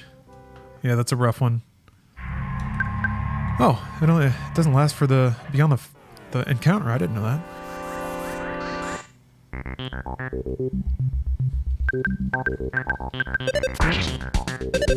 Who are all these robots? These are the various denizens of Gygas's alien army. I had an early attack and I couldn't even kill it. Oh, Harry, sorry, were you asking for a lore dump a while ago?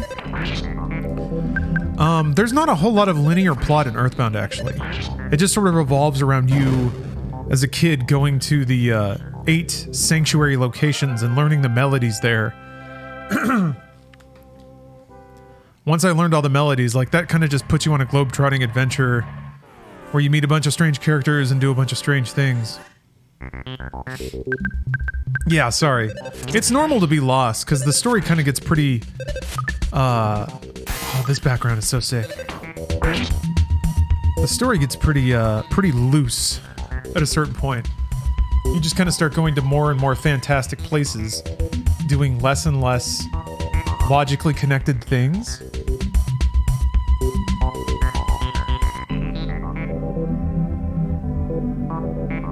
None of your 4 party members have personalities.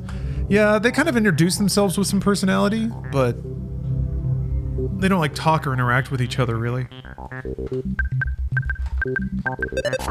It's more that and their like character design, their abilities.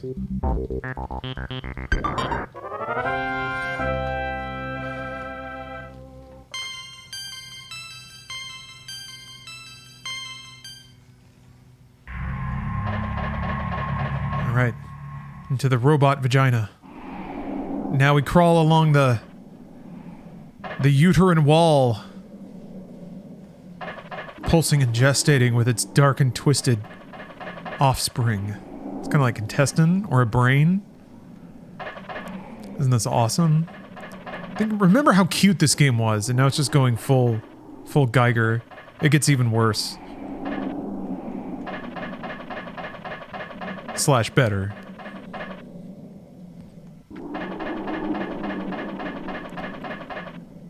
Oh man. Yeah, I don't know, Captain. People are always so literal when it comes to interpretation. Like, they see one image of birthing, and they skip right to it meaning like it's about, what, abortion or whatever. It can just be corrupted life. Corrupted life-giving ideas. Man, this music, though. That is a swollen butthole. Yeah. I mean, it's a brain combined with ovaries. It's the core of what will give birth to a creepy, perverted, organic alien race. Ness, are you surprised? It's me, Pokey. I assist only the strong and able. That's Pokey. You guys look pathetic. The Apple of Enlightenment has already made a prediction. Again, this apple. But I won't let what the Apple of Enlightenment predicted take place. You guys will be beaten by Gygus. Gygus will be stronger. A more powerful entity than any other. Why? Because of me. I was led by Gygus and now I'm here. The Apple of Enlightenment couldn't predict this. Master Gygus. No. Gygus is no longer the wielder of evil. He has become the embodiment of evil itself, which he cannot control on his own. He is the evil power.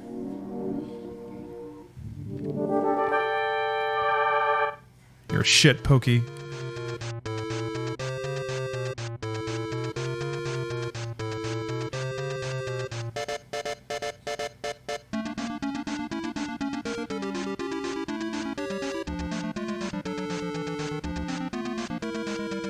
God, this track is so good.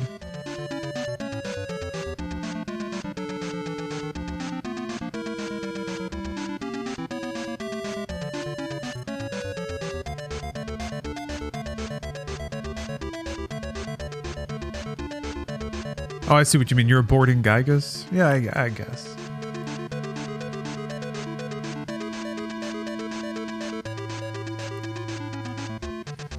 I was weird that more people didn't pick up on the abortion imagery in PT.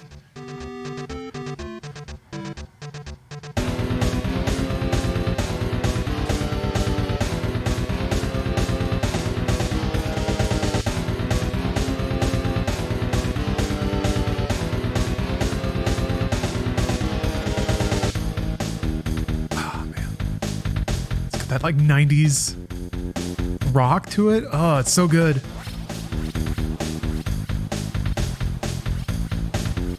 Also, I love the way it uses chiptune at the beginning before going to like more modern. Oh, it's so good. I'm a sucker for that, especially in JRPG, because I feel like that kind of music really does call back to the core of what a JRPG is. And fighting the final boss is a real JRPG moment. The music for it is always such a fixture.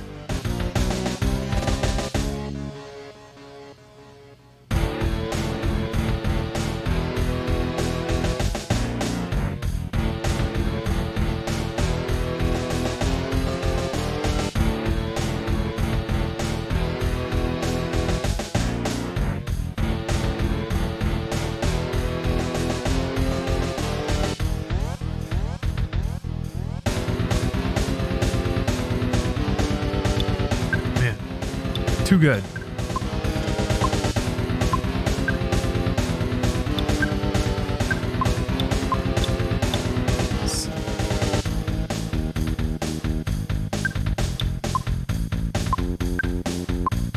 You pretty much just want Ness to physically attack, right? I feel like.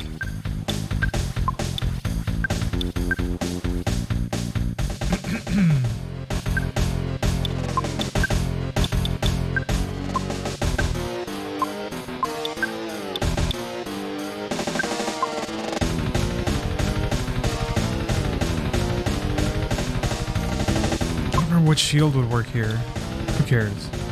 Oh yeah, I gotta do a Starstorm Omega. Kiston gaming on me? On me? Not likely.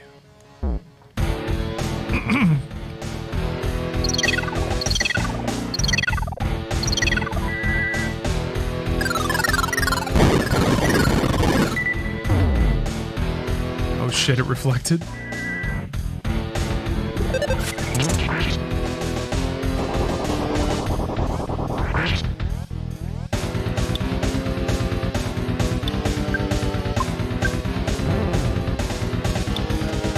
Jeff dead.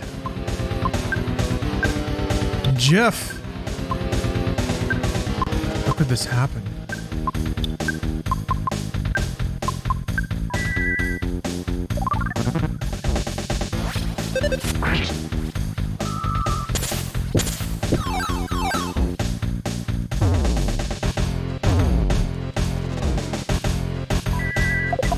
Damn it. God, bad timing.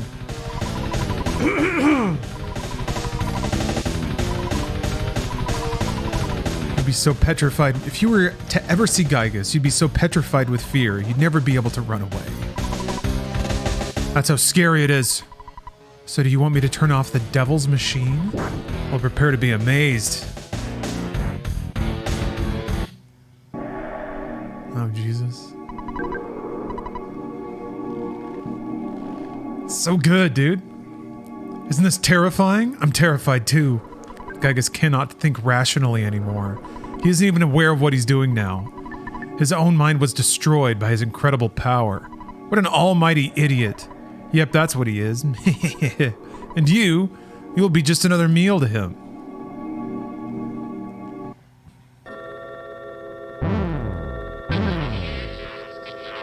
Really good use of the, like, stretchy, squishy shaders they have for the background effects here, too.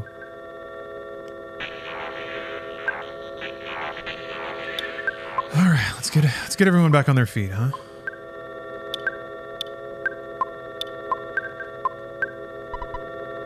Ness. Can't grasp the true form of Gygus' attack.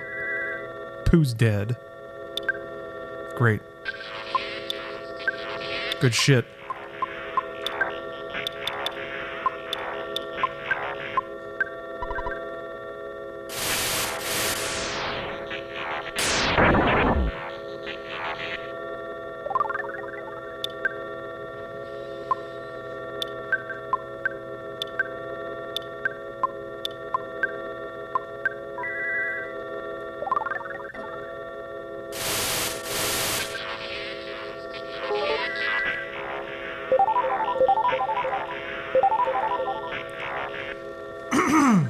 Yeah, it's spooky, right?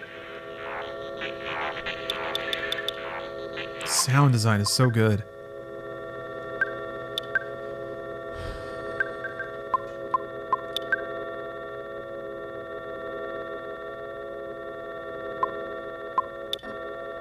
I don't know if it's time. I'll always remember the gimmick of the last fight, but I don't know if it's time for it yet.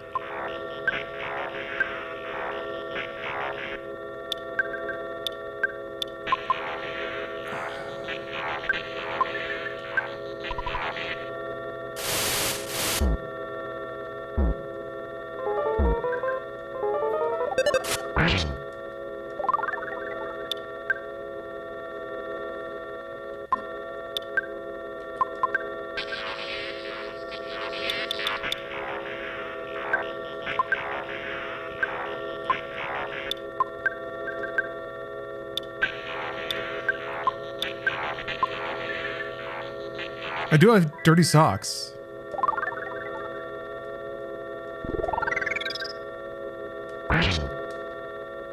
It's true.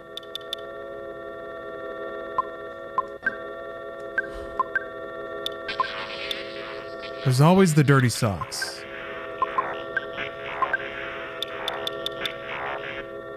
And the monkey love. Yes. Monkey came along and pinned the enemy down with its tiny monkey body. It did not work on Gygus. What is that shit, man? Its tiny monkey body? Oh. That was a brave monkey, though, you have to admit. That monkey threw himself into a void of pure hatred. Alright, let's throw the dirty socks at Gygus.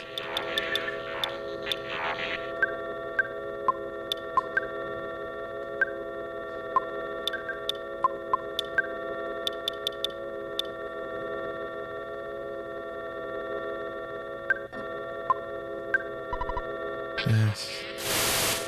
See him a name. Damn it, Pooh! Pooh went numb. What's that all about? Oh, Pokey's back. You must really be at the end of your rope. In this bizarre dimension, you four are the only force fighting for justice. And here you stand, waiting to be burned up with all the rest of the garbage of this universe. Ha! That's so sad, I can't help but shed a tear. What an asshole. You know, my heart is beating incredibly fast. I must be experiencing absolute terror. Do you want to scream for help here in the dark? Why not call your mommy, Ness? Say, Mommy, Daddy, I'm so frightened. I think I'm gonna wet my pants. I know you have telepathy or something, so just try and call for help. You pathetically weak heroes of so-called justice. No one will help you now. Don't worry, your pitiful suffering will be over soon. Alright.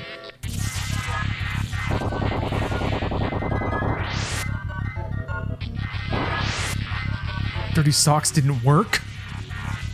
Bullshit. I saved them. I saved them for this exact encounter.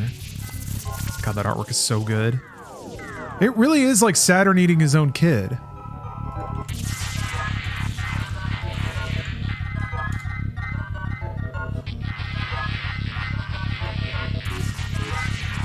That's what I see. I wish there was a way I could get the Switch to display that classic work of art, but... Looks like a guy with a Fu Manchu kind of screaming, but there's a lot of anger in it, right? A lot of hatred. Candles, thanks for the raid. How's it going?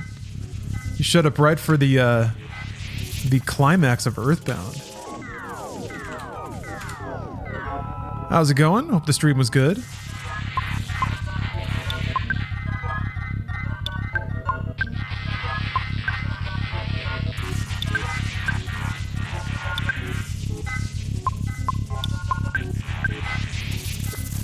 Who could not turn into Gygus? It hurts. It hurts.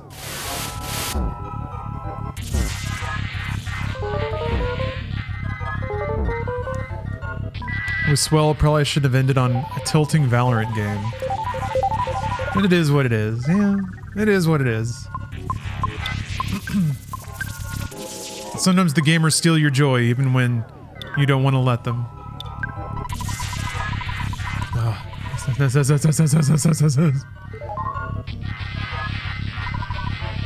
Please give us strength, if it is possible, please.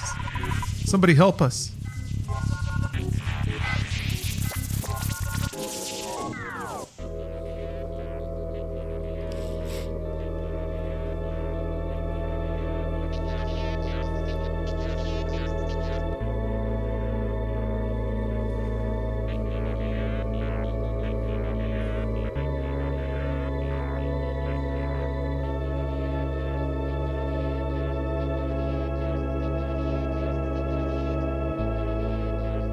I feel like there aren't a whole lot of video games either where like the game, all the members of the game kind of rally behind you at the end.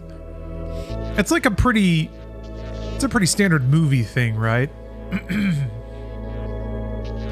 All the Mr. Saturns felt a new, startling feeling they had never experienced before. They all started praying for the safety of Ness and his friends.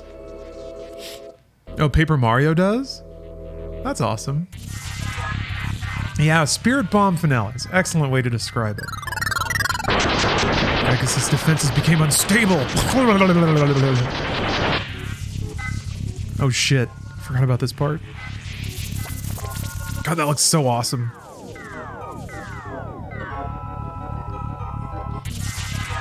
I like how they give you tons and tons and tons of positive feedback when you pray for the first time to make sure you keep doing it. Here's the baby picture. Yeah, I can see it. I think it's just, honestly, I think it's an amalgam of spooky imagery of birth and motherhood. It's supposed to be the twisted form of motherhood.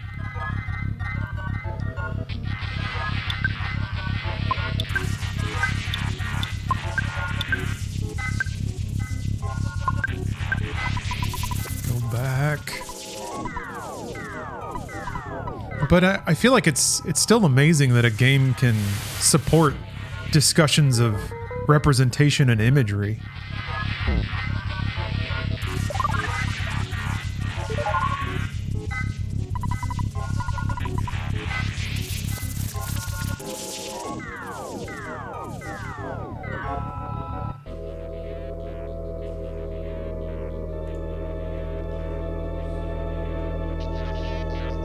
Oh yeah, the Runaway 5. Hear my plea. You've got to Blast the funk harder than you ever have before.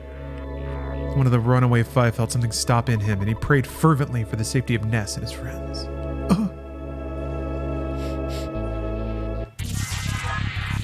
Damn, that's so sick looking. 46 HP of damage to Gaius. Offense is 255. Susceptible to brain shock. That's cool. I want to brain shock him. Oh! It's getting intense now. Hold on. Nope. Yeah, we're riding the lightning now, folks.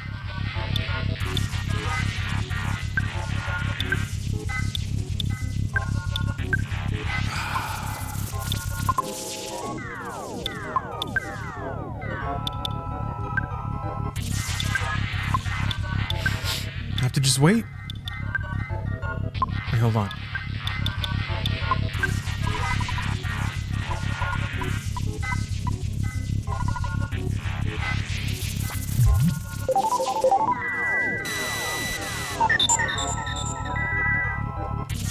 There we go. Alright, we're gonna brain shock him. This is how to play this game, alright? I'm an Earthbound professional, and you must brain shock a Gaius. You must. You actually can't beat the game unless you brain shock him. I'm so sad, Ness. He just wanted friends.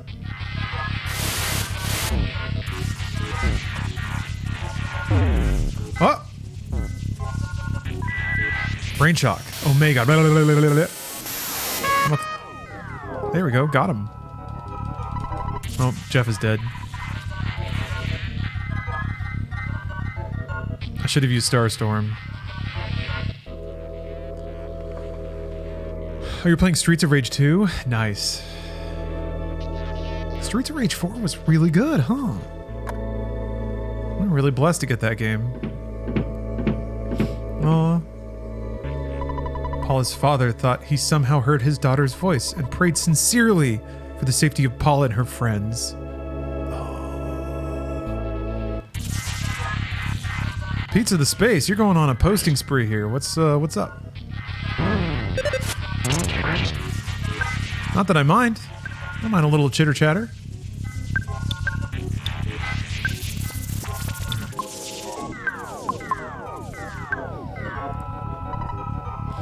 Yes, I feel good. It hurts.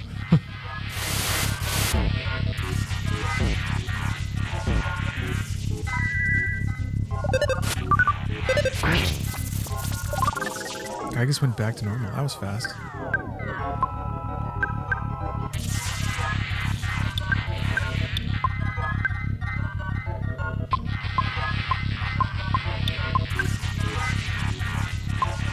I don't think... I'm gonna get him with a... Let's see here. Let's see if this works.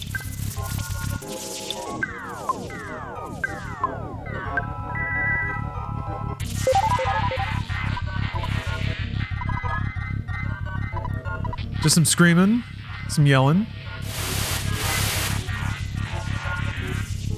Great! How will I cast Starstorm now? Did not work. Please give us strength. Anyone who can hear our plea. Please.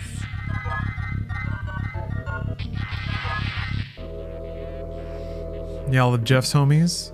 Tony. Tony's got to whip up the gang.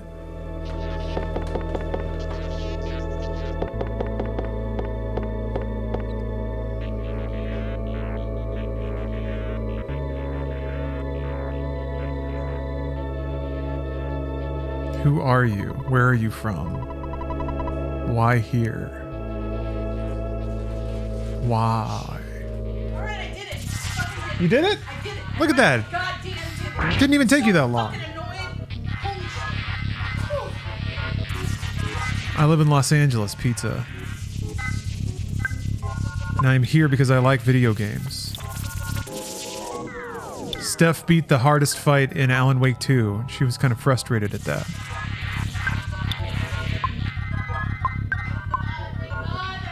She did it. You did it. She did it.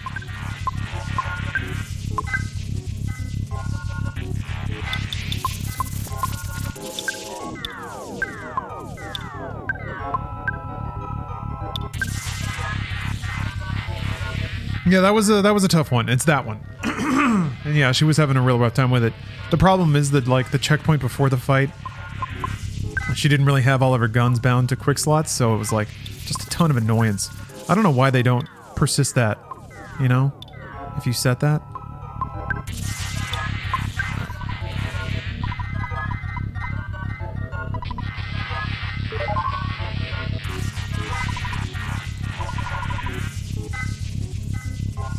Oh, I didn't know she was playing orchestrated until she celebrated her victory.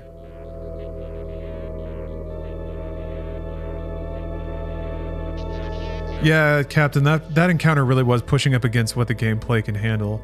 I think it's you have to think about it more, like it's even more like classic survival horror, where if you need to buy time, you have to like use a flare so that you can reload, so that you can use another flare so that you can start to shoot or use a healing item.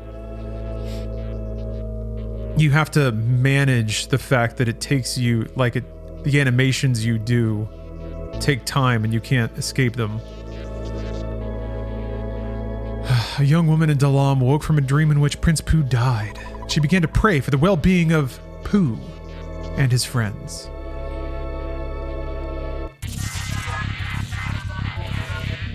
$372 damage. God, throat keeps getting scratchy. I don't know why.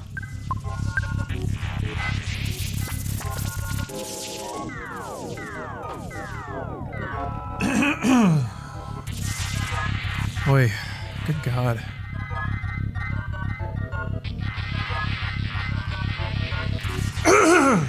Excuse me.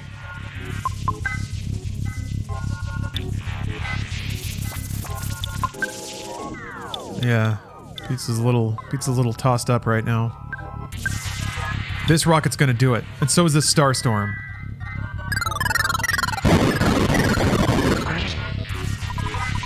So sadness. Yes. This.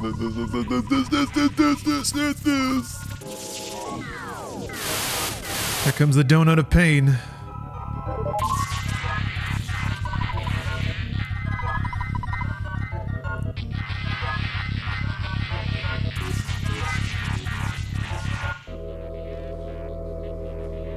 Oh yeah, Frankie? Cool guy. Again, pray diligently. Even street gangs got your back.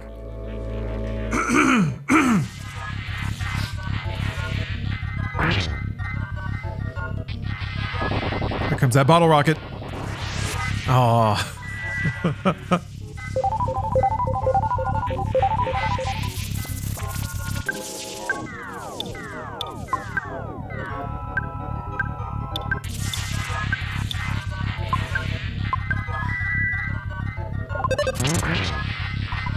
Go back. I'm happy. I feel good. I'm going back now. Ow.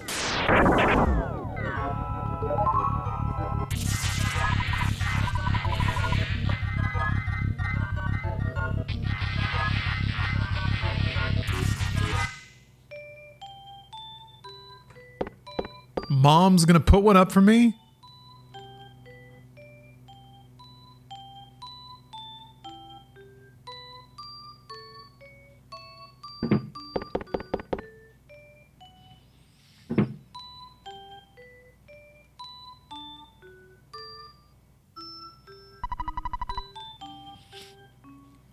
Suddenly, Ness's mother felt terribly uneasy.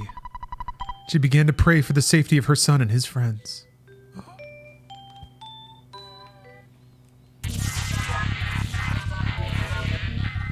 Family blast.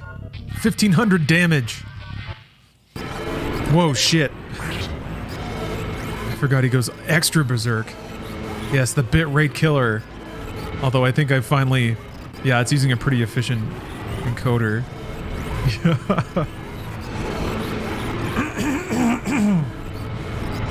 Excuse me. Sometimes I just get a perma itch.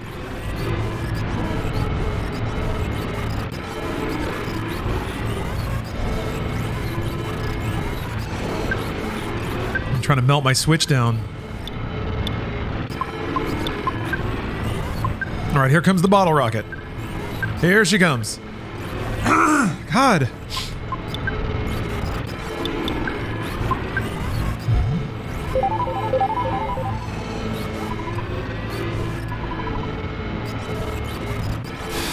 Bitrate's affecting your webcam more than the game. It's affecting both. Bitrate is spread across the entire screen, so yeah, if the game window's using a lot of it, then it gets smudged out. Now I'm back. Or probably 2 seconds after. Paula's call was absorbed by the darkness. God, it's so good.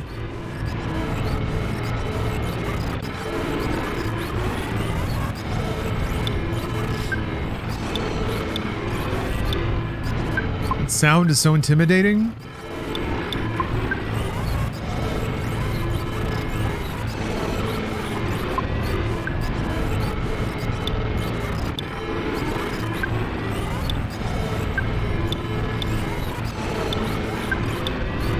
It almost sounds like there's broken up speech behind it.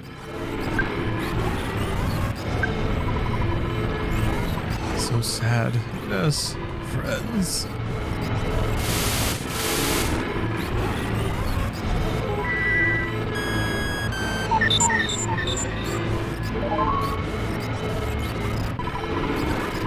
Please give us strength.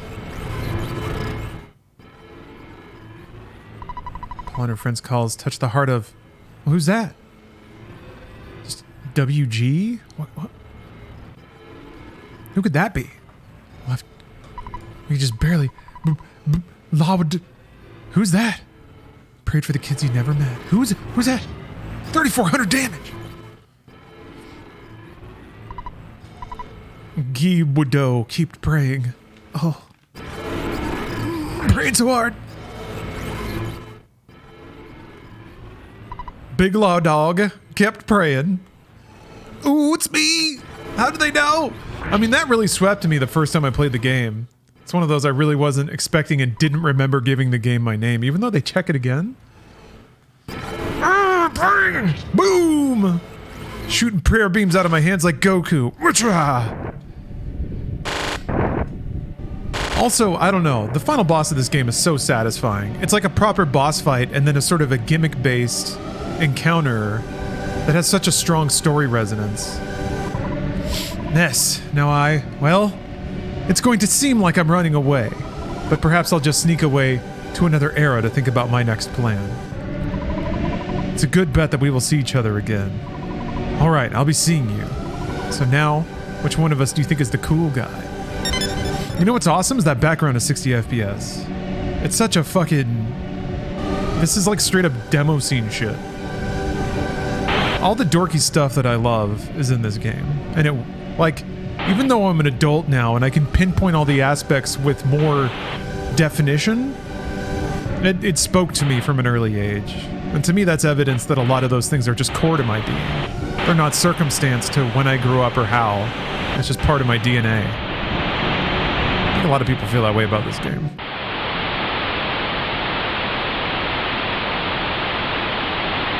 Yeah. Maybe it was the wrong time to talk about having more definition.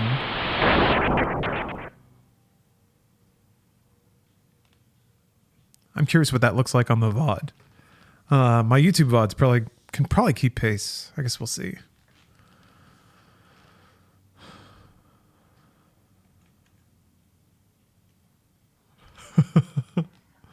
Yeah, that was some Vampire Survivors bitrate slaughter.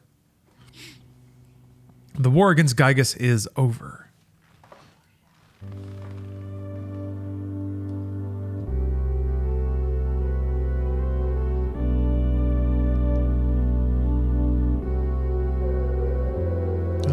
Our spirits are escaping.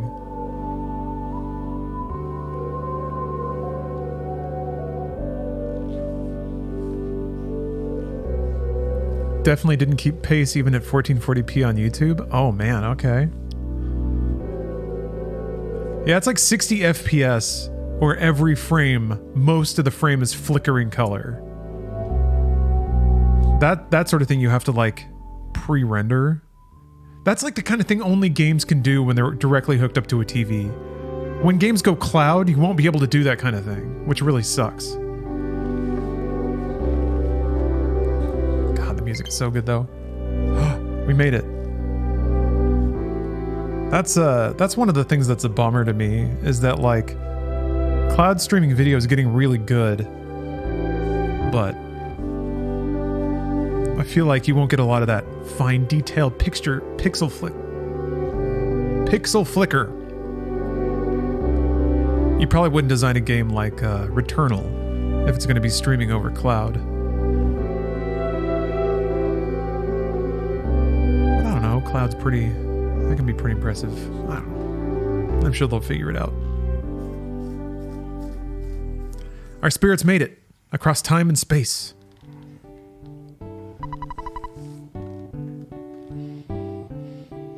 Our travels end together here. Or our travels together end here. Oh, it's the music. I must return to Dalam and use this experience for the good of my country. Ness, Paula, Jeff, let me demonstrate a strange power before I go.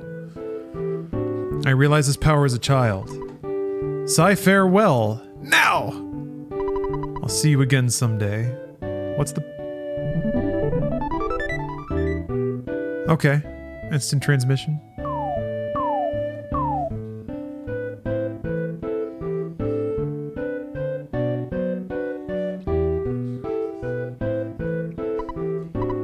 Were the presents part of the ability? Paul and Ness, it was great to hang out with you guys. It really was. I'm glad that I had the chance to use some of the theories that I've been studying so hard. It's remarkable. If, just maybe... Well, if you two get hitched someday, maybe I'll be the one that fixes your broken electronic appliances. I'm going to stay here for a while and see if I can learn more from Dr. Andonuts. I mean, from my dad. So it looks like this is goodbye for now, my friends. See you, Jeff.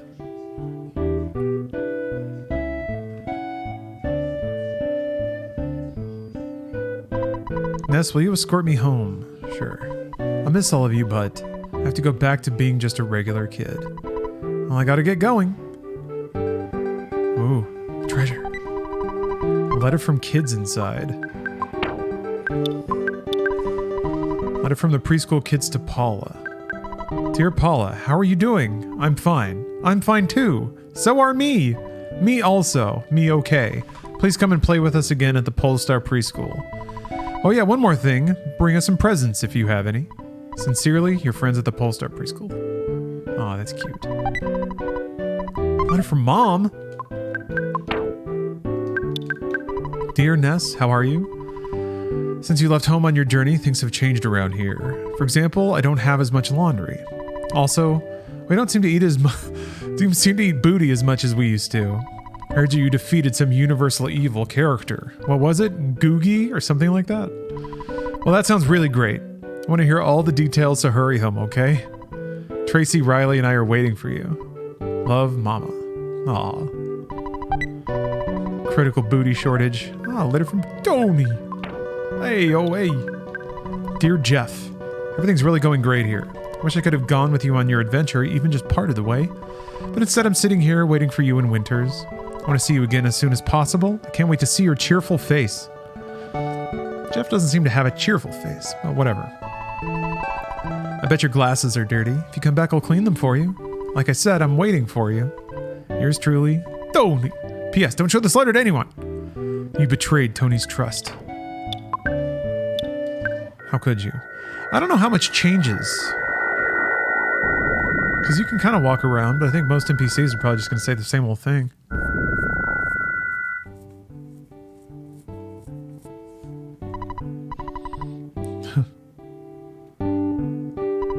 Kidnapping is wrong.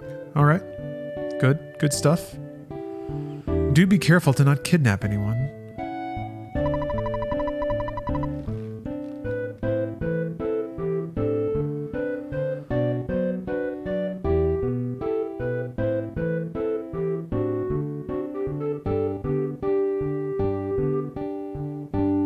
Yeah, did the Orange Kid ever invent his Egg Re-Rawener?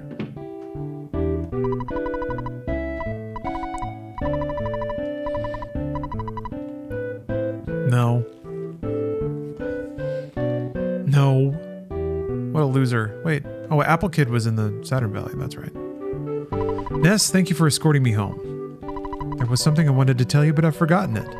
Sure I'll remember by the time I see you again. Well, I guess this is it. Goodbye. So long. See ya. Bye. Supposed to be a little tension there, maybe?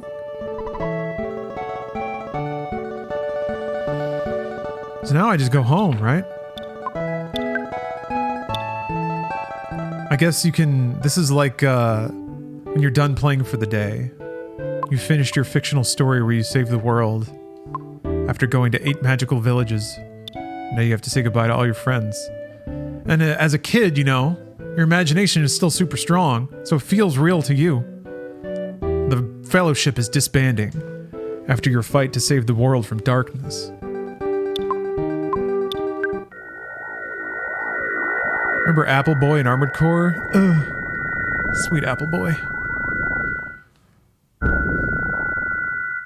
Back to my hometown. Now it's all saved. Like the process of starting here, going on the entire game, coming back and it's like haunted and evil. And then you go to the ends of the earth, the ends of reality. And then you come back and everything's perfect and pleasant and happy. Like that cycle is really... It's basic, but it's strong. And this is a game that manages to hit it pretty early on.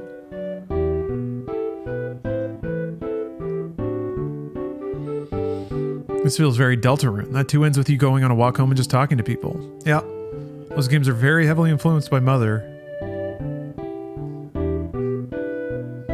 One more Fuzzy Pickles. Is there one more? There's gotta be one more somewhere. You become such a strong young man. I'd like to hear all of your stories, but I don't want to annoy you as soon as you walk through the door. After all, your chats with people you met on your adventure are finally over. Please come back here. Or after all your chats. The Footman brought an album by. I'd love to look at it with you. Oh, my dad. Is this Ness's residence? Is Ness around? Ah, you're Ness, right? It's me, the tough businessman. You remember the one from Deep Darkness? Okay. I never got the money back that you borrowed, but lucky you, I bumped into your dad and he paid the debt for you. Just wanted to let you know. Gotta go now. Busy, busy, busy. I did not know he called you. That's amazing. Well, does anyone know anyone particularly interesting to go talk to? Salutations.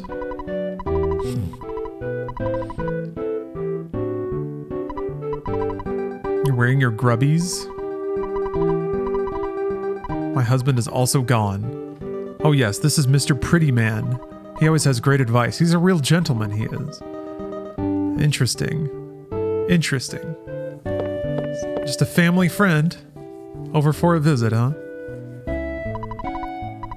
You look cool. I'm nowhere near as cool as you. I'm just average cool.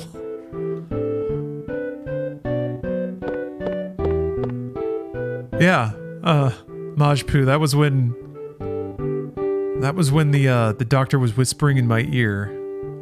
Healthy, healthy, healthy, healthy. Alright, well. Yeah, this game rules. This game rules. I think it's still pretty charming, even by modern standards, but man. 94, there was very little like this. I guess I don't need to tell you this anymore. Next week will be your birthday, Ness. Actually, I guess this week is my... No! Next week is my birthday! Oh! How does the game know? I'm trying very hard to be home for that big day. I'll be sure to get you a good present. I've been following your adventures closely, but I want to hear about them from you in person. You sound a lot more mature over the phone. I'll see you at home then. Bye. Yeah, right. Did you finish doing everything that you wanted to? Wait, hold on. Let me call my sister. The Stoic Club? This is the Lazy Cowpoke Stop and Go. Yeah, we're at a new truck stop. We just opened. What's that? Club Stoic? That lame old place shut down ages ago. We totally remodeled the place. Now we got loud music, great food, and really rowdy crowds. Listen, buddy. I'm too busy to talk to you right now. Just drop by anytime. You come, you enjoy, I promise. Well, I gotta go to Club Stoic then.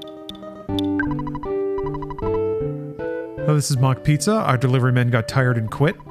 So we decided to close up the shop. Thank you for consistently using us for all of your pizza needs. Damn, Mock Pizza closed?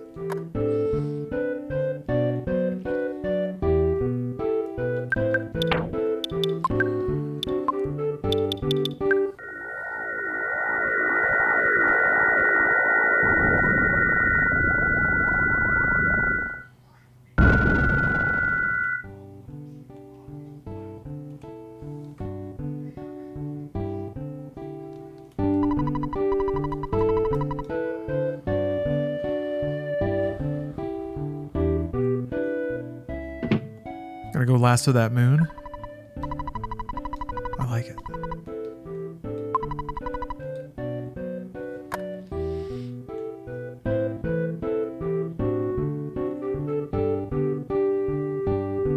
This is good. This is good music to hear before retiring.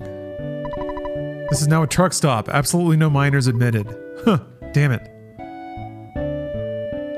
Alright, fine. Ah, screw it. You can ride a bike again? That's true.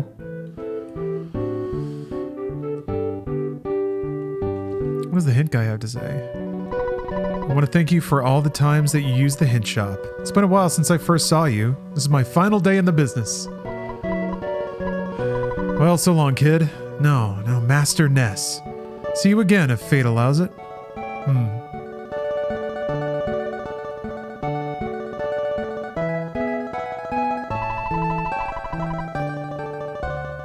All right.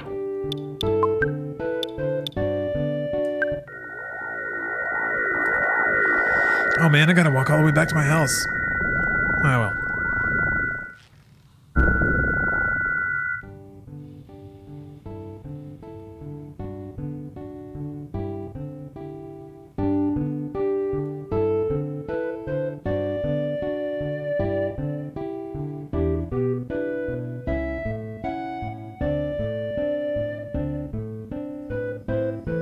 God, I remember saving up for a very long time to buy this game. This was one of the first games that I managed to actually save up my allowance for.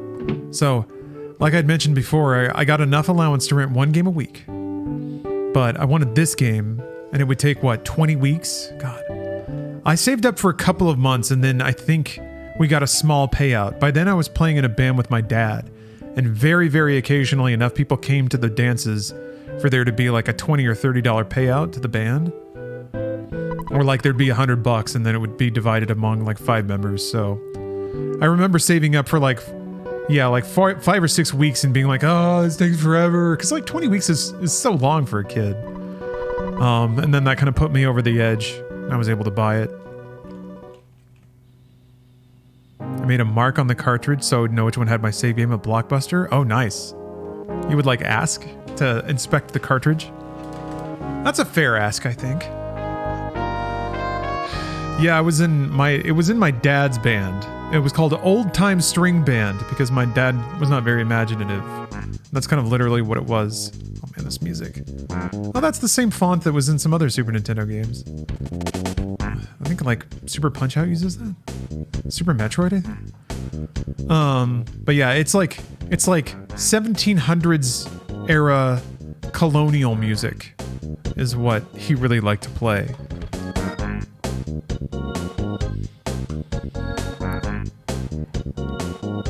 So it was like very old traditional stuff. Oh man. I didn't know they put the Onet theme on top of this. This is so cool.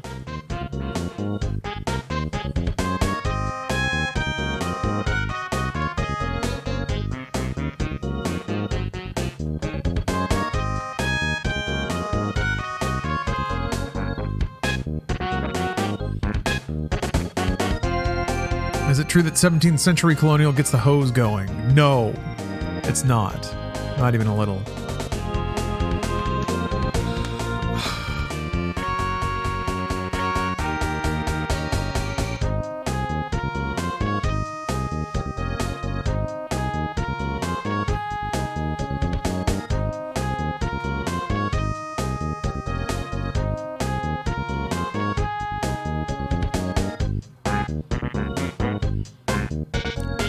We did have a hurdy-gurdy once.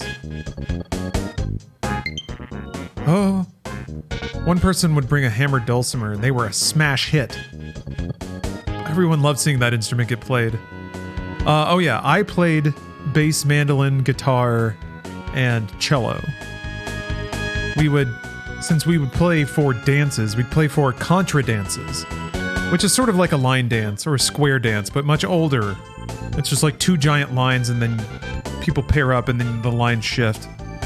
And then you do a series of like 4 moves to 16 measures. But basically we just had to play a 4x4, like a 4/4 song over and over again for 15 minutes so everybody could dance with everybody else. So we would switch instruments and switch songs. Who's master? I consider that to be myself. God bless you, Dungeon Man. Still lodged in those trees, I guess.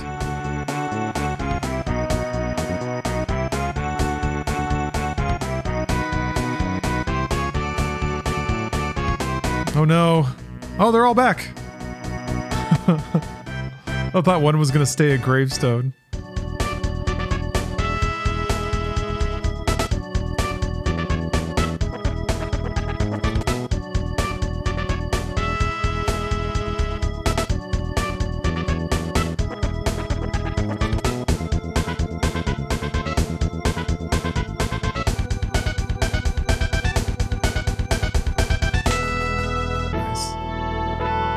Favorite character? I don't know. Everdread's pretty awesome.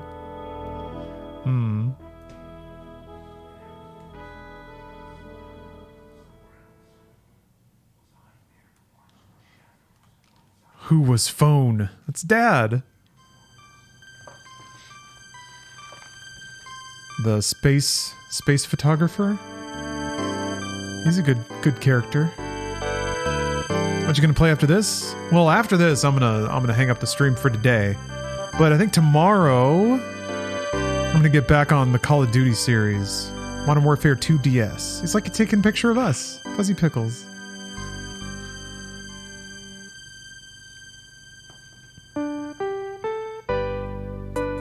Ah, the memories.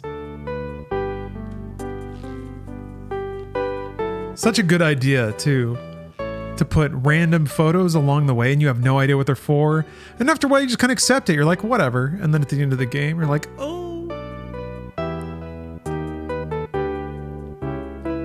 Yes, Shigesato Itoi. We can only wait and hope. Yeah, and goddamn, of course Iwata.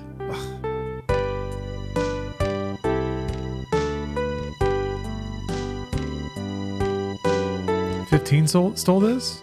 What was the thing with 15? Oh, I guess just, yeah, I guess there was photos. There were photos in that.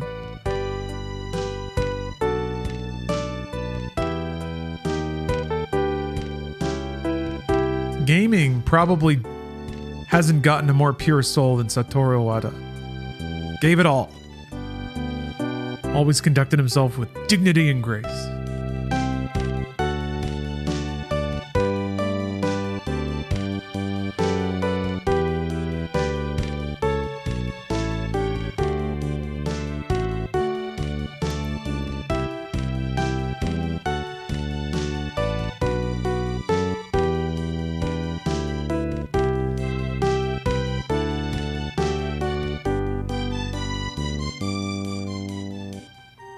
Is this the first Mother? No, this is the second one. There was one for the NES. And there's some references and throwbacks in this, but they're very slight. Sometimes it's mostly musical.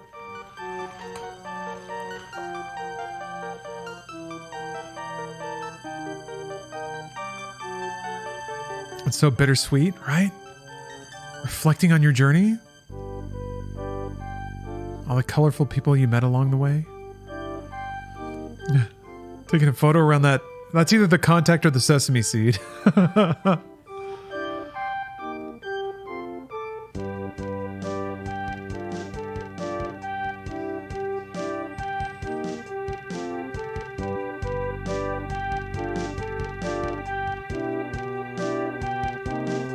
Oh, that was the sesame seed. Okay. The sesame seeds were good characters.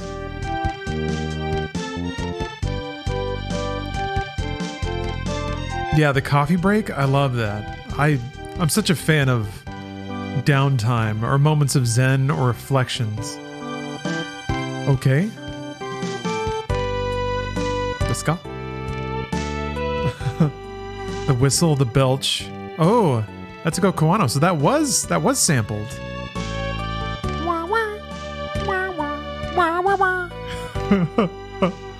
You can't get a sultry sound like that out of a machine.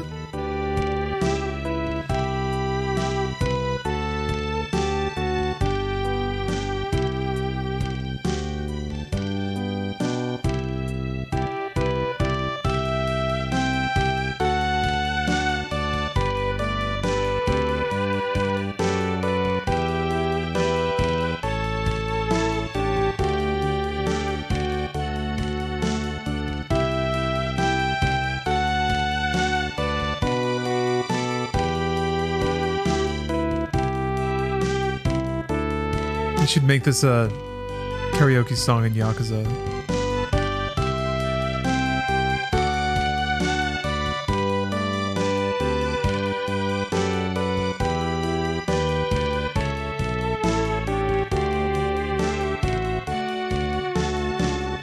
These are actually pretty long credits for the time. I guess it was a co-development between two studios.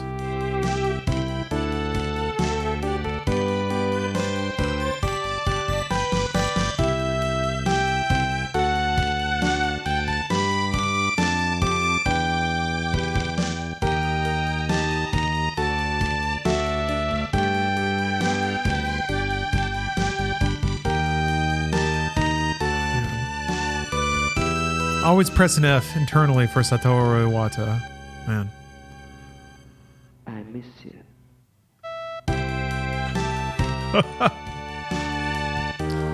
Was that it Toei as well?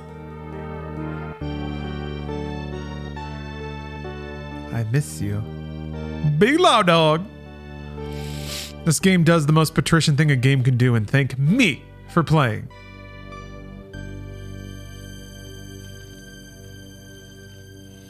I miss you too, Earthbound.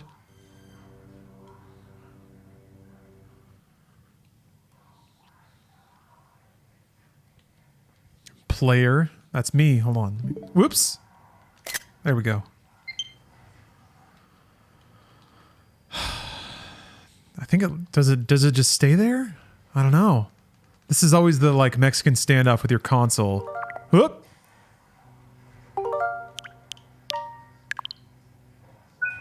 There we go. Oh!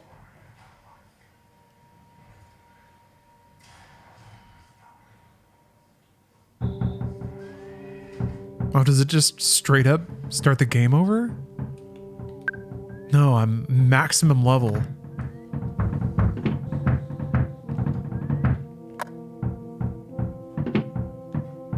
Treasure's still open.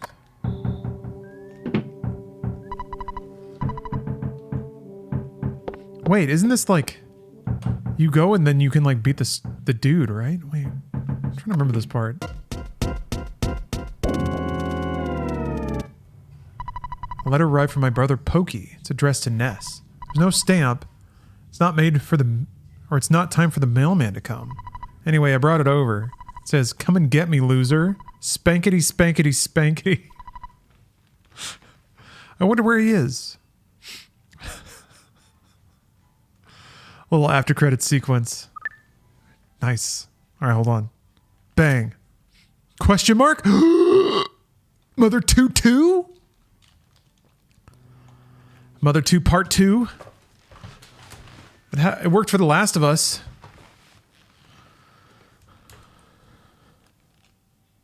It can work here. The return of Pokey.